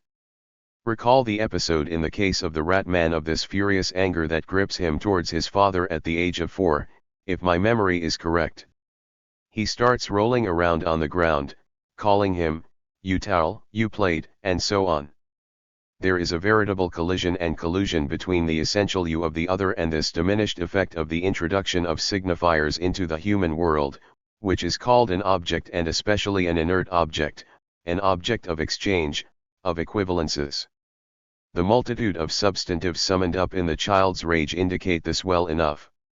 It's not a question of knowing whether the father is a lamp, a plate, or a towel. It's about bringing the other down to the level of an object and destroying it.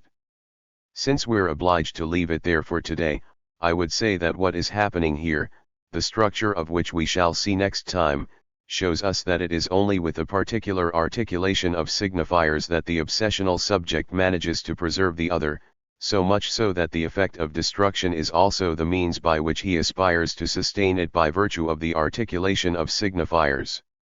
472 You find here the very fabric of the world in which the obsessional lives. The obsessional is a man who lives amongst signifiers. He is very firmly installed amongst them.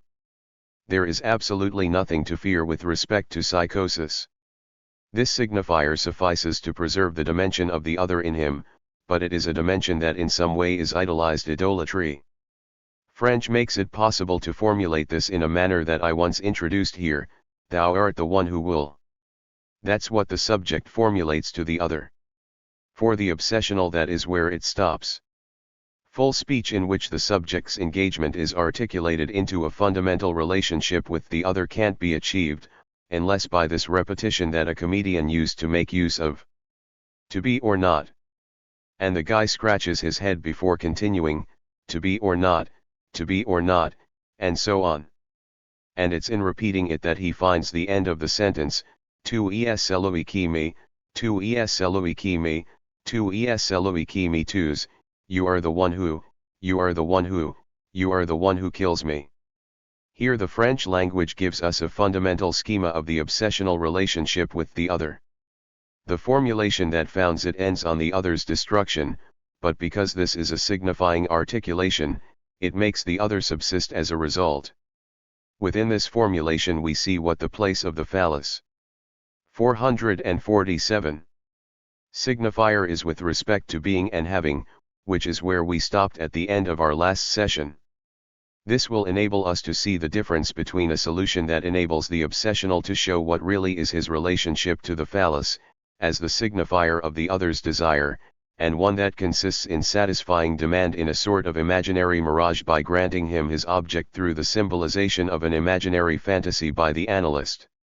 This is the dimension in which the entire observation that we have been critiquing unfolds. The illusory solution consists, in short, in saying to the woman, "You envy the penis? Well then." This is what Casimir Perrier said to a guy who had him cornered up against a street lamp, "What do you want?" The guy replies, "Freedom." "Well then, you have it," Casimir says to him, slips through his legs and goes off, leaving him dumbstruck. This may not be quite what we would expect from an analytic solution. The very termination of the case by a euphoric identification, intoxicating for the subject, the description of which completely matches a masculine ideal located in the analyst, perhaps brings a change in the subject's equilibrium, but this is surely not a genuine response to the obsessional's question. June 18, 1958. 473 XXVII. Exiting via the symptom. From the speech of the other to the unconscious, the significance of regression, why we are not monkeys, the psychotic and the other's desire, the neurotic and the image of the other. We got to the point last time of starting to circle around the constellation of the obsessional's desire. I spoke to you in this regard about the position of his demand, whose especially insistent character that renders it so difficult to tolerate is experienced very early by the other, about his need to destroy the other's desire, and about the function of some of his fantasies. My intention today is thus underway. In the work I have chosen to make the object of a critique that stems less from a polemic than from a systematic analysis of all that emerges from what the author himself formulates. It isn't pointless that the phallic fantasy should present itself in the form of penis envy in the woman over the course of the analysis of an obsessional neurosis. This is not the work that will prove that I give an exaggerated importance to the phallus signifier. But the importance of the phallus signifier is not all I teach you. There's also the question of knowing how to make use of it, without, for all that, going in for a facile little game of criticizing and judging from the outside the outcome of a treatment that, in any case, is presented as unfinished and that we have not entered into. Let's simply say that none of what I give you as the significant elements in the direction of the treatment are not to be found. The general direction of the treatment is remarkable for its hesitations, even for a direction that is frankly opposed to the one that to us might seem logical.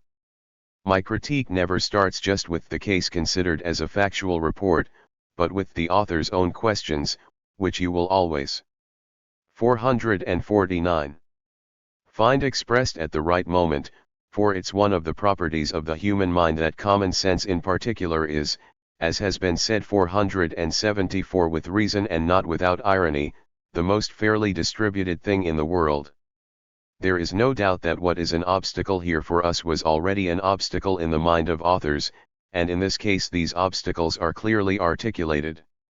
There are questions, there are even remarks concerning the paradoxical outcome, the non-outcome of what one was looking for, and there are, finally, contradictions which the author does not perhaps give as much importance to as he might have, but which may be described as contradictions since they appear in black and white in his text. I will first go straight to the heart of the matter and raise the difference between, on the one hand, what is represented as articulated, and not as articulable, and, on the other hand, what the aim was and what was actually achieved in this treatment. 1. Let's take as our point of departure our schema on which a number of positions he completes appear, positions that enable us to orientate ourselves in what we are more familiar with. These positions are represented there in a particular order and topology. Let's once more ask ourselves what the line at the top of our schema is. It's a signifying line, in that it's structured like a language. Also, while it's structured like a language, it's a sort of phrase that the subject is unable to articulate, which we have to help him articulate, and which in some structures the neuroses overall. A neurosis is not identical to an object, it's not a kind of parasite, foreign to the personality of the subject. It's an analytic structure which is in his acts and his conduct. Progress in our conception of neurosis has shown that it's not only made up of symptoms that are decomposable into their signifying elements and the signified effects of these signifiers, since this is how I have retranslated what Freud articulates, but that the entire personality of the subject bears the mark of these structural relationships. In the way it's employed here, the word personality goes well beyond its primary acceptation, with what that comprises that is static and confluent with what is called character. It's not that. It's the personality in the sense in which it designates, in behavior, in relationships with the other and with others, a certain movement that is always found to be the same, a scansion, a certain way of moving from the other to the 475 other, and moreover to an other that is always and endlessly being refound and forming the very variations of obsessional action. 450. Obsessional or hysterical behavior is overall structured like a language. What does that mean? It isn't enough to say that beyond articulated language, beyond discourse, all of a subject's acts would have this sort of equivalence to language that is there in what is called ungest, gesture, inasmuch as a gesture is not simply a well-defined movement, but is also actually a signifier.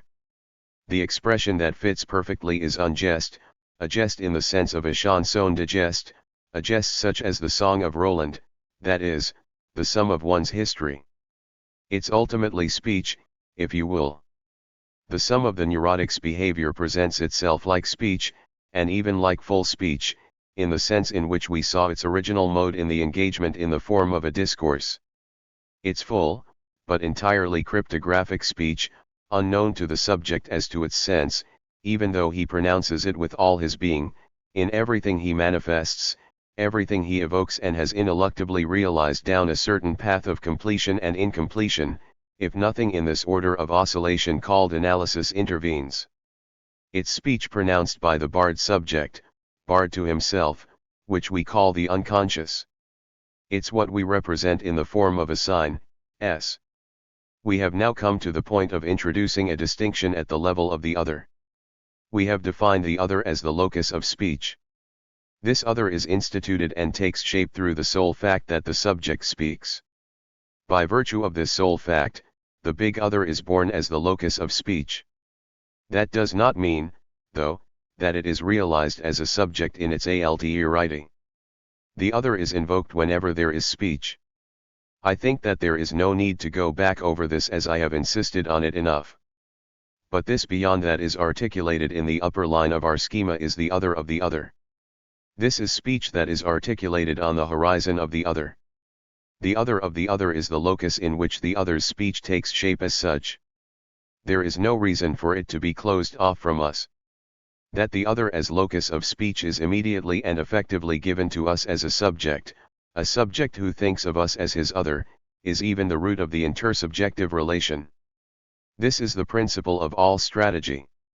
When you play chess with someone, you attribute to him as many calculations as you make yourself. Well then, whereas we can say that this other of the other should be the most transparent to us and given along with the very dimension of the other, why do we claim that this other of the other is the locus in which the discourse of the unconscious is articulated but not articulable by 476 us? Why do we have to? By what right? It's very simple.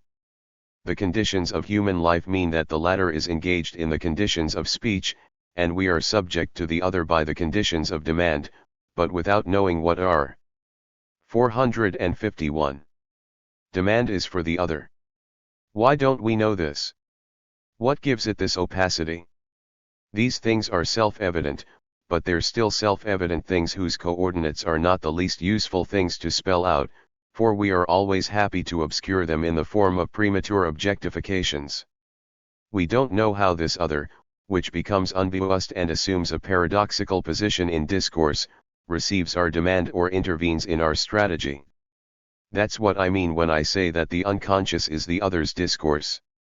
This happens virtually on the horizon of the other, inasmuch as it's here that the speech of the other is produced insofar as it becomes our unconscious, that is, what necessarily presents itself in us solely by virtue of the fact that in this locus of speech we bring to life an other capable of responding to us.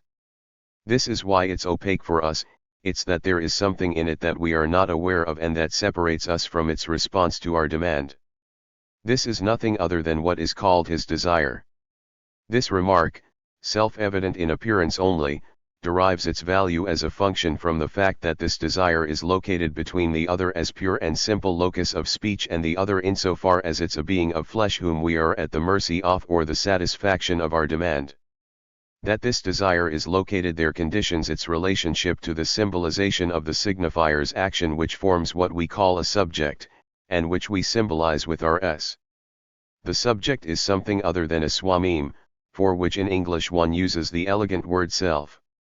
The fact of saying it in English isolates it and makes it possible to clearly distinguish what it signifies, namely what is irreducible in the individual's presence in the world. This self asterisk becomes a subject, properly speaking, and a barred subject in the sense in which we symbolize it, inasmuch as it's marked by the condition that subordinates it not only to the other as locus of speech, but also to the other as itself. This is not the subject of the relationship to the world, of the I's relationship to the world, or of the subject-object relationship which is that of knowledge-connaissance. This is the subject who is born at the moment of the human individual's emergence in the conditions of speech, and insofar, therefore, as it's marked by the other, itself conditioned and marked by the conditions of speech. What do we see, then, on this horizon that is rendered opaque 477 by the obstacle of the other's desire? Insofar as the other no longer responds, the subject is referred back to his own demand, he is placed in a certain relationship to his own demand, which is designated here by the symbol of the little lozenge that I explained to you last time. Here, big A is not answering grand A any répond plus. 452. A very famous sentence with different initials. At the level of the subject, what tends to be produced on the horizon is that the subject is referred to a confrontation with his own demand, in the forms of signifiers that are, as it were, encompassing in relation to the subject, and that the subject himself becomes the sign of. It's the horizon of this non-response from the other that we see delineated in an analysis, inasmuch as at the start the analyst initially comes to be nothing other than the locus of speech, then an ear that listens and does not respond. This is what is going to push the subject to detach himself from these forms of demand that appear to us implicitly in his discourse in the form of what we call anal phase, oral phase, and whatever kind of phase you like. What do we mean when we speak of these phases? Don't forget that our subject does not progressively return to the state of an infant before our eyes. We do not go in for a fakir-like operation that would see the subject going back over the course of time and being reduced at the end to the seed that created him. It's all about signifiers. What we call oral phase or anal phase is the manner in which the subject articulates his demand via the appearance in his discourse, in the broadest sense of the term, in the manner in which his neurosis presents itself before us, of signifiers that were formed at such and such a stage of his development and that he uses to formulate his demand in recent or older phases. What is called fixation is the prevalence retained by this or that form of oral, anal, or other signifier, with all the nuances that you have learned to formulate. It is the special importance that certain systems of signifiers have retained. Regression is what occurs when these signifiers are returned to in the subject's discourse by virtue of the fact that speech, simply through being speech, without having anything in particular to demand, appears in the dimension of demand. This is how the entire perspective is retroactively opened up to this condition of demand in which the subject has lived since his early and most tender childhood. The whole question is what we do with regression. We are there to respond to it, or to say what happens when we don't respond to it, and whatever else we can do. This is the aim that is worth achieving. 478. Regression is the regression of discourse. The signifiers involved belong to the structure of discourse, and that's where we will always discover them. This is what is represented by these two lines. The upper line is the line of signifiers. Underneath we find significations, always produced according to the law of the signifying chain. These two things are equivalent: the anticipation of the signifying sequence, where the signifying chain opens out before it the horizon of its own completion, and at the same time its retroaction once the signifying term has arrived that, as it were, completes the sentence and brings it about that what is produced at the level of the signified always has a retroactive function. Here, S2 is already taking shape by anticipation when S starts and is only completed when S2 retroacts upon S. A certain lag always exists between signifier and signification, and it's what makes all signification, insofar as it's not natural signification linked to a completely momentary beginning of the instance of need in a subject, an essentially metonymic factor related to what binds the signifying chain together and constitutes it as such. These links and knots are indicated, for the moment and so as to differentiate them, by a sigma, if you will, thus designating this plane beyond the signifying chain. Confronting the subject with demand brings about a reduction in the discourse in which we implicitly discern these elementary signifiers in what forms the crux of our experience. This is the way we re-encounter the same structural laws in all the subject's conduct, in the manner in which he sometimes expresses it to us, down to the scansion or the motor articulation of his discourse, inasmuch as a stammering, a mumbling, or any other speech difficulty, as I have expressed myself elsewhere, may be significant for us and refer to a signifier of demand as oral or anal lack. The small group of studies directed by the friendliest of my colleagues, namely Lagache, made the discovery, with an astonishment that must have arisen from a permanent misunderstanding, that everywhere we encounter the word instinct in the French translation of Freud, one never finds anything in the German text other than the term Trieb. I translate it as pulsion, which, to be honest, rather obscures the thing. The English term is drive, 479, whereas we have nothing in French able to translate it. The scientific word would be tropisme, designating certain irresistible attractions considered as irreducible to physico-chemical attraction, which supposedly operates in animal behavior. This word is said to make it possible to exorcise the finalistic side that is always there in the term instinct. What we encounter here in the Freudian notion of Trieb is also of this order. One could translate it by attirance, attraction, except that the human being is not this obscure subject that we encounter in gregarious forms of organic attraction towards an element of climate, for example, or of any other nature. 480. 454. It's obvious that this is not where our interest develops, we in the field that we are called to explore in analysis, where we are led to speak of these various oral, anal, genital, and other phases. In analytic theory, effectively, a certain necessity places the subject in a relationship of subordination, dependence, organization, and attraction, in relation to what? To signifiers borrowed from the array of a certain number of his own organs. This is to say nothing other than that an oral or anal fixation that survives in an adult subject depends on a certain imaginary relation. But what I am also articulating is that the latter is brought to the function of a signifier. If this relation were not isolated as such, mortified, it could not have the economic action that it has in the subject, and for a very simple reason, which is that the images are only ever tied to the arousal and satisfaction of need. Now, no one ever neglects to say that in analysis the subject remains attached to oral images there where there is no question of food, anal images there where there is no question of excrement. It's therefore the case that these images exist outside their text, that it's not purely and simply a question of need and that they have assumed another function. It's the signifying function that is involved. The drive, as such, is precisely the manipulable expression of concepts that are valid for us, and which express the subject's dependence in relation to a certain signifier. What's important is that the subject's desire, encountered as beyond demand, renders it opaque to our demand and installs its own discourse as something that, even though necessary to our structure, is in certain respects impenetrable to us, which makes it an unconscious discourse. This desire, which is its condition, is therefore itself subject to the existence of a certain signifier effect, which I explained to you starting in January under the name of the paternal metaphor. 2. This metaphor is established on the mother's original, opaque, and obscure desire, initially completely closed off to the subject, whereas, on the horizon, the name of the father appears as the support of the order instituted by the signifying chain. I have already symbolized it for you in the relationship between two signifiers, one being in two different positions, the name of the father over the mother's desire and the mother's desire over its symbolization. What it determined as a signified is produced through a metaphoric effect.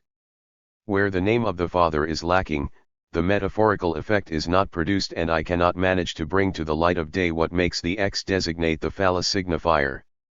This is what occurs in psychosis, insofar as the name of the father is rejected, is the object of an original Verwerfung and does not enter into the cycle of signifiers, and this is also why the other's desire, namely the mother's desire, is not symbolized there. If we had to represent the place of psychosis on the schema, we would say that this desire as such, I don't mean as existing, for everyone knows that even the mothers of psychotics have a desire, though this is not always certain, is not symbolized in the system of the psychotic subject, and, as a consequence, the speech of the other does not pass into his unconscious at all, but the other as the locus of speech speaks to him incessantly. This does not necessarily mean you or me, but more or less the totality of what is offered to him as the field of perception. This field speaks to him of us, naturally, and also, to take the first example that comes to mind, the well-known one that was recounted to us last night, a red car may mean for the delusional subject that he is immortal. Everything addresses him because nothing in the order of the symbolic organization intended to send the other there where he should be, that is, into his unconscious, is achieved. The other speaks to him in a manner homogeneous with the first and original speech, which is the speech of demand. This is why everything is in voices, and why the it speaks that is in the unconscious for the neurotic subject is on the outside for the psychotic subject. There are no grounds for astonishment that it speaks and that it speaks out loud in the most natural manner. If the other is the locus of speech, that's where it speaks, and that's where it resounds in all directions. We find an extreme case of this at the height of the outbreak of 481 psychosis, where, as I have always formulated it for you, what is verworfen, or rejected from the symbolic, reappears in the real. The real in question here consists of the hallucinations, that is, the other insofar as it speaks. It's always in the other that it speaks, but here it takes the form of the real. The psychotic subject is in no doubt that it's the other who speaks to him, and who speaks to him with all the signifiers that one can collect by the bucketful in the human world, since everything we are surrounded by has the character of being marked by signifiers. Think of all the posters around our streets. The qualities of desertion and dissolution will be more or less pronounced according to the state of the psychosis. As we see it. 456. And as Freud articulates it for us, what psychosis articulates into is designed precisely to supplete this absence at its organized point, I mean dependent upon the signifying structure of the other's desire. The forms of psychosis from the most benign to the extreme state of dissolution present us with a pure and simple discourse of the other, scanned here, in C, in the form of a signification. 2 years ago, I showed you some very curious cases of the decomposition of speech, which via the structure presented to us on this graph, I couldn't show you at the time, turn out to have arisen from a code of messages about the code. What is sent from A is everything that the subject possesses for bringing the other's discourse to life. Schreber's fundamental language, each word of which itself comprises a kind of definition which comes with the issuing of the word itself, is a code of messages about the code. Conversely, these phrases, how is it? You have only to, me, perhaps he would like, and even that he would like is too much, are a series of messages that only aim at what in the code refers to the message. The particles, personal pronouns, and auxiliary verbs designate the place of the messenger. This can be precisely recorded on the graph, but as I do not want to linger too long, I refer you to my article on the psychoses that is going to be published, in which I synthesize my course from 2 years ago and what I am doing for you this year. Take the delusion of jealousy. Freud formulates it as the subject's negation of a fundamental one, love him, concerning less the homosexual subject than the semblable subject, which is, of course, thereby homosexual. Freud says, it is not me he loves, it's her. What does that mean, if not that, in order to create an obstacle to the pure and simple outbreak of the speech of interpretation, the delusion of jealousy attempts to restitute the other's desire. The 482 structure of the delusion of jealousy consists precisely in attributing to the other a desire, a kind of desire in outline, roughed out in the imaginary, that is the subject's desire. It's attributed to the other, it is not me he loves, it's my spouse, he is my rival. As a psychotic one try to establish in the other this desire that is not given to me because I am psychotic, because this essential metaphor that gives the other's desire its primordial signifier, the phallus signifier, has not been produced anywhere. This phallus signifier nevertheless remains something fairly obscure to be acknowledged as essential, and in some way preferentially so in relation to all sorts of other objects that we occasionally see playing a homologous role. The phallus signifier is open to all sorts of equivalences, with the excremental signifier, for example, or the breast signifier, specifically the extremity of the breast, every. 457. Infant's object. It can be very difficult for you to perceive what gives the phallus its privilege. It's obviously through being in a certain place in what has the highest functions in the individual's relationship to the species, namely what one calls the genital phase. It's for this reason that it's more especially dependent than any other on a function of significance. Other objects, the maternal breast or this part of the body which, in the form of excreta, present themselves as able to be an occasion of loss for the subject, are, to a certain degree, given to the outside as objects, whereas the phallus is currency in the love transaction and needs to pass to the state of a signifier in order to serve as a means in the way scoria or shells serve as objects of exchange in certain remote tribes. That's already in the natural order. However, it's not quite the same for the phallus. In its real, organic form, that of the penis or of what corresponds to it in the woman, for it to become a detachable object, phantasmatica ui, or otherwise, there has to be a lot more than for the aforementioned objects which are predetermined for this. One cannot insist too much on the enigma contained in the castration complex or penis nade, inasmuch as what is involved here really is very much attached to the body, and that, after all, is under no greater threat than any member, arm, leg, or even nose or ears. This element is only a point of sensuality on the body, and this is how the subject discovers it in the first place. Masturbatory autoerotism, which effectively plays such a big role in the subject's history, is not at all in itself liable to trigger such catastrophes as those we know about through experience, so long as the organ is not captured in the play of signifiers, in the paternal metaphor, in the maternal or 483 paternal prohibition. This organ is for the subject originally nothing but a point of sensuality on his own body, in his organic relationship to himself, and much less subject to obsolescence than any of the other elements that have assumed the significance of a signifier in earlier demands. It's precisely for this reason that the grasp of the metaphorical chain must be playing its role, more for it than for any other, in making it a signifier, which as a result becomes the privileged signifier of the relationship to the other, and this makes it a central signifier of the unconscious. We can also grasp here how the dimension that analysis opened up for us on this subject was completely unexpected in comparison to everything that had been formulated previously, if one thinks that it's only an organ with which a living being maintains innocent relations. Let's not forget how it is in our fraternal species, the monkeys. It suffices to visit the Vincennes Zoo around the little trenches circling a particular platform to appreciate with what? 484. 458. Calmness this brave and brazen tribe of baboons and others, into which we would be wrong to project our own anxieties, pass their days engaged in florid sex, without the slightest concern in the world for what the neighbors think, except to help them from time to time with their collective festivities.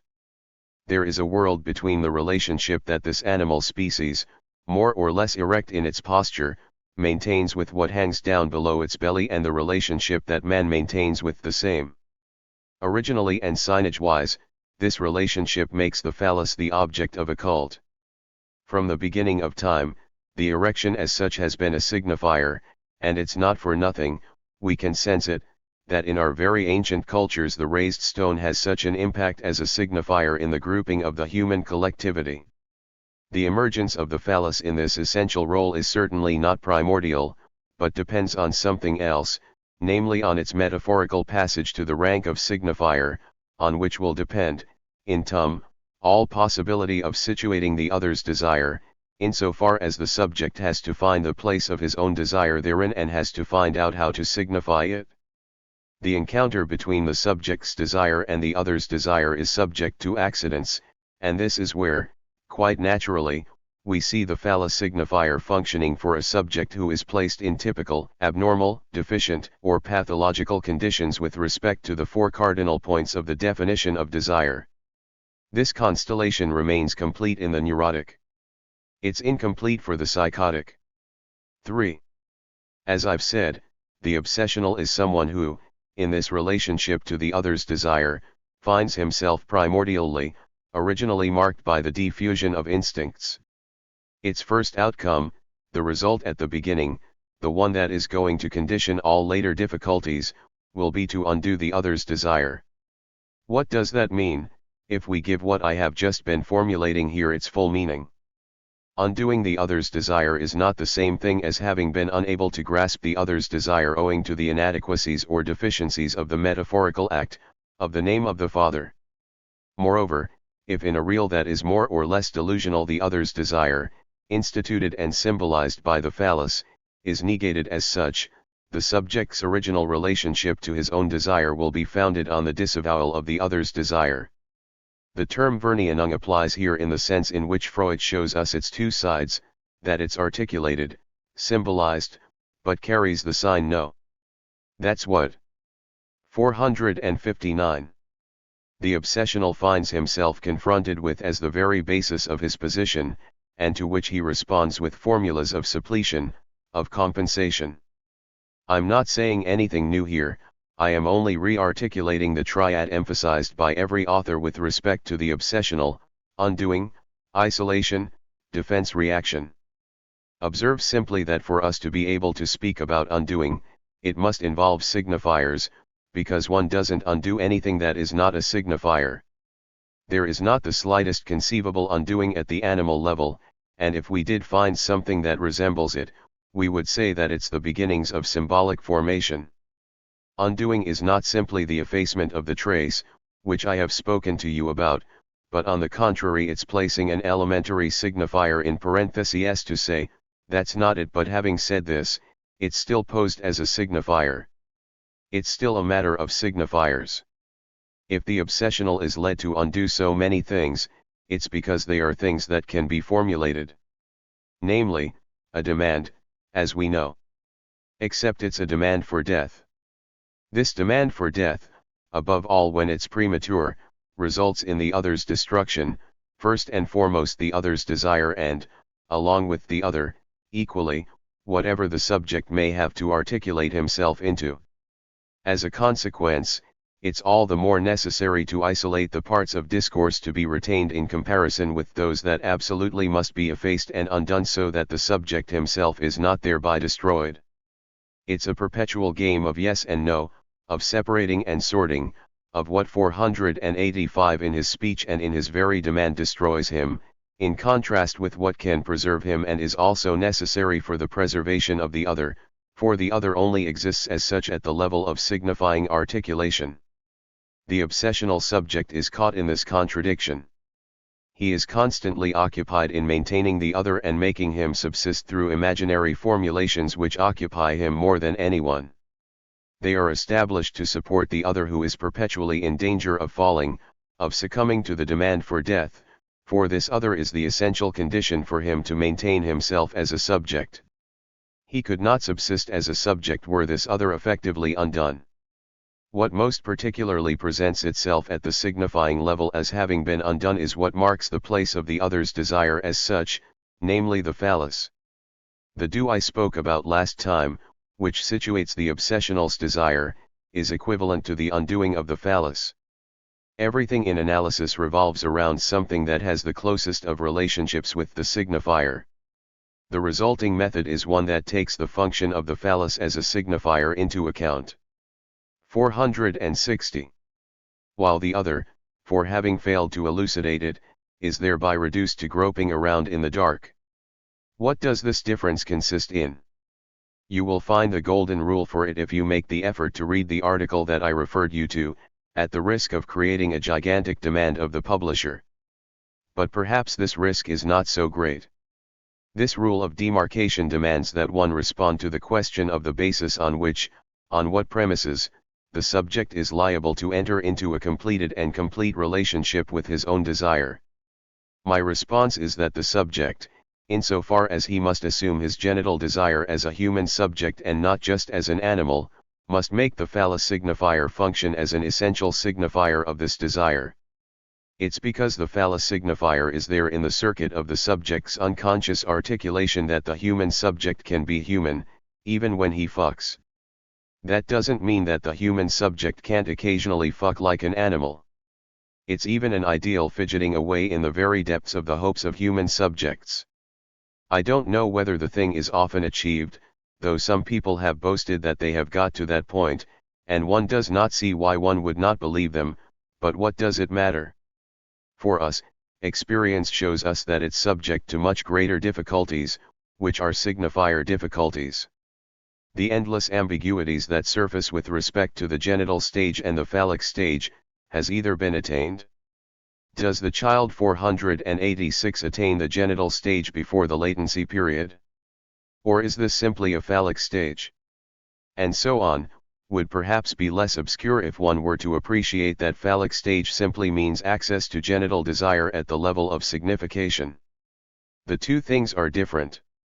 On a first approach, it was possible to say that the child manages to accede to the phallic stage only, and this is very probably true, even though one can debate the point whether autoerotic activity is genital, which, ultimately, is also true. But that's not what is important for us. It's not a matter of genital desire that seems to appear, effectively, as representing the first spurt of physiological evolution, but of its structuration on the phallic plane, and this is what is subsequently decisive for neurosis. It's a question of realizing something at the level of the unconscious, which is equivalent to what, at the lower level of the graph, is full speech, there where the discourse articulated in the locus of the other returns to the subject as a signified, involving the ego that the subject has concretely located in relation to the image of the other. At the upper level, attaining unconscious articulation assumes that the circuit, which starts from the subject's confrontation with his completed demand, is formulated in a desire that is articulated as such and satisfies the subject, to which the subject is. 461.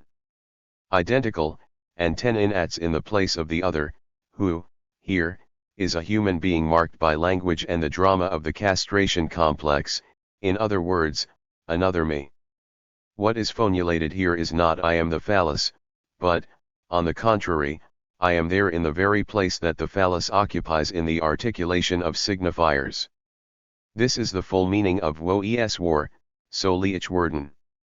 The subject caught in the movement of signifiers must come to think, not that he is what he was confronted with as a child, the signifier of desire that took the total object, the mother, this phallus, away from him, but that he is merely subject to the requirement that this phallus occupy a certain place.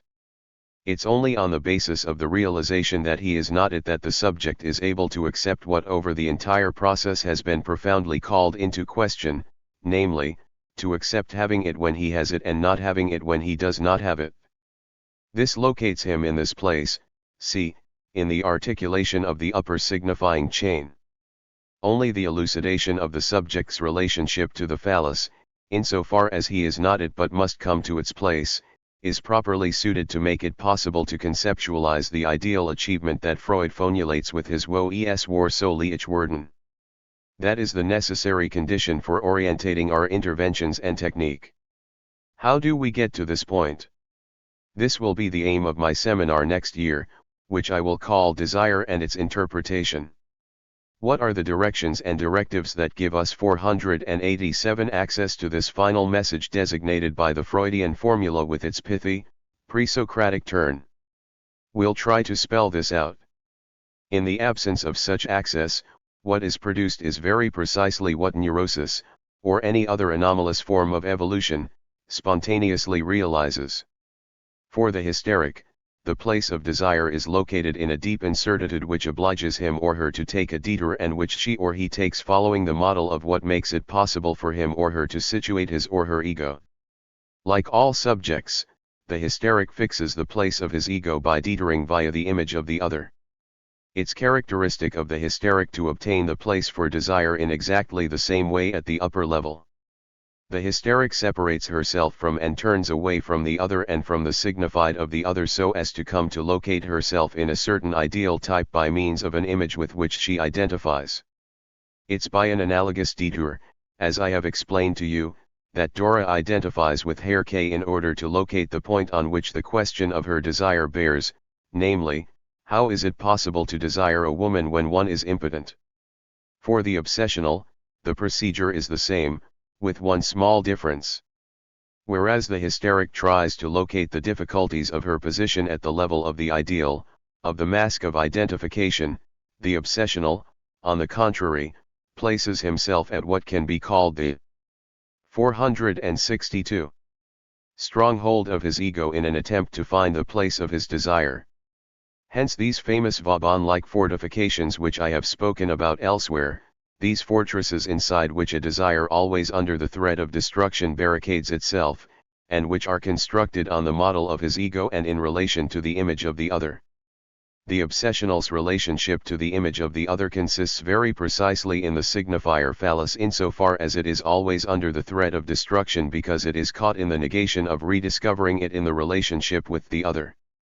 For every obsessional, man or woman, at some moment in their history you will always see appearing the essential role of identification with the other, a semblable, a friend, a brother scarcely older, a friend the same age, who, in every case, has for him the prestige of being more virile and of having the power. The phallus appears here in a form that is not symbolic but imaginary.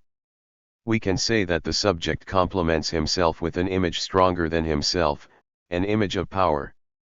It's not I who formulate this, you will see it in its place in the article that I was quoting from, for functionally it is essential enough for it to be recognized by those who have been inspired by their own experience of these subjects. The emphasis is put on the image of the other as a phallic form, this time in the imaginary sense.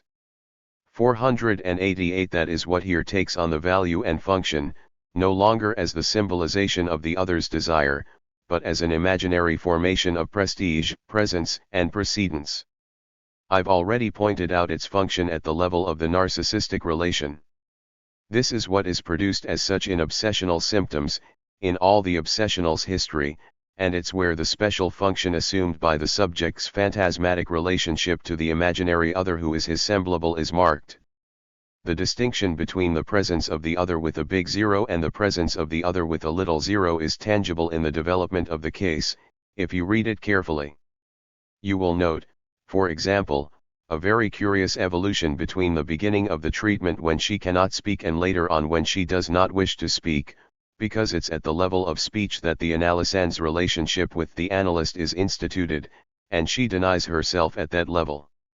Even if this is not how he expresses it, the analyst clearly perceives that she denies herself because her demand can only be a demand for death. Later, something else happens, and it's very amusing to see that the analyst clearly perceives that there is a difference, that relations have improved. Nevertheless, she is still not speaking, for now she does not want to speak. The difference between the two is that when one does not wish to speak it's because of the presence of the other with a big O. However, what is disturbing is that, if she 463. Does not wish to speak, it's because what has come to the place of this other is precisely the other with a little zero that the analyst has done everything to present. Why?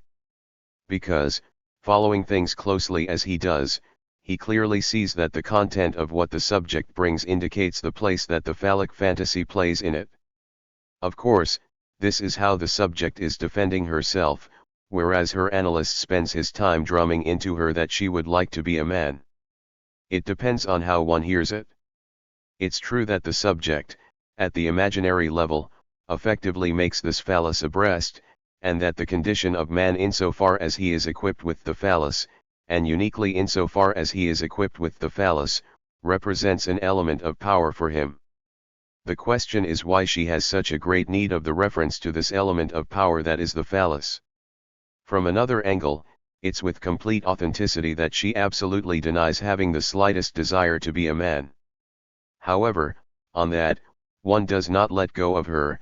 I mean that, for example, one interprets in summary terms of aggressiveness or, even, of a desire to castrate the man, things that are much more complex and that have to be articulated quite differently if we follow what I am outlining here.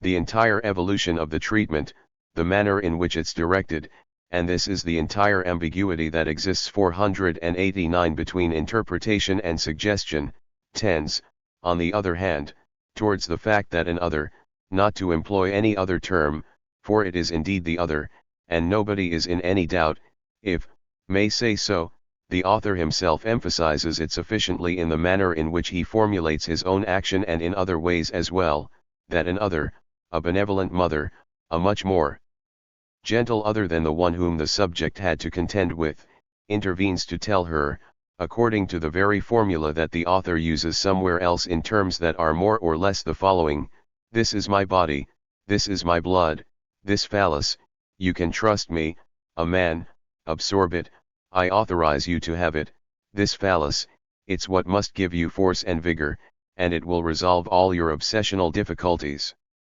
In fact, the result is that not a single one of the obsessions has yielded.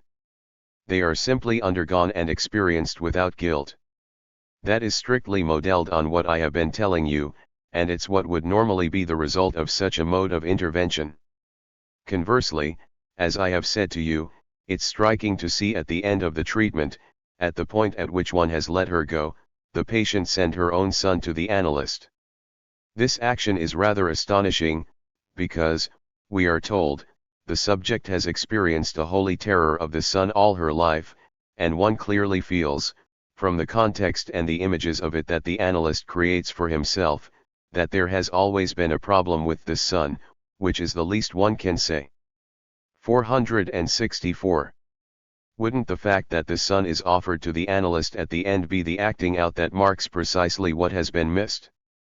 At this point where the phallus is altogether something other than an accessory of power, where it's truly the signifying mediation by which what takes place between man and woman is symbolized. Didn't Freud show, in the woman's relations with the father, the equivalence between the desire for the symbolic gift of the phallus and the child that subsequently comes to be substituted for it? That is, the child occupies the very place that has not been worked through and elucidated in the treatment, that is, a symbolic place. The subject, despite herself, in a manner that is certainly unconscious and identical to an acting out when something has been missed in an analysis, shows that something else should have been realized. The treatment effectively ends in a kind of intoxication of power and goodness, a quasi-manic intoxication, which is usual in and an indication of treatments that end with an imaginary identification. The fact is that the treatment has done nothing other than drive to its ultimate consequences and facilitate by way of suggestive approbation what was already to be found in the mechanisms of the 490 obsession, namely, the absorption or incorporation of the phallus at the imaginary level, which is one of the mechanisms of obsession. It's down this same path, chosen from the mechanisms of defense, that the solution, as it were, is given. Added to this is the approval of what is now a good mother, the mother who allows the phallus to be absorbed. Should we be satisfied with having, as the solution to a neurosis, What is only one of its components merely pushed to its final stage, a symptom that is more successful, in some, and disengaged from the others. I don't think that we can consider ourselves to be entirely satisfied. Nor do I think I have said everything that I could say with respect to this treatment, whereas time has caught up with us once again. Between now and next time I will choose the 3 or 4 points in the observation that will highlight even more what I have just articulated for you today. Then I'll make some concluding remarks on our formations of the unconscious, to sum up the circuit that we have taken this year, following which all that will be left for us to do is wait for next year to undertake a new stage. June 25, 1958. XXVIII. You are the one you hate. From the demand for death to the death of demand commandment, guilt without law, superego avatars of the phallus signifier misery of the gendarme not legitimating penis envy. We have come to the end of this year's seminar, which I called Formations of the Unconscious. Perhaps now you can at least appreciate the appropriateness of the title. Formations, forms, relations, topology. Perhaps I had my reasons for avoiding scaring you off at the outset. If something is to remain as a step on which we can place a foot to climb up onto the following rung next year, it's this: one can't articulate anything that arises from these mechanisms of the unconscious, which are at the foundation of Freud's experience and discovery, merely by referring to tensions, by considering them as inserted into a kind of rational progress, fanning out from the pregenital to the genital. Moreover, one cannot only stress relations of identification such as they are apparently, and I say apparently, given over the course of Freud's oeuvre, as if one wanted to reduce the experience to a collection of characters in the style of an Italian comedy, where first would come the mother, then the father, capped off by several others. It's impossible to articulate anything concerning the progress and fixation of desire, or concerning this intersubjectivity that effectively occupies the foreground of our experience and preoccupations, unless we situate it in relation to the necessary relations that impose themselves not only on man's desire, but on the subject as such, and which are the relations between signifiers. This is why over the course of this year I have tried to familiarize you with this little graph that for some while it has seemed to. 491. 466. Me, I'm speaking for myself, timely to make use of to support my experiences. It makes it possible to discern the places where this 492 signifier manifests itself, this signifier encountered everywhere, and with reason, since it cannot fail to be involved directly or indirectly, whenever it's a question of not just any signification but signification insofar as explicitly engendered by the conditions imposed upon the living organism that has become the support, the prey, or even the victim of speech, and which is called man. Today, I will place you at the edge of the pluripresence, I would say, of the phallus signifier, always the same, the one that we have been occupied with for several sessions. It's extremely important to clearly distinguish the places where the signifier makes its appearance in the subject in any given case. That becoming conscious of penis envy is crucial in the analysis of a female obsessional neurosis goes without saying, for never to have encountered the phallus in the analysis of an obsessional neurosis, or any other kind of neurosis, female or not, would be really quite odd. By dint of pushing the analysis in the sense indicated in the so-called La Psychanalyse d'aujourd'hui, by dint of reducing phantasmatic products of the transference to what someone has called this so simple reality of the analytic situation, namely that there are two people there who, of course, have nothing to do with these fantasies, it's perhaps possible that one can completely manage to do without the phallus in the interpretation of an analysis, but we're not there yet. In truth, no analysis ever takes place in the way outlined in this book. We obviously have to do something with the phallus signifier. Saying that becoming conscious is the key to the solution of obsessional neurosis is not saying very much, for everything depends on the manner in which one interprets the signifier at the different points at which it appears and where the function it plays is not homologous. Not everything is reducible to penis envy in the sense in which it would concern rivalry with the male, as one ultimately ends up formulating it in this observation by lumping together the patient's relations with her husband, her analyst, and others in general, which is falsified by the observation itself. That's obviously the angle from which the phallus appears. It appears at several points.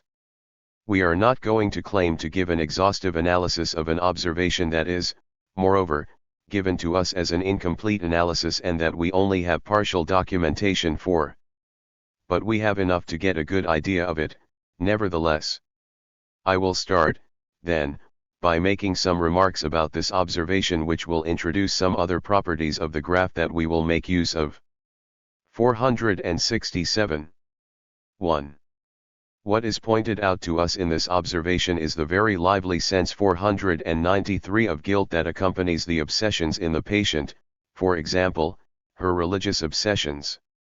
The appearance of such a marked sense of guilt in an obsessional neurosis presents a paradox, since surely the subject considers correlatively that the parasitic thoughts that are imposed on her are foreign to her, and that she is more the victim of them than responsible for them. This will make it possible, perhaps, to formulate something about the sense of guilt. For some time now, hardly anyone ever speaks about anything but the term superego, which seems to cover everything here. One can't really say that it has thrown much light on things. The idea has been put about that the superego is a much older formation, more archaic, than what one had initially thought, namely that the superego could be considered as the creation corresponding to the decline of the Oedipus complex and to the introjection of the Oedipal figure considered to be eminently prohibitive, the paternal figure. You are aware that experience has forced us to admit that there is an older superego. What imposed this older origin upon us was not without relationship to, on the one hand, the effects of introjection and, on the other, the effects of prohibition. Still, let's try to get a closer look at these things. Here is an obsessional neurosis and, as in all neuroses, what we have to make apparent initially, precisely insofar as we are not hypnotists and do not work through suggestion, is a dimension beyond, where, in some way, we offer to meet the subject at one point.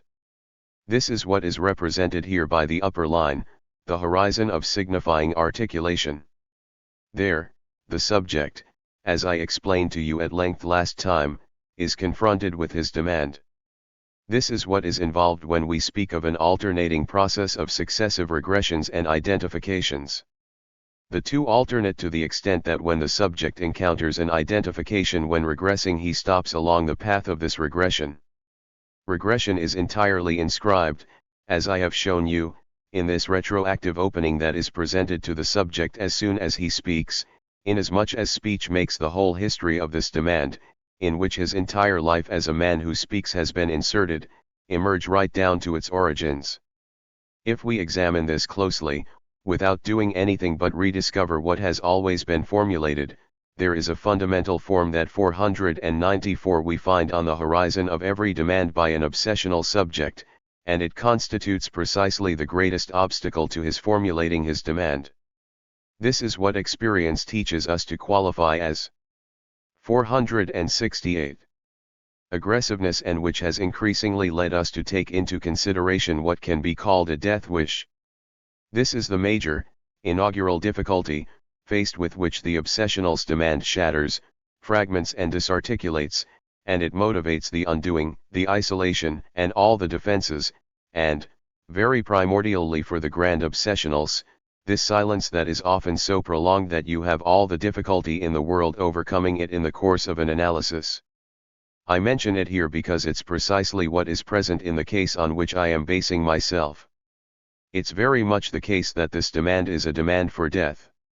It's striking to see how it spreads throughout the text of the observation without ever being formulated, as if it were some kind of natural expression of attention. In reality, it's a matter of the relationship between the demand for death and the difficulty of articulation itself, which is implied in the same pages, with the exception of several lines, and absolutely never brought into focus. Isn't that, however, the phenomenon that warrants being paid attention to? If this demand is a demand for death, it's because the obsessional's first relations with the other, as Freud and analytic theory teach us, essentially consist of the contradiction that the demand that is addressed to the other, on which everything depends, has the demand for death as its horizon, and this is for a reason that is attached to the hook of our question mark. Let's not be precipitate, we shall see why and how this can be conceptualized. It's not so simple to speak with Mrs. Melanie Klein of primordial aggressive drives if we start from there. Let's leave there this kind of primordial badness where, if he could, the infant's first movement, as the Marquis de Sade emphasizes, would be to bite and tear at the mother's breast. It is, however, not fruitless that articulating the problem of desire in its fundamental perversity takes us back to the divine Marquis, who was not alone in his day to have raised the question of the relations between desire and nature in a very intense and pressing manner. Is there harmony or fundamental disharmony between the two? This is the crux of the passionate questioning that is inseparable from the entire philosophy of the Aufklärung and which has contributed an entire literature. In my very first seminars I drew on this to show a kinship or an analogy, I'll return to this next year with respect to desire, between Freud's initial inquiry and the philosophical inquiry of the Aufklärung, accompanied by all the literary eroticism that is its indispensable correlate. 495 We do not know, then, where this demand for death comes from. Before saying that it emerges from the most primordial instincts or from a nature turned against itself, let's start by situating it there. 469. Where it is, that is, at the level I won't say at which it's articulated but at which it prevents any articulation of the subject's demand, where it creates an obstacle to the obsessional's discourse, both when he is alone with himself and when he begins his analysis, and finds himself in this disarray that our analyst occasionally describes from time to time. At the start of her analysis, the analysand effectively presents with an impossibility to speak that translates into reproaches, even insults, even listing everything that creates an obstacle to a patient speaking to a doctor. I know doctors well enough to know that they make fun of their patients amongst themselves. You are more knowledgeable than I am. It's impossible for a woman to speak to a man. Po 221. This is a deluge, which shows the emergence, in correlation with the activity of speech, of the difficulty of mere articulation. The crux of the demand that the simple fact of entering into the field of analytic therapeutics entails is immediately present. If the demand for death is located there where we placed it, that is, on the horizon of speech, implicated at the crux of all possible articulation of speech, and if it is what is creating an obstacle here, then this schema will perhaps show a little more clearly the logical articulation that supports it, not without some suspension of, or pauses in, thought. For the obsessional subject, the demand for death represents a dead end from which what one improperly calls ambivalence results, which is rather a seesaw or swinging movement where the subject is sent back and forth as if between the two buffers of a dead end that she is unable to escape from. As the schema expresses, the demand for death necessarily has to be formulated in the locus of the other, in the discourse of the other, which means that the reason for it is not to be sought in any kind of history involving the mother, for example, as the object of this death wish over some particular frustration. The demand for death concerns the other in an internal manner. The fact that this other is the locus of demand effectively entails the death of demand. The demand for death is unable to be sustained in the obsessional without itself bringing in this kind of destruction that here I am calling the death of demand. It's condemned to an endless to and fro, which means that as soon as it starts to be articulated, it dies out. This constitutes the crux of the difficulty of articulating the obsessional's position. Between the obsessional subject's relationship to his demand S0D, and the other, A, which is so panic-inducingly necessary to 496 him, sustains him, and without which he would be something other than an obsessional, we find desire, D, annulled in him, but whose 470 place is maintained. We have described this desire as Avernianung, for it is expressed but in a negative form. We see it appear, effectively, in this form when an analysand, after having said, "It's not that I'm thinking about such a thing," expresses to us an aggressive, disapproving or depreciative desire about us. he is effectively displaying his desire there, but he is only able to show it as disavowed. Now, how does it happen that this form of desire is still correlated with guilt feelings, when it has been disavowed? This is where our schema makes it possible for us to move forward and make some distinctions that will be useful for us later. 2. The obscurities concerning the effects of the superego corresponding to the growth of our experience of this agency arise essentially from the absence of a fundamental distinction. We need to distinguish between guilt and the relationship to the law. There is a relationship between the subject and the law. As to guilt, it's born without any kind of reference to this law. This is the fact that analytic experience has contributed. The naive move in the dialectic of the relationship between sin and the law was expressed in the words of St. Paul, that is, that it's the law that makes the sin. From which it results, as in the sentence of old Karamazov on which I insisted at one time, if God does not exist, everything is permitted. One of the strangest things there is, and it required analysis to bring it to us, is that there is no need of any kind of reference, either to God or to his law, for man to be literally swimming in guilt. Experience shows us. It even seems that one is able to formulate the contrary expression, namely that if God is dead, nothing is permitted. I have already spoken about this in its time. How, then, do we formulate the appearance of guilt feelings in the life of the neurotic subject? Let's go back to the first steps of analysis. In what respect did Freud initially show the sense of guilt to be fundamental, an essential subjective manifestation of the subject? It was with respect to the Oedipus complex. The contents of analysis revealed a desire that till then had been profoundly hidden, the desire for the mother, in her 497 relationship with the intervention of a character who is the father as he emerged from the initial observation of the Oedipus complex, a terrifying and destructive father. This is effectively what becomes apparent in the form of castration fantasies, a discovery of analysis that one did not have the slightest suspicion of before, and whose 471 character, as I think I have spelled out for you this year, is necessarily unthinkable, unless we hold that the phallus is a privileged vital image raised to the signification of a signifier. It assumes here the function of castration as that which marks the impact of the prohibition that strikes desire. In fact, everything that refers to the superego in our experience has to be articulated in three stages which correspond strictly, 1, 2, 3, to the three lines schematized here, the upper line, the line of desire and the line of demand. For the neurotic, this line on the horizon is not formulated, and that's why he is neurotic. Here the command reigns supreme. Call it what you like, call it the 10 Commandments, why not?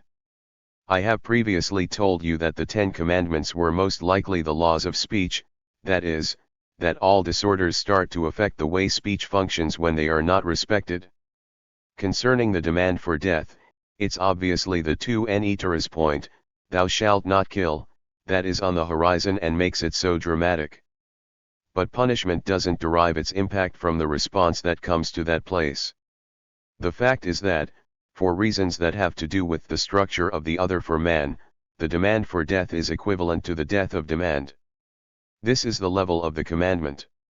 It exists, so much so that, in truth, it emerges on its own. If you read the notes Freud made on his case of the rat man, this is the very nice supplement published in the standard edition, where one finds certain chronological elements that are valuable to know. You will see that the first obsessional content the subject speaks to him about is that of the commands he receives. You will sit your examination before such and such a date, or what would happen if I received the command. You will slit your throat, and you know in what a state of panic he enters when the command comes to mind. You will slit the old lady's throat, since she is keeping his girlfriend away from him. We also see these commands appear in the clearest of manners in another context, in psychotics. They receive these commands, and one of the key points of classification is to know to what extent they obey them.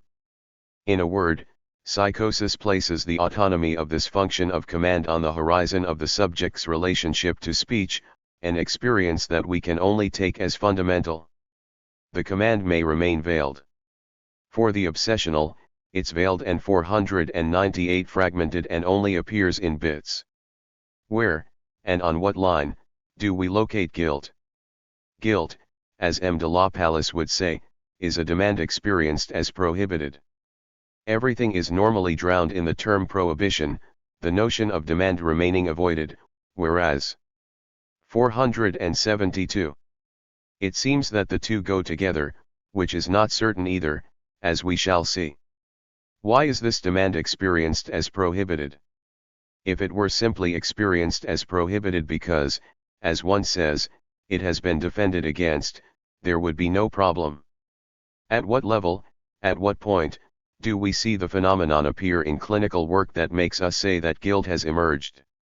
What does neurotic guilt consist in? It's truly stupefying that no analyst, not even any phenomenologist, mentions this essential dimension, articulates it or makes a criterion of it. The sense of guilt appears in connection with approaching a demand experienced as forbidden because it kills desire, and this is precisely where it differs from diffuse anxiety, and you know to what extent that differs from the emergence of the sense of guilt. Guilt is inscribed in the relationship between desire and demand. Everything that goes in the direction of a particular formulation of demand is accompanied by the disappearance of desire, and does so through a mechanism whose threads we can see on this little graph. Precisely because it is on this little graph, the subject can't perceive or determine it in its lived mainspring, inasmuch as the subject is always condemned to be in one of these places, but can't be in all of the places at the same time. That's what guilt is. That's where prohibition appears, but this time not insofar as it is formulated, insofar as the prohibited demand strikes desire down, makes it disappear, kills it. That, then, is clear. It's insofar as the obsessional is condemned to carry out his battle to save his subjective autonomy. As they say, at the level of desire that everything that appears at this level, even in a disavowed form, is linked to this aura of guilt. Underneath, in this instance, I will call the third level, unless someone disputes this way of situating it, that of the superego. In the case we are following, I have no idea why, but it's called the female superego, whereas it's ordinarily considered to be the maternal superego in all the other texts in the same register, an anomaly that is no doubt to be attributed to the theme of penis envy that concerns woman as such. The archaic, maternal superego, the one to which the effects of the primordial superego of which Melanie 499 Klein speaks are attached, is linked to the first other as the support of the subject's first demands of the emerging, I would almost say innocent, demands at the level of the first vague articulations of his need and his first frustrations on which there is so much insistence these days. We can now understand how, through confusing these lines, this superego could be placed on the same line of sight as what is produced at the upper level, that of the command and guilt, which is linked to the other of the other. 473.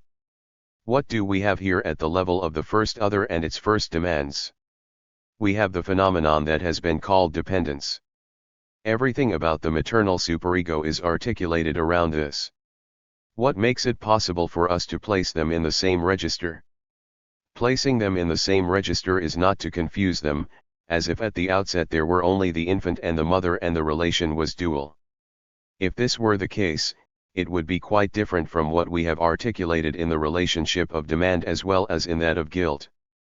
In reality, initially there is the two-tiered structure that we see here, because it has to be admitted at the outset that, solely by virtue of the fact that signifiers are involved, there are two horizons of demand.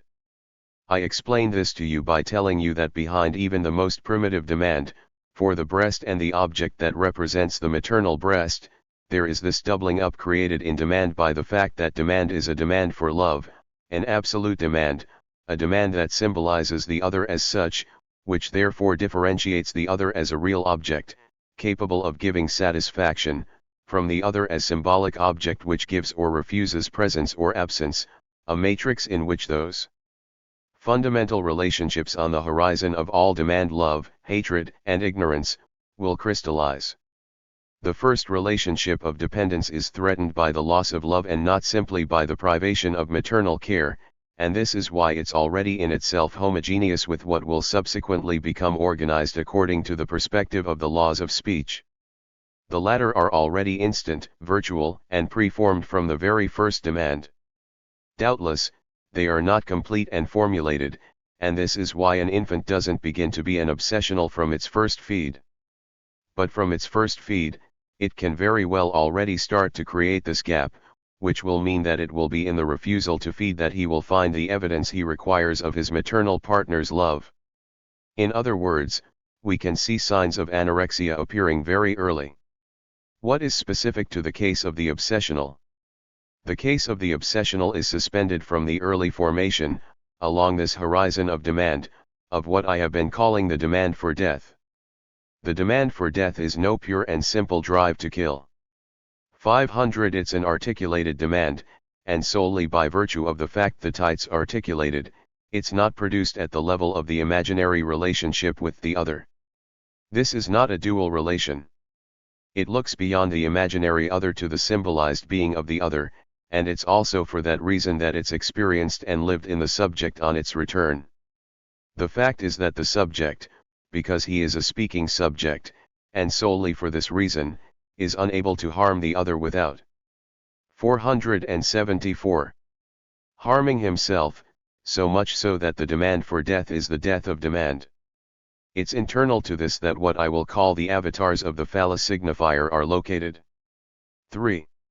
How can one not fall about in astonishment and stupor when one sees, effectively, if one knows how to read, the phallus signifier reemerging at all points of the obsessional's phenomenology? Nothing makes it possible to conceptualize this polypresence of the phallus in various symptoms if not its function as a signifier. This confirms the signifier's impact on the living being, which is destined by speech to fragment into all sorts of signifier effects. We are told in this observation that the woman is possessed by penisnade. That's all very good, but then why is the first of her obsessions to be cited the obsessive fear of having contracted syphilis? This will lead her, as he writes, to oppose, in vain moreover, the marriage of her oldest son, the one I have placed so much emphasis on for the signification he has throughout the observation. We would always do well to pay attention to the miracles and sleights of hand that are performed on us in both observations and theory. We would do well from time to polish up and shine our capacity for being surprised. What do we see in the male obsessional subject? The fear of being contaminated and of contaminating, the widespread experience of which shows us how important it is for him. The male obsessional has in general been initiated fairly early on to the dangers of so-called venereal diseases, and everyone knows the place that, in a large number of cases, this fact can have in his psychology. I am not saying that it is a constant. But we are accustomed to interpret it as going well beyond the rationality of things. As always, this is in Hegel. Even though for some time things have been going so well owing to the use of medication, it never 501 less remains the case that the obsessed remains very obsessed about anything that can create impulsive acts in the libidinal order. As for us, we remain accustomed to seeing an aggressive impulse showing through the libidinal drive, which means that in some way the phallus is something dangerous. If we hold to the idea that the subject has a relation of narcissistic demand to the phallus, it seems very difficult to explain this first obsession. Why? Precisely because at this level, the use this woman makes of the phallus is strictly equivalent to that of a man, that is, by the intermediary of her son, she takes herself to be dangerous. 475. When the occasion arises she gives it as her prolongation, which is to say that as a consequence no penisnade stops her. She has the phallus in the form of this son, she actually does have this phallus, since it's on it that she crystallizes the same obsession as male patients do. I won't go on endlessly about the obsessions of infanticide that follow, the obsessions of poisoning and the rest. I will limit myself to saying very quickly that the case, with all its significance, confirms what I have been putting forward on this topic. I will read this because it's worth it. The violence of her complaints against her mother were testimony to the immense affection that she had for her. Po 219. After having several times circled around the possibility or not of a truly Oedipal relation by introducing arguments foreign to the question, he writes, she considered her to be from a higher milieu than her father, judged her to be more intelligent and was above all fascinated by her energy, character, decisiveness, and authority. Po 219.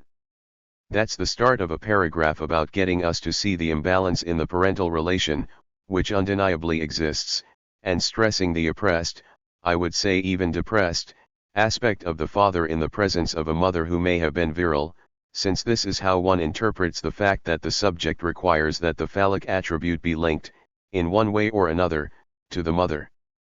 The rare moments when the mother relaxed filled her with unspeakable joy. Po 219.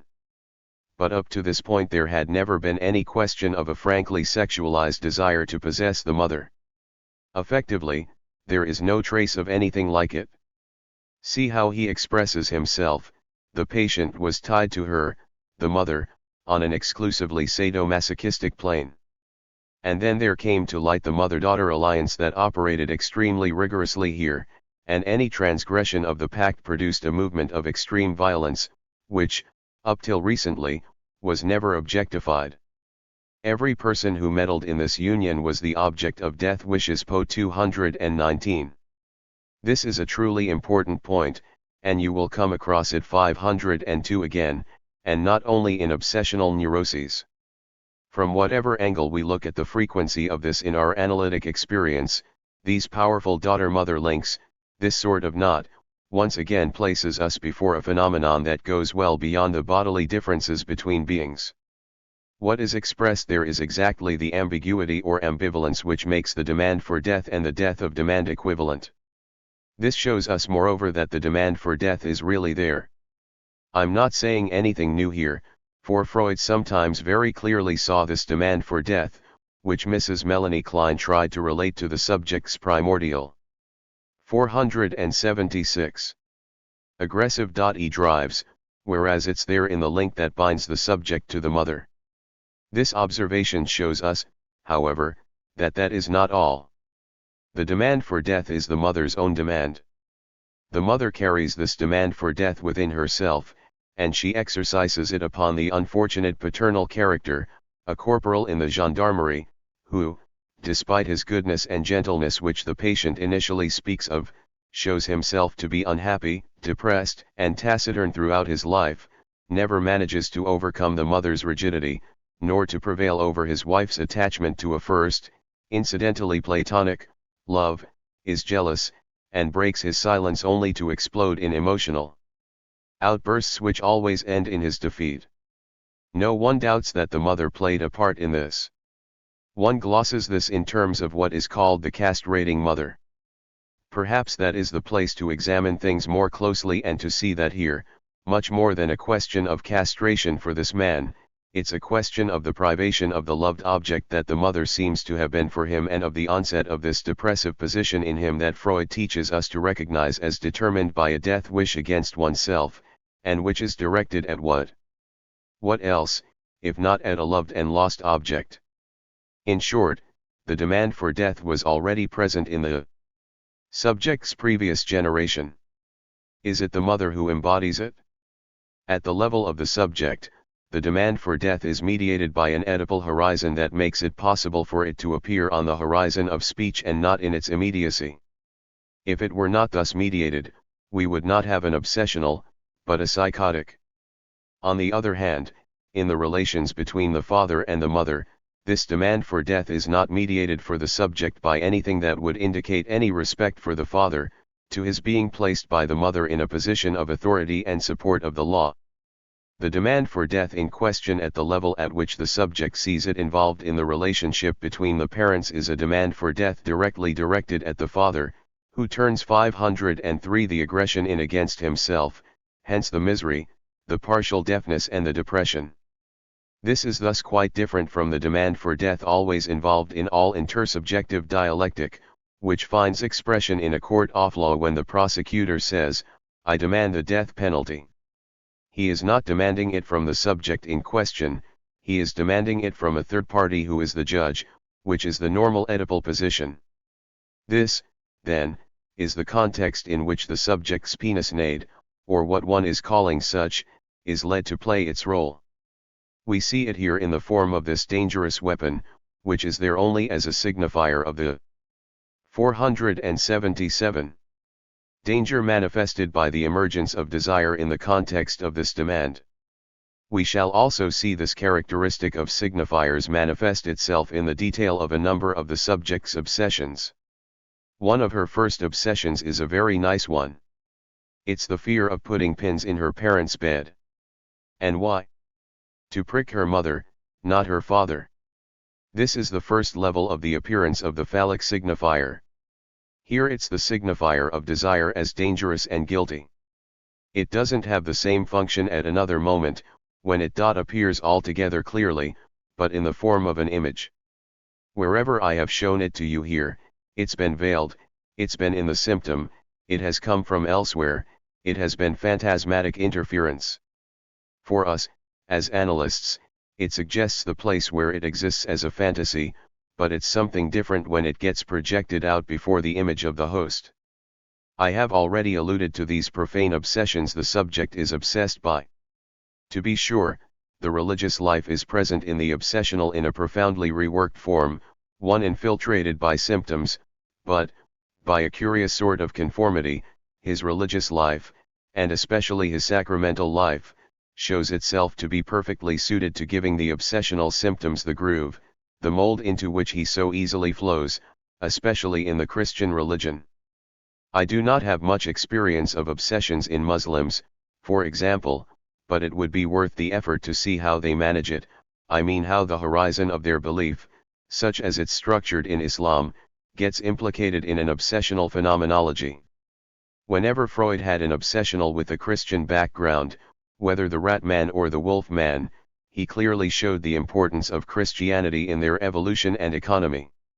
One cannot fail to see that with its articles of faith the Christian religion places us before this astonishing, bold, to say the least, and cheeky solution, which consists in having this function of the signifier whose action marks life as such borne by an incarnated person, a God-man. The Christian logos as incarnated logos gives a precise solution to the system of the relations between 504 man and speech, and it's not for nothing that God incarnate was called the Word. Also, we should not be astonished that in this observation it's at the level of the ever-renewed symbol of this incarnation that the subject conjures up the phallus signifier, which is substituted for her therein. Of course, this signifier doesn't form part of the religious context as such, but if what we say is true, it's no surprise to see it appear in this place. In this place, it's clear that it plays quite a different role from where it was when we interpreted it at the beginning. When it appears again at a later point in the observation, it would be equally 478. Erroneous to interpret its function as homogeneous with the manner in which it intervenes here at the level of the symptom. When, at a much later period of the observation, the subject communicates this fantasy to her analyst, one dreamt that one was crushing the head of Christ under my feet, and this head looked like yours po 225, the function of phallus is not, as one feels obliged to say, identified there with the analyst as the vehicle of the phallus. If the analyst is identified with the phallus, it's insofar as, at this moment in the history of the transference, he incarnates the effect of signifiers for the subject and the relationship to speech, whose horizon she then begins to project a little bit further owing to a number of the effects of the détente that has taken place in the treatment. To interpret this at the time in a homogeneous manner in terms of penis need was to miss the opportunity to relate the patient to what is more profound in her situation. Perhaps she would then have been able, effectively, to perceive the relationship that, in the distant past, she had formed between this X that fundamentally provoked the other's demand as a demand for death and the very first perception that she would have had of the intolerable rivalry in the form of the mother's desire attached to this far-off love that distanced her from both her husband and her child. The phallus has to be situated here at the level of the signifier of the other as barred, c. as identical to the profoundest signification that the other has attained for the subject. The phallus appears again in the same place at a slightly later moment in the analysis, at a time when many dreams that have brought it to light from this angle have come under consideration. In one of these dreams that are the most commonly observed in the majority of neuroses, the patient sees herself as a phallic being, seeing one of her breasts replaced by a phallus, or a phallus located between her two breasts. That is one of the most frequent oniric fantasies that one can encounter in any analysis. 505 is this, as we are told, about a desire for a masculine identification with possession of the phallus. Po 224. He has a go at speculating, if she sees her own breasts transformed into a penis, isn't she transferring the oral aggressiveness primitively directed against the maternal breast onto the man's penis? Po 224. That is one kind of reasoning. But on the other hand, he observes how extensive the phallus is in its given form. We well know that its presence can be polyphallic. As soon as there is more than one phallus, I would almost say that we find ourselves before the outline of this fundamental image that is quite well represented by Diana of the Ephesians, whose body consists of a cascade of breasts. At a time when the analyst has already drawn an equivalence between shoes and the phallus, a dream immediately follows the 479. Two first attempts which, according to the analyst, confirms it. I get my shoe repaired at the shoemaker's, then I climb onto a balcony decorated with blue, white, and red paper lanterns, where there are only men.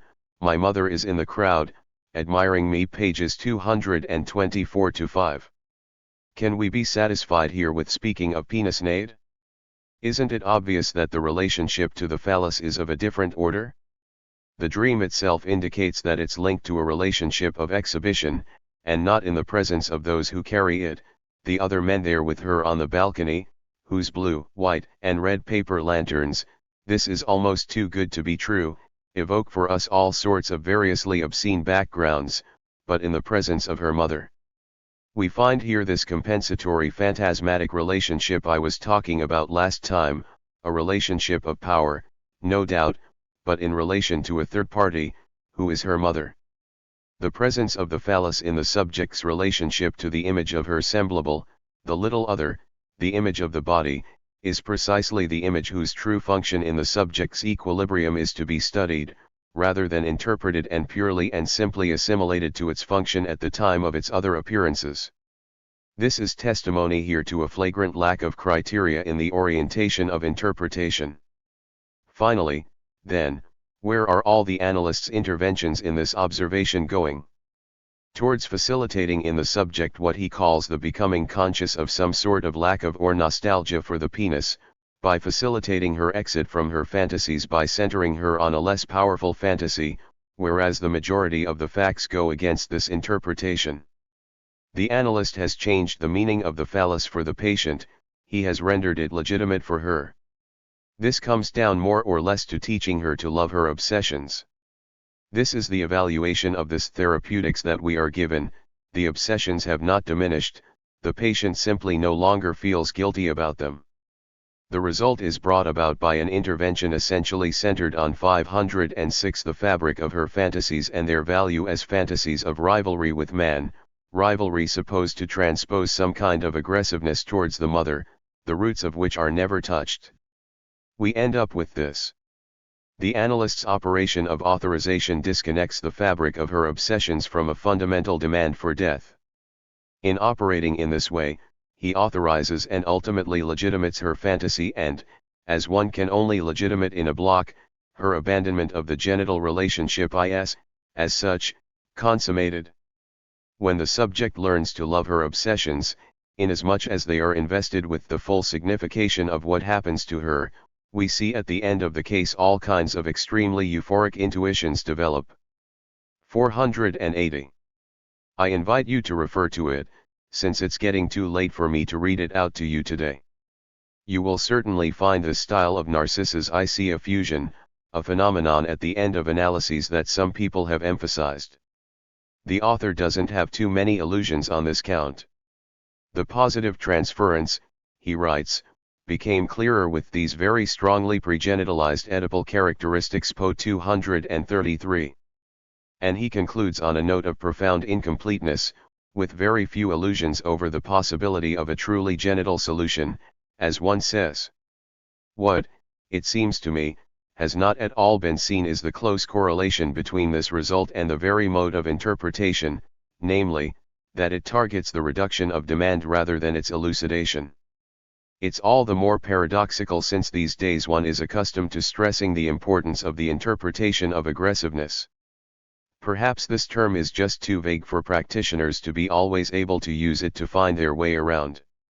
The term demand for death could be profitably substituted for it, as it is in German, to indicate the level of subjective articulation of demand that one can be required to achieve. 4. Since I alluded to the commandments earlier and also spoke of Christianity, one would like to finish by drawing your attention to what is not one of the least mysterious of the commandments. It's not a moral commandment, since it's founded on identification. It's the one that, on the horizon of all the commandments, is promoted in its Christian wording in the formula "you will love your neighbor as yourself." 507 I do not know if you have ever paused over what that entails. It entails all sorts of objections. First, the beautiful soul's cry, "As yourself lo but more." Why as yourself? That's so little. The more experienced people say to themselves, but seriously, is it so certain that one loves oneself? Experience effectively proves that we have the strangest and most contradictory feelings about ourselves. And then, this yourself may seem, if we take it from a certain perspective, to place egoism at the heart of love. How is one to make it the measure, the model, and the paragon of love? This is what surprises one most. These objections are completely valid, in fact, and one can make them apparent by the impossibility of responding to this sort of interpellation in the first person.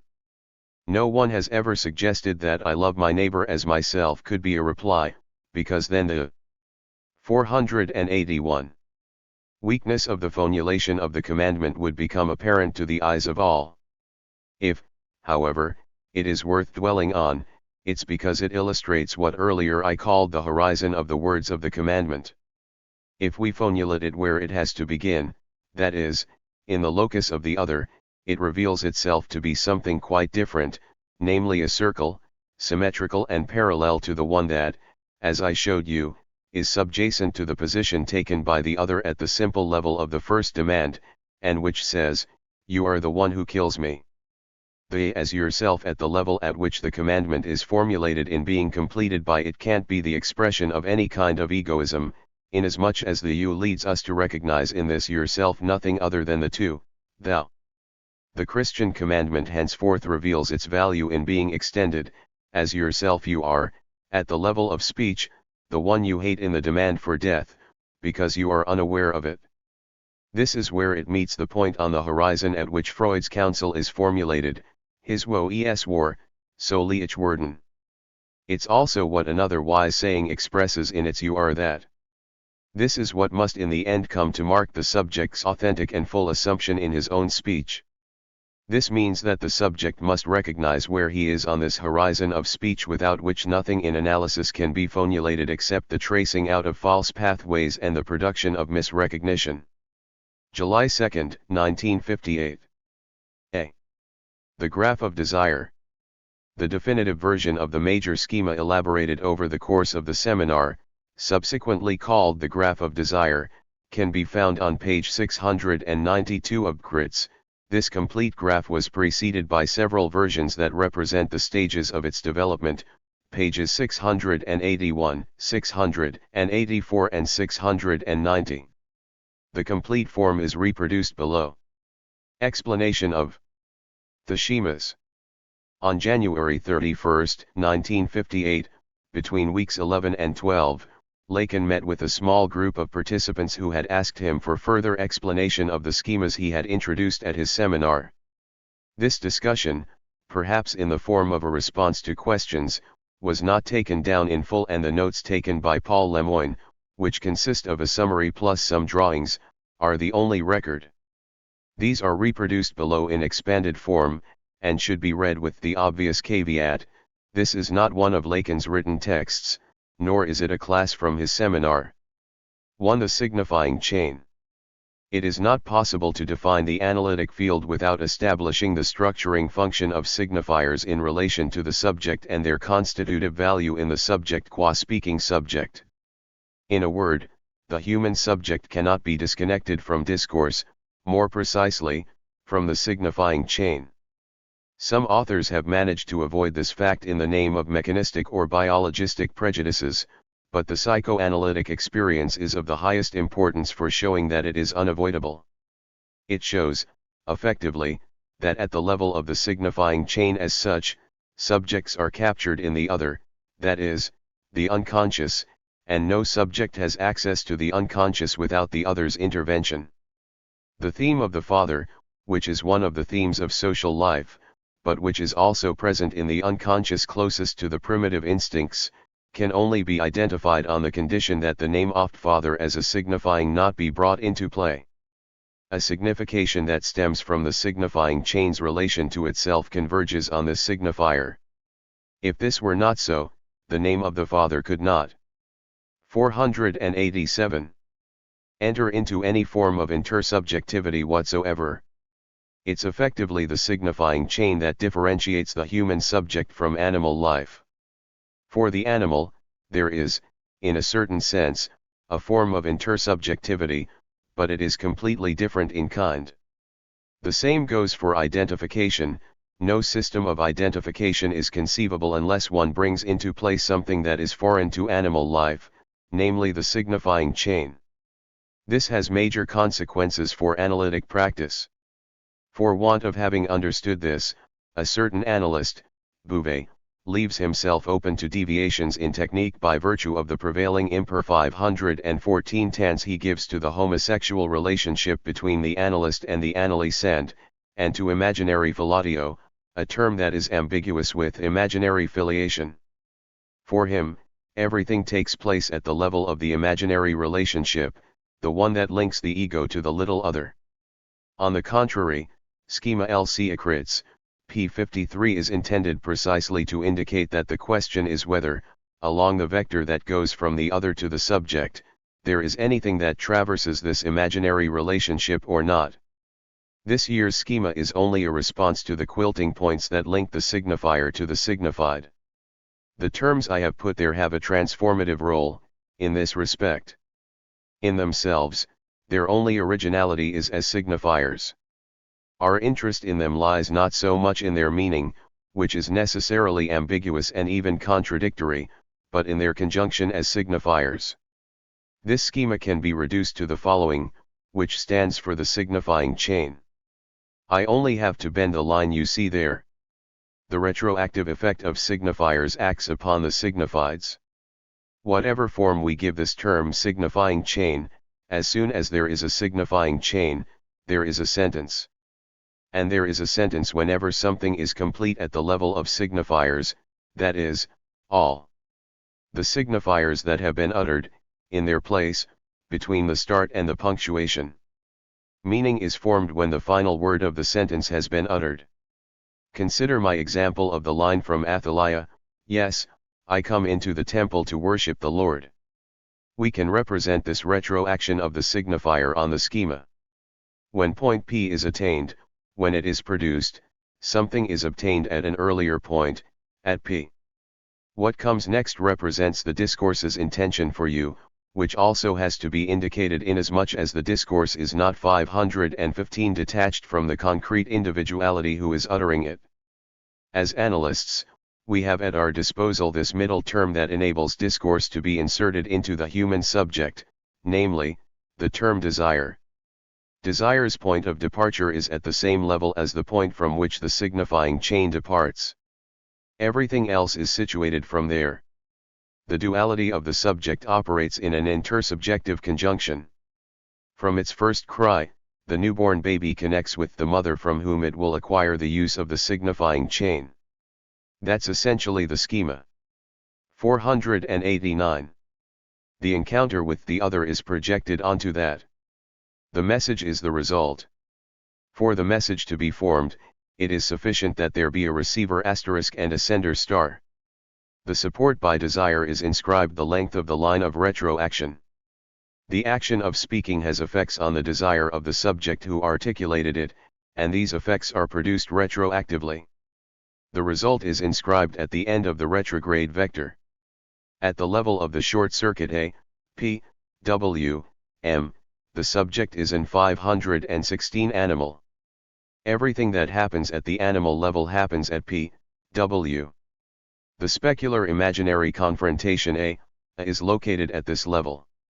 This schema thus shows the place of the imaginary mother-phallochild triad introduced last year with respect to the most primitive perversions like fetishism. I didn't feel comfortable about giving it to you without first being able to situate it like this today.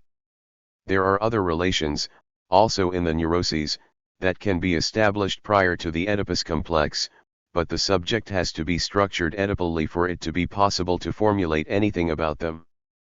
The relationship to the mother in masculine homosexuality is structured in a current drama that is being played out between A. The notion of the phallic woman, which is usually brought into the account in such cases, is confused and doesn't fit what we learn from analysis. It's actually a question of the mother's relationship to the father's speech. The mother currently lays down the law.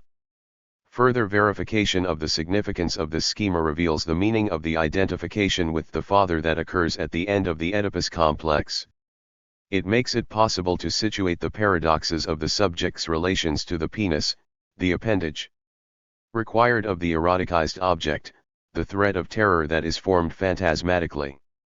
Inasmuch as I have been able to combine the schema and the schema where the code turns back upon the message, which introduces intersubjectivity and the relationship to the other, not as present, but as produced by speech itself, we can start to give meaning to the term identification by superimposing the two triangles. Identification is Dante's condemned couple, who kiss on the mouth and each becomes the other.